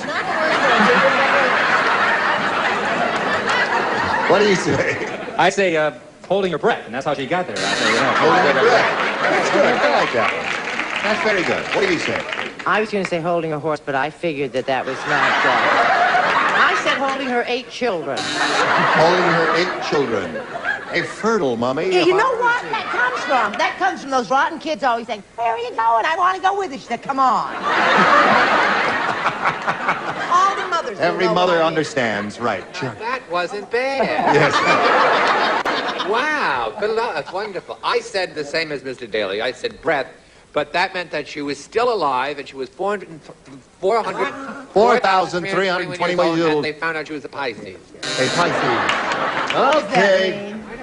What has happened to Charles? The archaeologist said this is the most unusual find ever. This mummy was buried holding her... Oh, I'm so repetitive. Breath. Breath. Yes. Well, that would make... I almost said that. Breath. I said boobs. Boobs. Yes. Mummy and baby doing well. Mummy and baby doing well, holding her baby. Okay, so there we are. Now we go to round 3. Valerie, you're still ahead. We're going to ask you to go first. You may have A or B. Close game. B. B. Okay, 1-0 the score. As you can see, very tight game. 2 good players here. Oh, Sam the sculptor said. Change it to George. George the sculptor said, in order to make great art, an artist has to suffer. Yeah. And that's why I'm sitting on my blank.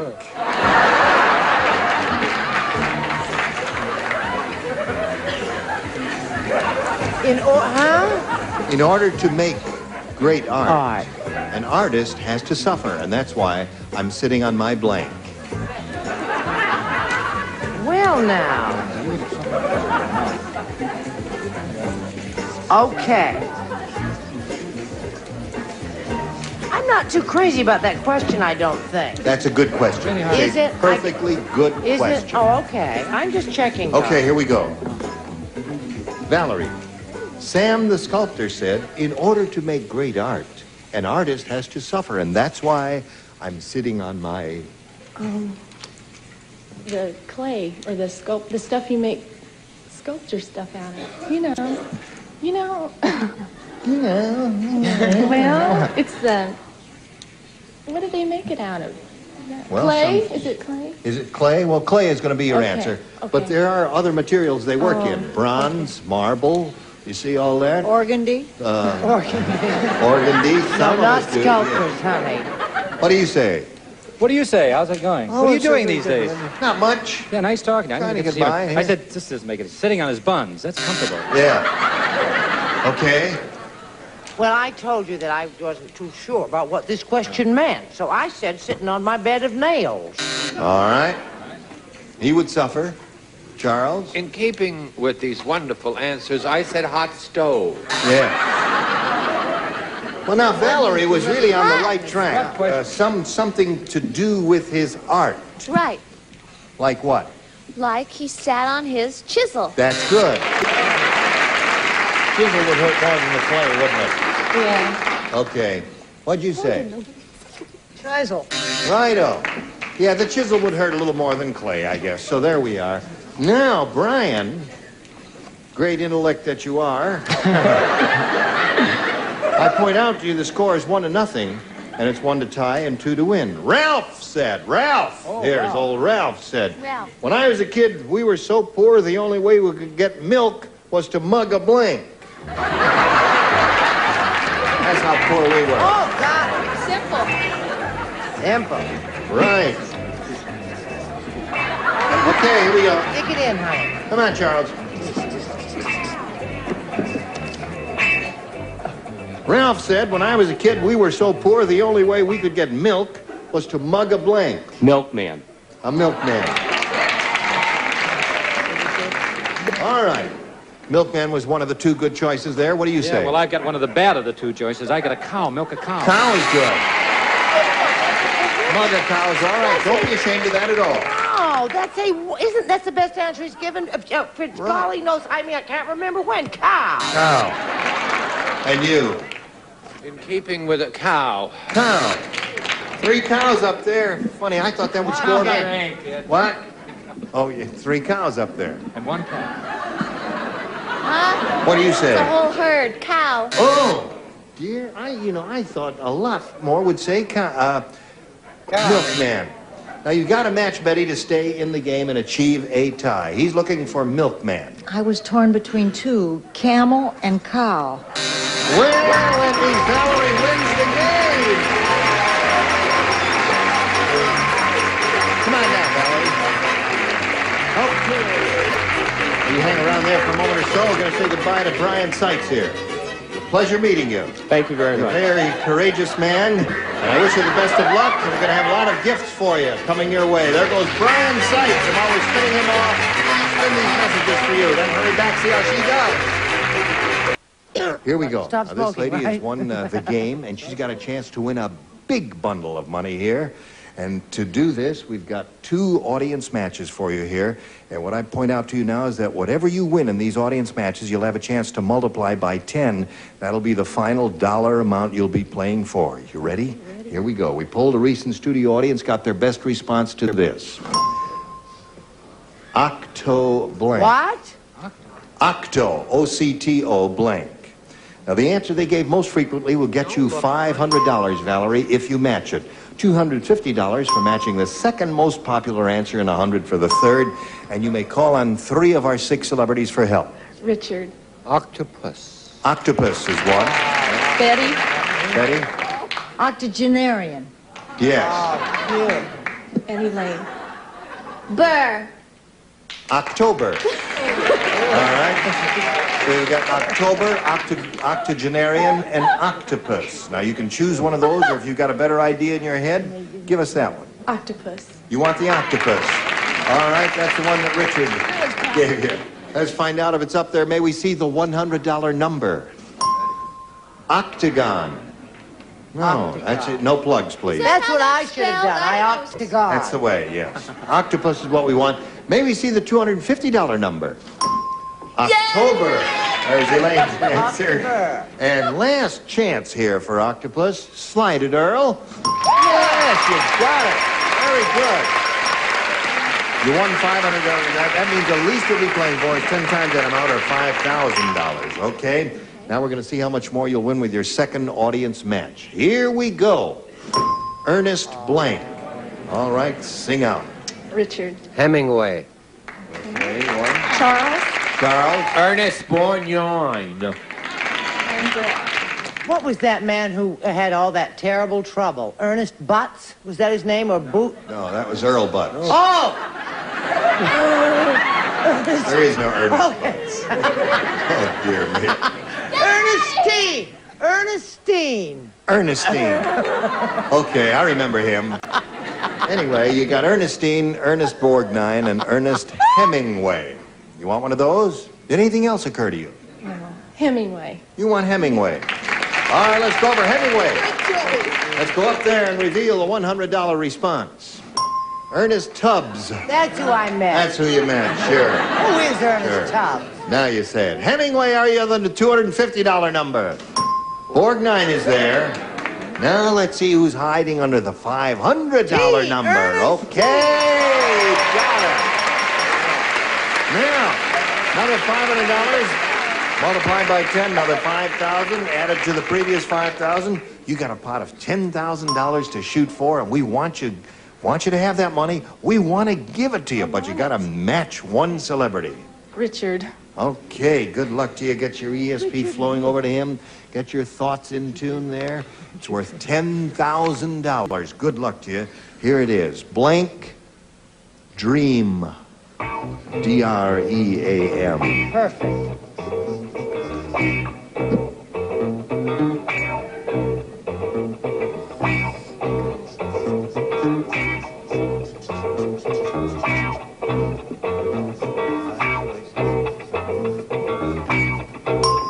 Okay. Now, Valerie, we want you to give us an answer which you think will match his. And if you do that, you get the $10,000.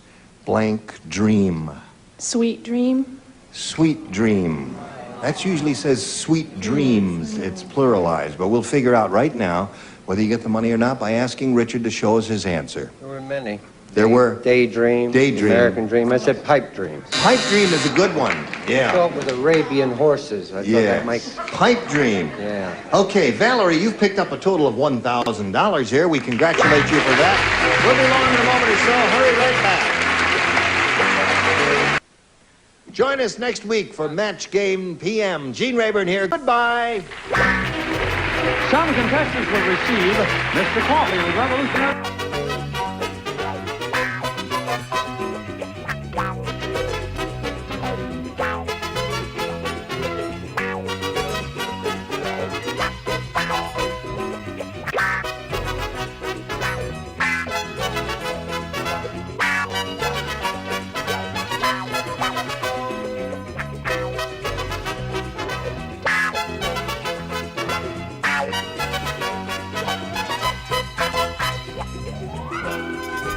Improves it, DuPont guarantees it. And Bardol's new fuel system treatment, the gasoline additive to help keep your entire fuel system clean from gas tank to carburetor. You'll feel the difference.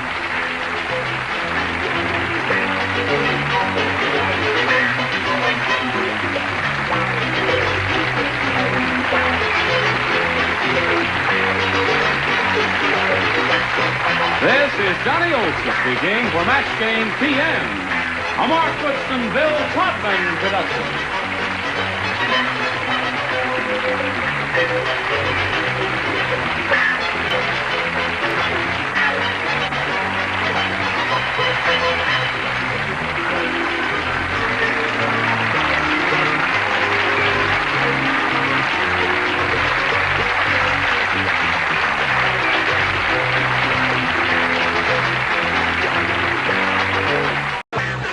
Get ready to match the stars.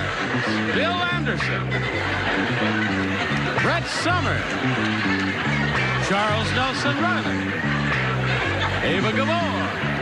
From Family Feud, Richard Dawson. From the Mary Tyler Moore Show, Betty White. As we play the star-studded Big Money Match Game PM. And now, here's the star of Match Game PM, Gene Rayburn.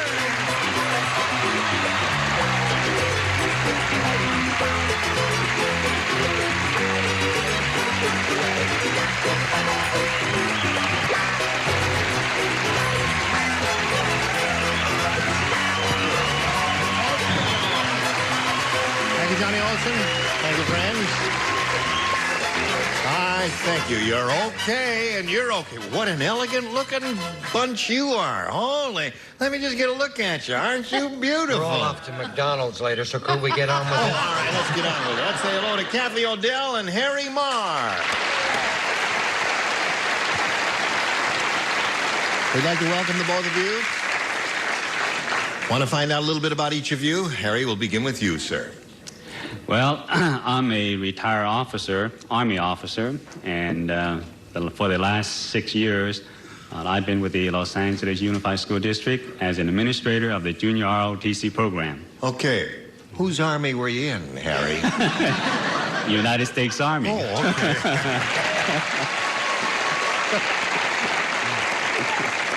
All right, good luck to you, Harry. Now, here's your opponent, Kathy O'Dell. Where are you from and all that, Kathy? I'm from Solvang, which is a beautiful little Danish town just north of Santa Barbara.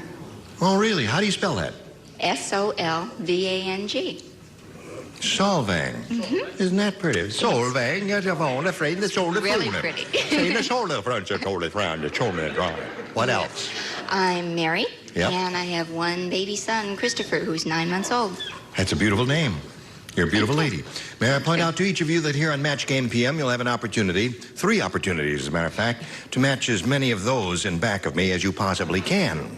And the one who's done that most often at the end of the 3rd round will be the winner, and we'll go on to play that big money super match, which can pay off over $10,000. So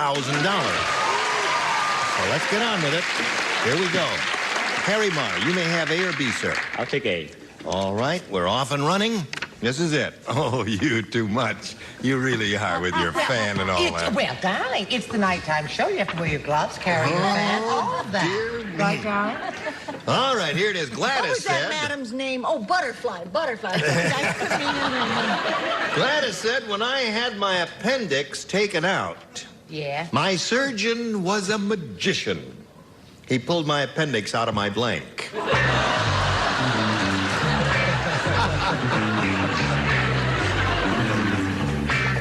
Okay. Here we go. Over here to Harry Marr. I'll give it to you one more time, Harry. Gladys said when I had my appendix taken out, my surgeon was a magician. He pulled my appendix out of my blank. Hat. You got the idea. That ain't bad. That's okay. You pulled it right out of my hat. What'd you say, Bill? I heard people out there actually booing that answer. Well, boo it again, because I said hat. That's right. Harry's very happy about that. What do you say, dear? Madam Butterfly? Where do you get rabbits? Out of a hat. Certainly, my leghorn hat. My leghorn hat. I try and keep in tune with what I'm wearing. Lady, you is some classy broad. She got class. Yeah, a classy broad if I ever seen one. What do you say, Chuck? Now I bet Meryl O'Brien is going to kill herself when she sees that. I said hat. Hat. Harry, you got 3. This is most unusual for a first-round question that we get that many matches. Now, They happen to be brilliant because a magician takes it out always from there, and I said hat too. you said hat. Very good. Okay. Oh, stick it in your hat. There it is. Most unusual. Are you going to break the magic spell? Are you kidding? You know, that's Never. what I love about sitting in this seat. Yeah, because you're a... Richard said there were no cards on the night show, and I wish that were true, and I wouldn't have to show this. But you've seen them with card tricks. I said out of your ear because What's yours? Well, your hat isn't a Now, you leave that girl alone. Yes. She's when you're okay. right, you're right. Right. Okay. So that's 5. Harry, I must say to you, that is most unusual to get that many in the first round. Now, Kathy, you go to work. Good luck to you. Here we go. Shirley said, Yeah. my new husband is so inexperienced. No. I don't want any of that half-hearted stuff there. Either you do it. Yeah, that's right. You're so inexperienced, you just do it rotten. So you have to have another chance a little later on. Shirley said, not with this one, another question. Shirley said, my new husband is so inexperienced. On our honeymoon, he brought along blank. Shirley said, my new husband is so inexperienced. On our honeymoon, he brought along blank. My book is filled. My dance book is all filled. I don't have another thing. Surely they got The Yankees are in Atlanta, and I don't know who let them in. Don't they have that clinic open on today? LA has free clinics. You can walk in on any corner, walk into one. They can help you. First they'll get rid of the pearls, then the curls, then the blood, then the tan. Leave her alone. No, they're all trying to be Gaborish, and they're not making it.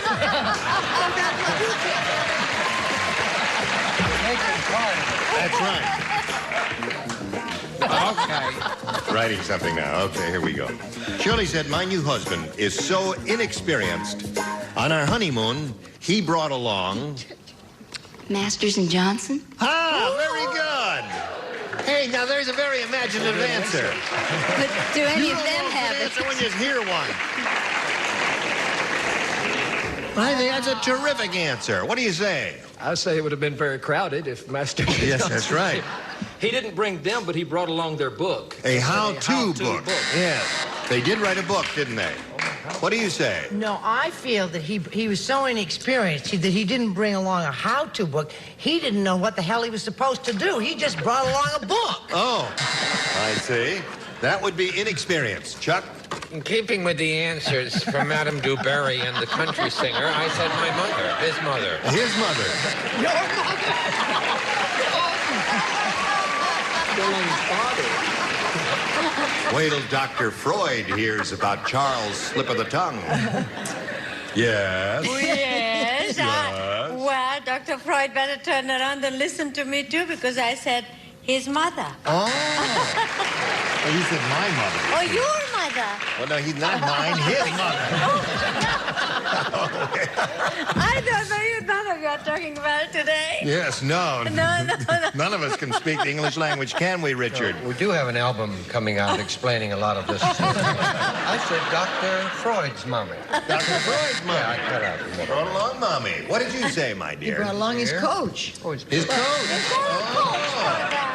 Is that a coach for it? Yes. I was So there gonna do we that are. job. End of round 1, 5-0 favor of Harry. Round 2 comes up later, but first this. Okay, here we go. Bing. Now, Harry, you're ahead, so we'll ask you to go first. You may have A or B. I'll take B. You want B? Okay, you got it. Here it is, B. Who plays? Betty. Here it is. Now think about this. The baker said, I just divorced my wife because she never really loved me. She only married me for my blank.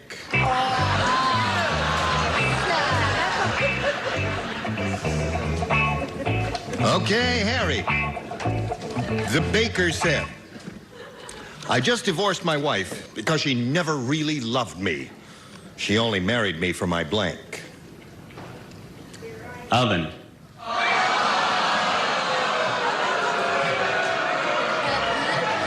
I'm sorry.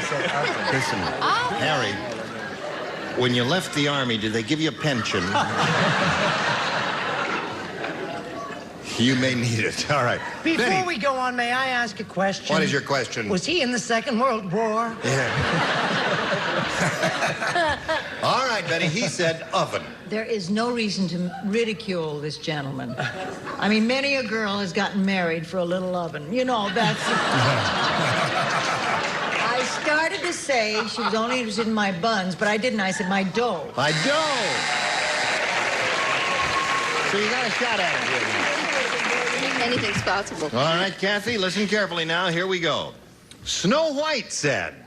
You know who Snow White Yes, was? yes. She's speaking. Yes. She says. Why did you pick on me? I would know who's Snow White. Very. Very good. You're the only one on the panel who would. Snow White said, there's something funny about Prince Charming. He looks like a prince, but he blanks like a frog. It's not funny to be done that quickly. He looks like a prince, but he blanks like a frog. Yes, of course. Now, doesn't it? Are you ready, Kathy? Here we go. Snow White said, there's something funny about Prince Charming. He looks like a prince, but he blanks like a frog. Kisses? He kisses like a frog. All right, Bill Anderson. You remember the old game Leapfrog? I almost said leaps, but I said kisses. Kisses. On, Kathy. Brett? That man has his thumb on the pulse of America. There's no question about it. Because I said croaks. Croaks. Thank you, darling. Thank you, darling. I'm just beginning to talk. If Fanny's on the show, I talk like Fanny. If Ava's on the show, I talk like Ava. Right. Charles. I hope Marcel Marceau comes on. Croak. Girl is looking for a little kiss, Ava. I always like that the most. It kisses a lot. Kiss is a very good word. So it's 5-2 at this time. Richard, little kiss for the lady? Why not? 5-3 now.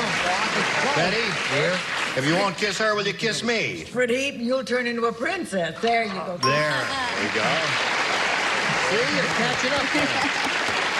Now that's round 2. Now we go to round 3. Harry, you're still ahead, 5-4, and we'll ask you to go first again.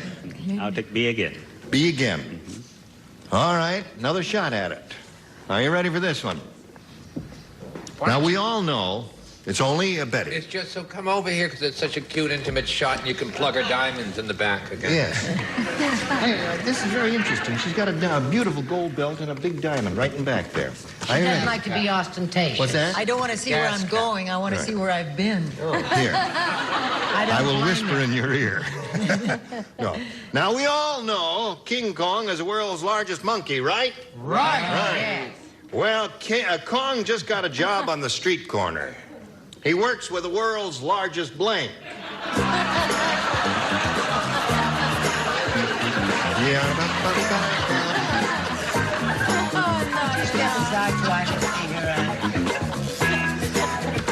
All right. Harry, we all know that King Kong is the world's largest monkey. Well, Kong just got a job on the street corner. He works with the world's largest blank. Police department.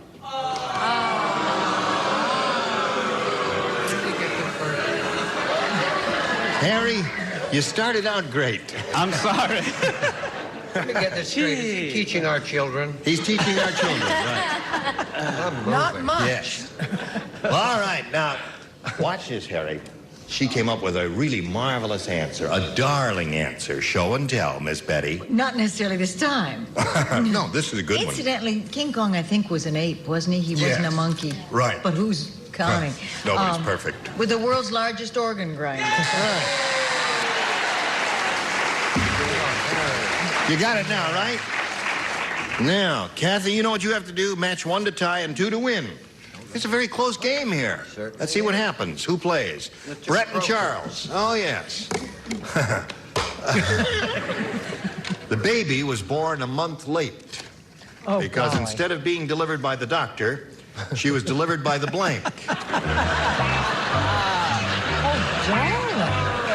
Baby was born a month The late. baby was born. A month late, because instead of being delivered by the doctor, she was delivered by the blank. Okay? Think about that. Are you thinking about it, Kathy? All right, she's got her answer. Kathy's figured it out already. Oh, all right. The baby was born a month late because instead of being delivered by the doctor, she was delivered by the... Mailman. Yes, right. Good girl. She came up with the answer. Don't write me any letters, Postal Office Department of the American. You won't get them anyway. That's right. They'll be late. Great answer over there from that little lady. You see, you look at me and you want me to have mailman. The pressure is always on me. You're always pressuring That's right. I'm trying to make you look bad. And I always come up to it, man. Had a way to go, Brett, baby.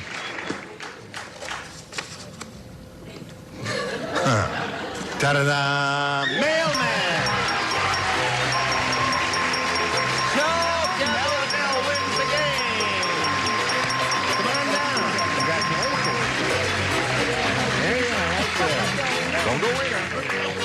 Harry, you really put up a great fight. It was a close game. 6-5 was the score, and we thank you for being here. I had my chance. I blew it. Yeah. Well, I wouldn't say that. We've got some gifts for you, together with our thanks for being here on Match Game PM. Sarah, Harry, while he's spinning off, you watch these messages, then hurry back and see how she does. Now, here she is. Kathy Odell has a chance at some really, really, really big money here.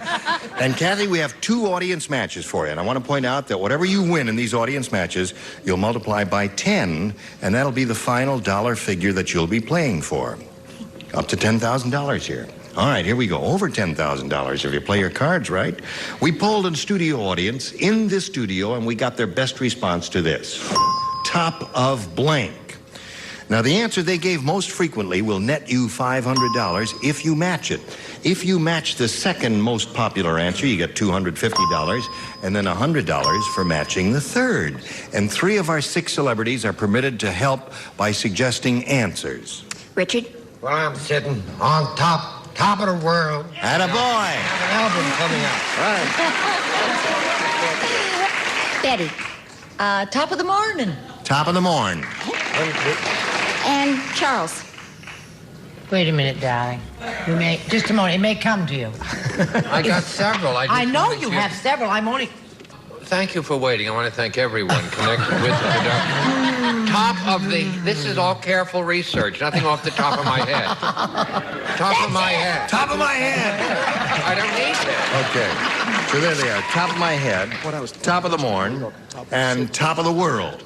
Now, you may reject all and choose one of your own, or give us one of those. If you, it's entirely up to you. I'm going to go with top of the world. Top of the world. Top of the world, Top of the world. Top of the world is what we want. Let's begin down at the bottom and reveal the $100 response. Top of the mark. Yes. San right. Francisco. It is California, you know. That's where we are. Here we go, looking for top of the world. May we see the $250 number. Top of Old Smoky. Oh, no. Top of Old Smoky.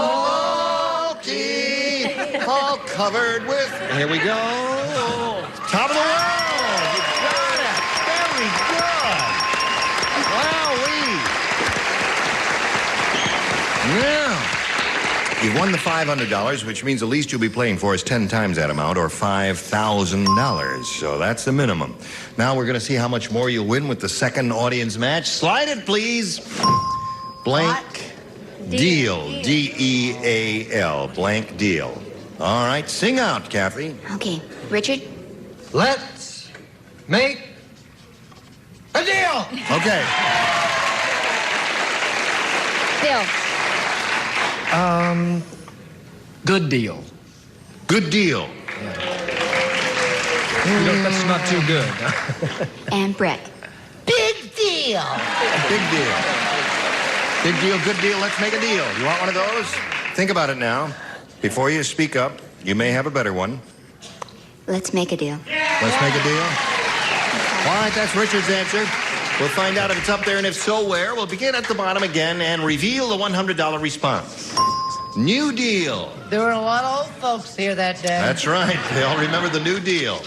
Let's see if Let's Make a Deal is under the $250 number. Big Deal is Brett's answer. Last chance for Let's Make a Deal. Slide it, Earl. You got it. Very good. Congratulations. Now, another $500 multiplied by 10 is $5,000. Added to your previous $5,000, you're shooting for a pot of $10,000. Oh, boy. I hope you get it. But before you get it, you got to match one celebrity there. You have to pick one. Richard. Okay, Richard, here we go. That's right, face me. I'll get it, it's worth $10,000. Good luck to you. Think carefully now. Get your mental telepathy flowing toward Richard Dawson. A pound of blank. A pound of blank.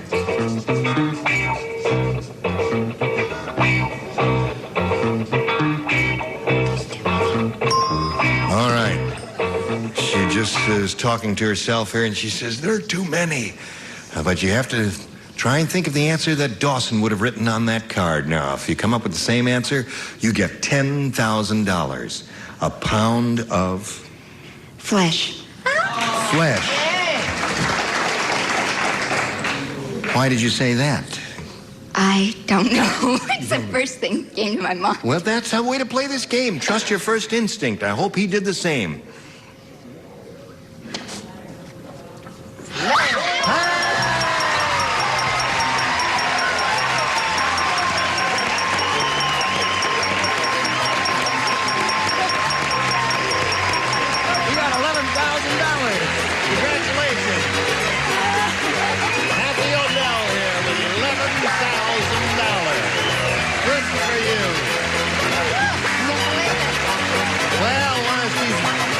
Brushing off her tears, too, here. We do a little message for America. Kathy's so excited she had to sit down here. She's got $11,000. She's very happy. Tune in Match Game PM next week when we'll give away a lot more money, we hope, and we'll have more beautiful people as these are. Gene Rayburn here. Goodbye.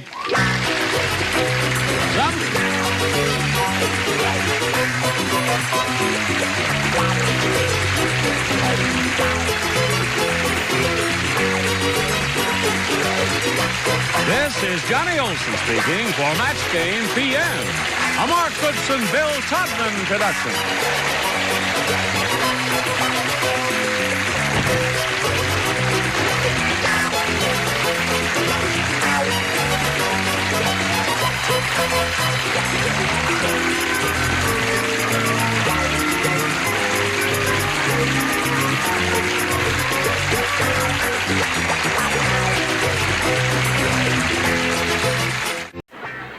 Get ready to match the stars. Scoey Mitchell, Brett Somers, Charles Nelson Riley, From Rich Man, Poor Man, Susan Sullivan. From Family Feud, Richard Dawson. And from the Mary Tyler Moore Show, Betty White. As we play the star-studded Big Money Match Game PM. And now, here's the star of Match Game PM, Gene Rivers.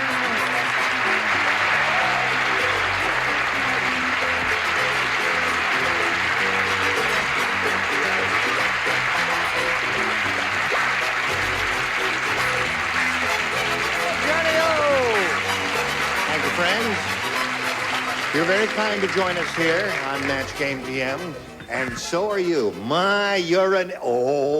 Aren't you elegant? You're... May I please show the rest of this? Because it really looks better from the bottom.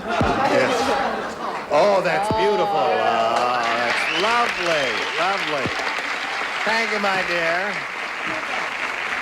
Okay. No pockets, right. Now, let's, not upside down either. Let's say hello to our two players here, Jack Earhart and Evelyn Borthwick. We welcome both of you. Thank you. Greet you. I'd like to find out a little bit about each of you. Evelyn, may we begin with you? Sure. You're wearing a Match Game... Look at that. She's got a Match Game PM T-shirt. Just for you guys. Oh, I see. Match it. Yes. What else? Well, I'm originally from England, and now I'm living in Montreal. I'm visiting Los Angeles because David is here on a course. David is my husband and my best friend. Oh, terrific. Make up your mind. Back in Montreal, I've got two beautiful girls, a 15-year-old daughter, Jane, and 13-year-old Louisa. Yes. A mother who's looking after everybody. Two dogs. A poodle called Mazel and a fat chihuahua called Hercules. And he's a little blank. Good luck anyway. Yeah. Now, Jack, what about you? Well, I'll make this short. Just transferred out here from Ohio. Right. I'm a salesman for a plastics firm. Married, no children. I do have a dog. And my lovely wife's in the audience. Well, all right. Now, good luck to both of you. May I point out that here at Match Game PM, each of you will have 3 opportunities to match as many of them as you can. And the one who's done that most often at the end of the 3rd round will be the winner. We'll go on to play that big money super match, which can pay off over $10,000. Here we go in round 1. Evelyn, you may go first. A or B? Yes, well, I'll take B, please. You want B? Yeah. Well, anything you say is okay with Gene, me. I just missed a couple of the things that we've got: the poodle named Mass and the fat chihuahua. Right, and the mother. And his lovely wife who is a dog. I think that's about That's about it. Yeah, you got it all. Boy, you're quick. You know that? You really are. You could be a court reporter. Or a waitress. Okay. Here we go. Ready? Now listen carefully. The 7 dwarfs said, "Today Snow White was acting strangely. All day long she was feeling blank." Oh, this is a good one. Oh, this is a good one. I just love it. Snow White was acting strangely, said the 7 dwarfs. All day long, she was feeling blank. I finished hours ago. Now, hello, Evelyn. Hi. The 7 dwarfs said, "Today Snow White was acting strangely. All day long, she was feeling blank." Sleepy. Sleepy. Sleepy? Yeah.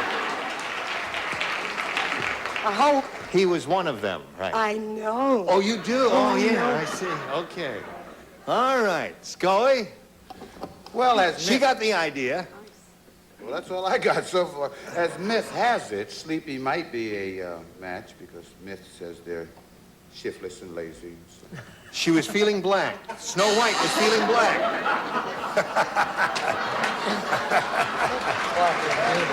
Black is beautiful, yeah. What do you say? Unlike wine, he doesn't get better with age. I thought it was a good answer. Cute, though. Honey, she couldn't keep her hands off him. She kept feeling sleepy. One for Evelyn. Hello, Chuck. I just answered in a simple way. She was feeling blue. Blue. Well, Black and That blue. was pretty simple. yes. Quite simple. Susan, all day long, Snow White was acting strangely, said the seven dwarfs. All day long, she was feeling blank. Well, I am loath to explain this answer other than that I am better. sitting next to Richard. Turned on. Oh. Doesn't love any sense otherwise. That's a very nice thing to say. Oh, it's Thank a you. lovely thing to say. Yes. What do you say? Here's my card. What was the question? The question was, the seven dwarfs said today Snow White was acting strangely all day long. She was feeling... Aroused. Aroused. Well, I think we have a match. Are you a Scorpio? Yeah. Ah, that's it. We're both Two Scorpios. Scorpios. Yeah. Oh, Okay. that's 2 Scorpios to go? Yeah. I hate it when she makes me laugh. All day long, she was feeling dark. No, sleepy. Oh! That's two for you. You know, you chose the right one. But there are so many marvelous possibilities there. How'd you like mine? Well, she was feeling grumpy, sneezy. But you see, that's not their real names. Those are the nicknames. Are you ready, Jack? I'm ready. They're not. Here it is. Fat Frida had a great idea for the costume party. She jumped into a vat of gray paint and went as a blank. Fat Frida jumped gray paint. Jumped into a vat. Costume party. Oh, sure. Costume party. Fat Frida. That's nice. I think you're righter than I am. Okay, I'll give it to you one more time, Jack. I hope so. Finishing up right here. Here we go. Fat Frida That's an old one. had a great idea for the costume party. She jumped into a vat of gray paint and went as an elephant. As an elephant.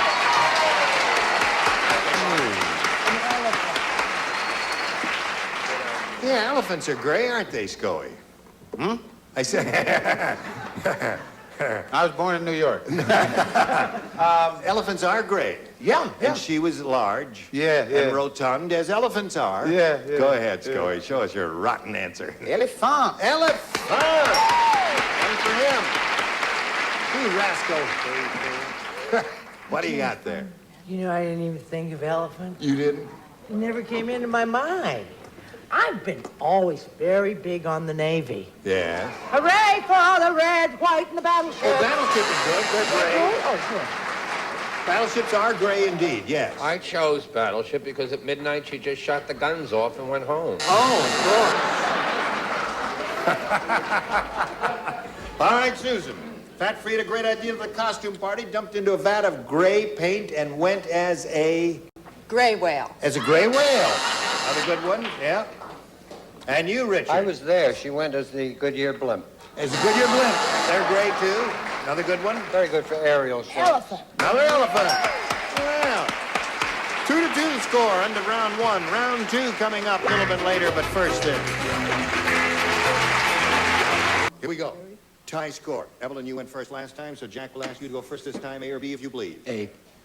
A it is. Hey, did you hear that Farmer Brown gave us chicken iron tablets? No. Well, let me tell you about it. The next day, it laid a blank. Farmer Brown gave us chicken iron tablets. Something I'm not understanding. Farmer Brown Right. gave His chicken iron tablets. The next day, it laid a blank. The iron tablets, and the next day, It laid a blank. it laid a blank. Just like you're doing now, Brett. Here we go. I'm going to Farmer Brown gave his chicken iron tablets. Did you hear about that? No, I didn't. Well, let me tell you, the next day it laid a blank. Now, you tell me. Okay. It laid a tire. A what? A tire. An iron tire. T-I-R-E. You from the South, boy, right? From the east. From the East. We don't say tire in the East for T-I-R-E. Tire? We say tire. Tire. I said bullet. A bullet. You know, like in an No one understands us, Charles. Bullets are made of lead. I said a ball bearing. Now, there you go. You understand us. Thank you for understanding us, Charles. Thank you. I understood it, but they wouldn't let me write. You what? I understood it, but they wouldn't let me write. Oh, that's right. Susan, what did you say? Did you understand this? No, you didn't. I wish I'd said a ball bearing. I said a screw, you know. All right. They're made out of iron? A nut and bolt. A nut and bolt, yes. something rusty. Right. All No, right. not rusty, Like this metal. panel. Anything metal, yes. What do you say? Ready, Evelyn? Oh, yeah. All right. Dumb Dora was so dumb. How dumb was she? She thought Roots was a television show about blank. That's how dumb she was. Dumb Dora was so dumb she thought Roots was a television show about... Perfect. Joey has come up with a perfect answer. Good, put it in the slot, and away we go. Evelyn. Dumb Dora was so dumb she thought Roots was a television show about... Plants. About what? Plants. Plants. Oh, yeah. Plants. Everybody around me is talking. I know. It's the only game show that's going to have subtitles. She says plants. Oh. I guess this is good because the judges, well, we may have to explain it to them. It's about horticulture. Horticulture. Plants, certainly. I just learned that word. What do you I'm say? so confused now. I said a simple answer, blondes. Dumb Dora was so dumb she thought Roots was a... Oh, of course, yeah.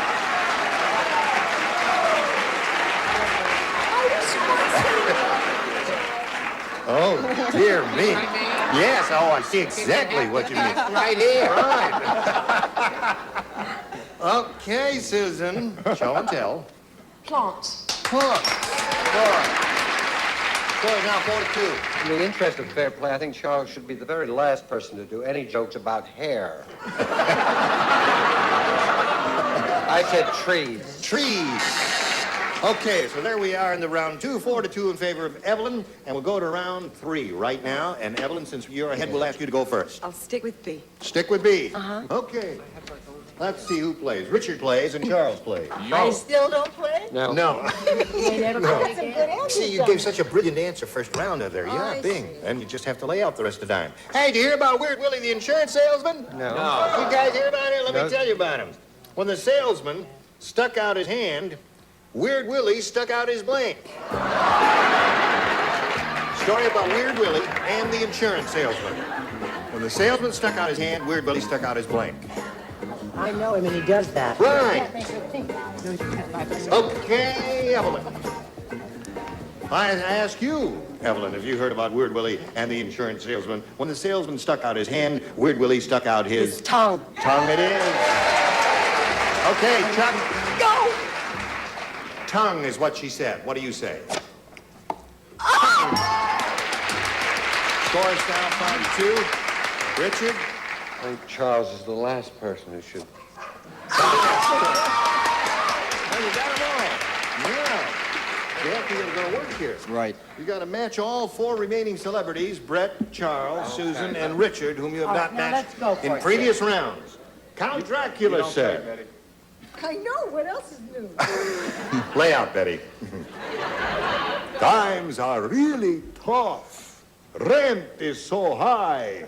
I have to share my coffin with a blank. Count Dracula said, rent. Times are really tough. Rent is so high. I have to share my coffin with a blank. Count Dracula speaking. He sleeps in the coffin, you see. Yeah. He said, rent is so high. Oh, I got it. I got it. You know, sometimes...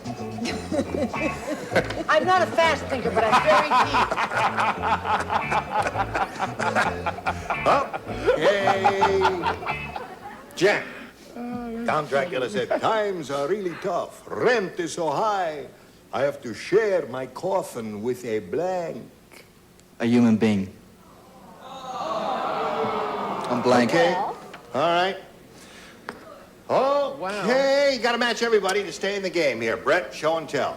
Oh, Jack, I feel terrible. I said you had to share it with the corpse. So that was not matched. That means Evelyn wins the game. What the rest of it? A corpse. What did you have? 4 bodies.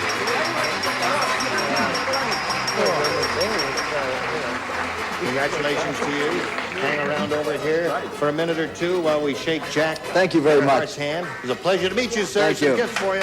Together with our thanks for being here on Match Game Jam. And there he goes. And while he's going, you keep an eye on this. Evelyn Helen here is very excited because she could win really a great deal of money here. Now, for you to get that money, we've got 2 audience matches for you, Evelyn. I want to point out, whatever you win here in these audience matches, you'll have a chance to multiply by 10, and that'll be the amount that you will be playing for. Are you ready? Yeah. Here we go. We polled a studio audience somewhere not too long ago, perhaps in this very building, and we got their best response to this. The living blank. Now, the answer they gave us most frequently will get you $500 if you match it. And for matching their second most popular answer, you get $250, and then $100 for the third. And 3 of the 6 are permitted to assist by suggesting answers. Well, I'm going with Brett. I'm torn between 2 answers. Now, dear, stop looking at mine. Well, I don't want that one. That stinks.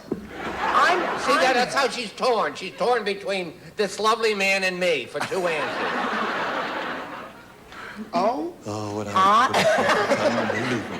Yes. The living room. The living room. Okay. It's okay. Richard, for sure.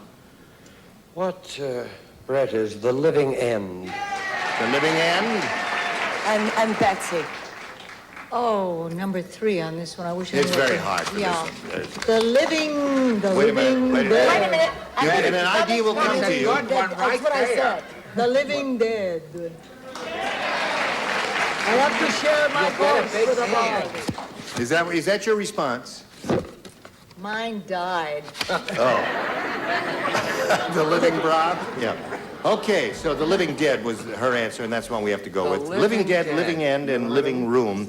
Now, you can reject all of those and choose one of your own. It's entirely up to you. Oh, jeez. The living room. Oh. That's a good one. Living room. That's a good one. Brett's answer. No, Richard's answer, wasn't it? Oh, Brett. Yeah. Brett. Oh, excuse me. Yeah. What was? See, what there was is a Richard's difference answer? between Brett and Richard. My voice is lower and my hair is longer. Okay. We're looking for the living room. May we see the $100 response? The living room is good. The Living Bible That's is what one I was response. trying to think. Let's see what we've got under the $250 number. Go. The living end. All right, there Well, the was living Richard. room is good. It's good. You think it's going to be there? You think it's going to be there? Yeah. The living room is good. Okay, Earl, slide it. The living dead. That was Betty's answer. Yeah. Very good. The living dead. Okay, well, sometimes they're tough. I'm sorry you didn't win anything there, but listen, you got another chance. We've got another audience match for you. Let's find out what you do with this one here now. Okay, may we see it, please? Sally Blank. Sally Blank. Okay. I'm going to go with Richard again. Very smart. Back off the living. Sally Struthers. And Charles. I Sally. got that one, hon, if I No, were you. no one knows this. Sure. No. Sally Kellerman. Shall we caucus? Sally Kellerman. Not Sally Caucus, Sally Kellerman. Sally Kellerman, right. And I'm going with Betty again. Betty? Sally Rand. There you go. Sally Rand. There's another one. Sally Rand, Sally Struthers, and Sally Kellerman are the 3. Again, Evelyn, you've got to make a decision. I know it's difficult, but think about it for a second and give us your response, or give us one of your own, one that's not even up there. I'll go with Richard's. Richard said Sally Struthers. Okay? That's got to be up there. Sally. Let's find out where Sally Struthers is hiding. May we see the $100 number? That's Sally the one Field. we're trying We're to off to a great start again. Have faith. Have faith. Yes. Okay, I do have faith. Sally indeed. Faith. Sally Struthers, where are you hiding under the $250 number? Sally. Sally Rand. I was a Getting fan close. of hers. Yes.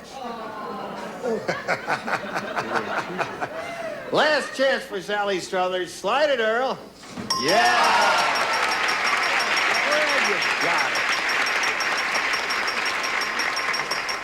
Now you got the $500.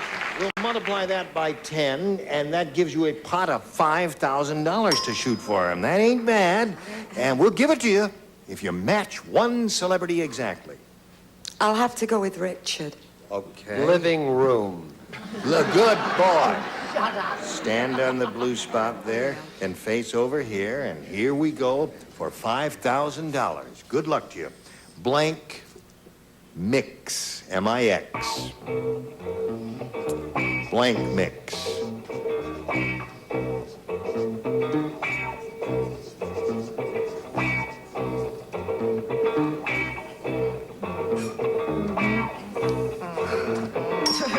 All right, he's finished. Now, Evelyn, give us an answer what you think will match his, and we'll give you the $5,000.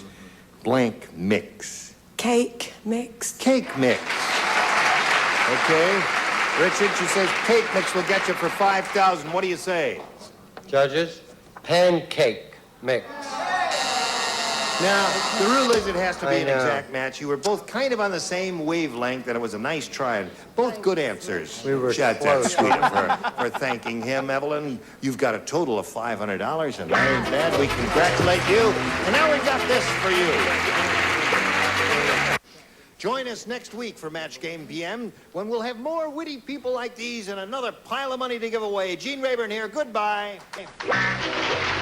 Some contestants will receive from FedEx the rotary phone.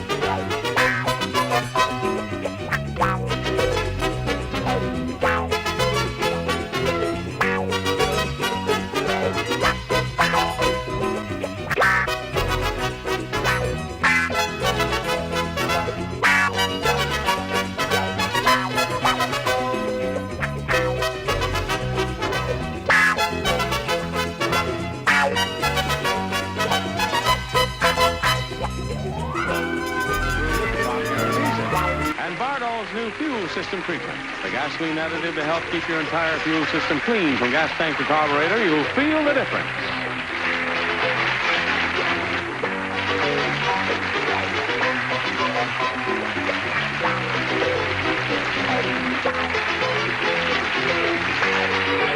This is Johnny Olson speaking for Match Game PM, a Mark Goodson, Bill Todman production.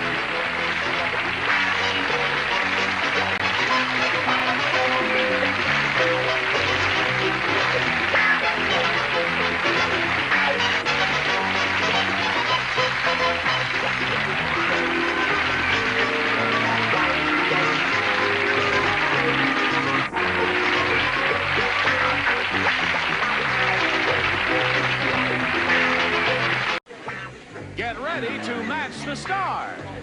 Abe Burrows, Brett Summers, Charles Nelson Riley, Rosemary Forsythe, from Family Feud, Richard Dawson, and from the Mary Tyler Moe Show, Betty White, as we play the star-studded Big Money Match Game PM.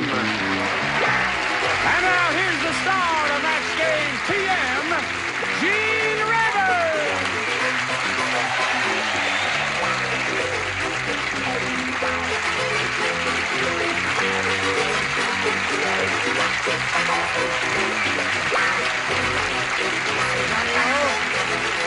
Thank you, friends, for joining us here on this beautiful day. You're going to have a beautiful time because we've got 6 really handsome people who will amuse you no end. You're not letting us stay then? Yes, you are staying. If you promise to applaud briskly for Carl Hansen and Gloria Mallory. I welcome you. I wish you both well. Now, all of us here gathered in this room would like to find out something about you. Gloria, we'll begin with you. Okay. I'm from Houston. I work as a ticket agent for a commuter airline. I've been married for 9 years. I have no children, but a spoiled Lhasa Apso puppy. Oh, they're beautiful little dogs. Yes, they are. Have you got a smart one? Very smart. Very smart dog? Yes, he wakes my husband in the morning when I can't. Unbraids his hair. Your husband, he braids your husband's hair? No, he unbraids my husband's hair. Oh, he unbraids your husband's hair. Yes. That is a smart dog. That's indeed a smart dog. Okay, good luck to you, Gloria. Thank you. Now you, sir, tell us about you. I'm a teacher in Honolulu, Hawaii. I'm on a sabbatical leave this year. And I'm married, and my wife and I have a lovely 4-month-old baby girl. Yep. What do you teach, Carl? I teach in the social studies department in Honolulu. That sounds very interesting. May I point out to each of you here that on Match Game PM, you will each have 3 opportunities to match as many of them over there as you can. And the one who's done that most often at the end of the third round will be the winner. And that person will go on to play the big money super match, which can pay off over $10,000. There it is. Now, Gloria will ask you to begin, and you may choose A or B. A, please. We are off and running. Hey, did you hear what happened to Humpty Dumpty? No. Let me tell you what happened to Humpty Dumpty. He went to a bar and got blanked. I love this one, too. An answer came to my head immediately. Me too, sweetness. Put it right in the slot there, and we'll come here to Gloria Mallory. Gloria, did you hear what happened to Humpty Dumpty? Let me tell you about it. He went to a bar and he got blanked. Cracked? Cracked.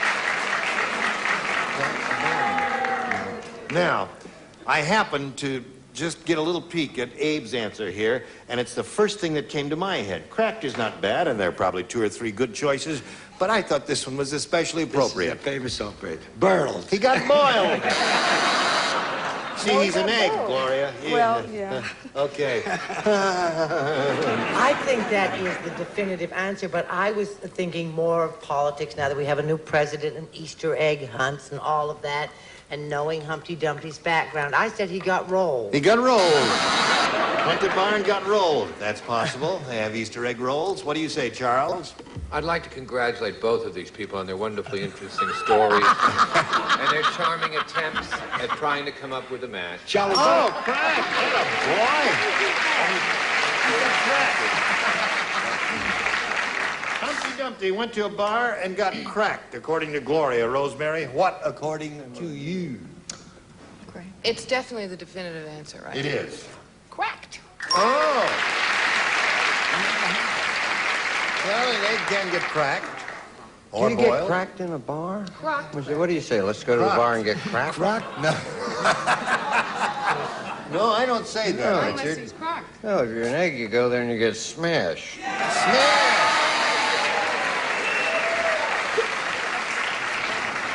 That's cracked in spades, is what that is, sir. I don't know. Really? See the next answer here. You could go to a bar and get fried, too. Oh, but- yes, you could. But you don't. You get smashed. Smash!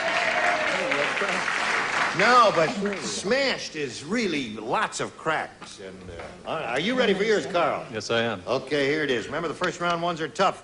Long John Silver says, You've all heard of the movie Kiss Me, Kate? Have you heard of that? Sure. Yes. Well, I made a movie about me life, and it's called Kiss Me Blank.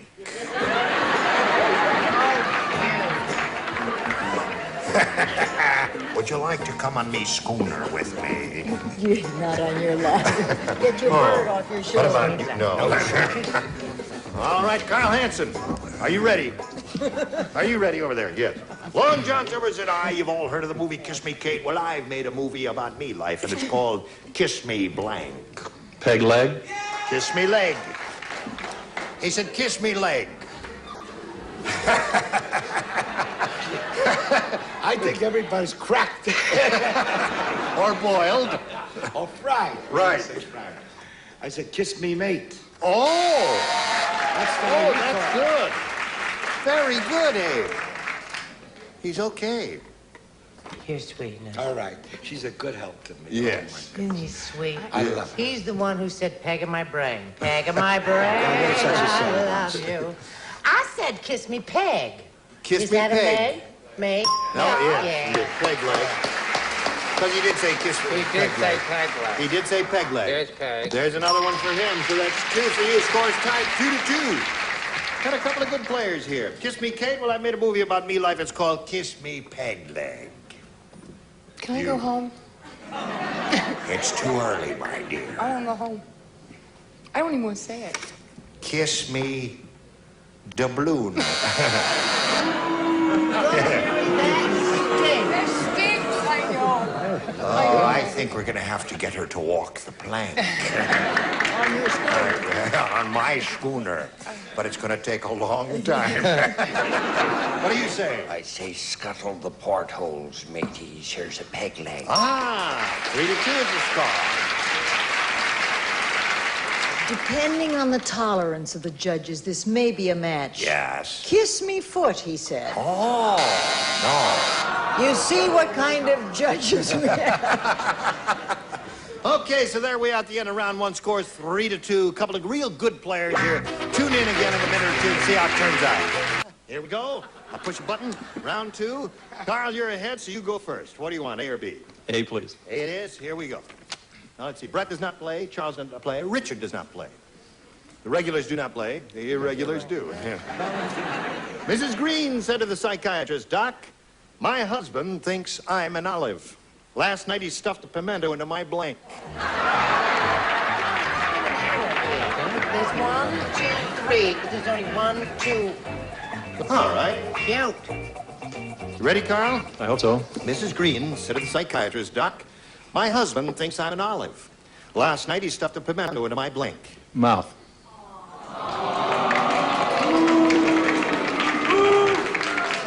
No. You haven't got the hang of it yet, but hang in there. It get easier as we go along. He said mouth, Abe. What do you say? Well, I'm not going to say mouth. You know that, right? Well, no, Mouth. because mouth is where you would expect to put the That's pimento. right. That's Or say nose, at nose at least. Right. Right? But- Now, nose would be a polite, but belly button. Belly button is the answer. See, there, yeah, because you got the right one there. Now, who do we go to here? We go to this lady here. This lady. Last night he stuffed a pimento into my mouth, according to Carl. What according to you? Oh, he stuffed it in her nose. No. She said, that's a good answer. Close. That's all right. Thank you very much. People waste more olives, I tell you. Right.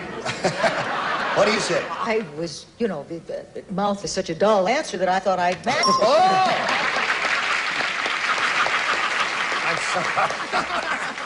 I'm really embarrassed. I am really embarrassed because I put Abe that answer wants down to apologize, and one of our too. distinguished stars had it there.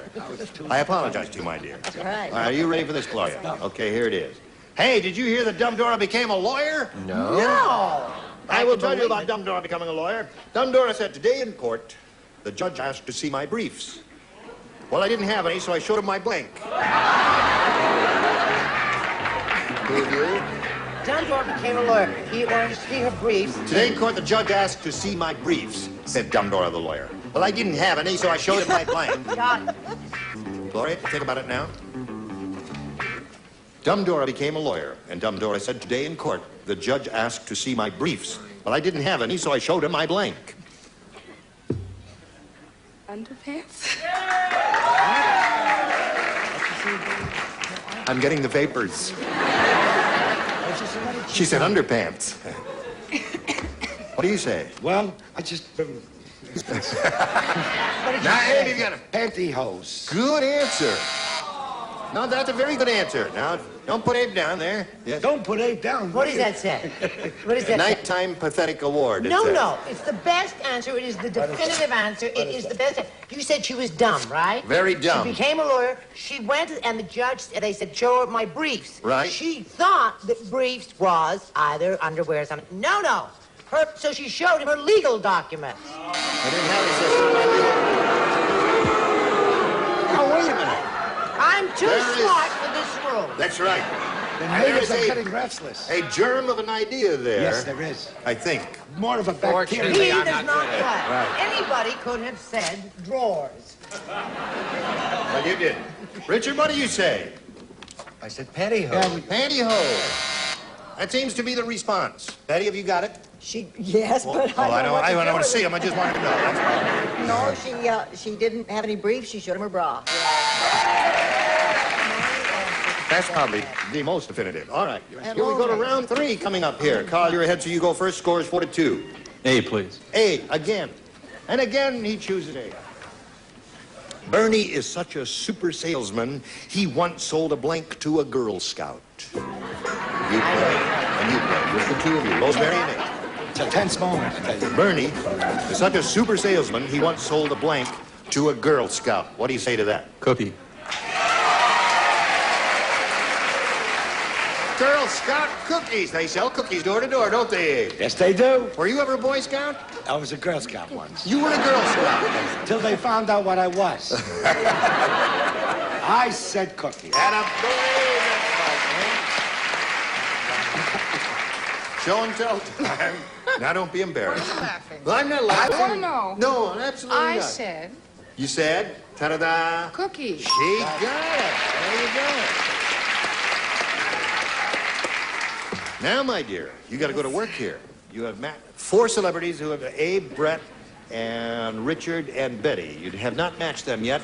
If you match all of them now, it'll be a tie score. We go to a tiebreaker. Let's see what happens. Now we're reading. Harvey said, I never should have married my secretary. When we were on our honeymoon, she wanted a blank. Harvey said, I never should have married my secretary. When we were on our honeymoon, she wanted a blank. Now, Gloria, think about it. Harvey said, I never should have married my secretary. When we were on our honeymoon, she wanted a blank. Typewriter? What would she do with a Well, typewriter on her honeymoon? Well, I don't know. the What? guy said he never should have married his secretary. Right. The scene that I see is they came into a hotel room. Yes? She looked around lovingly and said, where's my typewriter? Oh! She was all keyed up. She was all keyed up? Thank you, Betty. She was all keyed up, Betty. Very good, Betty. Very good. That's it. Twice I've He done was it. all keyed up. Yeah, It that's all my right. skin. That's You're a right. constant disappointment to your mother. What do you got? Well, now I was going to say something frivolous, like sit on my knee or something, but I decided against that, and so I said type, which is short for typewriter, and I believe is a... There it is. Okay. Going now 64. You must match the other 2 to stay in the game. And Richard, we're up to you. When we were on our honeymoon, she wanted a blank. Never should have married my secretary. That's right. We're on our honeymoon. She wanted a raise. Yes, there's a good answer. That means Carl Hansen wins the game. What'd you have, Betty? Great. Good answer. Come on down, Carl. Okay, you hang around over there on the blue spot in the rug there. We'll get to you in a moment. Want to shake this pretty lady's hand and wish her well and thank her for being with us here on Match Game PM. Gloria Mallory. And while we're spinning her off, we want to spin some messages just for you. Here we are with Carl Hansen, who's going to have a shot at the big money now. This big money super match, Carl. To help you achieve your goal, we have 2 audience matches for you. And I want to point out to you that whatever you win in the audience matches will be multiplied by 10, and that'll be the final dollar figure you'll be playing for. Let's begin now. We polled a studio audience not too long ago, and we got their best response to this. Ray Blank. Now, the answer they gave most frequently, their most popular answer, will get you $500 if you match it. $250 for matching the second most popular, and $100 for matching the third most popular. And 3 of our 6 celebrities can assist by suggesting answers. Richard? Ray Milland. Ray Milland. He doesn't get mentioned a lot, and I thought, why not? Why not mention his name? Give a chance, see if we can bring him back. Yes, okay, right. Very kind of Yes. you, Richard. Very kind. Thank you, Ray. Charles. Ray Charles. Ray Charles. And Abe. Abe, have you got one? I had Ray Charles and Ray Milland. Yeah, wait a minute, hon. Something may come to you. You may get an idea, Wait a minute. Abe. Don't just give up. Don't Keep give thinking. up the ghost. Here, wait a minute. Keep thinking. Ray Bolger. Ray Bolger. Ray Bolger. Ray of light. All right. So you got Ray Bolger, Ray Charles, Ray Milland. Now you may choose one of those or reject them all and give us one of your own creation. Ray Charles. You want Ray Charles? That was my first choice. All right. We are looking for Ray Charles. May we see the $100 response? Rayburn. What? Oh, come on, no fair. Oh, That's not fair. They're all fired. That's not fair. Rayburn. R-A-Y-B-U-R-N spelled Rayburn. That's not fair. Who's Rayburn? Sam Listen, Rayburn. Sam Rayburn. Hey, Gene. Yes, of course. Gene, we're playing the rest of this game under protest. That's right. Okay. There's Rayburn. Only $100, but what can you expect? That's what they keep saying. Now may we see the $250 number. Ray Bolger. Okay, there's an answer that Abe gave you. Last chance for Ray Charles. Slide it, Earl. Yes, sir. You got it. Okay. Carl, you won $500. That means the least you'll be playing for is 10 times that amount, or $5,000, okay? Now, let's see how much more money you're going to win. With your second audience match, may we see it, please? Woman of the blank. Woman of the blank. Sing out, Carl. Richard? Woman of the Ray Milan. Yeah. I'm gonna keep doing Ray that until I Milan's get woman. Woman of the Year. Woman of the Year. Betty? Woman of the house. Woman of the house. And Charles? No, Now, wait a minute. Anyhow, I could either go Woman of the Day, Woman of the Week, or Woman of the Month. I have to think it over. I have something better. I got a better one. What Betty used to do. Oh, yeah. Woman of the Streets.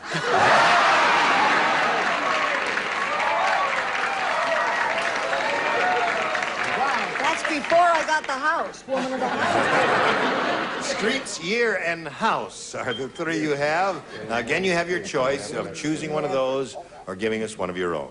I'll try a year. Woman of the Year is what we want. That was the answer that Richard gave you. Let's begin down at the bottom, and we will reveal the $100 response. Woman of the Night is close. Yeah, right. It was idea was there. Let's see what we've got under the $250 number. Woman of the World. Yes, that's a very good answer. Woman of the Year, though, if I were betting, I'd bet on it. I hope it's there for your sake, Carl Hansen. Here we go. Yeah.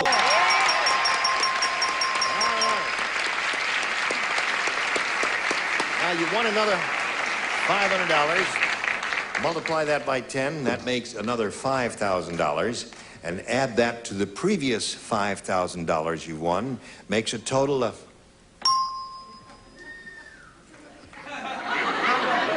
$10,000 there. Congratulations to you. Now, wait a minute.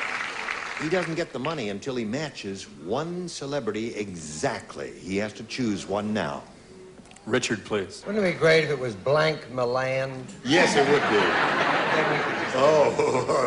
Oh, would I be we surprised? play for our friend All from right. Oahu. Stand there and then, Mahalo. all right, and face me. And good luck to you, sir. $10,000 riding at stake here. We appreciate your enthusiasm, but don't say an answer out loud because it may be, you know, not the one that Richard will have written down. Here we go. Blank Ivy. I-V-Y. Blank Ivy. All right, he's finished. Now, Carl, give us an answer that matches his. We give you $10,000. It's that simple. Poison. Poison Ivy. Okay, turn around here. The audience is with you, Carl. Yeah. Now, the important thing, however, is Richard with you. If he's with were you. a teacher, and I thought you would think of halls. Halls of Ivy. Which Yeah. to me are poison.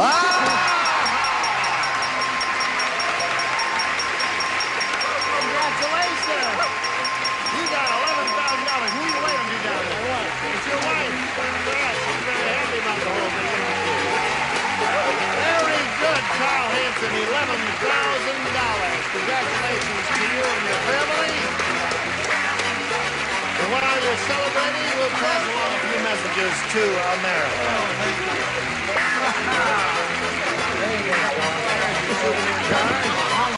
We hope you'll join us next week here on Match Game PM when we'll have more amusing and witty people and beautiful people such as we have here tonight. A lot more money to give away. I'm Gene Rayburn. Good night. Thank you. Some contestants will receive Record a Call Lady automatic telephone answering system, voice actuated with remote control that plays back your message from anywhere in the world. And the incredible Timex Quartz, one of the most accurate timekeeping systems man can put on his wrist, more people buy Timex than any other watch in the world. And Ever-Ready Skipper flashlights for your home and car, plus a year's supply of reliable Ever-Ready flashlight batteries to power them. And Eskimo Pie, dairy fresh vanilla ice cream covered with special chocolate-flavored coating. Eskimo Pie, refreshing and delicious anytime for a no-fuss treat. And Armor All Protectant protects and rejuvenates anything rubber, vinyl, plastic, leather, and wood. Armor All makes your world more beautiful. And Bardol Oil Supplement. Its exclusive polar traction formula bonds to critical surfaces, reducing friction and wear in your car's engine. Bardol, run with us.